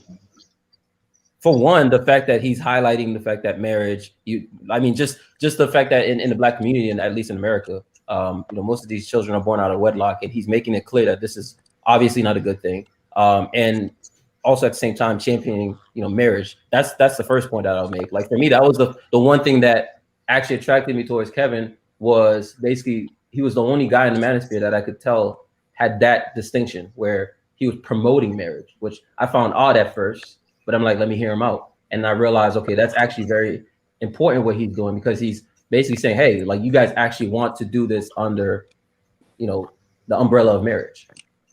So what drew you to Kevin Samuels, that he was the only guy in your space, the Black manosphere. We're gonna say that's your space, the Black manosphere. He was the only guy in your space promoting marriage. So you thought that was very interesting. So you start putting your support behind him. Is that what I'm hearing? I'm not saying he was the only guy, but he's the first guy that I came across that was actually explicitly promoting marriage. Not like on the side, but like literally that was his thing. Yes. Hey, yo, guys, I'd like to call something out. It's weird how we weren't mainly talking about this dude Chaos, but this guy comes in and makes a topic about Chaos. Yeah, I don't What's the think problem with that? Yeah. It's not horrible. I mean, because it was kind of open. It was kind of like, you know, long pauses and stuff. So it was time for a new topic. Yeah, but we just talked about him a lot already. So. I mean, but you asked me that question, so I'm curious. I mean, for what it's worth, like Ricardo Rodney said, Angry Man essentially promotes marriage. I don't know, may be some distinction between state sanctioned or not, but he does. He's the traditional guy for traditional relationships. O'Shea is definitely pro-black and going to marry a black woman someday. Obsidian ain't never getting married, but he's a proponent. He I don't know if to say he's a proponent of it or a spokesman for it. I don't know what to call it, but he's definitely in favor of it. And you know, so the three founding fathers of the Black manosphere are good with marriage. Kevin Samuels, the highest sub count in the manosphere, is okay with marriage. So there's clearly a faction of the manosphere that don't got a problem with marriage, and there's clearly a faction of the manosphere that is vehemently against it. So guess what? There's diversity in the manosphere. Yeah. Like I'm against the contract. But I'm actually curious. Why you asked me that question though. So can you? Because he wanted to check. He thought all of us was gonna be like, oh hell no, we ain't never getting married. And then when it came to Kevin Samuels, he thought we was gonna be like, oh hell yeah, we agree with everything Kevin Samuels say. And he's like, Kevin Samuels so he promote wanted marriage. to have a gotcha moment. And then when Kevin, when he said Kevin Samuels promote marriage, he thought we was gonna be like, so he thought he was talking to some dumb niggas. So that's pretty much where he came, the energy he came on with, basically. Well, you're Bernard, you're assuming that's why I asked the question. I just wanted to test the temperature. Your whole line of questioning is assumptive. I think I said in the beginning that I don't care if you want to get married or not get married. That's your choice, man. You're a grown man. I can't control. If you didn't care, why'd you ask? Right, your whole line of questioning was assumptive. Yeah, if you don't care, don't ask. No, I just wanted to because I heard a few of you guys. Dude, you told us why you say y'all asked. didn't want to get married. I heard a few of you guys say you didn't want to get married. That's why I asked the entire room. No. That's Wait, stop. That's why are you guys being so paranoid? Brother, stop being paranoid, man. It's paranoid. I'm trying to tell you. You already told us exactly why you asked. Fantastic said he was absolutely against marriage, so you wanted to know if we all were against marriage, and then you said the reason why is because Kevin Samuels, according to you, our leader, promotes marriage, and y'all supposed to be agreeing with everything he say. So how could y'all be against marriage? That's literally what you said and how you broke it down. So don't say that it was some other reason why. I mean, right? But you told us exactly why. And you forgot to add back batteries. You forgot that part. Yeah, I said I was testing the temperature, bro. But it's beyond that. It's beyond that. If you guys don't want to get married, or some of you guys do want to get, but let me ask this question for all the guys. Are you getting married? For all the guys, hold on. I answer that question. I have no problem answering that question. But let me just say this. For you guys that are that want to be married, do you guys consider yourselves marriage material? And if you do, why are you marriage material? You want to read off the can you tell us if you can get married? Can you tell us if you can get married? I hope to one day to get married. I probably will get married. I hope. I mean, but hey, who knows? I mean, I got a 20-piece team, so I'm trying to weed down to one. It's very difficult. Yeah, another alpha nigga. I'm laughing in the background, right? So many of these niggas. So you basically saying, are we marriage material? So in other words, are we husbands? Is what you're asking us? Yeah. Because let's get one thing straight. A lot of people out here get married when they shouldn't be getting married. You know, people do things when they shouldn't do them, and then when the results don't come out as favorable as they think they should, then they're mad. They're blaming other people. They're blaming the system, like a lot of the talking points from the manosphere does. They blame the system. So you're saying, right? We should be because brown because belts. there's a lot of people I just want to say this because there's a lot of people out here that are married and they have no problem with the system. They're happily married and they have no problem. But the people that got ran over by the system, they have a problem with it. Here goes they are dumb. What? They're what? What do you say? They're What did you say they were? They are dumb. They're gynocrats. Gynocrats is a government ran. Hold on, gynocrats is a government ran by women. Last time I checked, the majority of the people in the Senate and Congress are white males. No, that's not what. Yes. Hold on. Yes, you're right. You're right. And what does their job depend on? But that's not what a gynocrat is, though. No. It's fine. What do you mean? What does their job depend on? What do you mean their job depend on? What keeps what do you them mean in, their job what depends on? keeps them keeping their job? How do they get their job and how do they keep their job? Votes, of course. Votes. Yeah. Votes. Who has 80% of the votes? Votes. Allegedly. The fuck? Allegedly. Who has 80% of the vote? No. This isn't alleged.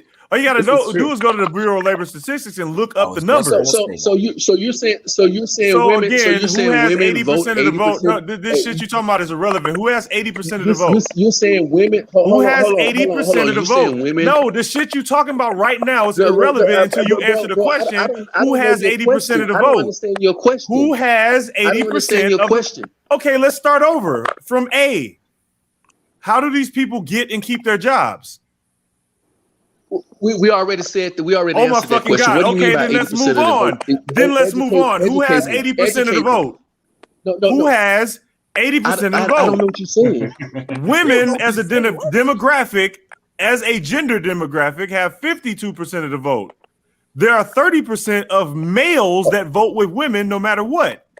80% of the vote belongs to bitches. You can't prove that. You can't Yes, prove I that, bro. can. You cannot prove that shit. Please. I literally No, just you said can't. No, you before can't. that, just Bureau of Labor Statistics, CDC, the United States Census.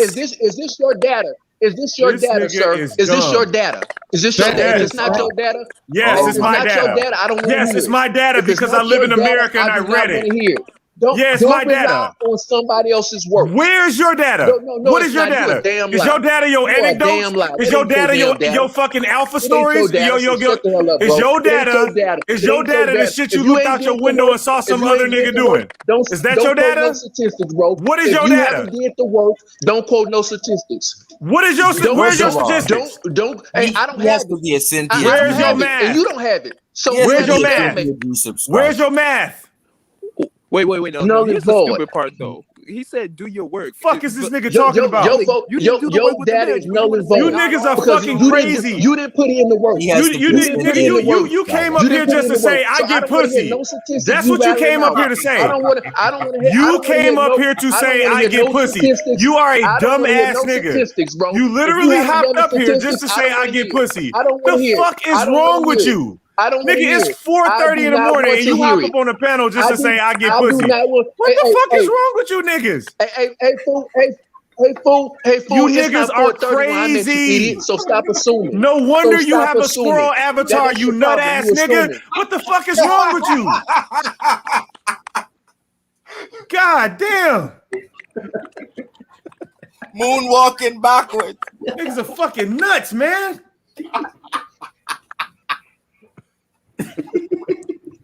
I'm trying. Now That's you not mad your like a girl. data. That's not your data. You mad like a girl because That's not your data is not your data. It's not That's your not data, your bro. data. You don't You do haven't math. did the work. Where's your data? You haven't did the work, bro. Well, What's your So data? don't quote nobody else's data. What is your data? You can't quote nobody else's data. You haven't did the work. Is your data who get more So bitches? I don't want to hear your data, bro, because it's Is not your data yours. who get more bitches? I think his data was Your data is not your data. I don't want to hear unless you done the work. I don't want to Is hear your your data the statistics, bro. amount of squirrel Unless nuts you you done the caught? work, I don't want to hear the statistics. I don't want to hear What's none of your your data? fake ass statistics that you got from What somebody is else. your data? How many squirrel bitches do you get on average? I know y'all multiply a lot. His data went to the store to get milk. Hey, if you want to go to Central Comedy, we can, bro. Comedy That's Central. true. If you want to go to Okay, Comedy cool. Central, I'm we already can there. because Meet me. that's all you want to do now. Because I stuffed your Yes, ass. because I you are a stuffed your ass like goofball. I blocked Yes, your ass I'm like in the McKinley comedy zone Matumbo. because you're a Now fucking you want to go goofball. to the comedy show. Now you want to Nigga, go to you the just comedy asked show, me. nigga. You just Because I said that stuffed data your isn't ass. real. Because it's not your data, nigga. Right. You hurt because it's not your data. Go do the work, nigga. I'm Before you hurt. start quoting I'm out hurt because goddamn it's not my data. No, statistics. I asked you where's yours. Go do Where's the your work math? first. Go do the work first. Where's your math? Hey, we already proved Where's your that math? the government is ran by Where's white your males. math? It's ran by Where's your white males, math? not women, Hey, bro. hey, did you know that there were Not black women. politicians in the United States? The government is ran by white men. Where's your math? The government is ran by white men, bro. Where's your data on that? How do you know that? Where's your data? Where's my How do you my know data? that? Where's your data? Hey, where's my The data? government's ran by white males. How do you know that? Where's your data? You don't have any proof. Hold on. Where's the Where's data? my data? Go to the Congress and Senate website, and you can look at all the pictures, and you can start from there, motherfucker. Oh my God! Did you know that there was a CDC website and a census website and a Bureau of Labor and Statistics website? Did you know that? Hey, They don't got pictures though. Hey, you can deflect, you can do all that dumb shit and try to be funny, nigga. You Okay, got stuff, nigga, you just gave me a website that's not your data. But you just gave me a website that's not your data. That's not your data.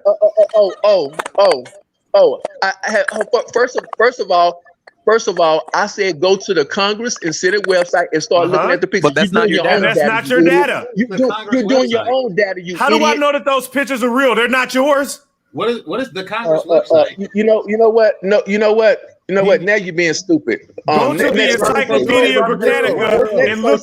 You know what? Open up Google.com and type in the word squirrel. I'm muting myself because you're an idiot. Zero. You're an idiot. Trust I'm the muting data myself. if it comes with pictures. I know, right? Hey, Robbie Peso, what's the issue? What's the issue with Congress being white men? God, these stupid ass. I'm just curious. What's the issue?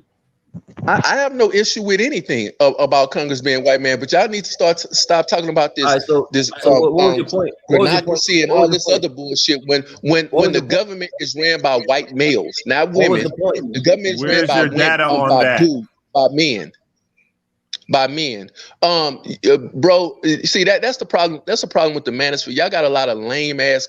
That is a problem with the manosphere. It's a bunch of nut ass niggas on the manosphere talking shit. If you saw and hopping on panels at 4 in the morning talking about who got more bitches.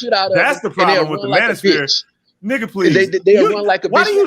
Why do you dumbass niggas always try to resort to tough ass shit? Nigga, look, stupid. I would never fight you. Okay? I would never meet your crazy ass. Okay? I have shit to lose, nigga. Just because you don't. I would never meet your dumb ass. Ever. Now you saying that. Keep making your dumb ass threats in your imaginary brain where you think you can whoop my ass. You stupid ass nigga. It'll never happen. It'll never happen. Talking shit, making jokes. That's all. Why don't you go? Why aren't you with one of your bitches in your squirrel stable? Where's your squirrel hose? Why aren't you somewhere getting your fucking nuts off? Why? Talking about bitches. Why don't you go have bitches suck on your acorns? Why are you here talking to us? Why? Why are you in here talking about you gonna whoop a nigga ass that you never seen before? Fuck is wrong with you? It's 2 o'clock here, bro. It's 2 o'clock. You niggas are dumb. Where I'm at. 2 o'clock. Damn. Hey, why is your score blonde? Why is your score blonde? Fucking children. 4 o'clock in the morning on YouTube on a panel talking to niggas. Nigga, you disqualified. Hey, hold on. He just criticized you for being. Hold on. Wait. Zero, he criticized you. Nigga, I stay online at 4 in the morning. I can do that. I can do that. I stay online at 4 in the morning. I can do that. About me? You talking about me? You a lame, bro. You a lame. Your weak ass up. Hey. He just criticized Zero for being online at 4 in the morning, 5 in the morning, talking to some niggas. And I'm like, nigga, you online at 5 in the morning talking to some niggas. Man, hey, didn't you hear what I said? It's 2 p.m. where I'm at. It's 2 p.m. where I'm at. 2 p.m. Online at 2 p.m. talking to some niggas. It's 2 p.m., nigga. It's 2 p.m. in the evening. Where you at? 2 p.m. where? Where you at? In Answer the that quickly. evening. It's Where you 4. at? 2 p.m. where? Where you at? Answer it 8 quickly. in the morning where this 2 nigga p.m. at. where? I didn't even know that. I didn't. He told me that. He All told me right, that. where you at? Where you at? 2 He told me p.m. that. It where? doesn't even matter where I'm at now. It doesn't even matter. That's right. I'm not here for the jokes. I'm I not here don't for the believe you, jokes. nigga. Answer it quickly. Where you at? I'm curious. Like, Nigga, what you part of don't the have world? to believe. I don't believe you you, don't believe. nigga, unless you in Where you Mumbai. at? It's not. You No, don't get the believe fuck me? out of here. You don't believe I me? don't You believe don't you. believe me? Where you No, at? Okay. I You don't believe believe that me? I believe that you're somewhere in a fucking tree. That's That's where I me. believe you are. You see All that? right, where's that? Where's that? That's me. Hold up. Damn, I'm trying to blow it up. Trying to blow him up. Now, nigga, that's me, nigga. I ain't Hotel. saying Lame ass. You lame Hotel. ass nigga. Hotel. It looks like you're probably in like in Nigeria or something. Yeah. Hotel. Ah, damn, he left. Good. Look, God I damn. told y'all that was potentially going to be better than Project 2080. It was caught close. Oh man. I Man, caught fuck it. these goofballs. I friggin' caught it. It was close. I just want to hop up here and say I get bitches. 20. Fucking dumbass. Whenever somebody make a statement like that, I was trying to let it calm down and slip this in real quick. Whenever somebody on some Maggle shit like that, and they say that stats and facts and data don't none of that matter, let it calm down and then just ask them, are black women the most educated group in this country? Yeah. Well, how you know that?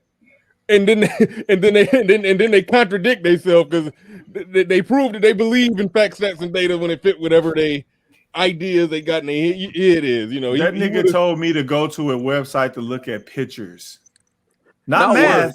words. Not math.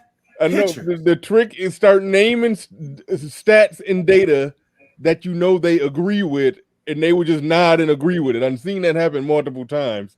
But then when it's something they don't agree with, nigga, stats and data ain't real. That ain't facts. It's not yours. Yeah. So that's what I wanted to do. I wanted to ask him, did he do the research on that? Did you do the study to prove this? I wanted to ask him a series of statements that involve data that he agree with. But you know, it's interesting how quickly the third energy comes in once you challenge their points. It's like dudes already threatening to pull up on you and shit. I'm like, God damn, bro. Like internationally? Yeah, when they start like threatening, that shit is funny. I keep repeating, I will never meet you unstable ass niggas in real life ever. I'll never see you. Like I have shit, nigga. I have things. I have guns. I don't plan to use them on dumb, especially on dumbass niggas like you. Like, you niggas is dumb. The fuck I go to jail for killing a fucking retard. That is some funny shit.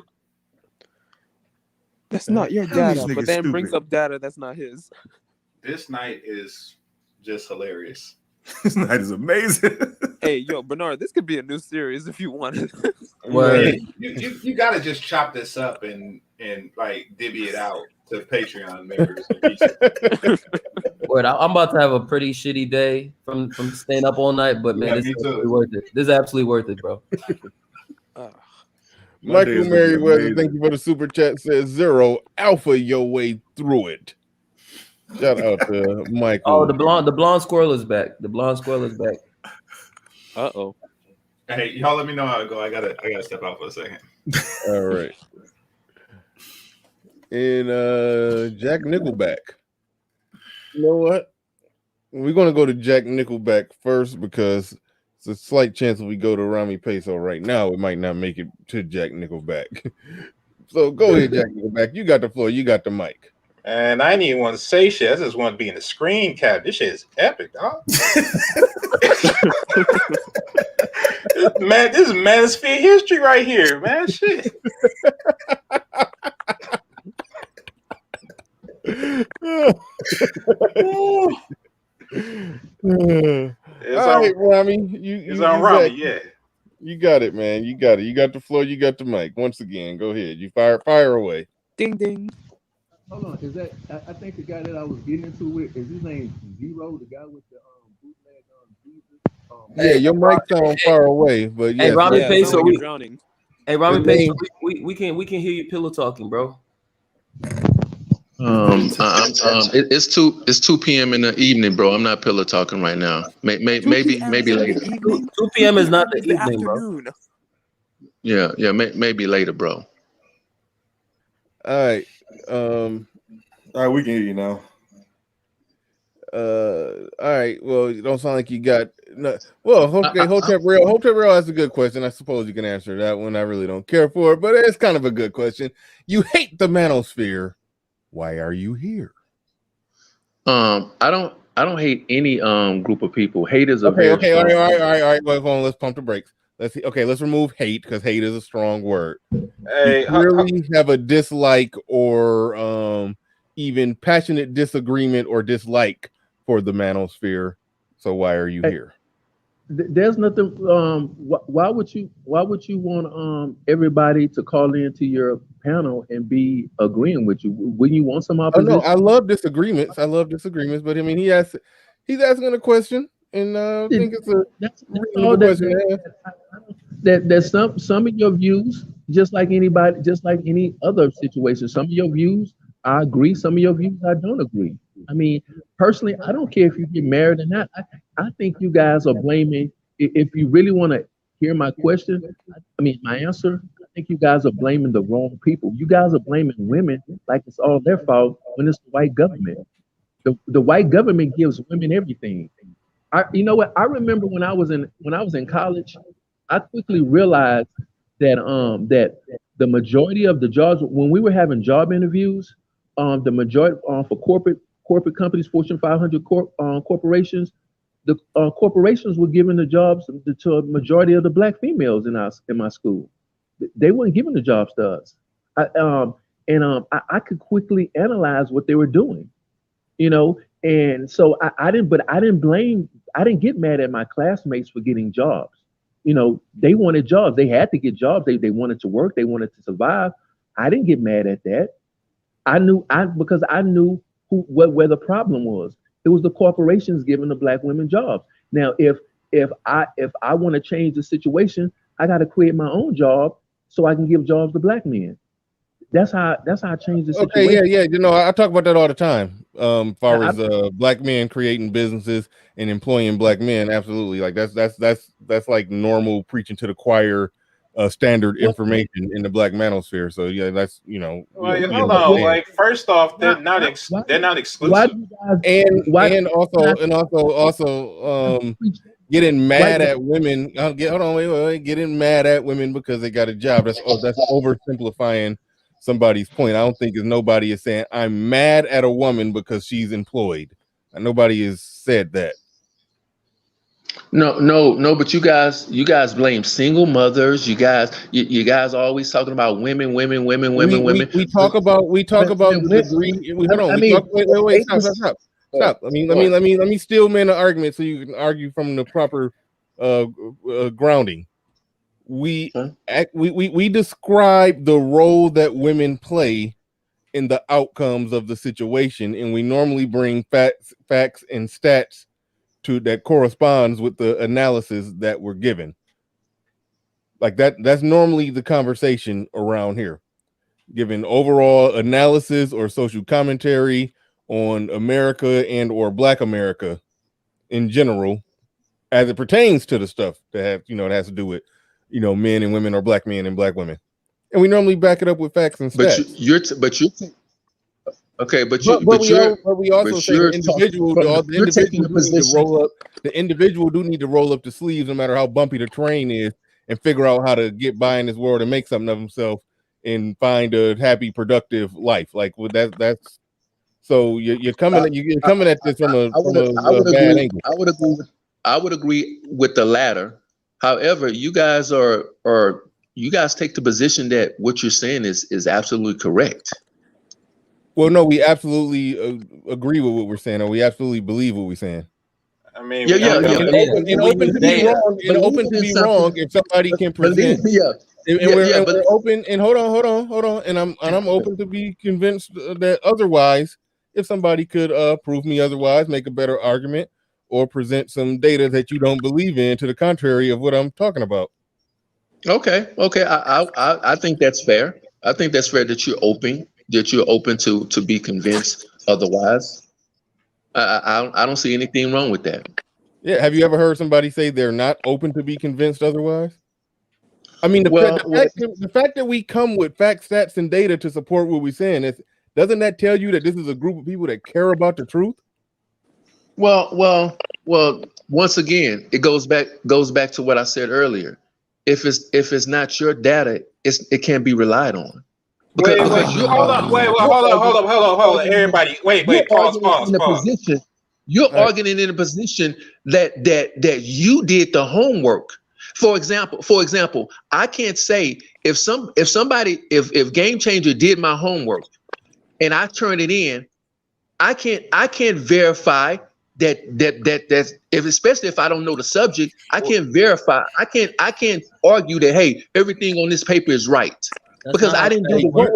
You were incorrect. Isn't that the entire point of peer review? Might be an expert in that field. He might be an expert in that field, and I feel confident that everything on that paper is right.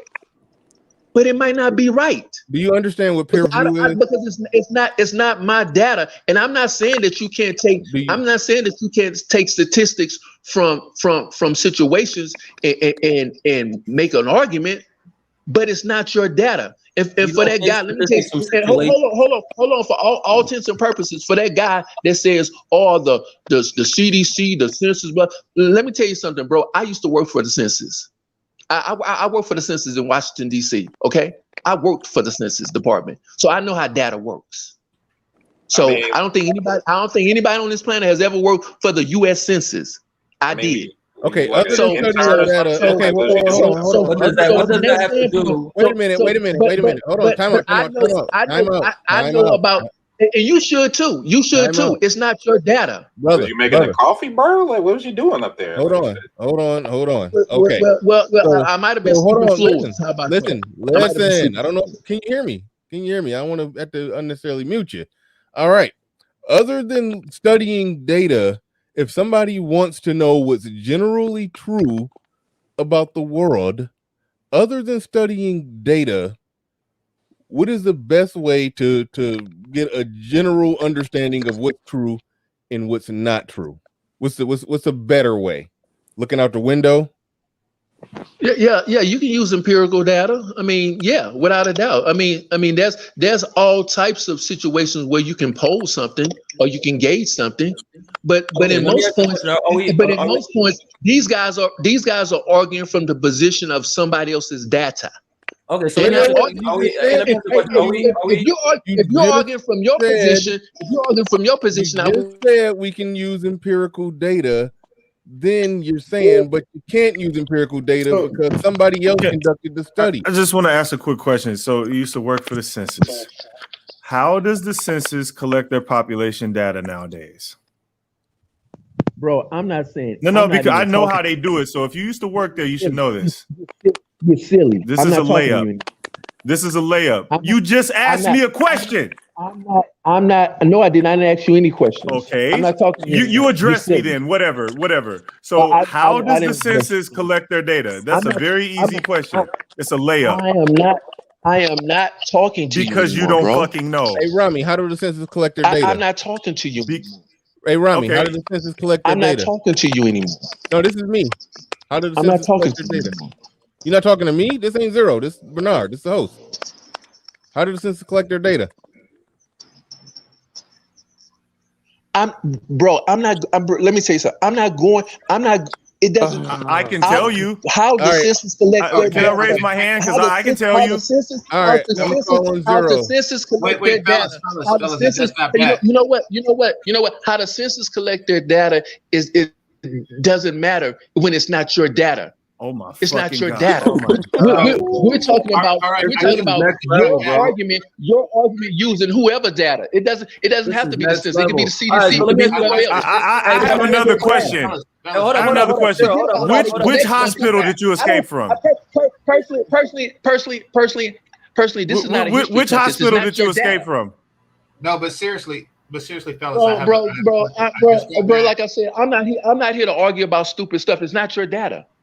That's all I'm stupid saying stuff. is, The nigga who used to work for the census says it's stupid stuff to know how the fuck they collect the data. This is what I'm saying to the The manosphere. If nigga you who wanna used make to an work argument, for the use your census data. says it's Use your stupid own stuff data. to know how they Use your collect the own data.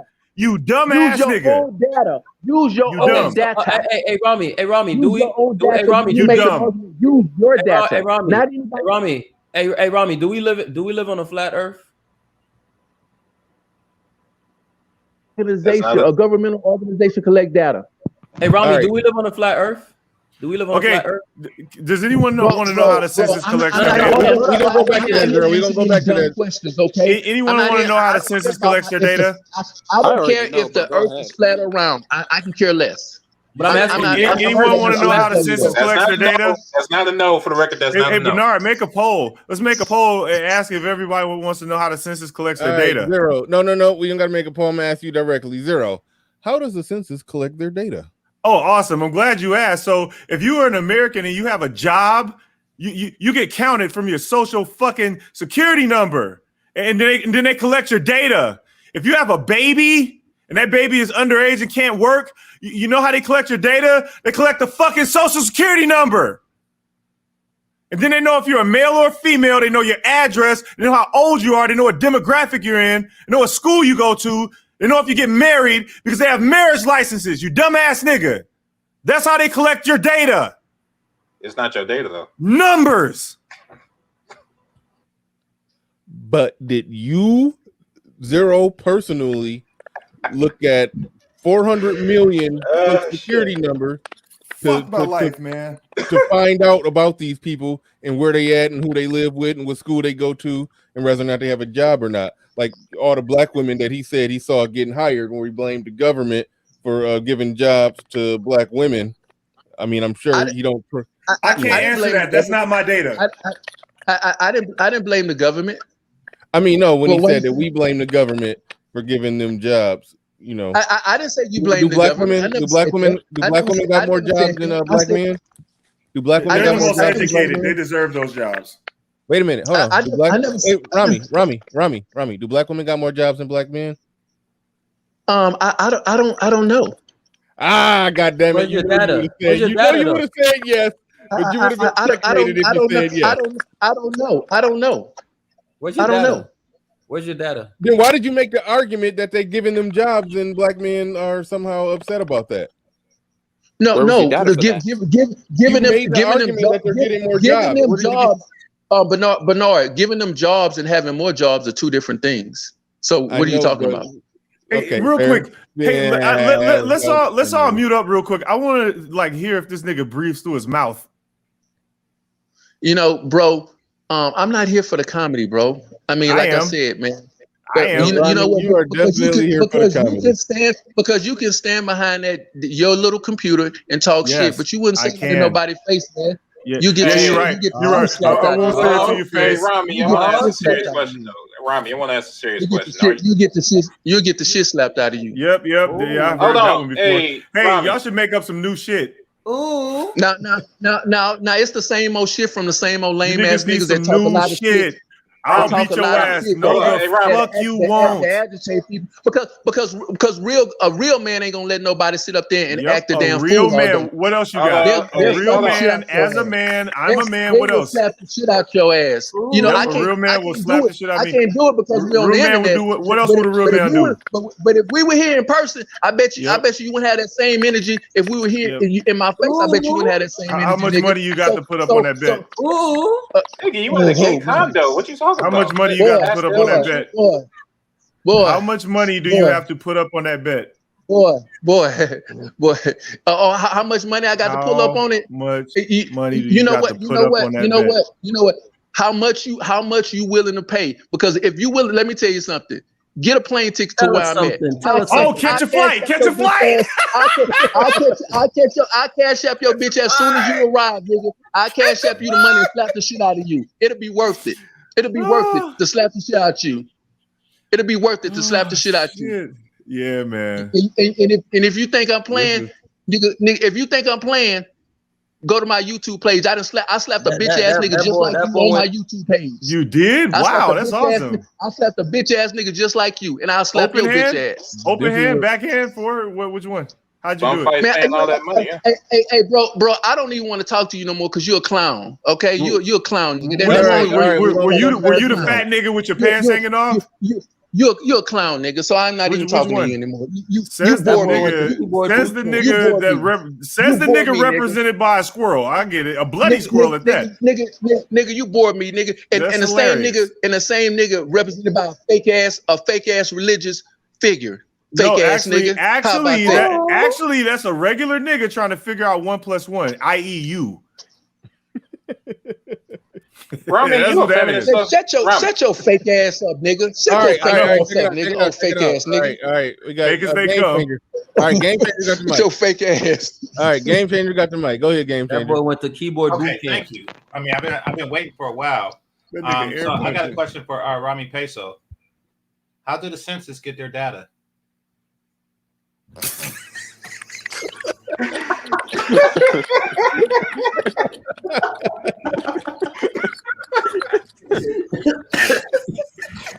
Oh my god. Oh my god. Oh shit.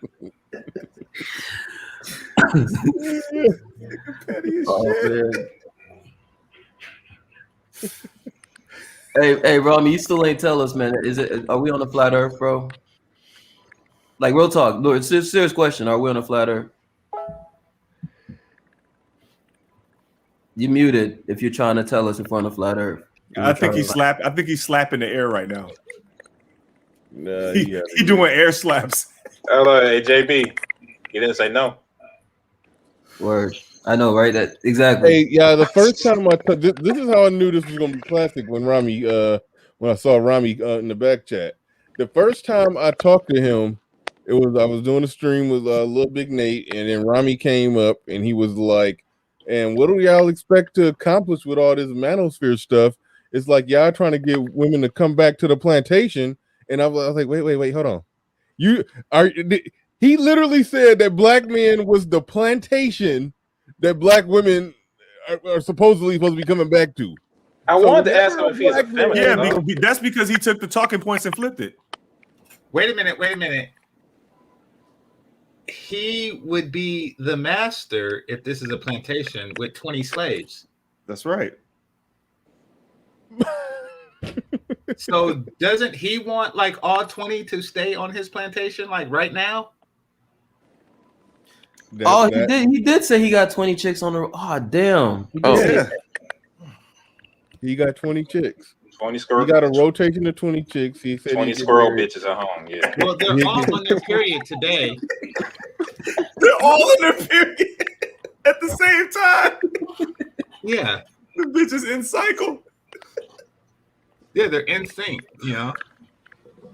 Oh shit. Hey, Zero, you probably got a higher security now, bro. Fuck these niggas, man. We gotta do a GoFundMe for Zero for security. Fuck these that niggas. dude, he is so gone with his talking points or whatever the hell we're gonna call it. That you could tell with the avatar, whenever a black man is referring to black men as the plantation, like he's taking swirler talking points and throwing them at black men, like that's how you know that he's just on some weird and he's back. Okay. No, but I mean, Rami, do you want to say that? Black Curl said Hey, Rami, what keyboard boot camp you went to, bro? Bro, you see Mike kind of down. A better question is, don't you want your 20 bitches to stay on the plantation? Hey, like I said once before, bad joke next week. We can't hear you. Yeah. I said bad joke next, please. No, the 20 bitches on the plantation was a serious question. Nobody's on the plantation, bro. I don't know where y'all coming from. Y'all keep y'all women on the plantation. I don't, man. Any female that I deal with has free choice. Yeah, same here. Same here. But I remember Excuse me, wait. Do they have the choice for you to get rid of the other 19 bitches? The other game changer. The other 19 bitches can leave whenever they want to. No, but does one have the They can choice leave whenever to they get you want to? to. No. What I'm asking is, do one of the bitches have the choice to get you to get rid of the other 19? Well, if I feel that she's worthy of it, then I will get rid of the other 19. So she don't have the choice until you give her the choice because you are in charge of her. No, I'm not in charge of her, sir. But you have to give her the choice to get rid of the other 19 bitches. No, she doesn't make that choice. I do. Exactly. Because you are in charge. Because it's a plantation. No. That's not true. That's not true because I'm able to make a decision doesn't mean that I'm in charge of her. That's my own decision, not hers. That's my decision. Yeah, so she doesn't have a choice, right? Well, I don't know about that, bro. Okay, so if this was a company, if she does have a choice, then she can't choose to be your only well, girl. Well, sir. It's cute the little philosophical argument that you're trying to use to try to go around and around is cute. But next question, please. Okay. Next so question. are you the CEO of your organization? Right quick. Next question, please. Next question. Okay, so which one of the 19 girls get to sit in the front seat? And do you do realize that the other one is being deprived of her choice? I don't deal with all 19, 20, 50, 100 girls at one time. Come on, man. I'm only one person.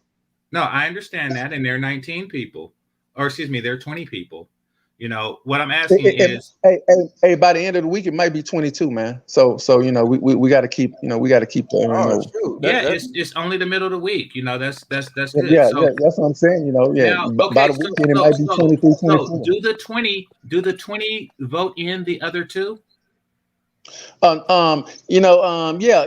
have an electrical college, and then we try to vote in everybody. Let me make ask, sure what do you do in the case of vote. a deadlock because you have an even number of chicks?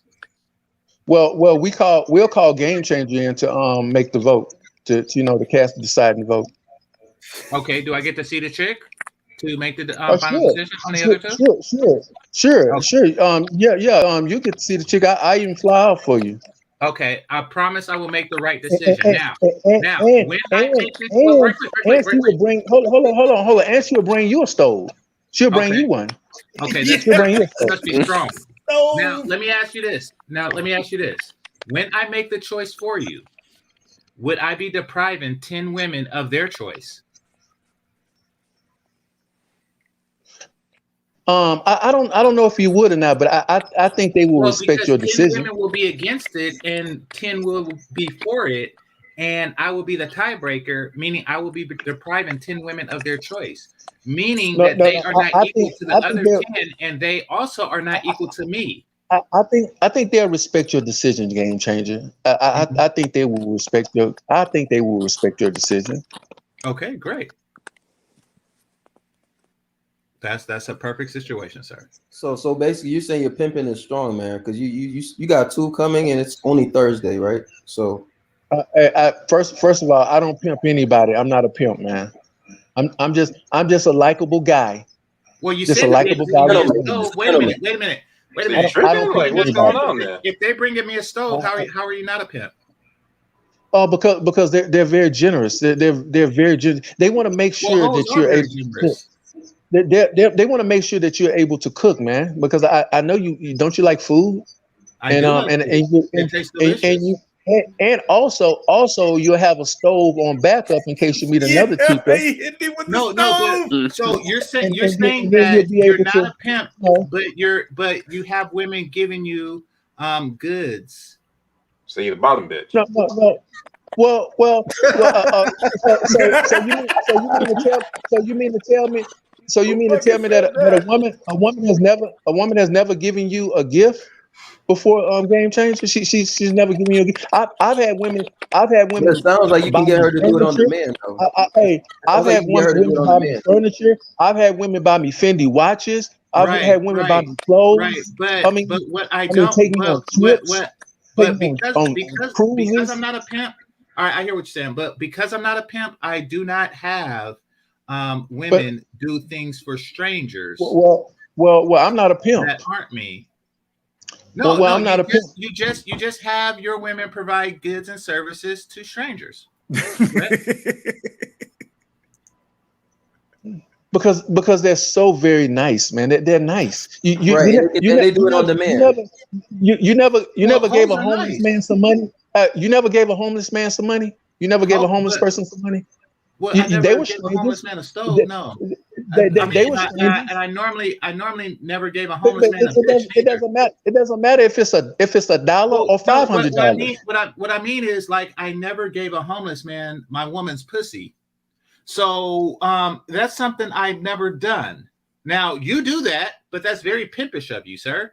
That's also very plantationish of you. Kind of like when Calvin Candy, when he invited the dentist over. When he because remember when Calvin Candy? I don't know who Calvin Candy is. I'm gonna give you an example. Remember when Calvin Candy invited I don't know over? Right, quick. I don't know Mr. Candy. I don't know Mr. Candy. Yeah. Listen to the story. Okay, you lying? You saw Django. Come on. On the movie called Django, for those, this is for the audience then. On the movie called Django, there was a scene where Calvin Candy, he bought Kane over for dinner. And then he said, I'm a Southern man and she's my nigger. And Southern hospitality dictates that I make her available to him. That's you right now. That's you. She's your nigger, and you are making her available to me. So is Mr. Candy? Was Mr. Candy? So what was Mr. Candy a pimp? Nothing wrong with Was Mr. Candy a pimp? Did he consider himself a pimp? No, yes, he himself a slave. So why are you putting that moniker or that label on me? Why are you calling me a pimp? And so are you. He sold her No, for $12,000. No, sir. I've never. Let me tell you something. I've never pimped a woman ever in my life. Oh, and I could have pimped women before, but I've never pimped a woman in my life. Okay, so pimps. So pimps are very bad, man. Calling me a pimp. Calling me a pimp is really insulting. What do you call yourself? Okay, so before knowing me, you offered for her to give me a stove without consulting her first, which means that you have taken possession of her actions. Game changer. Do you actually believe anything that I told you was true? Come on now, you're living in a fantasy world. No. I know you Mansfield guys like to live in this Marvel universe world. Where people fly around and people shoot beams out their eyes and stuff like that. I understand that, bro. I really do understand it, but it's not true, bro. It's not true. It's not true, man. It's not true. I was just playing along with you, sir. I know it's not true. I was just playing along with you. I know it's not true because I don't believe you have 20 bitches. Game changer. So game changer. Hold on, game changer. From right before the 20 bitches is not true. Hey, hold on, game changer. I can prove to you that I have 20 women. Go onto my website. It's called Romy Peso, the Queen Maker. Subscribe to my website, and you'll see all 20. As a matter of fact, you're gonna see 30. I put it up. I boosted up the team. Oh, shit, you just added 10 on the spot. You just added 10 on the spot. Wait, did you forget about the other 10 bitches? You forgot about the other 10 bitches? No, the 10 bitches are coming down the pipe. How about that? The 10 bitches are coming down the pipe. That's what's up, man. That's what's up. The 10 bitches are coming down the pipe. Could you put they coming down the pipe? They already on the This site. nigga got so many bitches, he misplaced 10 hoes. I'm ordering them. I'm ordering the extra 10 bitches from Amazon. Jeff Bezos gonna send them bitches to me.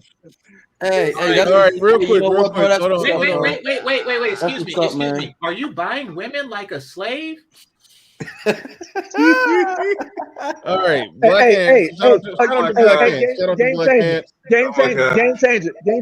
Game changer. I'm buying women with a stove included. Stove come with it. All right, Rami Peso. Let me ask you some questions, brother. You got the okay. So it says Rami Peso, the Queen Maker, Motherland matchmaking. What So think are of the you world, like bro? some matchmaker in the motherland in Africa? And so you like matchmaking some African chicks? I remember you said something like, if you need wives, I can help you with that. That was in like the tagline and caption, because I looked up your site, your YouTube channel, the first time you came on here, and you had that kind of in your description or something. And I was so like what's the deal with that? Like, you explain this whole matchmaking, helping people get wives things that you're apparently doing. What's up with that? If any brother, you don't even have to be a brother, but it's mostly so for brothers. But you can be from any other country. If you truly want a long-term relationship or a wife, and you're tired of the women in the U.S., like a lot of you manosphere guys complain and cry about, come over to Africa. I'll hook you up. There's beautiful women over here. They're just as pretty.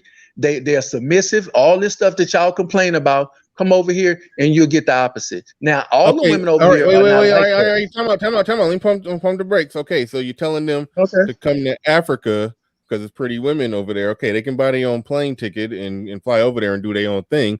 But you say you're the Queen Maker, the motherland matchmaking. So explain to me, how does that work? Do you get like a finder's fee for these women that you? No, I don't get no finder fees. I don't get none of that stuff. I'm trying to make men that want to be in relationships happy. That's all I'm trying to do. I ain't trying to do nothing else. If you, in other words, men don't need to be running around here mad at women. Okay, so there's over 4 billion women on this planet. Hey, game changer. I know you probably still a virgin. So once you come over here, man, I'll hook you up. Well, actually, I'm with an African woman, but thanks anyway. But let me ask you this. Okay. Well, congratulations, bro. Congratulations. Yeah, no worries. Now, let me ask you this, because I'm very interested. Because you say that we keep our women on plantations, and you are importing women from Africa. Bro, I'm not answering any more of your silly questions anymore, because you're being silly now, bro. I want to point out to the audience. It was fun at first. It was fun at first, but it's the audience that he is calling us slave traders when he is importing women from Africa to the Americas. Okay. So I'm okay. Modern day. He literally has a modern day triangular trade. Hold on, Rami. Do you have massage parlor stateside? I just want to know. Oh man. He's a cis pimp. Hey, bro, we're in Africa. You know, Africa is a continent, so we're in Africa. We're in Africa. Let me say this, guy. You know the comedy, bro. It's kind of low. All right, I just asked you a real question. Where in Africa, bro? Like, where do I have to go? Ghana, Nigeria, where? Please tell me Eritrea. Hello, are you there? Do you have an answer to that? Okay, so while he gets his Wi-Fi together, I just want to say that he is importing African flesh. Yeah. While he's calling us plantation make. What's this thing with squirrels, bro? What's this thing with squirrels? I'm trying to understand. Oh man, and not only that, but they retarded squirrels. They're not even regular. They're not even regular squirrels. But why are we moving past the fact that he says that we have plantations that we bring Black American women to, and then he offers African women to come to what he called our plantation? Well, look at this video right here. He's showing us the goods. Yeah. Oh, and these are his women until somebody else procures them. These are his women. Yeah. And he got so many of them, he misplaced 10 hoes within. See, like this one right here, she's wearing flowers. You know what I'm saying? Like, let's see if he has. Oh my God. Oh, wait, we got to see this. We got to. Hold on. Wait, that ain't a chick. We need some more goods. Where's the rest of the goods? Come on, bro.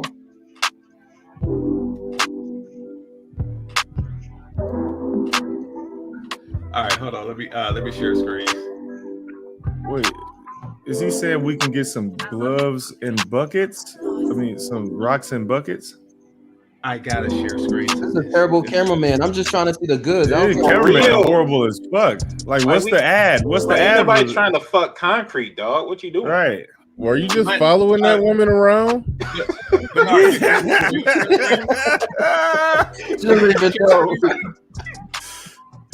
Watch out! Turn around, bitch! Turn around! He got that go. He got that GoPro in there. Okay. He's not. Okay, she's walking next to her now. Okay, good. I was getting a little concerned for her safety. Wait, hold on. I want to see the end of this video. He called this infield receipts. She's walking like her feet hurt. Well, everybody can see it if you share the screen. Bro, you need to set these girls free. Oh, she got her mask on. Is that because of the Delta variant? All right. I'm about to share whatever game changer.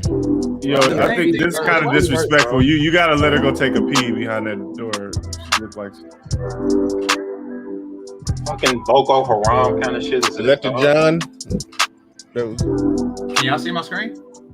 No, we can't see yours. All right, wait. Yo, hold up. Run that back real quick. Hold up. No, don't go back. Don't go back. For scientific purposes only, not for pornography purposes. Sigma male strategies. Receipts. Wait, did this nigga just yoink? Did he just yoink? Sigma male strategy. Sigma male strategy. Hey, you see the angry squirrel on top of it? Look at the angry squirrel on top of the booty. I didn't even see that. That squirrel like. All right. Does you know that I booty's on the can't see internet? y'all screen. I don't see what y'all see. You don't see what we see? You don't my God. I'm fucking dying. Oh my God. How did you not see that, GC? Okay, GC, were you trying to screen share? Yeah, I was trying to screen share at the same time. And I didn't know that you was, so I missed everything. Oh, well, I don't know how you couldn't see that. Well, I mean, I was looking at his thing, and that's what I was trying to screen share. Okay, so I think you were looking at the same thing that we was talking about. Did you make it to the end? This nigga paid a hooker to follow her into a guarded brothel. Was it a woman with a dress? Huh? Was it a woman with no face but a flower dress? Yes. Yeah, I seen that. Yeah, watch that to the end. It's a surprise at the end. Okay. Where you can see basically I don't know which country in Africa he's in, but that's probably why he went over there. We should have saw this coming, man. This nigga had a sales pitch the whole time. We should have saw this shit coming. Is this like a tinfoil door? What the hell? This nigga is hawking his wares. That nigga, he doing some kind of. Hey, Rami, if you listening, free her, bro. Free her, bro. Hey, Rami, free her, bro. If you listening, bro, free her, bro. Her legs hurt, bro. All he had to do was say, "Come to Africa and buy some pussy." That's all he had to say, and we would have supported him. Like, what the? Instantly. I want to see her bring me a stove. This nigga, man. He was coming for DC with those that stoves. shit, Coney 2012, free our girls and shit. Like, what the fuck? Hey, Rami, you're back, bro. What country in Africa, bro? What country, bro? That was Uganda. Hey, Black Curls, I'm gonna mute you up until you can unmute yourself when you start talking. But yeah, you got some clicking. At least I think that was you.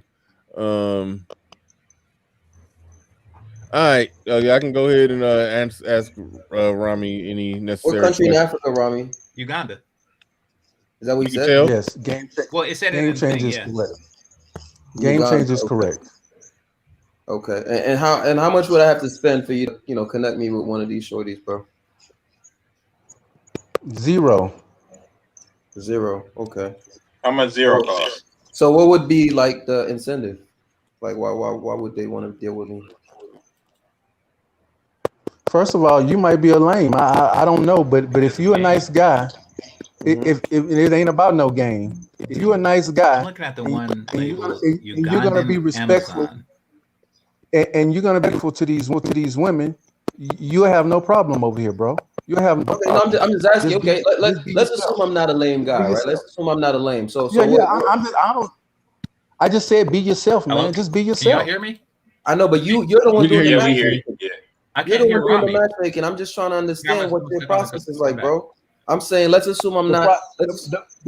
pro- the process is if you come over here, I have 2 or 3 girls already for you to go out on dates with. If you like one of Okay. those girls, and go from there. I mean, And so this is what's not your rocket science what's your incentive for me for like why would you help me do that? because I want guys to be happy. There's why not help you? Why not help you? There doesn't have to be an angle. I just want you to be So happy, bro. is she would she give me the GFE, bro? Would she give me the GFE? What? Would she give me like the girlfriend experience? Well, man. Let me tell you something. If you want to trick, if you want to spend money on women, that's your problem. I don't personally. I don't do that. I don't mess with prostitutes. However, if girlfriend experience, if you can get, let me tell you something. You can get anything you want here, just like you get in Colombia, DR, Brazil, Costa Rica. Yeah, I got you, bro. So basically, you just already have these shorties on deck, and it's just whoever comes, they get you can give them access to them. Basically, is what you're saying. No. I'm not giving you access so you can smash on them and leave. No. These are gonna be women here that if you are looking for a wife or a Right. or a girl. Okay, so you'll only give access based on your terms. So in the meantime, what are they doing? You'll only give access based on your terms, right? Hold on. That's a good question. That's a good question. Hold on, Rami. You don't need my help. Rami, You don't need my help. Rami. In the meantime, what are these women doing? What do you mean? What do you mean? What are these women are doing? These women that you have, you have these women almost like they're your property. They're going about their lives, bro. These women aren't locked up. Okay, so but they're your women. But they're your women. They're not my women, bro. They're not my women. They're You said you got 20 women. You had so many hoes, you misplaced 10 of them. We're not talking about. You're not gonna have none of the girls I'm dating, nigga. Those are my girls. Okay, so all right. So let me get this right. You got 20 in a possible 30 girls that you are actually dating. And then you have some other batch of women that you're not dating, and they're just sitting around waiting for you to connect them with an American husband. No, that's not correct. Okay. Explain the relationship between you and the other batch of women that you're not dating, but they're women that you're calling your women that you got there that you can give to JB or whoever. I think give to JB to potentially get with him, hook up with him, mate with him, marry him, whatever. What is the nature of the relationship that you have with these women your women that you got that's yours that you can give to somebody? First of all, let's get one thing straight. These aren't quote unquote my women. They're not slaves. It's no different than Bernard. If you had a friend, and single, she was looking for a boyfriend or a husband, and you decided to hook her up with your panel or the man on the moon. It's just like that. It's no difference. That's all it is. That's cool. I got a cousin who I hooked up with somebody before, and now I knew her, and me and her was cool, and me and the guy was actually cool, and he was genuinely a great guy, and I trusted him. So I was like, yeah, y'all should go and date. Y'all probably would get along, and y'all would like each other. But I didn't have to have a fucking website for that. So this clearly sounds like a business. Also, why is the chick being advertised fucked at the end? Why is the chick being advertised ass naked on the bed at the end? If they're for the free. Now I know why they call you Zero, because you're a zero, nigga. If them chicks are for the free.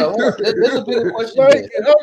Hey, there's a bigger question here, right? Like if you have Rami, these are high quality women, right? These are high quality women, right?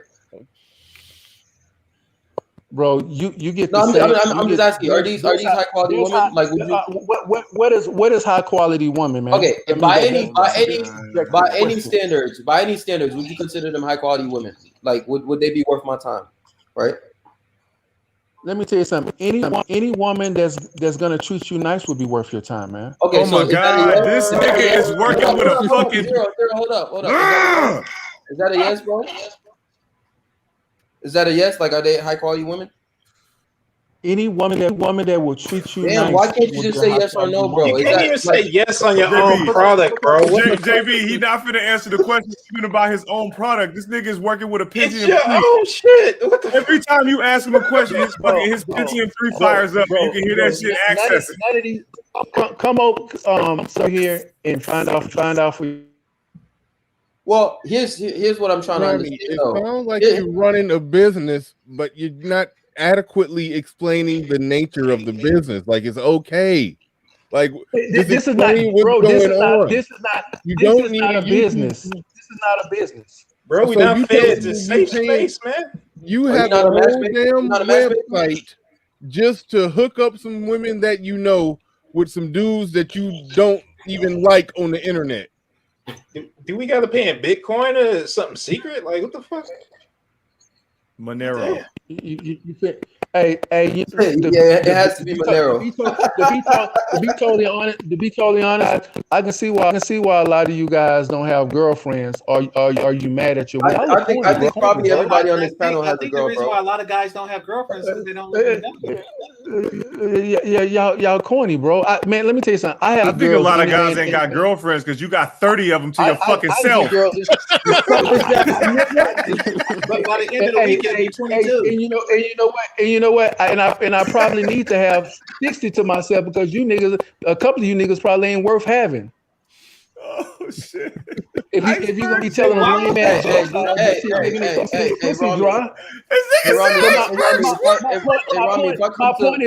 my point is this. This is my point. My point is this: is that if you guys, for you bozos, whoever you are, if you guys are complaining about women, go abroad and meet somebody. It doesn't have to be Africa. It could be anywhere. It could be New Zealand. Rami, do you understand? Rami, hold on. Wait a minute. If you tired of the women in the U.S., because I'm not tired of the women in the U.S., but if you tired of the women, go somewhere else. Rami Peso. Go ahead. Yo, everybody stop for a second. Rami Peso, do you understand that there is a whole branch of the manosphere that's pretty much what they do? They date women abroad. Like, that is already a thing here. Like, you coming in preaching to the choir on that. The travel,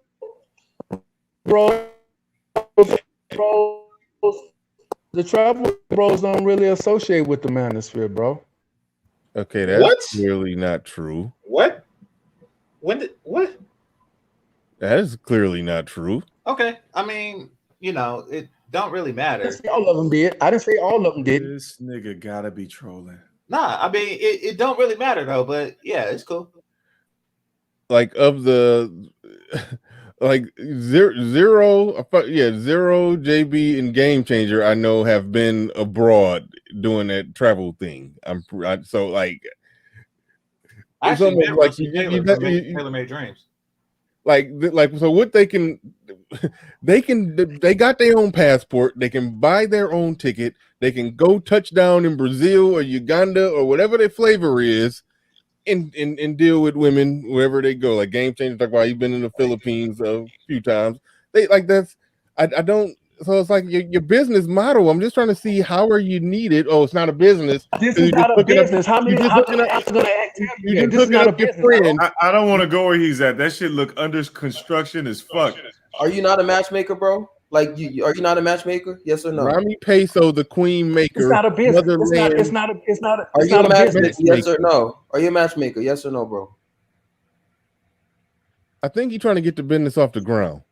Okay, well, why does everything have to be a business? I know you guys. Nigga, you got the whole fucking website set up as a business. You advertise a naked piece of ass in a YouTube video. That's a business. I want to buy that shit. And you ain't even advertising in your business, bro. Damn, you're being a bad salesman. Like damn, but you're clearly selling something, but you don't know. And the crazy thing is, you still ain't tell us if these chicks would be okay with being barefoot and pregnant, bro. Like that's like the most important part of the equation. You didn't even tell us that. So how am I supposed to know that she's quality? And also, your website literally says business owner. Right.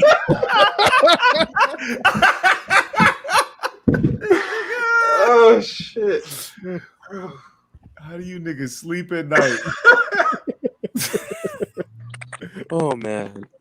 Like he could just say, "Look, man, I'm trying to sell some pussy." Like he could just say that, or not say it, or he could just pussy could be a euphemism. He could say, "I sell retarded squirrels." Bro, he keeps talking to us like we fed to some shit. Like it's okay. It's an open space. It's safe.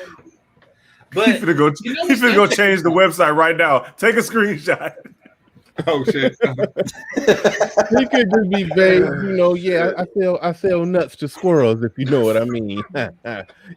Just say anything if you don't want to admit that you sell pussy. That's the stats of the women. The thing that said business owner, that's about the woman. That's not about him. Oh shit. Okay. That boy he's about to end up on some go Chica Fitness. Go Chica Fitness. Shout out to you. Thank you for the super chat. Appreciate that. Just started a Colombian woman's fitness channel. Thank you for the super chat. I appreciate that. I'm sure somebody that nigga went full sure helmet. somebody already went over there. That's how you get some free advertisement from me. Yo, somebody called him iceberg squirrel. I was dying. Iceberg squirrel. Hey, why is everything got to be a damn joke, bro? I mean, everything but you niggas is zero, bro. I know you don't have no girlfriend, man. I know you don't. Because you're a joke. Show that bitch. Show that bitch, please. I can't. Because you don't have a girlfriend, nigga. You're right. What's his website? I haven't even been to the website. No, I'm talking about in the description field of one of his things, it said business owner, but he was talking about the chick. He wasn't talking about himself. No, what's his website? Is it on the YouTube? Let me see. Okay, so it says win a free trip to Brazil, location Rio de Janeiro, 7 days, transportation included, food included, lodging included. You must be a heterosexual male. Okay, now it's starting to get interesting. Hold on. Let's see.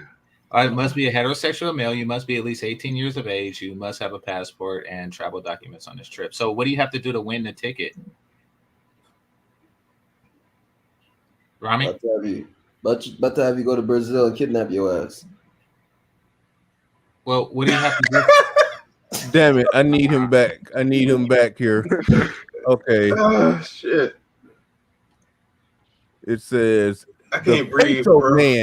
The peso man is about to change the way these bums do business on YouTube and bring value to the viewer, subscriber, and the ones who put their hard-earned money into the content creators. Okay, I don't know. When he said, okay, I read that could be interpreted multiple ways, but he about to change the way these bums. What is it with the guys who game or women? They gotta insult their potential customers. Like exactly, and because what do you have against game? It's like, listen, if you had came on and said, listen, I'm a brother, I'm a passport bro in Africa, and I got the hookup, I got the plug. If you look for somebody, to take seriously, these women are different than American women. So if you're in Uganda, look me up. If he had came like that, it'd be one thing. But he had to say you bums and you put these bitches on vacation. Like you cannot trust a nigga with be right back Wi-Fi. That nigga got that fucking game changer. That conversation that you just had right there. I mean, that you just described. I've heard that exact conversation, like literally verbatim. I've heard guys in this space have that conversation. You know, like, hey, if you're looking for this, hey, you know, I'm set up over in so and so, man. If you'll be traveling out there, hit me up. You know, I show you around, I take you out, and yeah, and then talk about, man, how I be going down like this, and these women over here, they do this, you know, but you know, and just give them the whole rundown. Or where if you're just looking for some good time, just trying to buy something, or if you actually looking for something for real, I can show you where to go. I've heard that the exact conversation Marco and I have had. However, Marco left out the bum ass nigga part, and you put your own women on plantation part. Like, where did that fit in? Like, who do you market? Game changer. Why do you keep referencing plan, bro? Is your girl on the plantation? Is your girl on the plantation? No, but isn't that what you were saying? But well, then stop referencing thing, man, because it's getting old. But I mean, you use that reference. It was funny. It was funny in the beginning, but it's bro. Yeah, no, but what I'm saying is this is a reference that use. Go to a new routine. That stick is old, man. Yeah, go no, to and I know how funny something isn't go is to a to new, you. Hey, but, to a new routine. Okay. So you do Let's realize. go to a new routine. Yeah, I get it. You do realize that you made the plantation reference first, right? Oh, I think Bernard made the plantation reference first on this show. I made it on another show. Yeah, but I think he brought up plantation. Okay, so what I'm doing is I'm trying to goat you into explaining how our bro. There's no plantation. I think I can explain that. I get it. But over and over again, bro. Rami, okay. Nobody. Rami, let's do this. Let's end past hostilities, right? And let's start the conversation fresh. Because I think you have something. I think you're onto something here. The presentation was just off. So let's start fresh. Let's do a clean slate here. Okay. You know, what you're doing is you understand that there is a difference between Western women and women from the motherland. And that just like there's a deficit of qualified men over there, you understand that there's a deficit of qualified women over here. And if a man is capable of being there, you would hook him up and hook her up, you know, so the worlds can meet. Nothing at all wrong with that. I'm curious. So we could end the conversation there. And he's gone. He got that I'll be right back Wi-Fi. Yeah, he'll be back. Fucking Obama phone hotspot and shit.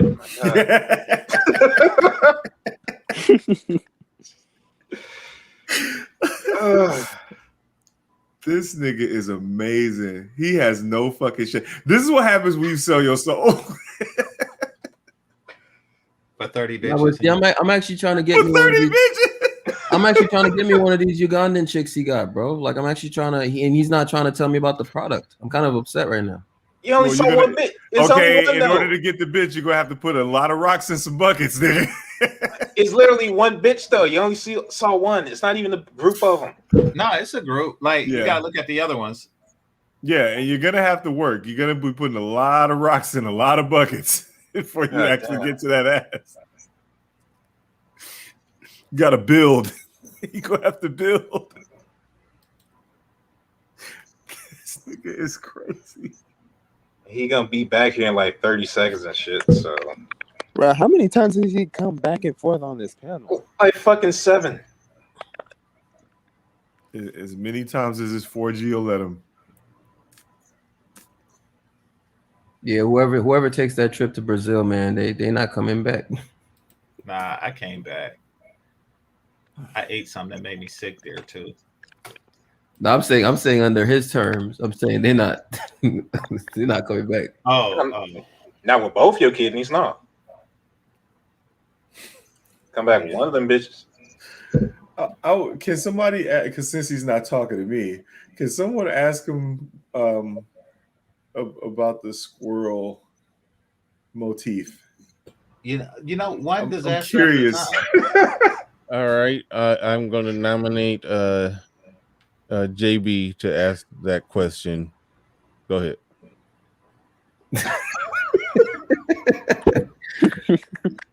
So what part did you leave on? Because we was talking before you left. So what part did you leave on, Rami? Well, real quick, while his plantation wireless kicks back in, Go Chica Fitness, she's super chatting me. Y'all can go subscribe to that. I know some of y'all might be into what is over there. She only got like I'm not sure how much is 100 cops or 100,000 cops. That's like 20. That's like $26. Yeah, but her other one, she super chatted me like $30. Y'all can go check it out. I mean, Okay. Go check it out. I give her some free advertisement. We hate women. What'd you say? We hate women. Nah, I mean, like, I don't know about the interview. like, It's some people in this space that'll probably interview you. I don't know about that. I don't know what the hell we talk about. To tell you the truth, But, so this is a chick because it seems like she's trying to like step on Marco's toes. I don't know. Somebody in this space a dig what she got going on over there. So let me see what you got. Yeah, I don't. Hey, Rami, you back yet? Yeah, I'm back. I'm only gonna be on there for another 10 minutes, man, because I got stuff to do. All right. Okay, So you heard? Did you hear what I was saying before? No. Only thing I heard you say is the plantation thing. The game changer, man. You can't get me on that, man. Try something else, man. I mean, because that's getting old. I was the first to try a new angle. Fair enough. To entertain I am you. gonna try. I am gonna try. Okay. No, before. Okay. I am gonna try a new angle. Go ahead. I'm listening now. Go ahead. I didn't hear the plan. Okay, great. I didn't hear the plantation conversation, so let's just start anew, right? Hey, hold on, real quick. Go Chica Fitness. I looked at the video. It was a chick in the videos. That chick was a dude. Like, what the hell? Like, what's going on? I thought I saw a chick. You confusing me. You're a dude. It was a chick. Okay, never mind. No, I think he's the one that films the dude. I think he has a fitness studio or something, and he brings the chicks in. Okay, all right. Thank you for the super chats. You got some advertisement. Yeah. Somebody's gonna go over there and look at the shit. All right. But no. So let's just start anew, clean slate, right? So as I understand it, you understand that there is a lack of qualified women here, and there is a lack of qualified men there. So you want to match the two. You basically want to match Western men with Southern women, both of who are serious about relationships, right? Am I right? It's not a trick. I'm not trying to trick you into a joke. No. Sir, I'm full aware of your question, and that could be right. That could be right. Yeah, go ahead. I'm listening. Fair enough. Fair enough. And actually, I salute you for that. I do salute you for that. You recognize a problem and you're actively working on a solution for both parties. So, no shade on that. What's with all the attacks on other brothers? Because I think that we kind of started off on a defensive foot, but it was primarily because you came at us, for no apparent reason. You recognize that there's a problem and you have a solution for at least 30 guys. So why the attack on the dudes just for having that problem? No. The 30 is for him, bro. You keep forgetting. Well, right quick. Go ahead, Ron. Hey man, if I was let me tell you something. If I was attacking you, game changer, I would be cussing and screaming at you. I think I'm having a civil conversation. Well, we are now, and I appreciate it. But I've always had a civil conversation with you. The only guy that wants to talk shit is that Zero dude, the one with the fake Jesus emblem. Other than that, I have no problem with you guys. I don't hate you guys, and you can do whatever you want to do. It's your life. You have 1% control of your life. You can be gay. You can hate women. You can jump off a roof. You can do whatever else. But all I'm saying is that if your problem is women in the U.S. and you feel that you cannot do well in the U.S. with women, which I don't see why you can't, because it's 150 million women in the U.S. I don't see why you couldn't. All you need is one. But if you feel in some kind of way that you cannot deal with these women in the United States or in the West general, then hey, get you a passport or go online and find you a woman in another place, and have a good time and enjoy your life. Yeah, There's no all of those things. there's no need. Let me tell you something. There's no need for somebody to be on the internet on 8-hour streams every night talking to a bunch of men when you can be in the comfort of a beautiful woman that will love you. Wait a minute. Who's on 8 hours? I'm not trying to play gotcha, but the place where I normally see you at, that's the home of the 8-hour streams overnight. This is a rarity over here for Well, you normally on the 8-hour stream overnight. I'm not taking a shot at you, Bernard. I know, I'm but I'm just saying. But Are you taking a shot at? Hold on, wait, stop. Are you taking a shot at the channel that you normally hang out at?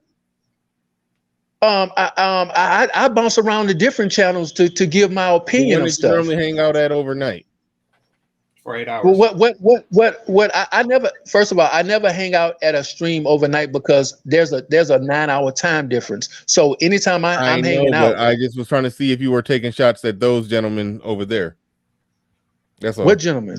What are you talking about? The guys who do the 8-hour streams overnight in the U.S., even though it's an all day long stream for you. What person is that? Name the person, because I've been on many Kuda, streams. You be over there. I've seen you on Kuda channel a number of times.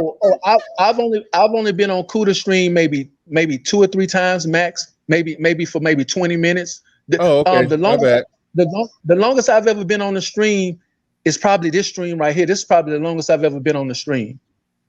Okay. A so-called manosphere stream. So why you been depriving your Ugandan chicks of your presence tonight, bro? Today. Man, I don't have. First of all, my main girl is at work. Number one, she has a business, and number two, I don't see 20 women a day, bro. Okay. I mean, I don't see them. You know, I might see see 2 or 3. I might see 2 or 3 a week. I might see 4 a week. I might see I don't know. I might see 2 in a day. You know, it varies, man. It just varies. There's no set schedule.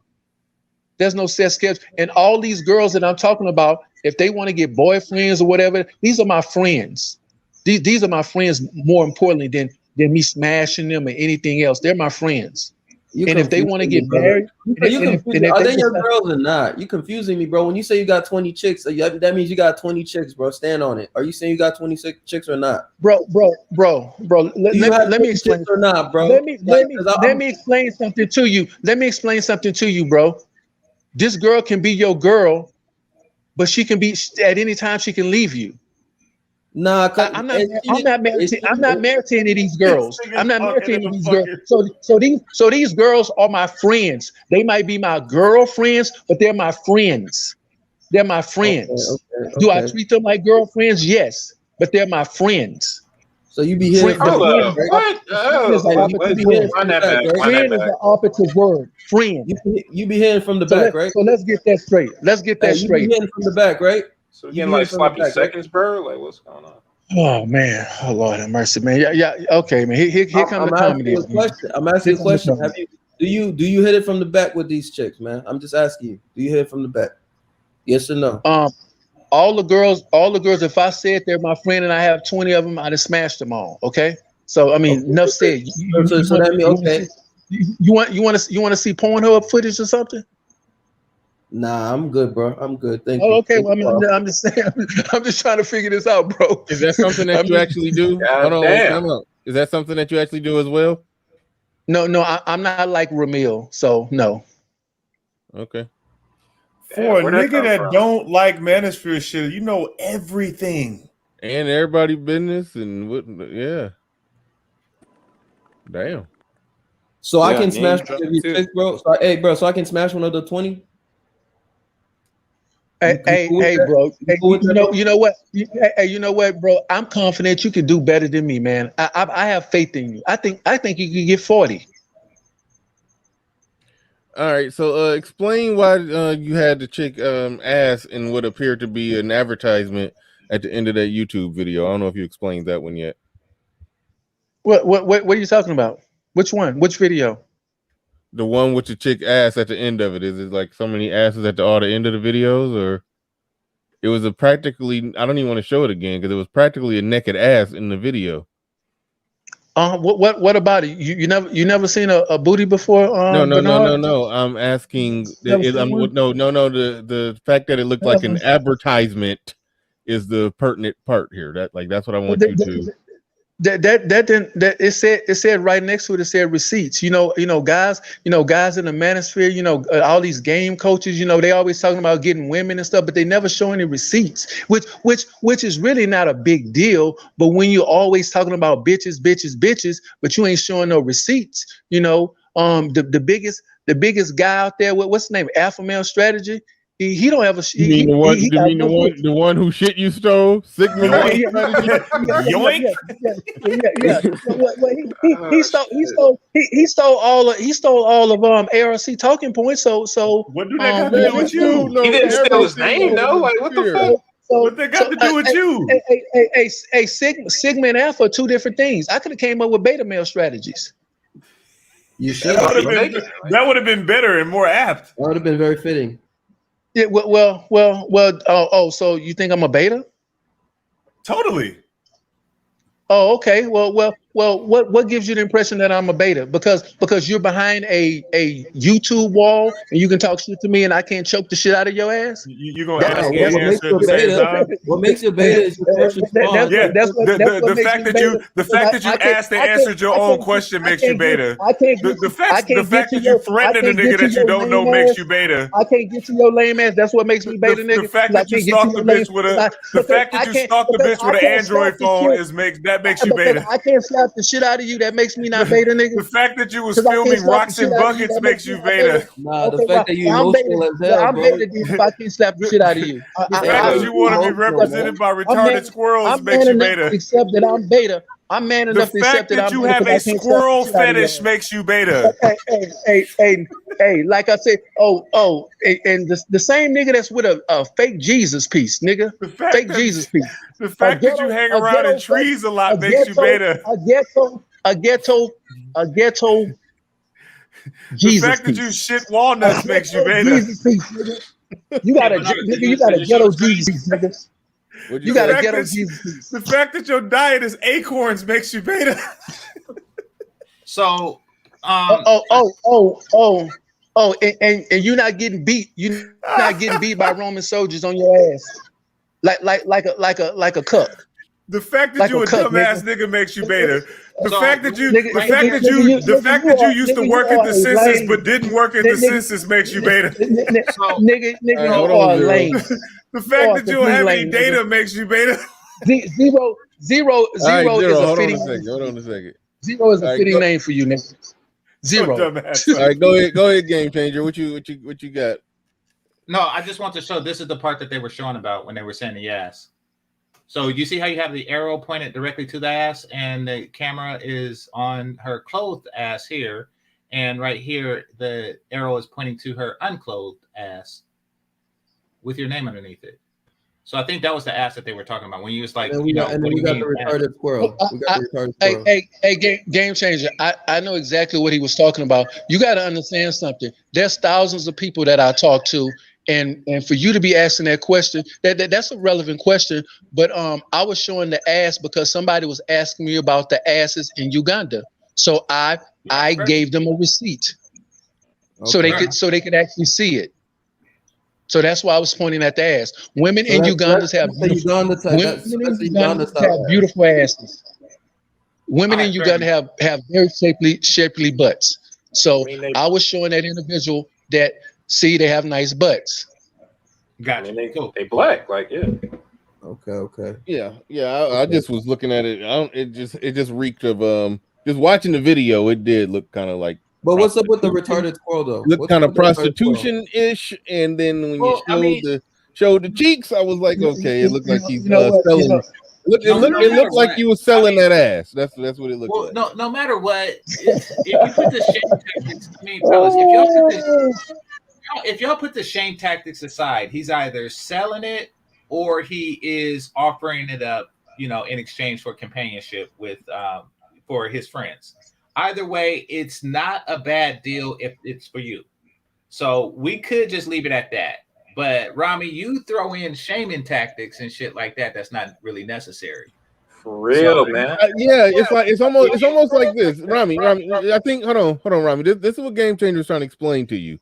Okay, if I had a big just a cabinet, a pantry just full of peanut butter, and you had a pantry full of jelly, okay, you don't got to shame me into saying, "Hey, let's put the peanut butter and jelly together and make some fucking sandwiches." Exactly. Like so. But that's what you're doing. It's like yeah, you weak ass niggas with all that peanut butter. You ain't got no jelly though, motherfucker. It's like, no, you can just be like, hey, bro, let's bring this peanut butter jelly together, make some sandwiches. People like peanut butter and jelly sandwiches. Let's do this. Okay. Oh, you just like eating peanut butter on a spoon? You don't want no jelly for a sandwich? Okay, go ahead and enjoy your peanut butter on a spoon. But if you ever want to make a sandwich, I got you over here, bro. I got all the jelly you need. Like that should be your energy. That should be your energy. But don't the manosphere, don't y'all go hard at bitches? Y'all go hard at bitches. So I mean, what's the difference? You do too. 30 of them. Dude, if you're selling a product that's allegedly good, why are you shaming people into taking your product? Or bro, hold on, Rami. All you had to do was where have I shamed somebody? I'm not shaming anybody. No, you say stuff like, you know, it's 100 million of them. I don't know why y'all can't find them. That is a shaming tactic. Yeah, you came up. You should just came up here like a hustler, man. You came up here like a passive aggressive feminist. Like that shit ain't cool. Who said I was a passive aggressive feminist? Who said you that? Were acting like one. Your attitude, dude. Hey, what? Hold on.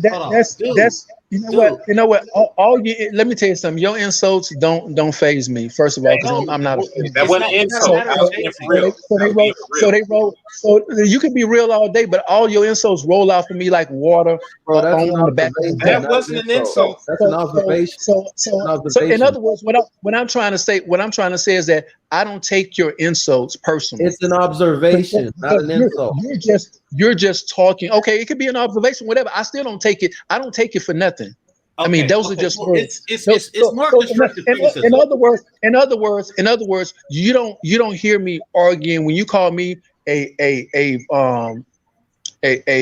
feminist or anything. You don't hear me start taking a position. Oh, I'm not a feminist. Blah blah blah blah. I just continue on with my conversation because that means nothing to me. So let me tell you something. There's 266 people in your chat. I mean, in that's listening to Bernard Riley's show right now. 266 people. First of all, I don't care if nobody on this panel or anybody that's listening to Bernard Riley show or his subscribers ever subscribe to me. First of all, I can care less. However, there out of the 266 people that's in your chat or listening to this show, cracking jokes, having a good time, because all this is entertainment for them, pretty much. This is a comedy show for them. That's why Zero keeps coming on with the comedic jokes and all this other bullshit. But only one person has subscribed to that channel. One person. So that lets me know that y'all niggas ain't serious anyway. If I would have came in here at a different angle, you niggas still wouldn't have subscribed. You still wouldn't have supported. You niggas are so geared on your talking points, your ideology. That's all you care about. You guys don't care about nothing else. That's all y'all care about. Y'all niggas don't want no help. Y'all don't want no solutions. Y'all just want to dog bitches out. If that's like you, cool. Rami, I disagree. I think had you have came different energy and everything, you would have gotten a lot more subscribers. Because Marco came different, and everybody loved Marco. Let me say this. Real quick, Rami, hold on. You're not dating me, game changer. But I'm just saying, Rami, I am on your side. However, what you did was you presented your product as something that failures receive. Like you, right quick. Game changer. Listen to me, brother. I'm helping. Go ahead. All right, brother. I'm helping. You know, because the way you presented your product is that this is something for someone who can't get women in the West out of 100 million. So by doing that, you only got one person interested, and that person is probably a woman herself. Like you really off-put your own product. That's like me selling somebody shoes and saying this is for niggas that don't have shoes, or can't afford any other shoe. You see where I'm going with this? Don't do it like that. And I do feel that if you came with different energy, just like Marco Grande, who does something very similar in Colombia, you would have much different results. Let me say this. Let me say this, Game Changer. You're not dating me, so no guy's gonna be dating me. You're dating the girls across the pond or across the Atlantic Ocean or whatever. You're not dating me. So it doesn't matter. The point went right over your head, bro. It doesn't matter if you don't like me. It doesn't matter. The point went right over your head. It doesn't matter. It doesn't matter if you like me or not. If you want a girl, and I'm not saying, let me tell you something. I care less about any of these guys in the manosphere. It's just not for no manosphere dudes. But the women. But you just took the example. I just want to make this one point. I just want to make this point. Here's the thing. I just want to make this one point, Game Changer, and I'm done. I just want to make one point. I want to put first of all, my challenge is that I already know that you guys don't want solutions. That's the point. That's the point of coming at you. To piss you off, because you guys don't want solutions. You guys just want to sit in. You want to sit behind your what problem? And Wait a minute. All right. You guys don't want no solutions. Hold on. Wait. Stop. Solutions to what problem? To the problems that you're complaining about. Well, what are your problems? Such as you're the one saying there's. You're the one saying we don't want solutions. No. You know your problems. Tell them. But you're the one saying we don't want solutions. You know your problems better than me. Tell them. What problems do you have solutions to? No.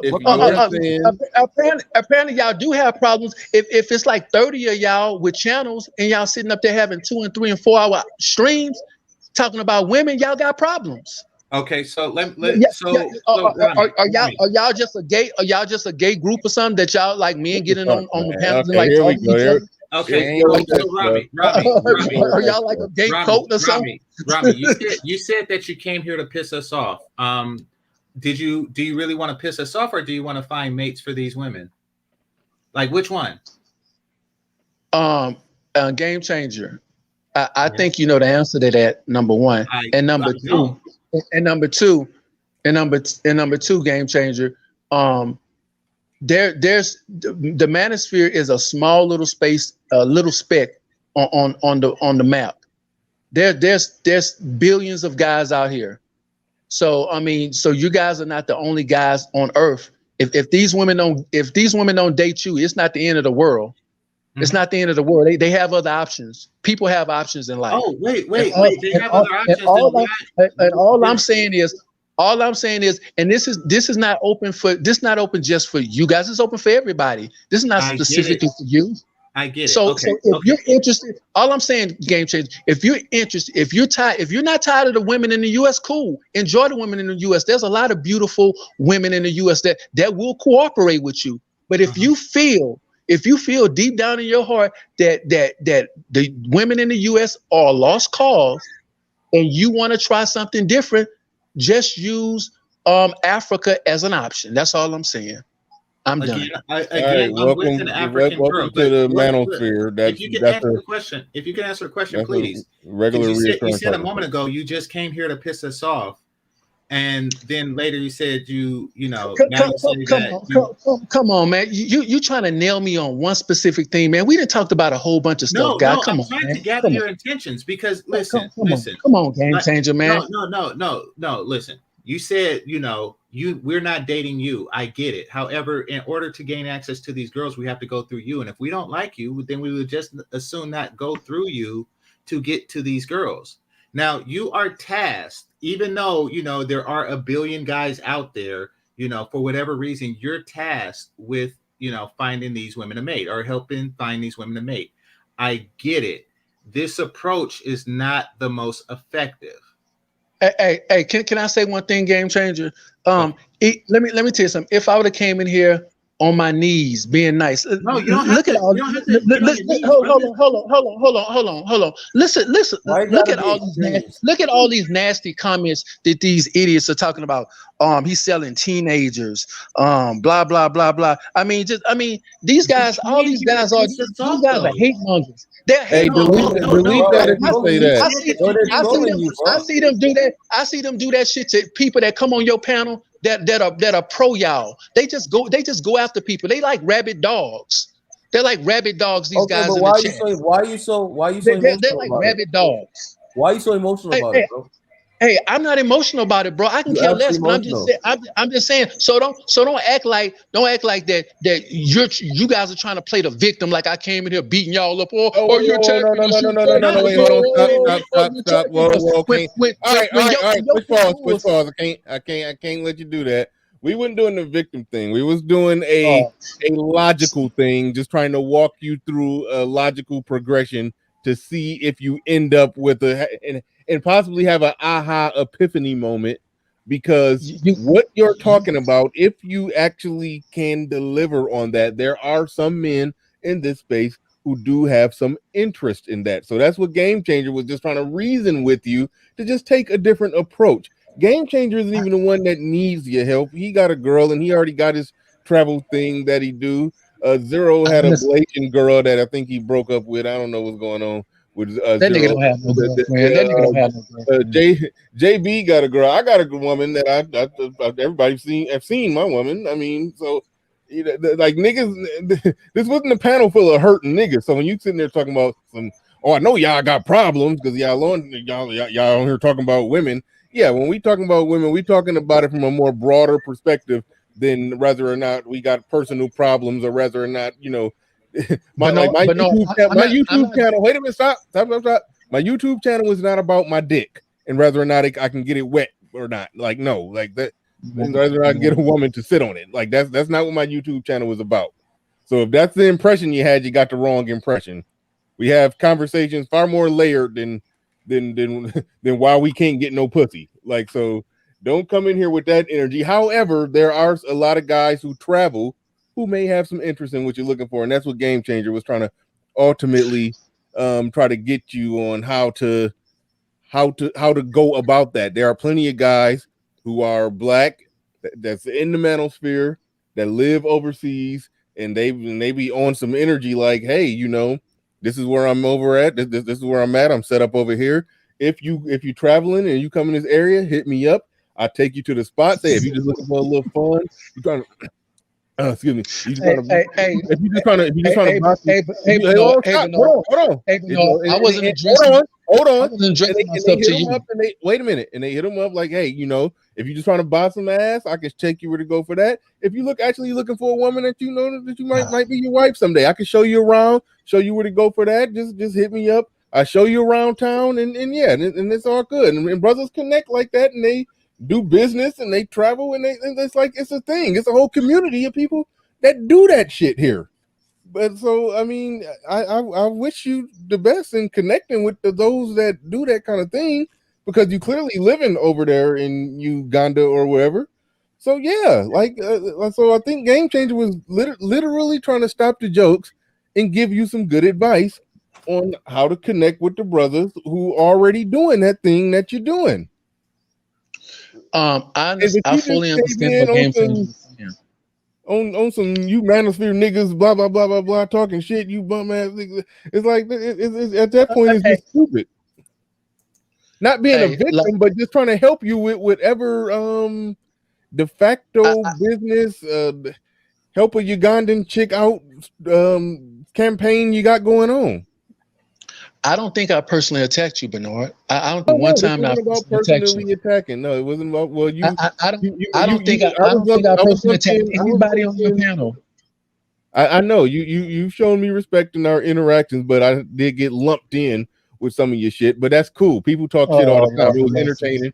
It was entertaining. It was fun, and we talk shit and we roasted you, and people do some roasting. But I think Game Changer did rightfully pump the brakes on a serious conversation. That look, if the thing that you say you're trying to do, there's a way to go about it, and there's people in this space who would definitely embrace what you're trying to do, but you would never get that accomplished if you're going to be coming at it on some fuck the manosphere type of shit. But it's almost like this is what I'm gathering. You don't like the manosphere because the manosphere criticizes women. So it's like you can't cape for women and sell pussy at the same time. So it's like I think that's what you're struggling with. I don't know.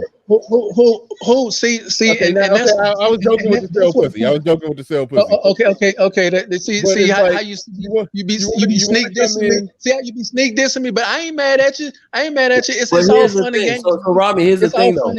Rami, here's the thing though. Rami, here's the thing though. Here's what you did, bro.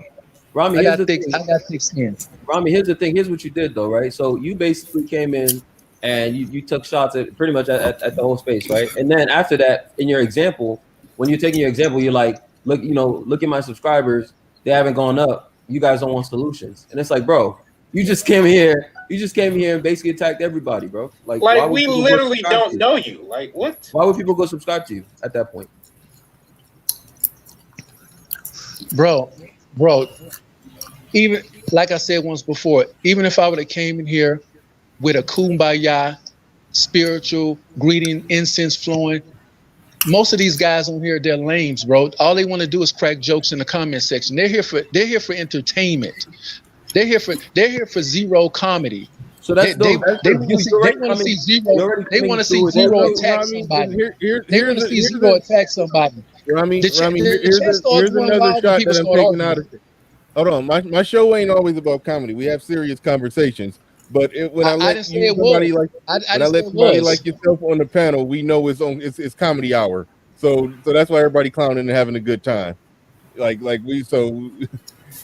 been on comedy all day. I've been. Let me tell you something. I've been inside your chat because I jump around and look at all you guys. And you could have a serious conversation, talking about a serious conversation, and you still got your moderators and these goofballs in the chat section cracking jokes because that's what black people do. Of course, people jokes even on serious issues. Bro, that's not a black people thing, bro. It's online, bro. That's what we like, especially black men. That's what we like to do. We like to crack. Everything is funny to us. I think you're taking this, bro. I think you're taking this too everything is funny to us. Bro, I think you're taking this too personally, bro. Even earlier in the stream, bro. Even earlier in the stream, bro. I'm not taking this personal, bro. Even earlier in the stream, I had some of the same folks clowning me for some of my points, bro. Like it's not that serious, bro. That's what I'm saying. The fact that you even stuck on that, like, why are you worried about comments? Yeah, man, you've been attacking this whole space over perceived disrespect you think you would have had, and then got mad at us for it. That's a straw man if there ever was one. Yeah, you came in, you manosphere niggas with your batteries in your backs and all that. You came right in with that, and you got the match energy, and then now you saying, "Oh man, y'all wouldn't have been cool with me either way." Exactly. You've been retaliating to what you think we were. Like, what the hell?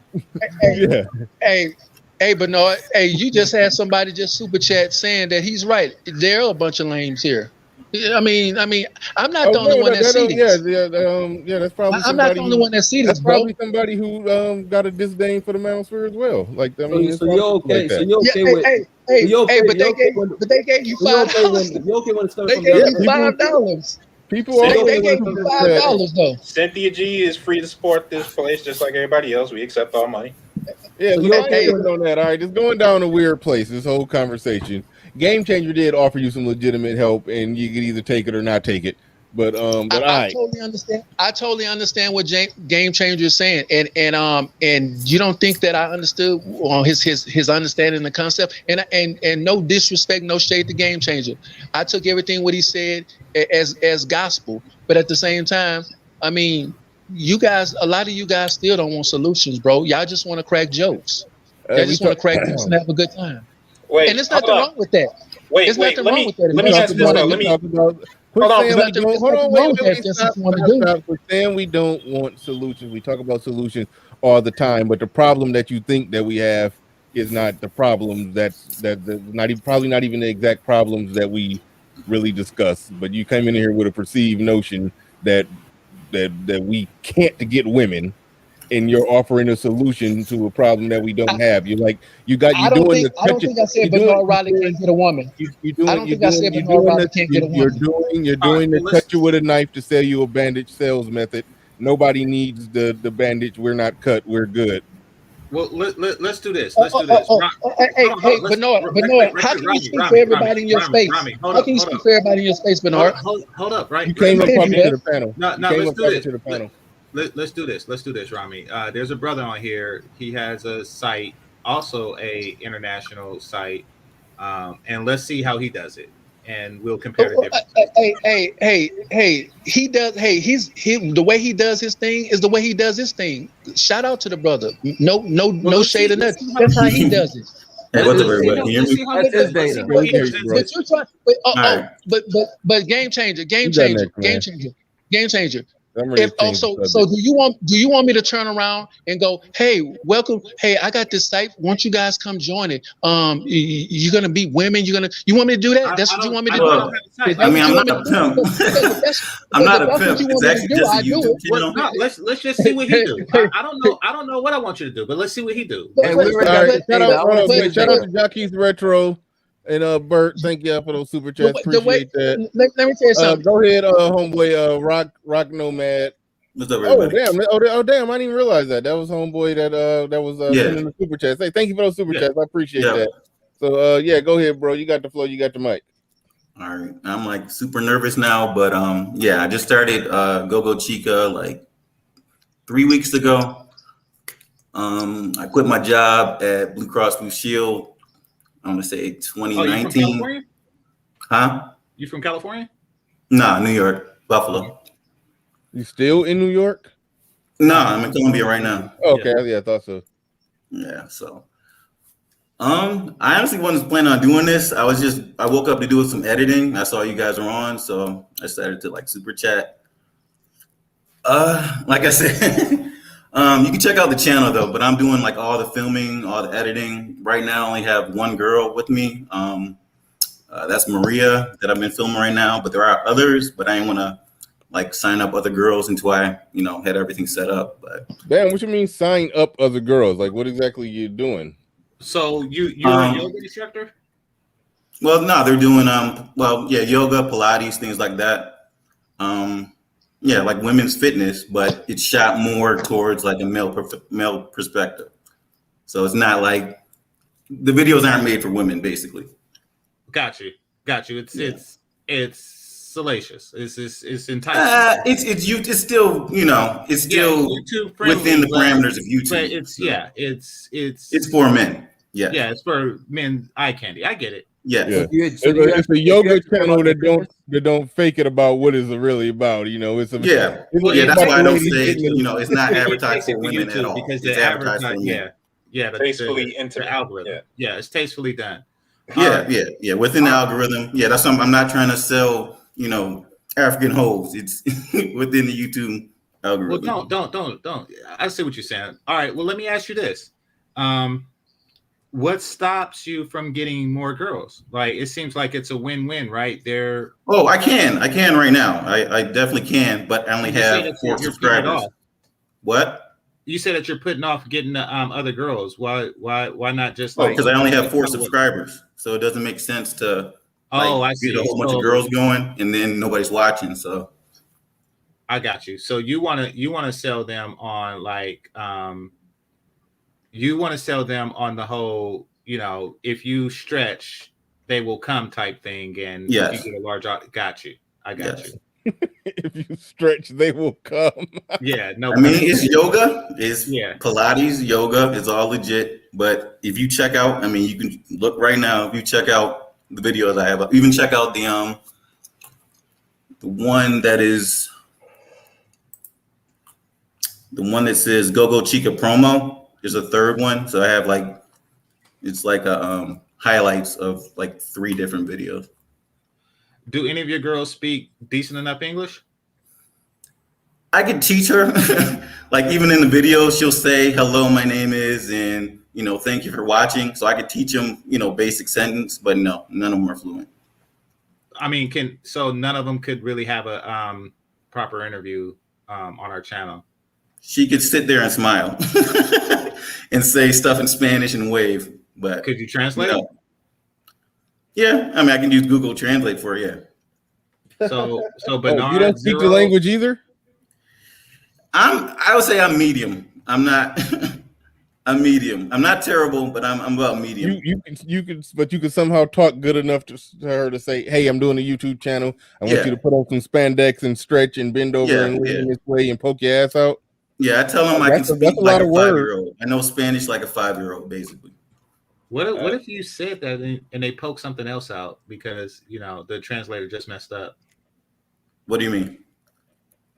Like you say, I want you to poke your ass out, and then they just stick their toe out. Like, I mean, sometimes Google Translate gets stuff wrong. Well, I mean, I can point. I mean, I do speak decent enough Spanish to say, culo, which is ass, and I forgot what you might accidentally tell her to suck her big toe or something. I mean, well, I mean, that's why I can't do live streams. I have to do edited because shit does pop out. It does pop out. So I mean, there's an audience for that. There's an audience for that. Tell her Tango El Gatos Los Pantalones. I have a cat that does what? I have cat pants. I got that from Blue Streak. Pantalones. Yeah, I got that from Blue Streak. I don't know Spanish either. The reason why I was asking is because if Zero or Bernard or somebody wanted to do like a interview with you and one of the girls, that would be I mean, I could bring her on, but like I said, she pretty much would just smile and like mumble in Spanish. She can't really speak English. That's up to Bernard. Or once it develops to a later stage, you can come. That's also fine too. Whatever. Like I said, I can get pretty much 10 girls if I wanted to. I'm only sticking with one because I don't want to start, like ruin a friendship or potential business. If I say, hey, come on, and I see her one time and then I don't see her for like 2 months, so I don't want to do that. But I could get, I mean, there's basically clubs here, and where I'm at, I'm in Bucaramanga, so it's not a tourist area. So there are clubs just full of girls that I could just go get. But it doesn't make sense for me to do that until, things are flowing with the company. So it doesn't make sense to do it. But I could absolutely get like 10 girls. How hard would it be to replicate your model with Rami's 30 chicks? I wouldn't want to do that. Like I said, I actually thought about doing like the OnlyFans. There's another site, Chatterbait, but you can make more money being legit. Like Ace Live, who does travel, he's making so much money. He's making probably I don't know, $2,000 a week or something like that. He's making a ton of money legit. So I want to stay legit. But I do want to do some extra, not necessarily OnlyFans type stuff, but do some more explicit stuff on Patreon. I can see doing that. But I want to stay legit on YouTube. That would be pretty cool if you had it PG 13-ish on YouTube. And then I can go R on Patreon. They can stretch naked on Patreon. Yeah. No, not naked, but I know, but G-string-ish. yeah, just throwing it out there. But no. All right. Well, I'm making all the suggestions. How do you think us as Manosphere content creators could help you with what you're doing? I mean, I just get on and do interviews and let people know I'm here. I mean, that's the thing about the algorithm is like I was looking at it. They only let 1,800 people even see that I was existing. And out of that, I think 140 actually watched the videos. So it's like I don't exist, basically. I've been working hard for 3 weeks. Probably not even a bad percentage, really. They said it's 7%. So I'm getting 7% of the audience that can see me, but that's all that can see me is 2,000 people. It's the only people that can see me. So I'm like, I got to get my name out here. You thought I was a chick. So I was like, okay, I got to actually get my face out here. I got to let people know who I am. Yeah, I thought some chick was super chatting me saying, yeah, I know. Wanted the one-on-one. I'm like, I don't just do a one-on-one with just any random chick just because she got titty nipples. I just, Oh, well, if you watch her, she has. Are there a different type of nipples out there other than titty nipples? No, Bernard said titty nipples. I'm like, what? As opposed to what? Oh. Okay, yeah, fair point. Yeah. I mean, well, No, I mean, good stuff. Yeah, it's one of the moderators that dropped his link in there. Y'all can drop his link. Y'all can definitely drop his link in the chat. People can go sub to him. I think that was Ricardo Rodney who had dropped his link. Like I said, I did actually quit my job. I plan on starting in 2020, but obviously with the C-19, that wasn't happening. It actually wound up working out better because I had more time to think. I was just going to go to Medellin and do the same thing everybody else was doing, but I had more time to think. And then I was like, it actually started when I was like, okay, I'm going to have like, I'm going to put the girls in like costumes, like dress them up like superheroes and something, just to do something different than everybody else. And I thought of doing like a cosplay like UFC. And then I was like, well, I might as well just start my own fitness channel then. I mean, after getting that kind of idea. So that's kind of where I went to the fitness channel. Then I was like, well, I don't need to go to Medellin because it's not like I'm doing like a travel tour. I mean, you're only going to see the girls. So it doesn't matter where the girls are from. So it was actually cheaper. And I figured it would make more sense to come to Bucaramanga. It's also less dangerous because Medellin is crazy right now. It's also cheaper, less dangerous. And I have, like I said, there's no tourists here at all. So there are bars full of just girls that I can just go and say, hey, I'll pay you this amount to basically do this, which is a lot easier than for her to be, boning 10 dudes in a bar. It's easier just to, put on a cute little outfit and do some yoga. So you actually moved out there? What you need is like one that speaks English. However, I can teach him. I can teach her. Teach her English, right? Well, I mean, I can teach her to say a sentence. Like you'll even see it if you watch the videos at the end. I'll let her just go off, and she'll mess up like 3 times, and then she'll eventually get it right. So no, find one that can speak intermittent English. There's no tourists here. They don't speak English at all. University or something, just somewhere in Colombia. Well, right? The girls at university aren't going to be the girls that I want. I'm giving you a recipe, right? And then listen to the manosphere. Have her absorb our talking points, and then have her re-say it with titties in a Spanish accent. That's gonna be hard. I thought about it because after the first couple of weeks when I was only getting like 5 or 6 views, I thought about having her doing a reaction to a Kevin Samuels video. I thought about it, and I was just gonna coach her through it, but I was like, nah, that'd be too lame. Colombian woman reacts to Kevin Samuels video, and she looks. I thought about it with a blank stare, like Yeah, but then I thought if I did that, I would pick up so much hate, like off of like my first 2 weeks, that it wasn't be worth it. So I was like, I'm not gonna do that. Hate views are still views. I got 4 subscribers. I can't withstand the hate. Well, you in double digits now. Some people went over and subscribed. Thanks. Hey, does YouTube have a translator to Spanish? I mean, you can do the subtitles, yeah. Well, wait, Game Changer, you talking about that auto translate thing? No, I wouldn't trust that. Yeah, because that's actually a good idea. A foreign reaction to the Kevin Samuels thing. Hey, that's you got to change your name, bro. That's Bill Cosby. That shit's. Yeah, I've been sitting there watching that, planning on debating whether or not I should just block him now or I was. Well, he had the name before he got here, but come on, dude. Like, that's You couldn't think of a better name, man? Yeah, he was about to get blocked. I saw that. Hey, bro, just don't make yourself a mark in Colombia, bro.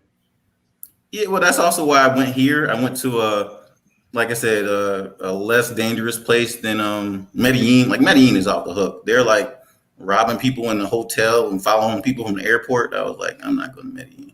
Shit, I'm going there in October. You should Be careful, come man. back. Be careful. Be careful, man. I mean, people get robbed in California. Look, but they're actually like not the same targeting kind of thing, Game tourists. Changer. Huh? It's not even close, man. Like the comparison. It's not even close, nigga. I've been in a Dominican ghetto with no stoves. telling me.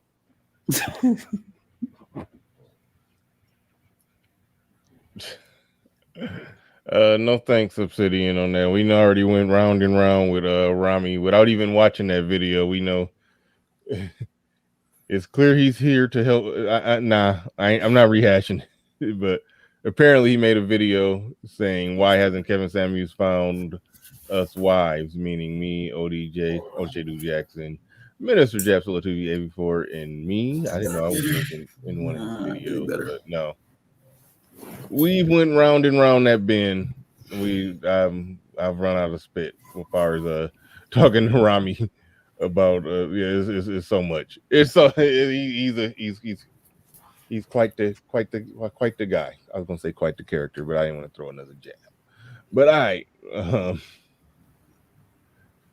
I'm betting it's a 75% chance Rod of God podcast is asleep. Rod. Right, we doing a sleep check. Rod of God. Rod of God. Paging Rod of God. He's done. He's out cold. Okay. Here we go. I'll do another sleep check. Black Curls.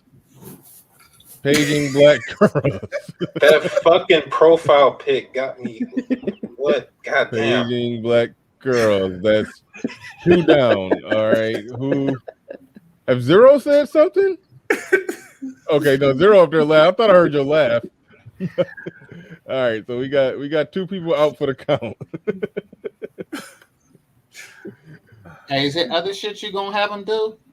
I be watching these Vietnamese chicks clean people's ears out. I don't know why I enjoy it, but I do. I can't do that on YouTube, but on Patreon I could do that. But hey, bro, you know YouTube allows naked yoga, right? You know that, right? You can't get monetized. Yeah, you can. It's there, but it's not monetized. No, they get monetized. I'm pretty sure it is. The naked yoga, yeah, they do. That shocked me too, but they do. I'm pretty sure it's not.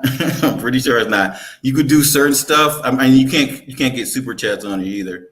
So certain stuff you can put on there and say it's art, but you can't get monetized. She can do probably Patreon, but I don't want to do that. Like I said, like I know Ace Live is probably getting like 3,000, 4,000 per week. So I'm like, there is money, legit money here. I see the Vietnamese barbershop videos. They monetized and yeah, they look at this one. Hold on.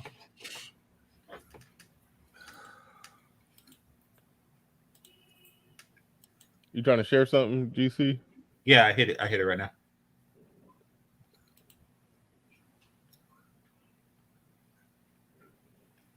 I gotta be watching stuff like this. She has clothes on.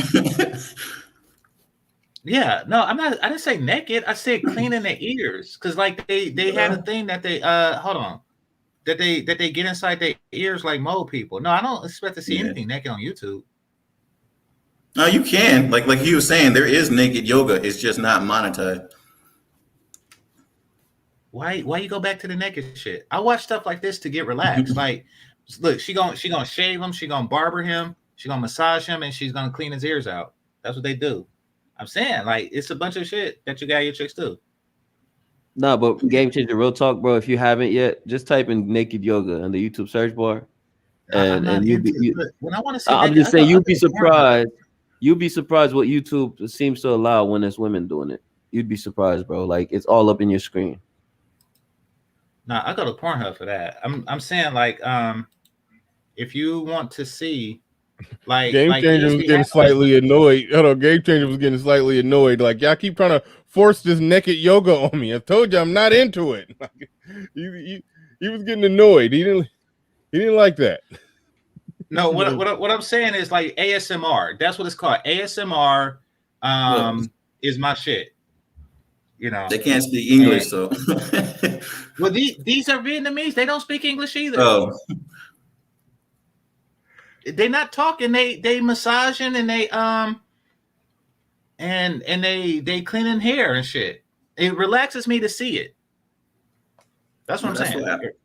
Well, I went with the yoga. Actually, like most of it is yoga. Pilates is actually like real exercise. So I didn't want them to get all, tired and worn out.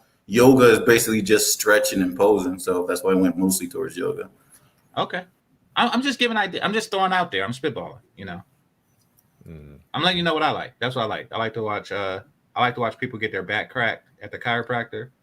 And some of those videos be brutal. Yeah, I know.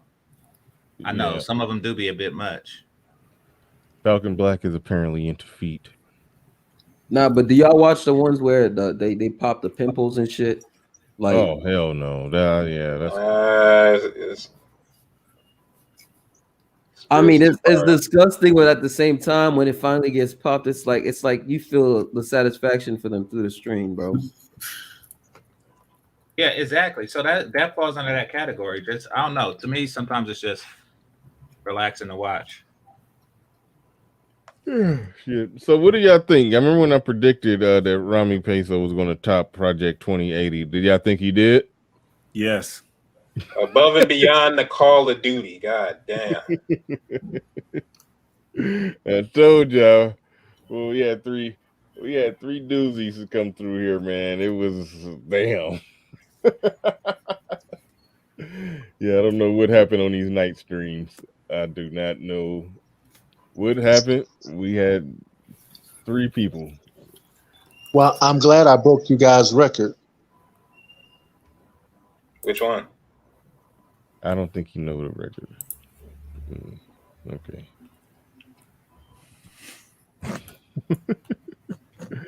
All right. The dead air is deafening. Well, I was looking up the thing. Hold on, I found something. I found a cosplay one.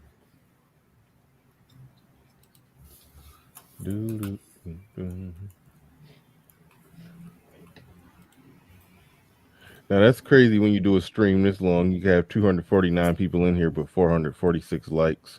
That's crazy. I didn't know that was like this right here.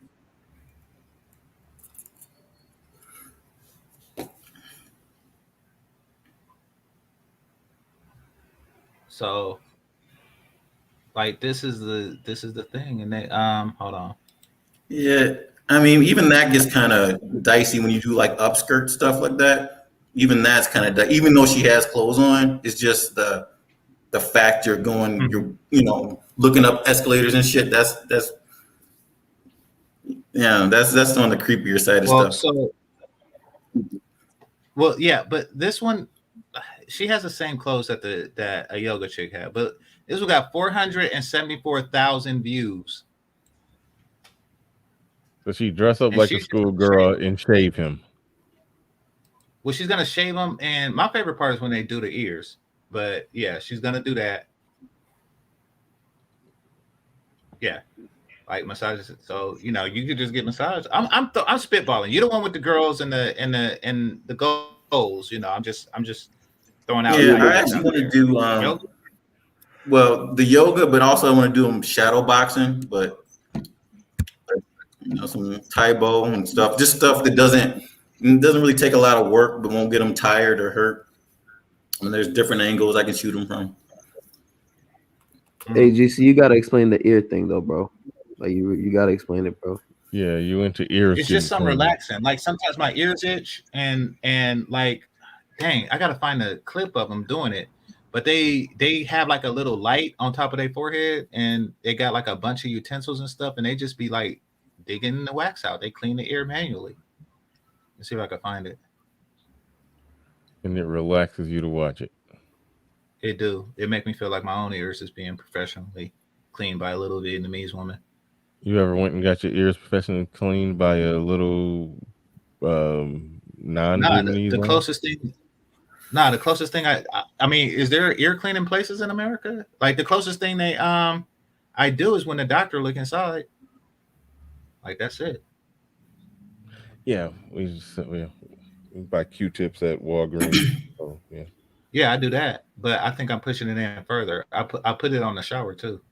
Like I just wash it out in the shower. If anybody else is doing interviews, I'll see if I can. I can definitely get Maria to be here.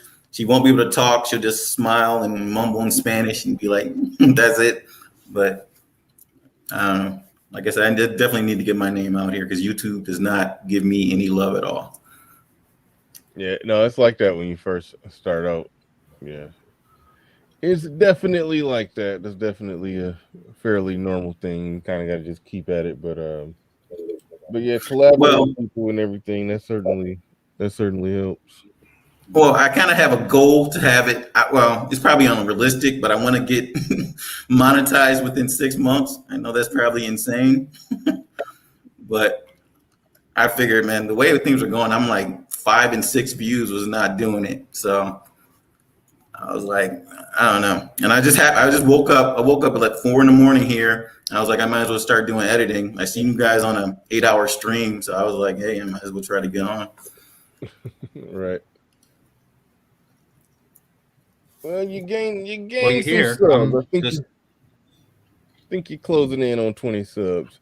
I think I'm Thank you. at, I said I was going to go to my normal start time. I don't think it's going to happen. I don't think it's going to happen because I'm not. My voice sounds sluggish right now. Man, I'm tired as hell. What is your normal start time? I forgot. Like 9 or either 9 a.m. or 10 a.m. Oh shit. Yeah, this stream just ruined my whole day. But it's like I'm not even mad about it. It really did. I want to thank the mainstream for getting me fired today and shit. You know, congratulations.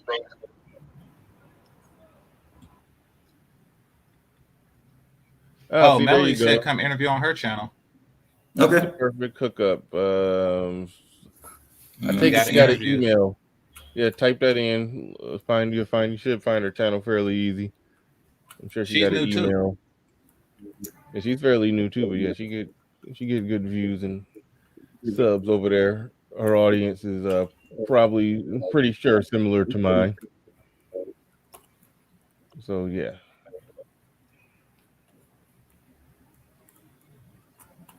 Yeah, she's under that in the search engine. Sweet Melody Speaks. All right.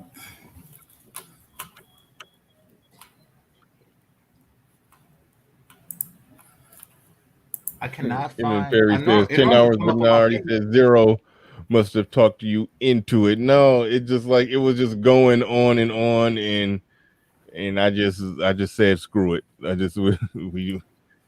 We doing a marathon, and this is the longest I've ever been on.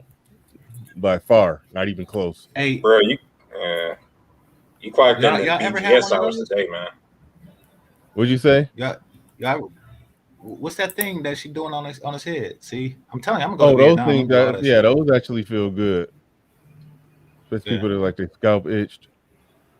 Like low key, like black women, when they take their hair out, they put that on that scalp that ain't seen the sun in 6 months. Oh man, them things. That'll go viral. That'll go viral if you take a Keisha, put her in a Vietnamese barbershop, and have her do that thing and get confused.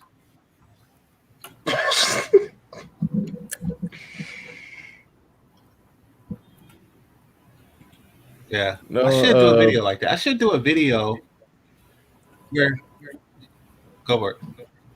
Oh no, I was just responding to the chat at this point. He said I lost my marathon virginity. No, I've done 8-hour marathons, but like at 8 hours, let's pull the plug. But I hadn't done none of those in a long time. In a long time. This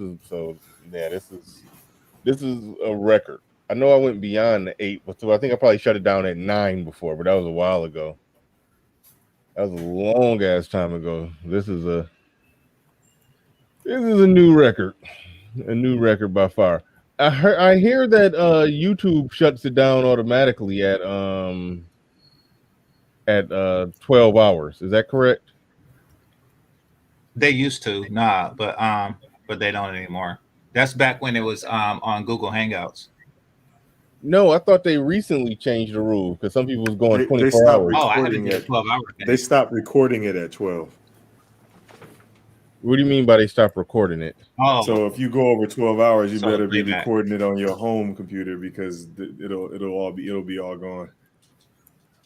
So like, do your audience disappear once they go past 12 hours? No, you'll finish streaming and then you can't download the video or watch it.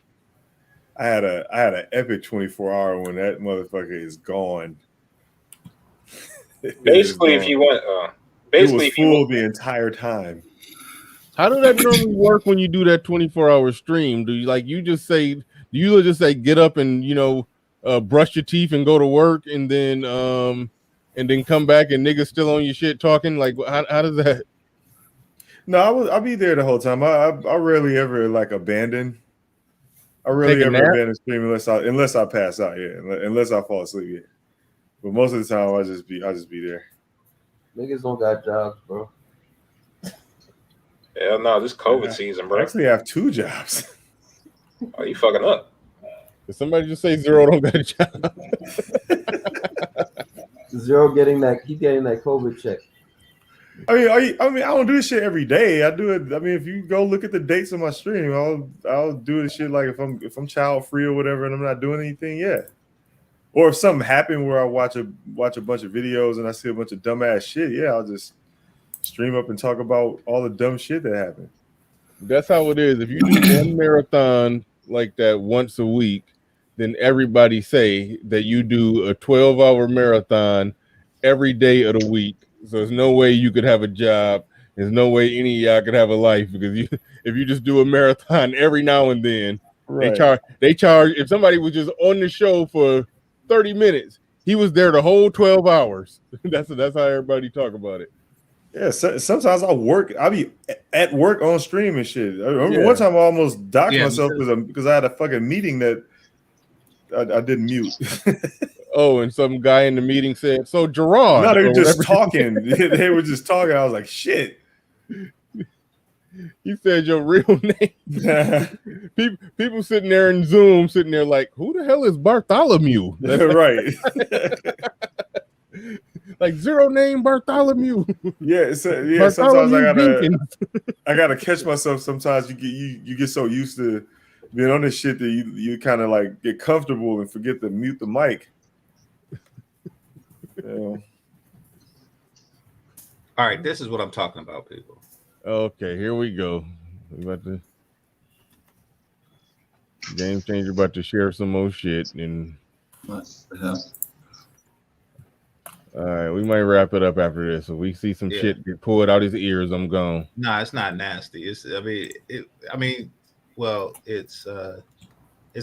like it's gonna be like hella wax and shit or something like that. But nah, that's what she do. I won't even play it, but that's what they do. They got that little light, and you see all that stuff, all those like Q-tips and stuff. So she really like do the professional ear digging. Damn. Ugh. Yeah. That's fucking ridiculous. All right, Taz got the record, a week and a half. Somebody said he did a week and a half. Yeah. That is stupid. Yeah, and he did that shit on a fucking Mac, like a old school Mac with the floppy drive. Oh, don't even get that started, man. Bro, truth. Get that started. You don't need talking stamina with all the dumb shit that happens here, man. You just line it up, man. I just can't. All right, I ain't gonna talk about it. But Rock, in the meantime, you could set up a Cash App until you get monetized. All right. Yeah. I was reading something. I'm laughing because I'm just thinking about that when somebody said that his computer looked like it take a floppy. No, I actually seen the floppy disk. When Ramil showed it, I seen the floppy disk on it. I was like, oh man. Man, that was some of the whole setup was just, man, I haven't seen a floppy disk in forever. It's like he pigeonholed now to where whoever he go off on or make a video about, all they got to do is ask for meal for that clip, and that's it. They don't even got to say nothing. They can just play that clip, and that'll just be that. The funny thing is that I pictured RBR with that same setup, but it wasn't RBR.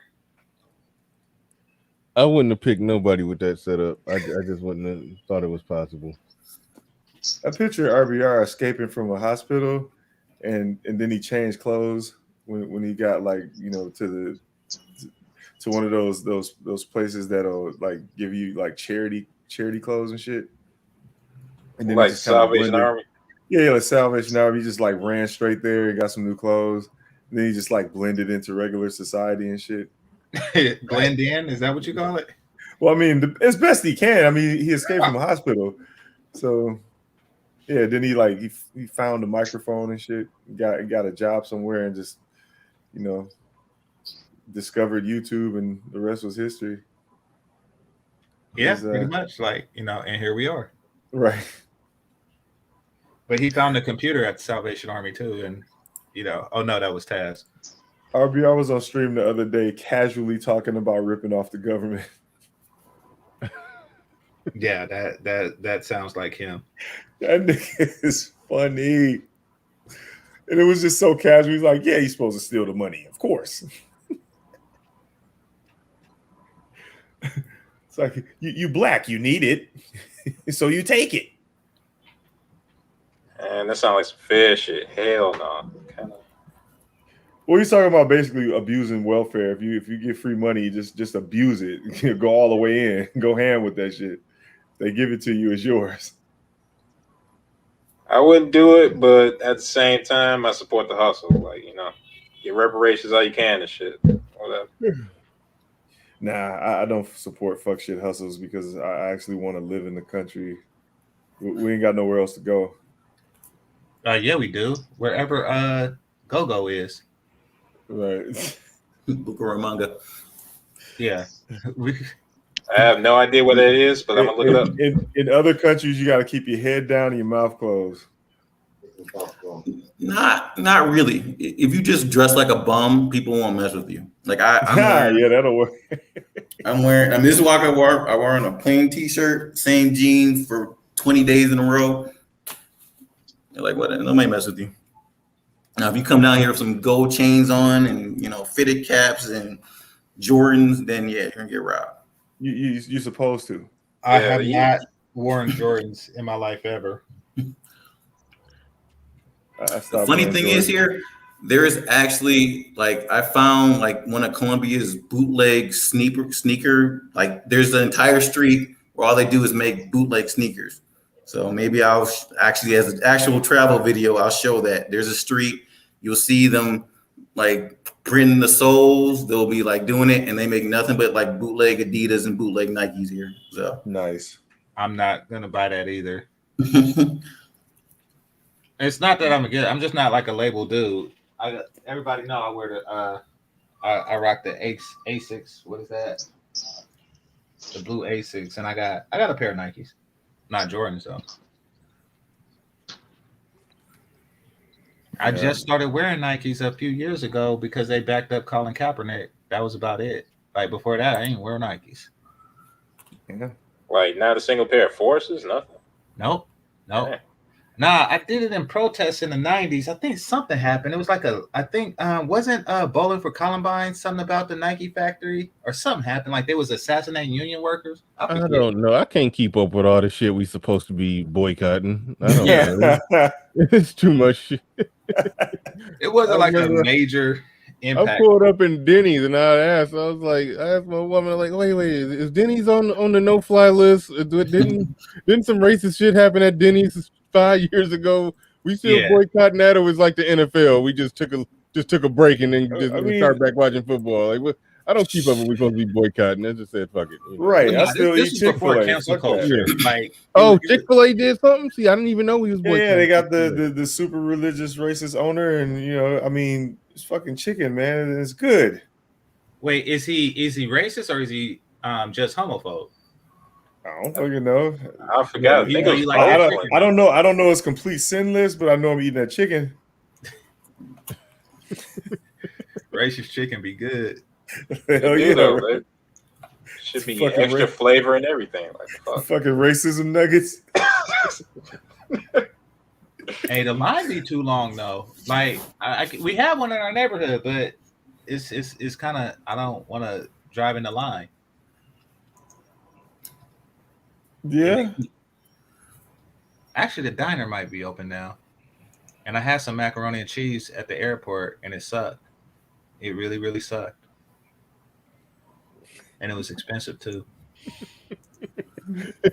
It said boycott watermelon. Yeah, no. Oh, shit. Hell no. Hey, what's Zero channel so I can go over there and troll him? What's his channel? Somebody can put it in the link. Who said that? Damn, you just you that's what you was thinking the whole time? Like really, nigga? Like this? Like you been quiet a whole hour and you come back in? This nigga is tight as fuck with me. Why? He was thinking that the whole time. He was just sitting there while Rock was talking. Like, man, I'm trying to looking this shit up. Like, just wait for us to drop our guard and shit. Yeah, like, damn, bro. I got this nigga tight as shit. Why, man? It was just too much peace and harmony after a wild night. We just cooled off in the morning. Bro, I'm He's just like, messing nah, with you, man. I got a break peace. He's up for to go over here and troll like shit. I mean, you can do it if you want to. Zero be sniping people. Zero, one of the only people that when he sees somebody saying something. Well, I remember you said you used to do this. I don't know if you still do it. You know, the people in being the audience go on one channel and agree with something, and then go on another content creator and agree with the exact opposite. I remember yeah. I stopped giving a you fuck. used to block people when you used to see. Yeah. I used to block their ass. Everybody else just let them live. Zero be petty with the blocking. I stopped giving a fuck. I unblocked everybody. I just stopped caring, man. Hey, That's Rock, when I used to care. I used to care.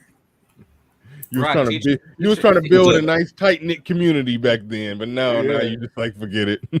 No, I did care because like you on one stream agreeing with somebody, you know, trying to actually do something, and then you go to another stream and be agreeing with the bullshit, and then it's just like, wow, okay, so you just like what the fuck? I mean, I still see this shit. I still see this shit. Motherfuckers run over. I be pocket watching the niggas too. The niggas go over to the pimp channels and donate hundreds of dollars. They come over to your stream talking about, oh man, I really like what y'all talking about over here. I really like. Thank you for letting me up on the panel. I appreciate this so much. Oh my God, you guys, it's great to be around like-minded brothers talking about real issues. And then 3 hours later, they over at the pimp channels and shit. They give you $5 to get a pimp channel of like 1,000. This shit is funny. What's a pimp channel? Whose channel is a pimp channel? No, I'm not blasting niggas, man. Just say a name. Let them live. No. I mean, it's only We a all couple good. card carrying pimps. I'll just say that the gamosphere. I'll just say that. Okay, like the macosphere type. Yeah. So it be shit like that. I see that type of shit, and it's just funny because they'll like the same people will try and attack some shit that I said. I'm like, if you don't shut your dumb ass up, it's like you'll go on a stream and negate every talking point you just had 3 hours later on another stream, and then you trying to talk to me about facts and shit. Yeah, get the fuck out of here. Hey, is that real yoga or is she just doing shit? No, that's actually yoga. Okay. Yes, it's tit yoga. Yeah, it looks just like look at my tits type. Yeah, you just yoga. make sure that you. Well, I mean, that's why I'm not advertising this to women, but yeah, that's actual yoga though. Yeah. Hot girl yoga. So what's that shit they doing in that room, like in the gym? Because they're not like that. Bro, Chip said Olga.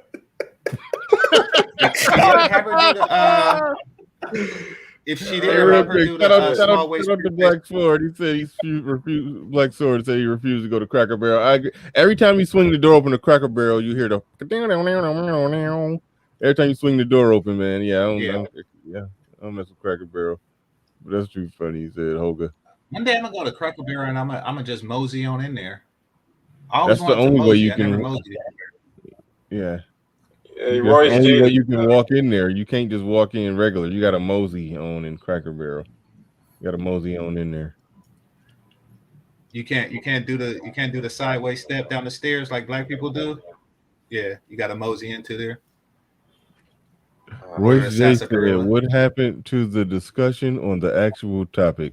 And that was 9 hours ago. What the fuck? That actual topic is buried. Like you gonna have to get the goddamn the best drill team, the fucking Ben Affleck and fucking Bruce Willis to go up there like to do what they did in Armageddon and dig and drill up the actual discussion topic. Like, you know, you good luck finding it in the archives of this show. Yeah, you going it's buried. Oh, shit. Just go bury it.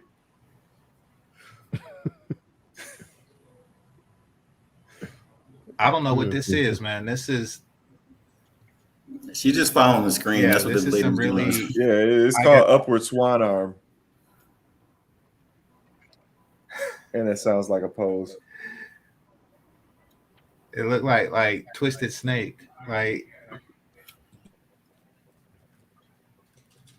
Yeah. Okay. I don't want to see a man mosey. I do want to learn how, though. I do need to learn how. I never moseyed before. Oh my God. All right. Well, all right. Yeah, I'm about to go to bed. But you take Sweet Melody Speaks name down. This is. Yeah, just subscribe. Right. I guess I'll make a Starbucks run. Hey, Bernard. Hey, do me a favor. Are you listening? Nope. I'm just playing. Hey, no, what's up? Hey, show since you like showing videos, show the video of me slapping the shit out of that dude so Zero can see what he gonna get when I see his ass. The hell? Which video? We had all this black male community shit. Like, damn. This nigga on my head.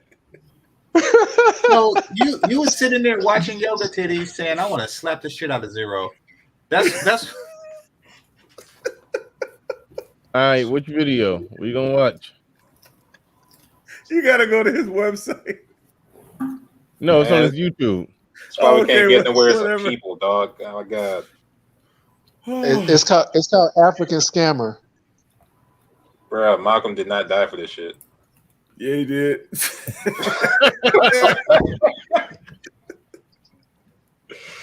It's called African Scammer. Okay. No, you mean Africans will scam foreign tourists? Is that what it's called? Oh shit. Yes. All right. This is the last thing we're doing, and I'm getting the hell out of here. I know. I gotta go get a mint chocolate mocha. I still gotta stay up. I gotta help. I gotta help somebody with something. You should cancel.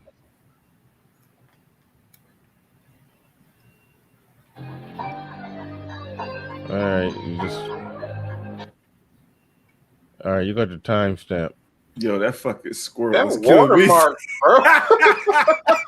Okay, real quick, before we watch you slap somebody, what's up with the squirrel thing? Like, why do you use the squirrel for your logo? Shit. Come on, man, don't be shy. Okay, go ahead. The squirrel has a ski mask on. Squirrels like busting nuts. That's what they like. Squirrels like nuts. They like eating them? Eating and busting. All right, but why they call that black mass though? Like, what the? It's a helmet squirrel. That was not a satisfying answer. Oh. Fucking money. No cause for violence. Huh? Let me just get it out. Man to man. Where's my fucking money? Let me get it out. Get it out. You Wait, paid this on, dude. Man. That dude's an actor. No. I gotta He's see an this. actor. I gotta see the whole play develop. Hold on. This All right, is- everybody quiet. I got a feeling this is gonna be the most intriguing thing ever. Yeah.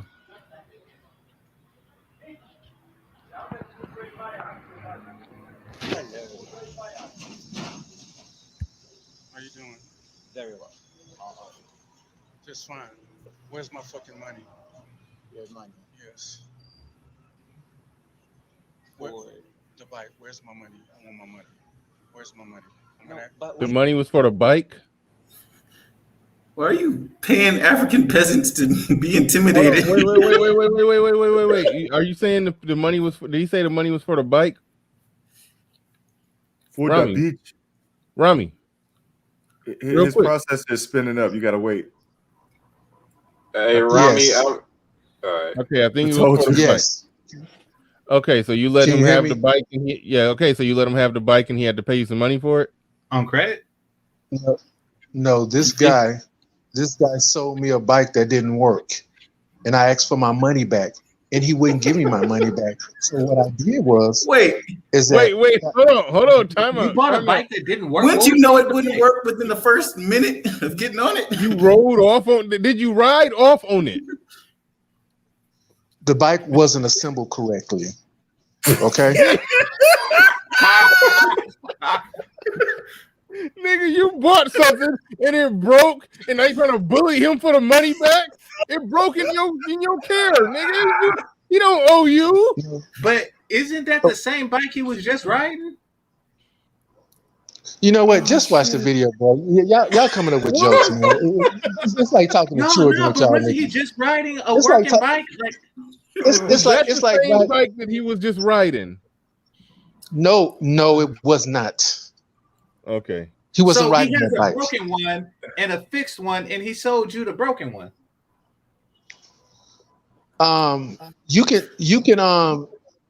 You can buy a bike and you can ride it for 20 or 30 minutes, and the person is gone and the bike breaks. I mean, that can happen to anybody. But he's not gone. Haven't someone bought a car before and it rolled around for maybe a week and then it just broke?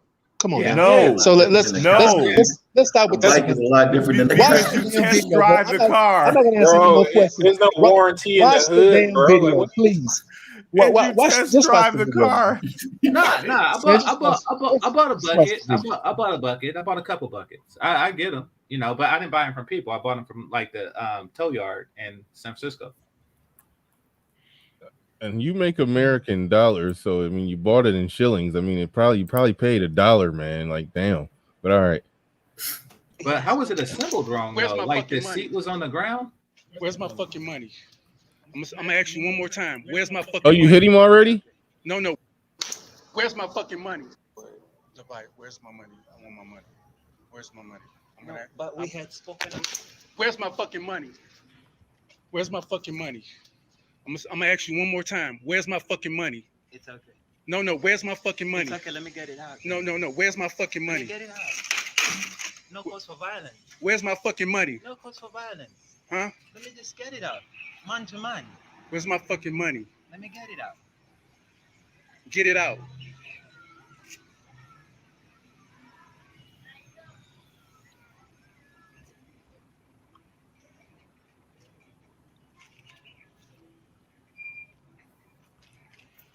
I want all my motherfucking money. I want all of it. I want all of it. I want all my fucking money because I'm tired. I gave your motherfucking ass. That's why I slapped the shit out of your ass. I'm tired of you. I told your ass to fucking bring me a fucking new bike or bring me my money. I don't know who the fuck you think you are. No. I'm not talking. I don't know who the fuck you think you are. I don't know who the fuck you think you are, but you need to stop doing this to Americans. You think you can fucking fuck over foreigners? You think you can fuck over foreigners? Not even Ugandans. No. Hey, you a weird ass nigga. Bro, you pimping the girls and the dudes, dog. This dude is a G. I don't want to see this. What the fuck is up with you, man? You fucking with this poor dude, and then you cameraing it. What the fuck? For like 50 cents for the bike. Like, come on, And he man. had your World money in- star. What the Like, you fuckers made you look You good. proud of this shit? He should have uploaded this to World Star. Like, what I'm in telling the you, man, this is all hell? kind of fucked up. Bum fights. Dude, you bullying this dude, and then He got the money in his hand. Just take the and you damn still money. You want to fucking with him. record him and berate him for the damn? Exactly. And we only 3 minutes in though. That's the killer. Like, dude, you've been fucking with this dude for 3 minutes Now, straight. now you sitting up there assuming shit. Keep watching the video. We analyze what we saw You are assuming shit. You wasn't Let's there. finish. Let's finish watching Tough Nigga TV. All you seeing is me getting his ass. That's what you seeing. You seeing the results of what I happened. see you Of the fucking with a results. man That's what you seeing. over African bike money, nigga. Like, the fuck? Let's finish watching Tough Nigga TV. Let me tell you something. Let me tell you something. It's not about the money. It's about the principle, nigga. That's right. Fuck the money. Yeah, fuck that money. bruh, it was like 10 cents. What you talking about? It's the principle. I mean, no, I get you wanting your money back, but I mean, this shit. What the fuck, dude? This way, niggas with poverty head don't try to scam you again. What the fucking poverty head? That's not a thing. But right. man, this video is 26 minutes long, and so you fucked with this dude for 30 minutes straight. hold on, I'm about to do a random skip ahead to the 16-minute mark. He still has the bike. When you bring me the rest of my money, he got him sitting in a chair like a kindergartner. I have no problem giving you that bike. But that's my bike now. That's the deal. That's the negotiation deal. That's my bike because you were supposed to bring me a new bike. Guess what? You brought me a new bike. Thank you. Thank you for. Oh, if I understood that right, because he didn't have all the money, I think he's taking. I think he's trying to take the money and the bike that homeboy rode in on. Yeah. The fuck? It's my bike now. So did you take the money and the bike? That is What correct. do you think he gained from showing us this? How much money was he short? Bruh. How much money do a broken? Four- Did you even give him the broken four bike times- back? four times- Hold up. Did four you give him times the what broken he bike gave back? me. What? 4 times what he gave me. So 10 cents. Did you give him the that broken bike, back? bro, that bike was like almost $300. Gave him almost $300. Like American dollars, or are we talking like African dollars? Like what kind of shit? Pablisi wants the link. Converge into America. I'm speaking in U.S. dollars. I'm not speaking in shillings. All right. And it's not about the money. I could care less about the money. He's out here scamming people, so I taught him a lesson. Wait a minute. So 300 times 100. You paid $300 to an African street nigga F holiday for a bike. You keep talking about what ifs, couldas, or whatever else. I don't think you would have did that to him. Game changer. You damn right. I think the currency was nuts. I think you would have been too scared. No, it's not a matter of scared. It's a matter of being a decent fucking human being. What the fuck? Hey, 300. Hold on, wait. Game changer. Game changer. I bet. Game changer. Game changer. No. Game changer. Listen to me. Game changer. I begged this guy. I pleaded with this guy to bring me my bike or a new money. He wasn't gonna give me anything. I had to trick this guy. To come to me. I had to use one of my friends to trick him to come to me. He would have never came to me. In other words, he tried to scam me. If you want to get scammed, fine. There's nothing wrong with you. Hey, get scammed. Nah, Cardi B this nigga. I have no problem with Cardi B. Hold on. Okay. Hold on. If you want niggas to scam you and run over you, fine.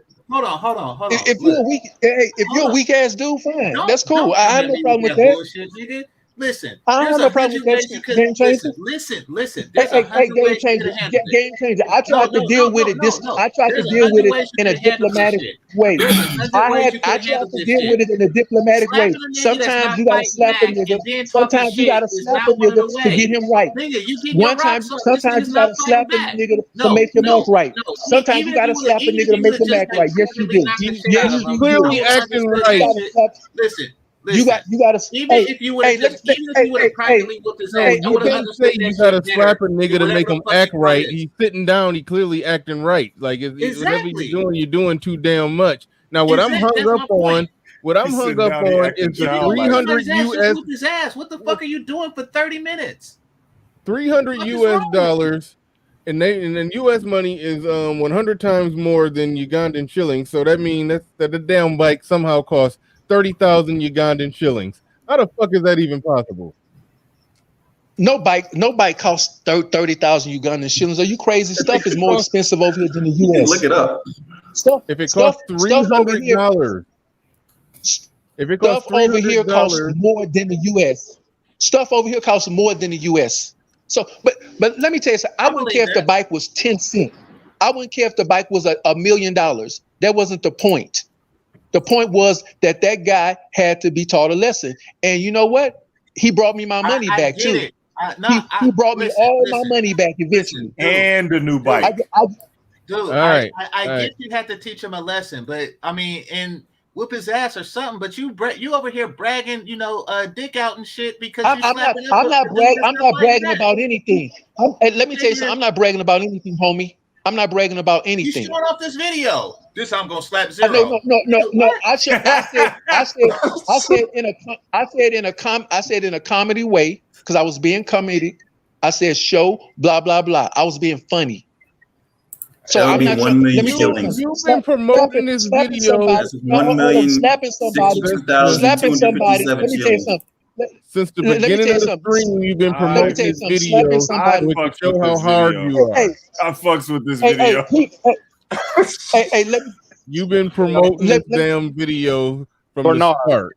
Ever since you and Zero had your first argument. I'm promoting the video. I'm promoting the video to let people know that people will scam you, and it happens all the time. No, you said that's what I'm promoting. That's what I'm promoting. Now you can look at it. You can look at it in a different way, but it's not the correct way. When you was basically trying to get Zero to catch a flight, you basically said, and I got a video on my YouTube channel to show how I slap a nigga. Like, so no, you don't try to make it seem like this is educational. No, we know what the fuck this is. Pablo, you got the mic. Go ahead. I think it's educational.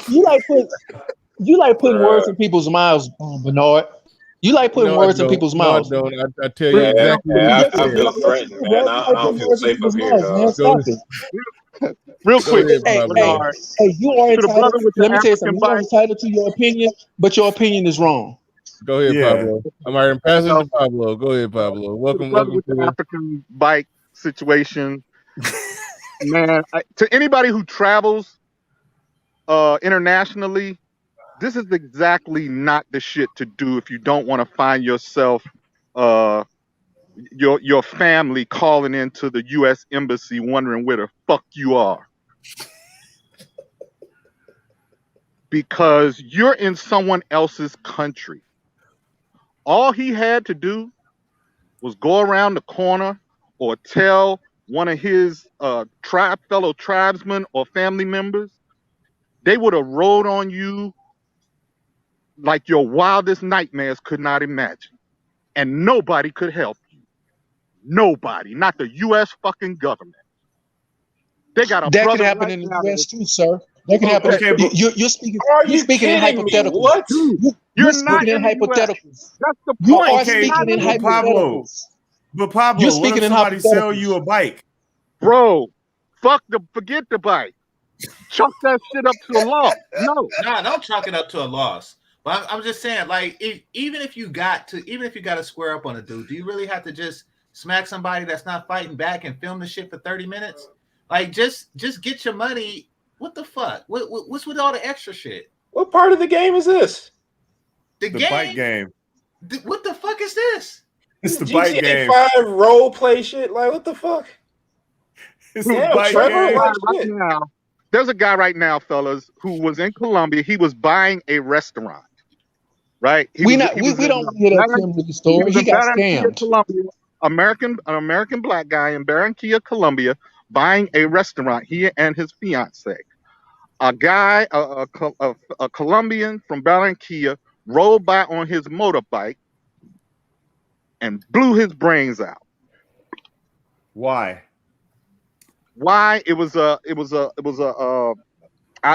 believe that it had something to do with his real estate purchase. There are building people living in the apartment.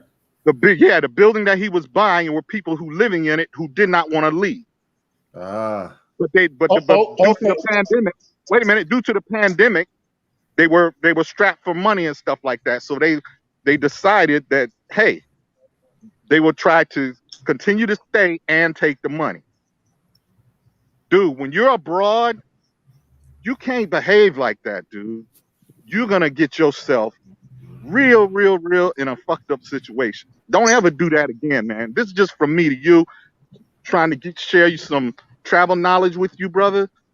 Don't ever do that again. I disagree. I disagree. I think he should slap more people and film it. Well, he can do it if he, at his peril. You're right. I just disagree. I think niggas need to understand what slaps feel like over there. And I mean, he's doing a good job spreading a good word. I mean, he obviously has the hand for it, as we could all see. And if he can just kind of spread these slaps around, I think that'll be a great channel. I mean, you could call it Ugandan slaps or whatever the fuck. I just think that this is the content that we need. I'm tired of these fucking resets. I want to see niggas get slapped on camera. This is the way it's supposed to be. Hey, you need help, dude. I'll say this. Hold on, I gotta say this as a cameraman. Like, I'm slightly more mad about that fucking watermark in the middle, dude. Like, you gotta put that shit in the corner. Yeah, the morals are bad, but that fucking watermark pisses me off on a professional level. Basic editing 101. This nigga got that crazy ass squirrel in the middle of the screen. Oh shit. You watching the video, all you can see is He needs a squirrel. That gives him his strength, man. You can't take away the squirrel. A Kodak squirrel, though. It's the first. Oh my god. And that nigga look retarded. The crazy part about it, the squirrel looks retarded. Like nobody could draw it any better. Who drew it? Did you draw that? I gotta wait for his Pentium to spin up. And keep on thinking of that fucking Kia Soul commercial back in the day, man. For my troubles, you gave me some of my money back. Thank you, motherfucker. Now, I'm gonna keep that bike. You're gonna have the old bike that you sold me, the brand new one. You can take that back. You can sell it on the street. I don't care what the fuck you do with it. You fucked. Because you shouldn't be playing with fire. You also should have. All this would have never happened if that bike would have been in working order from the get-go. So it wasn't assembled right. You didn't overcharge me. And then when I wanted a new bike, you didn't bring me one. First of all, that's not even the bike I fucking asked for, you damn fool. I asked for the bike that you told me you was gonna get was a fucking black or a red bike. It was kind of like this bike right here. You brought me a fucking white bike. I didn't ask for a fucking white bike. You even brought me the wrong fucking bike. And let me tell you something, man. You like I said, I could have been a valuable customer to you. I could have gotten you more clients. But I ended up having to slap the shit out of you, and now you're on your fucking knees like a bitch, apologizing to me. And now you fucked because now you owe somebody else some money. Now you owe me money and you owe this motherfucker some money. So you're in the hole now. Let me tell you something, bro. Don't fuck with Americans, bro. Don't fuck with us. I'm just letting you know that right now. We're very He's gonna get us all killed. You lucky. Really dragged everybody into. All right. Well, I can't go to Uganda now. Hey, we should send this to O'Shea. Let him know that if something happens because of this. You should actually. For real. Here's the deal. I do not have anything to do right now, okay? If you want, I'm trying to make this right. I'm trying to make this right. No, you don't have to make shit right. No, You know what? this is what I'm gonna do. You know how you can make this right. You know how you can make this right. Get on your knees and apologize. Oh my What God. the fuck? Get on your knees and apologize. That's how you can make it right. Get on your knees and apologize. I'm sorry. I'm sorry. All right, slap him one more time. Why would you make another man get on his knees? All right, so wait. Slap him one more time while he's on his knees. Ready, set, go. For a bite. How do somebody get on their knees and apologize at the 8-minute mark, 8-minute 40 seconds? And you mean to tell me you sat there and berated a man on his knees for fucking, what was it, 18 minutes? Like, how? Like, goddamn. Yeah, man, this I is tell pretty you, fucking up, dude. Ugandan bike, man. I tell you what, come with me. I'm going to Medellin, Colombia, in September the 2nd through the 7th. You come with me, I will buy your ticket, and you pull that same shit with me in Colombia. I know you won't do it. Let me tell you something, bro. If somebody fuck over me, I'm not a bitch like you. Okay, let's get that straight. I'm not a bitch like you. I'm a real ass nigga. Come with me. Hey, you think? Hold on, fool. Hold on. You think they only got killers? You think they only got killers in Colombia, nigga? They got killers in America. They got killers in America too, nigga. I don't think killers record. I don't think killers record videos doing that shit all you over just the did. fucking world, nigga. They got killers all. They got killers all over the world. And let me tell you something. And let me tell you something. Apparently, I am a killer. I made that nigga get on his knees. Apparently, I am a killer. Because I can't Niggas get slapped. Niggas get slapped every day, B. I can't be one. I can't be one. I'm not a bully, but I can be one. I can't be one. Where you from for weird? I can't be. Where you from for real? You're gangsters. What I'm slapping and killing is two different things. Niggas get slapped every day, B. Fucking pootie tang on niggas, dog. It's crazy. All right, man. You know what's funny? This nigga offered me a free flight to Uganda so he can attempt to slap me. Pablo returned fire. Now he like, I don't want to do it. Hey, yo, fellas, can I say something real quick, man? You know, y'all know I usually don't be coming up here. Thanks for not having me up. Good morning. Yo, I just wanted to say, man, yo, this stuff that y'all showing right now, this stuff is dangerous. I'm not even joking with y'all, man. I know a couple cats from Uganda. If I show them this video, man, y'all gonna start hearing some stories, man. This is not funny at all. No, Especially no. It was some jokes being cracked, but the guy who made the video was on the panel and he thought it was cool. We've been telling him that the shit wasn't cool. So, he told the man to get on his knees and oh my God, yo, like nah. Slapped him before that. It's the principle, Smooth. It's Right, the principle, Smooth. Nah, this is really like messing up. This would mess up a reputation for any like Black American going over. And that's what he Uganda. said. He said, "Don't fuck with Americans." I'm telling you. Yeah. And then he said he could take the bad bike and go do whatever with it. So what if he go sells it to another American now? And he said, "Don't fuck with Americans." Then he gonna get slapped twice. Nah, but fellas, man, y'all. I hope this video disappears or whatever, man. Like he really did. He didn't do y'all one solid at all with this, man. Oh, no, that's it's like putting a target on y'all. That's not good at all. No, you're right. You're right. I mean, Like that was. And send it to OCGC, please. Because this is crazy. I mean, like you say, this shit needs to be buried. This was. Yeah, it does. It does. Yeah, because if somebody comes across and be like, "Oh, so this is how Black Americans treat Ugandans," and he thought And then he's telling us to come over to mess with his bitches.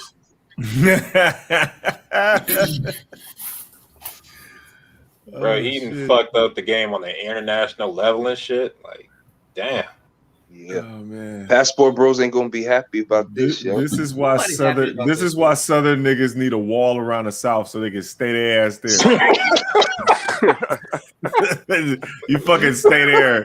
You don't get to travel no fucking where. You stay in the South, nigga. They be like, "What you mean, man? I can go wherever I want." God damn.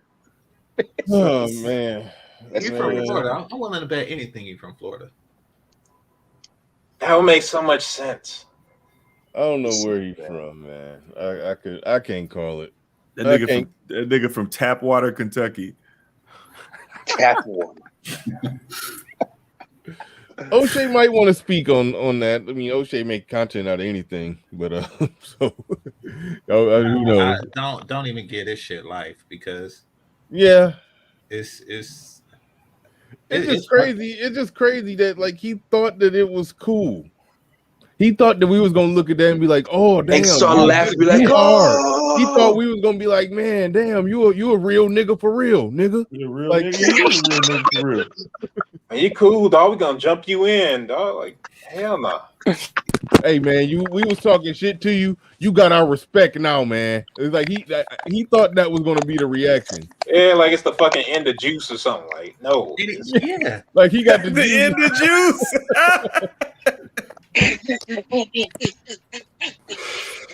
That was a thing, man. Nah, that's crazy, man. No, he didn't lead the panel. I just dropped him down because it's a wrap, man. Dude, niggas are retarded. This is crazy. He came through the door weird. Even weird. This is like the third time he's been on the panel. Been weird every time, but this overnight stream is just hold on. I got some Philly horse. He ain't from Detroit, man. I'm up here like nah, we don't. There's some other shit. I get asylum vibes from this nigga. Yeah. This motherfucker's from unclaimed territories. We not know. Damn. Unincorporated. Now I know why Jerome be calling niggas serial killers.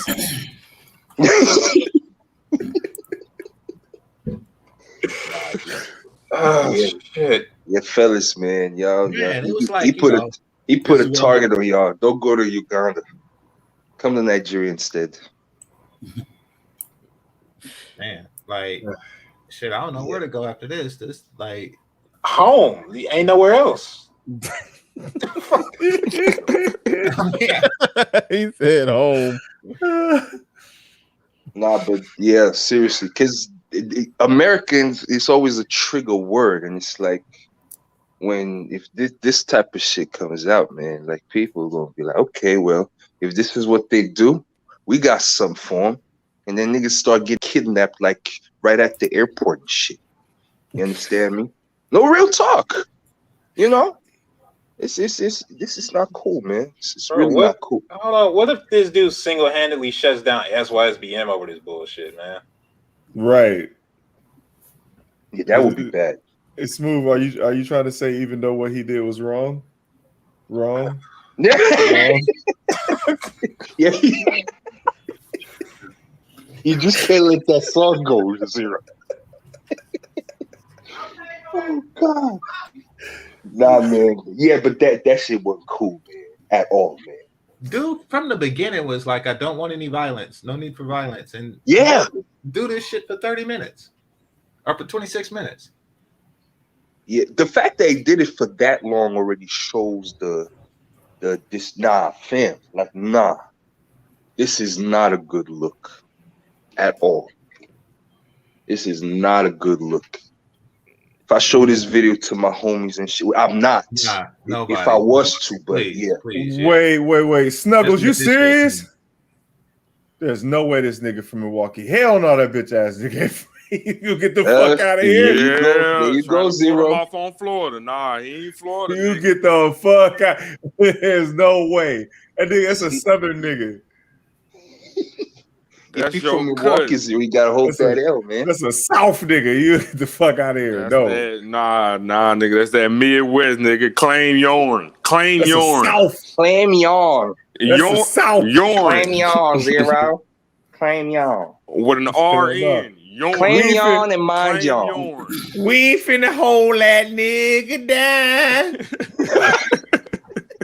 Oh shit. Hey, but hey, Zero, ain't this one of the reasons you actually Rock Nomad, appreciate the super chat. Yeah, I go check him out. He's trying to get his channel off the ground. Hey, Melody actually coming up. Yeah, I was talking about doing something on her channel, but hey, Bernard, this was a pretty good overnight stream. Like you starting to do these now instead of the grown man? No. This ain't gonna be a regular thing. This happened kind of spontaneously. I just came on tonight. Well, what I don't know what day it is, but I came on. I didn't go in the morning yesterday, so I just came on in the night, and it just kept going and going and going and going and going, and now we here.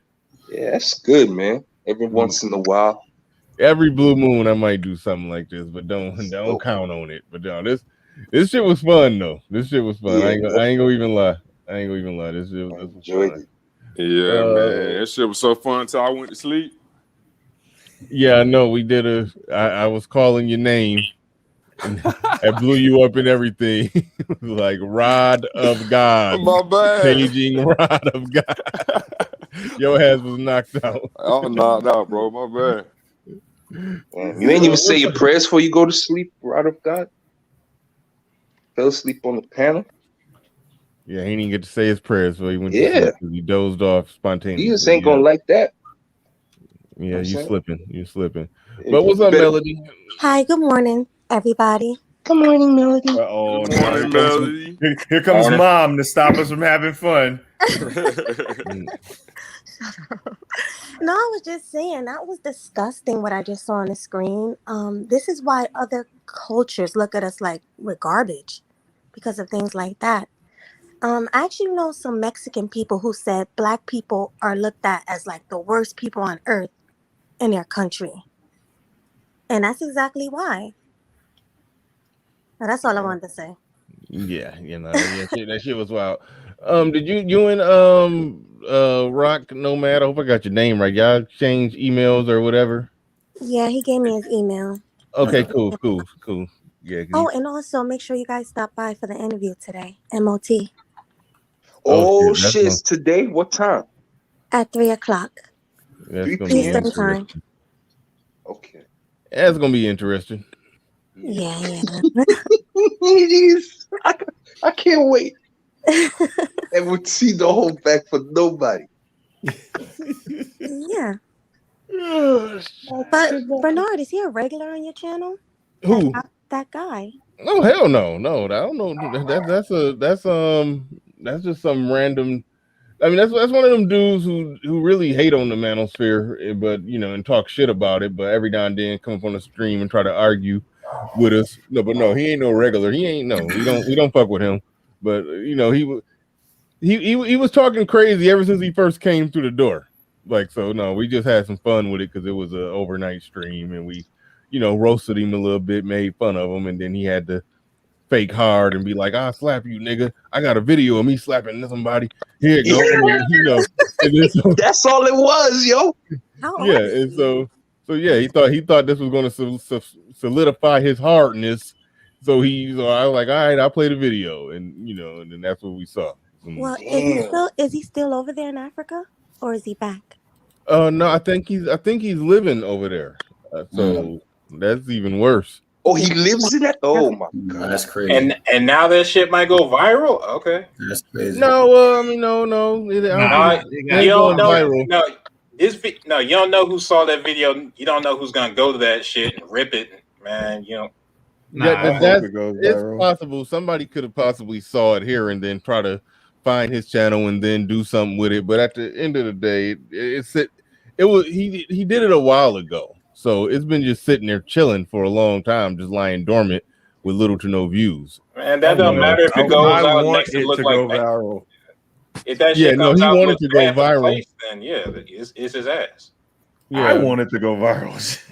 Yeah, I hope this doesn't go viral. Yeah, I mean that's bad for everybody else trying to go to Uganda. Yes. Yeah. Oh my god, it's horrible. It's in every way you could think of. Then you talking about don't mess with Americans. Yeah. Like you giving them reason to do something to you when you touch down because Americans is synonymous with money in countries like that. So if you won't give them a reason. But here's the thing: if it goes viral, it's only a matter of time before that fucking van pull up with 4 dudes in a bag. You just throw it over his head and take him somewhere nice to talk to him. Yeah, he's straight. He'll slap. Well, for what it's worth, the video, it was filmed or posted, I should say, July 25th of this year, and it has a whopping 39 views, 2 thumbs up, and 5 thumbs down. Okay. Wow. I watch Oh. our own video more. And that's than not that. even me. Like I'm not even one of the thumbs down yet. Me neither. No, don't even give it any engagement. You know. Yeah. We can't engage it because it's going to. Yeah. Well, that's crazy. At least we know how to make things right with people. You gotta get on your knees. Now, but it's kind of funny because that's actually what the locals do if they catch somebody like that. You understand me? So it's like it's kind of something that people do if they want to punish you for that stuff. Wait, hold not when on. you're American. I'm looking at the comments over here. Okay. Mm-hmm. One of the comments is somebody saying this is awful. You got scammed, something blah blah blah, something about a scam. And then Rami responded, says exactly, you are correct. Stay tuned for part 2. Damn, series. And so and then somebody else responded, and this is a funny part going back to our previous conversation we was having on this show with him some hours ago. Somebody says Rami is a scammer too.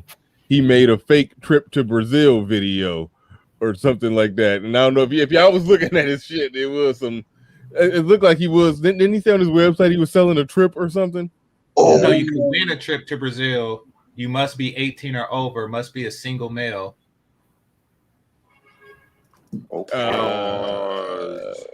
Somebody is saying that the trip to Brazil was fake or something like that.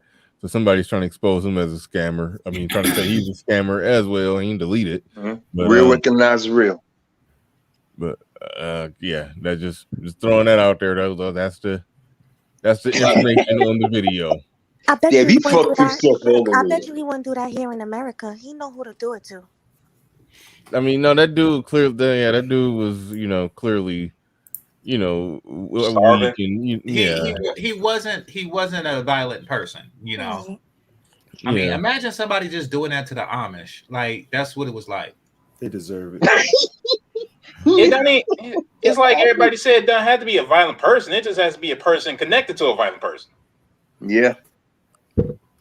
Yeah. Like, hey, big bro, I got hemmed up over in the corner, man. I need some help. Like, that's another. Yeah. That'd be his They're ass. like, where? And they say about this American tourist. Who? And then it's a whole. Next thing you have a whole mob around you. Damn. CJ Mose, thank you for the super chat. I appreciate that. He said, dumb people get smart people killed, ruined it for us. The Mac Trucker in the building with a super chat. He says, can we please get that dude and RBR on the same panel? Yeah, if you listen to his previous talking points earlier in the stream, him and RBR, that'll be a crazy pairing. Yeah. Wait a minute. He said also he has 14 days to return my money. Let's see if he'll. So, what was that all about? Didn't he say he took his money and his bike, like right there? Well, it hasn't been 14. Well, no, he didn't get all the money. So he took. But he got another bike. Yes, he took the money and the bike, but he's still expecting the rest of his money. I think he said he was going to give the bike back once he got all his money back. I'm not sure. So stay tuned for part 2, where he might make him get on his. Part 2, he gonna slap him while he on his knees. So he's still fucking with the dude. Yeah, it's on. He's really D-boying the guy. Yeah, exactly. He's a bully. Yeah. Bro, even D-ball only beat your ass once.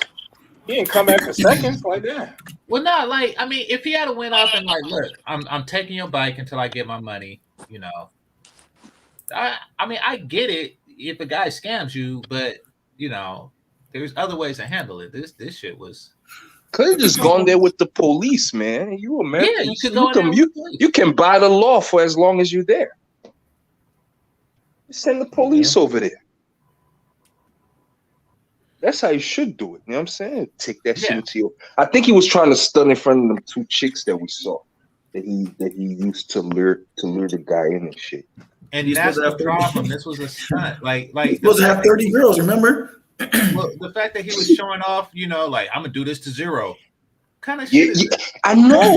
He made it. I thought it was like a troll video or something, like something funny because of the way he said it. Actual, like it was funny to him. Well, I thought it was like a qualified situation where, you know, somebody stepped out of line and it was like evenly matched, or somebody stepped to him or something like that, and he just, but like, what the fuck was this? Like, you know, a non-violent dude and you just fucked with him? Yeah. He really thought he was going to get a laugh out of us with this. And the crazy part was the squirrel was overseeing everything. What was up with that squirrel? That squirrel is like got funny eyes. Like one eye points in one direction, the other in the other direction. It's kind of weird.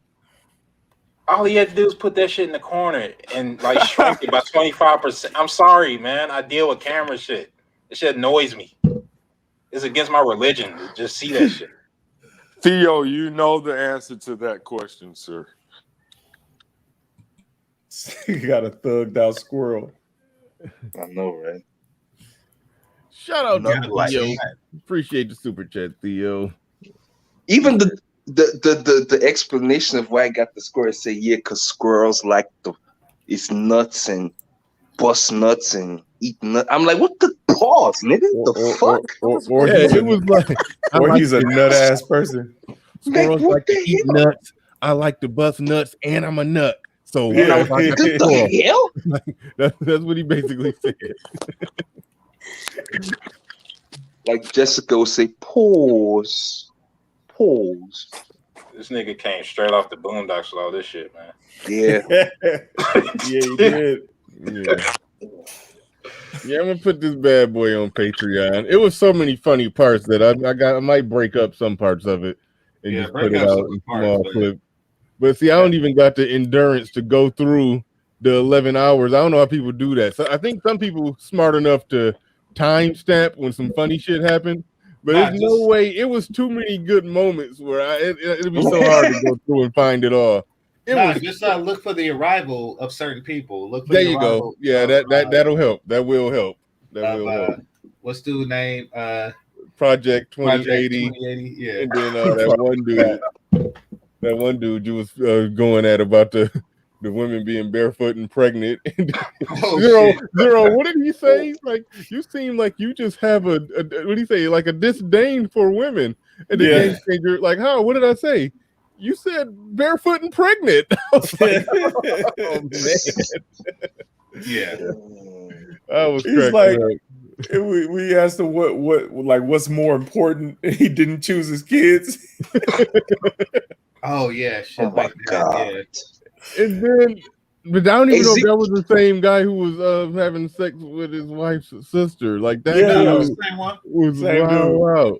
Like he came through the door on some simp stuff, but he had the most messed up past, and like, well, you got to accept accountability for what went wrong in your. He's talking to Fantastic, and you got to accept accountability for what went wrong in your marriage. Because I know I've made some mistakes. Well, what was those mistakes? I fucked my wife's sister and her husband.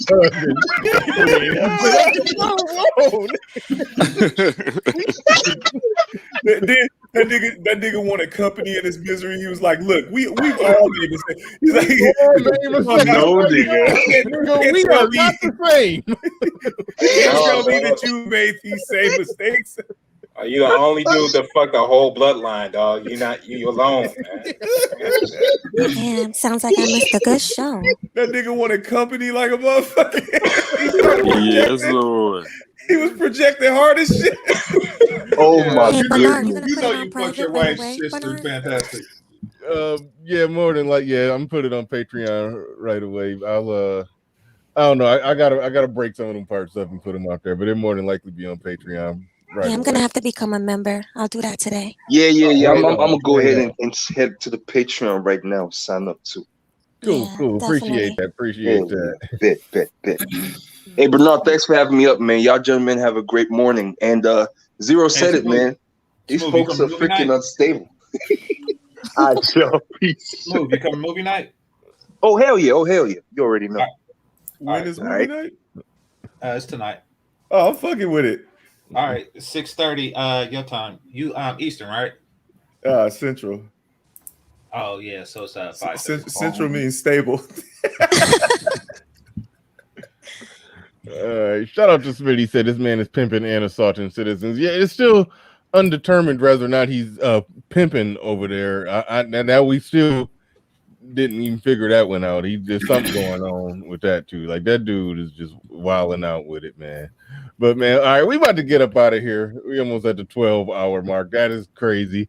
Thank you everybody who stuck around all this time. All right, thanks for having me on. Thanks for the subscribers. No doubt. Yeah, go and sub to him. We're trying to get his channel off the ground. Go ahead and sub to him. But yeah, thank y'all everybody. We up out of here. Peace. We go. Peace. Peace.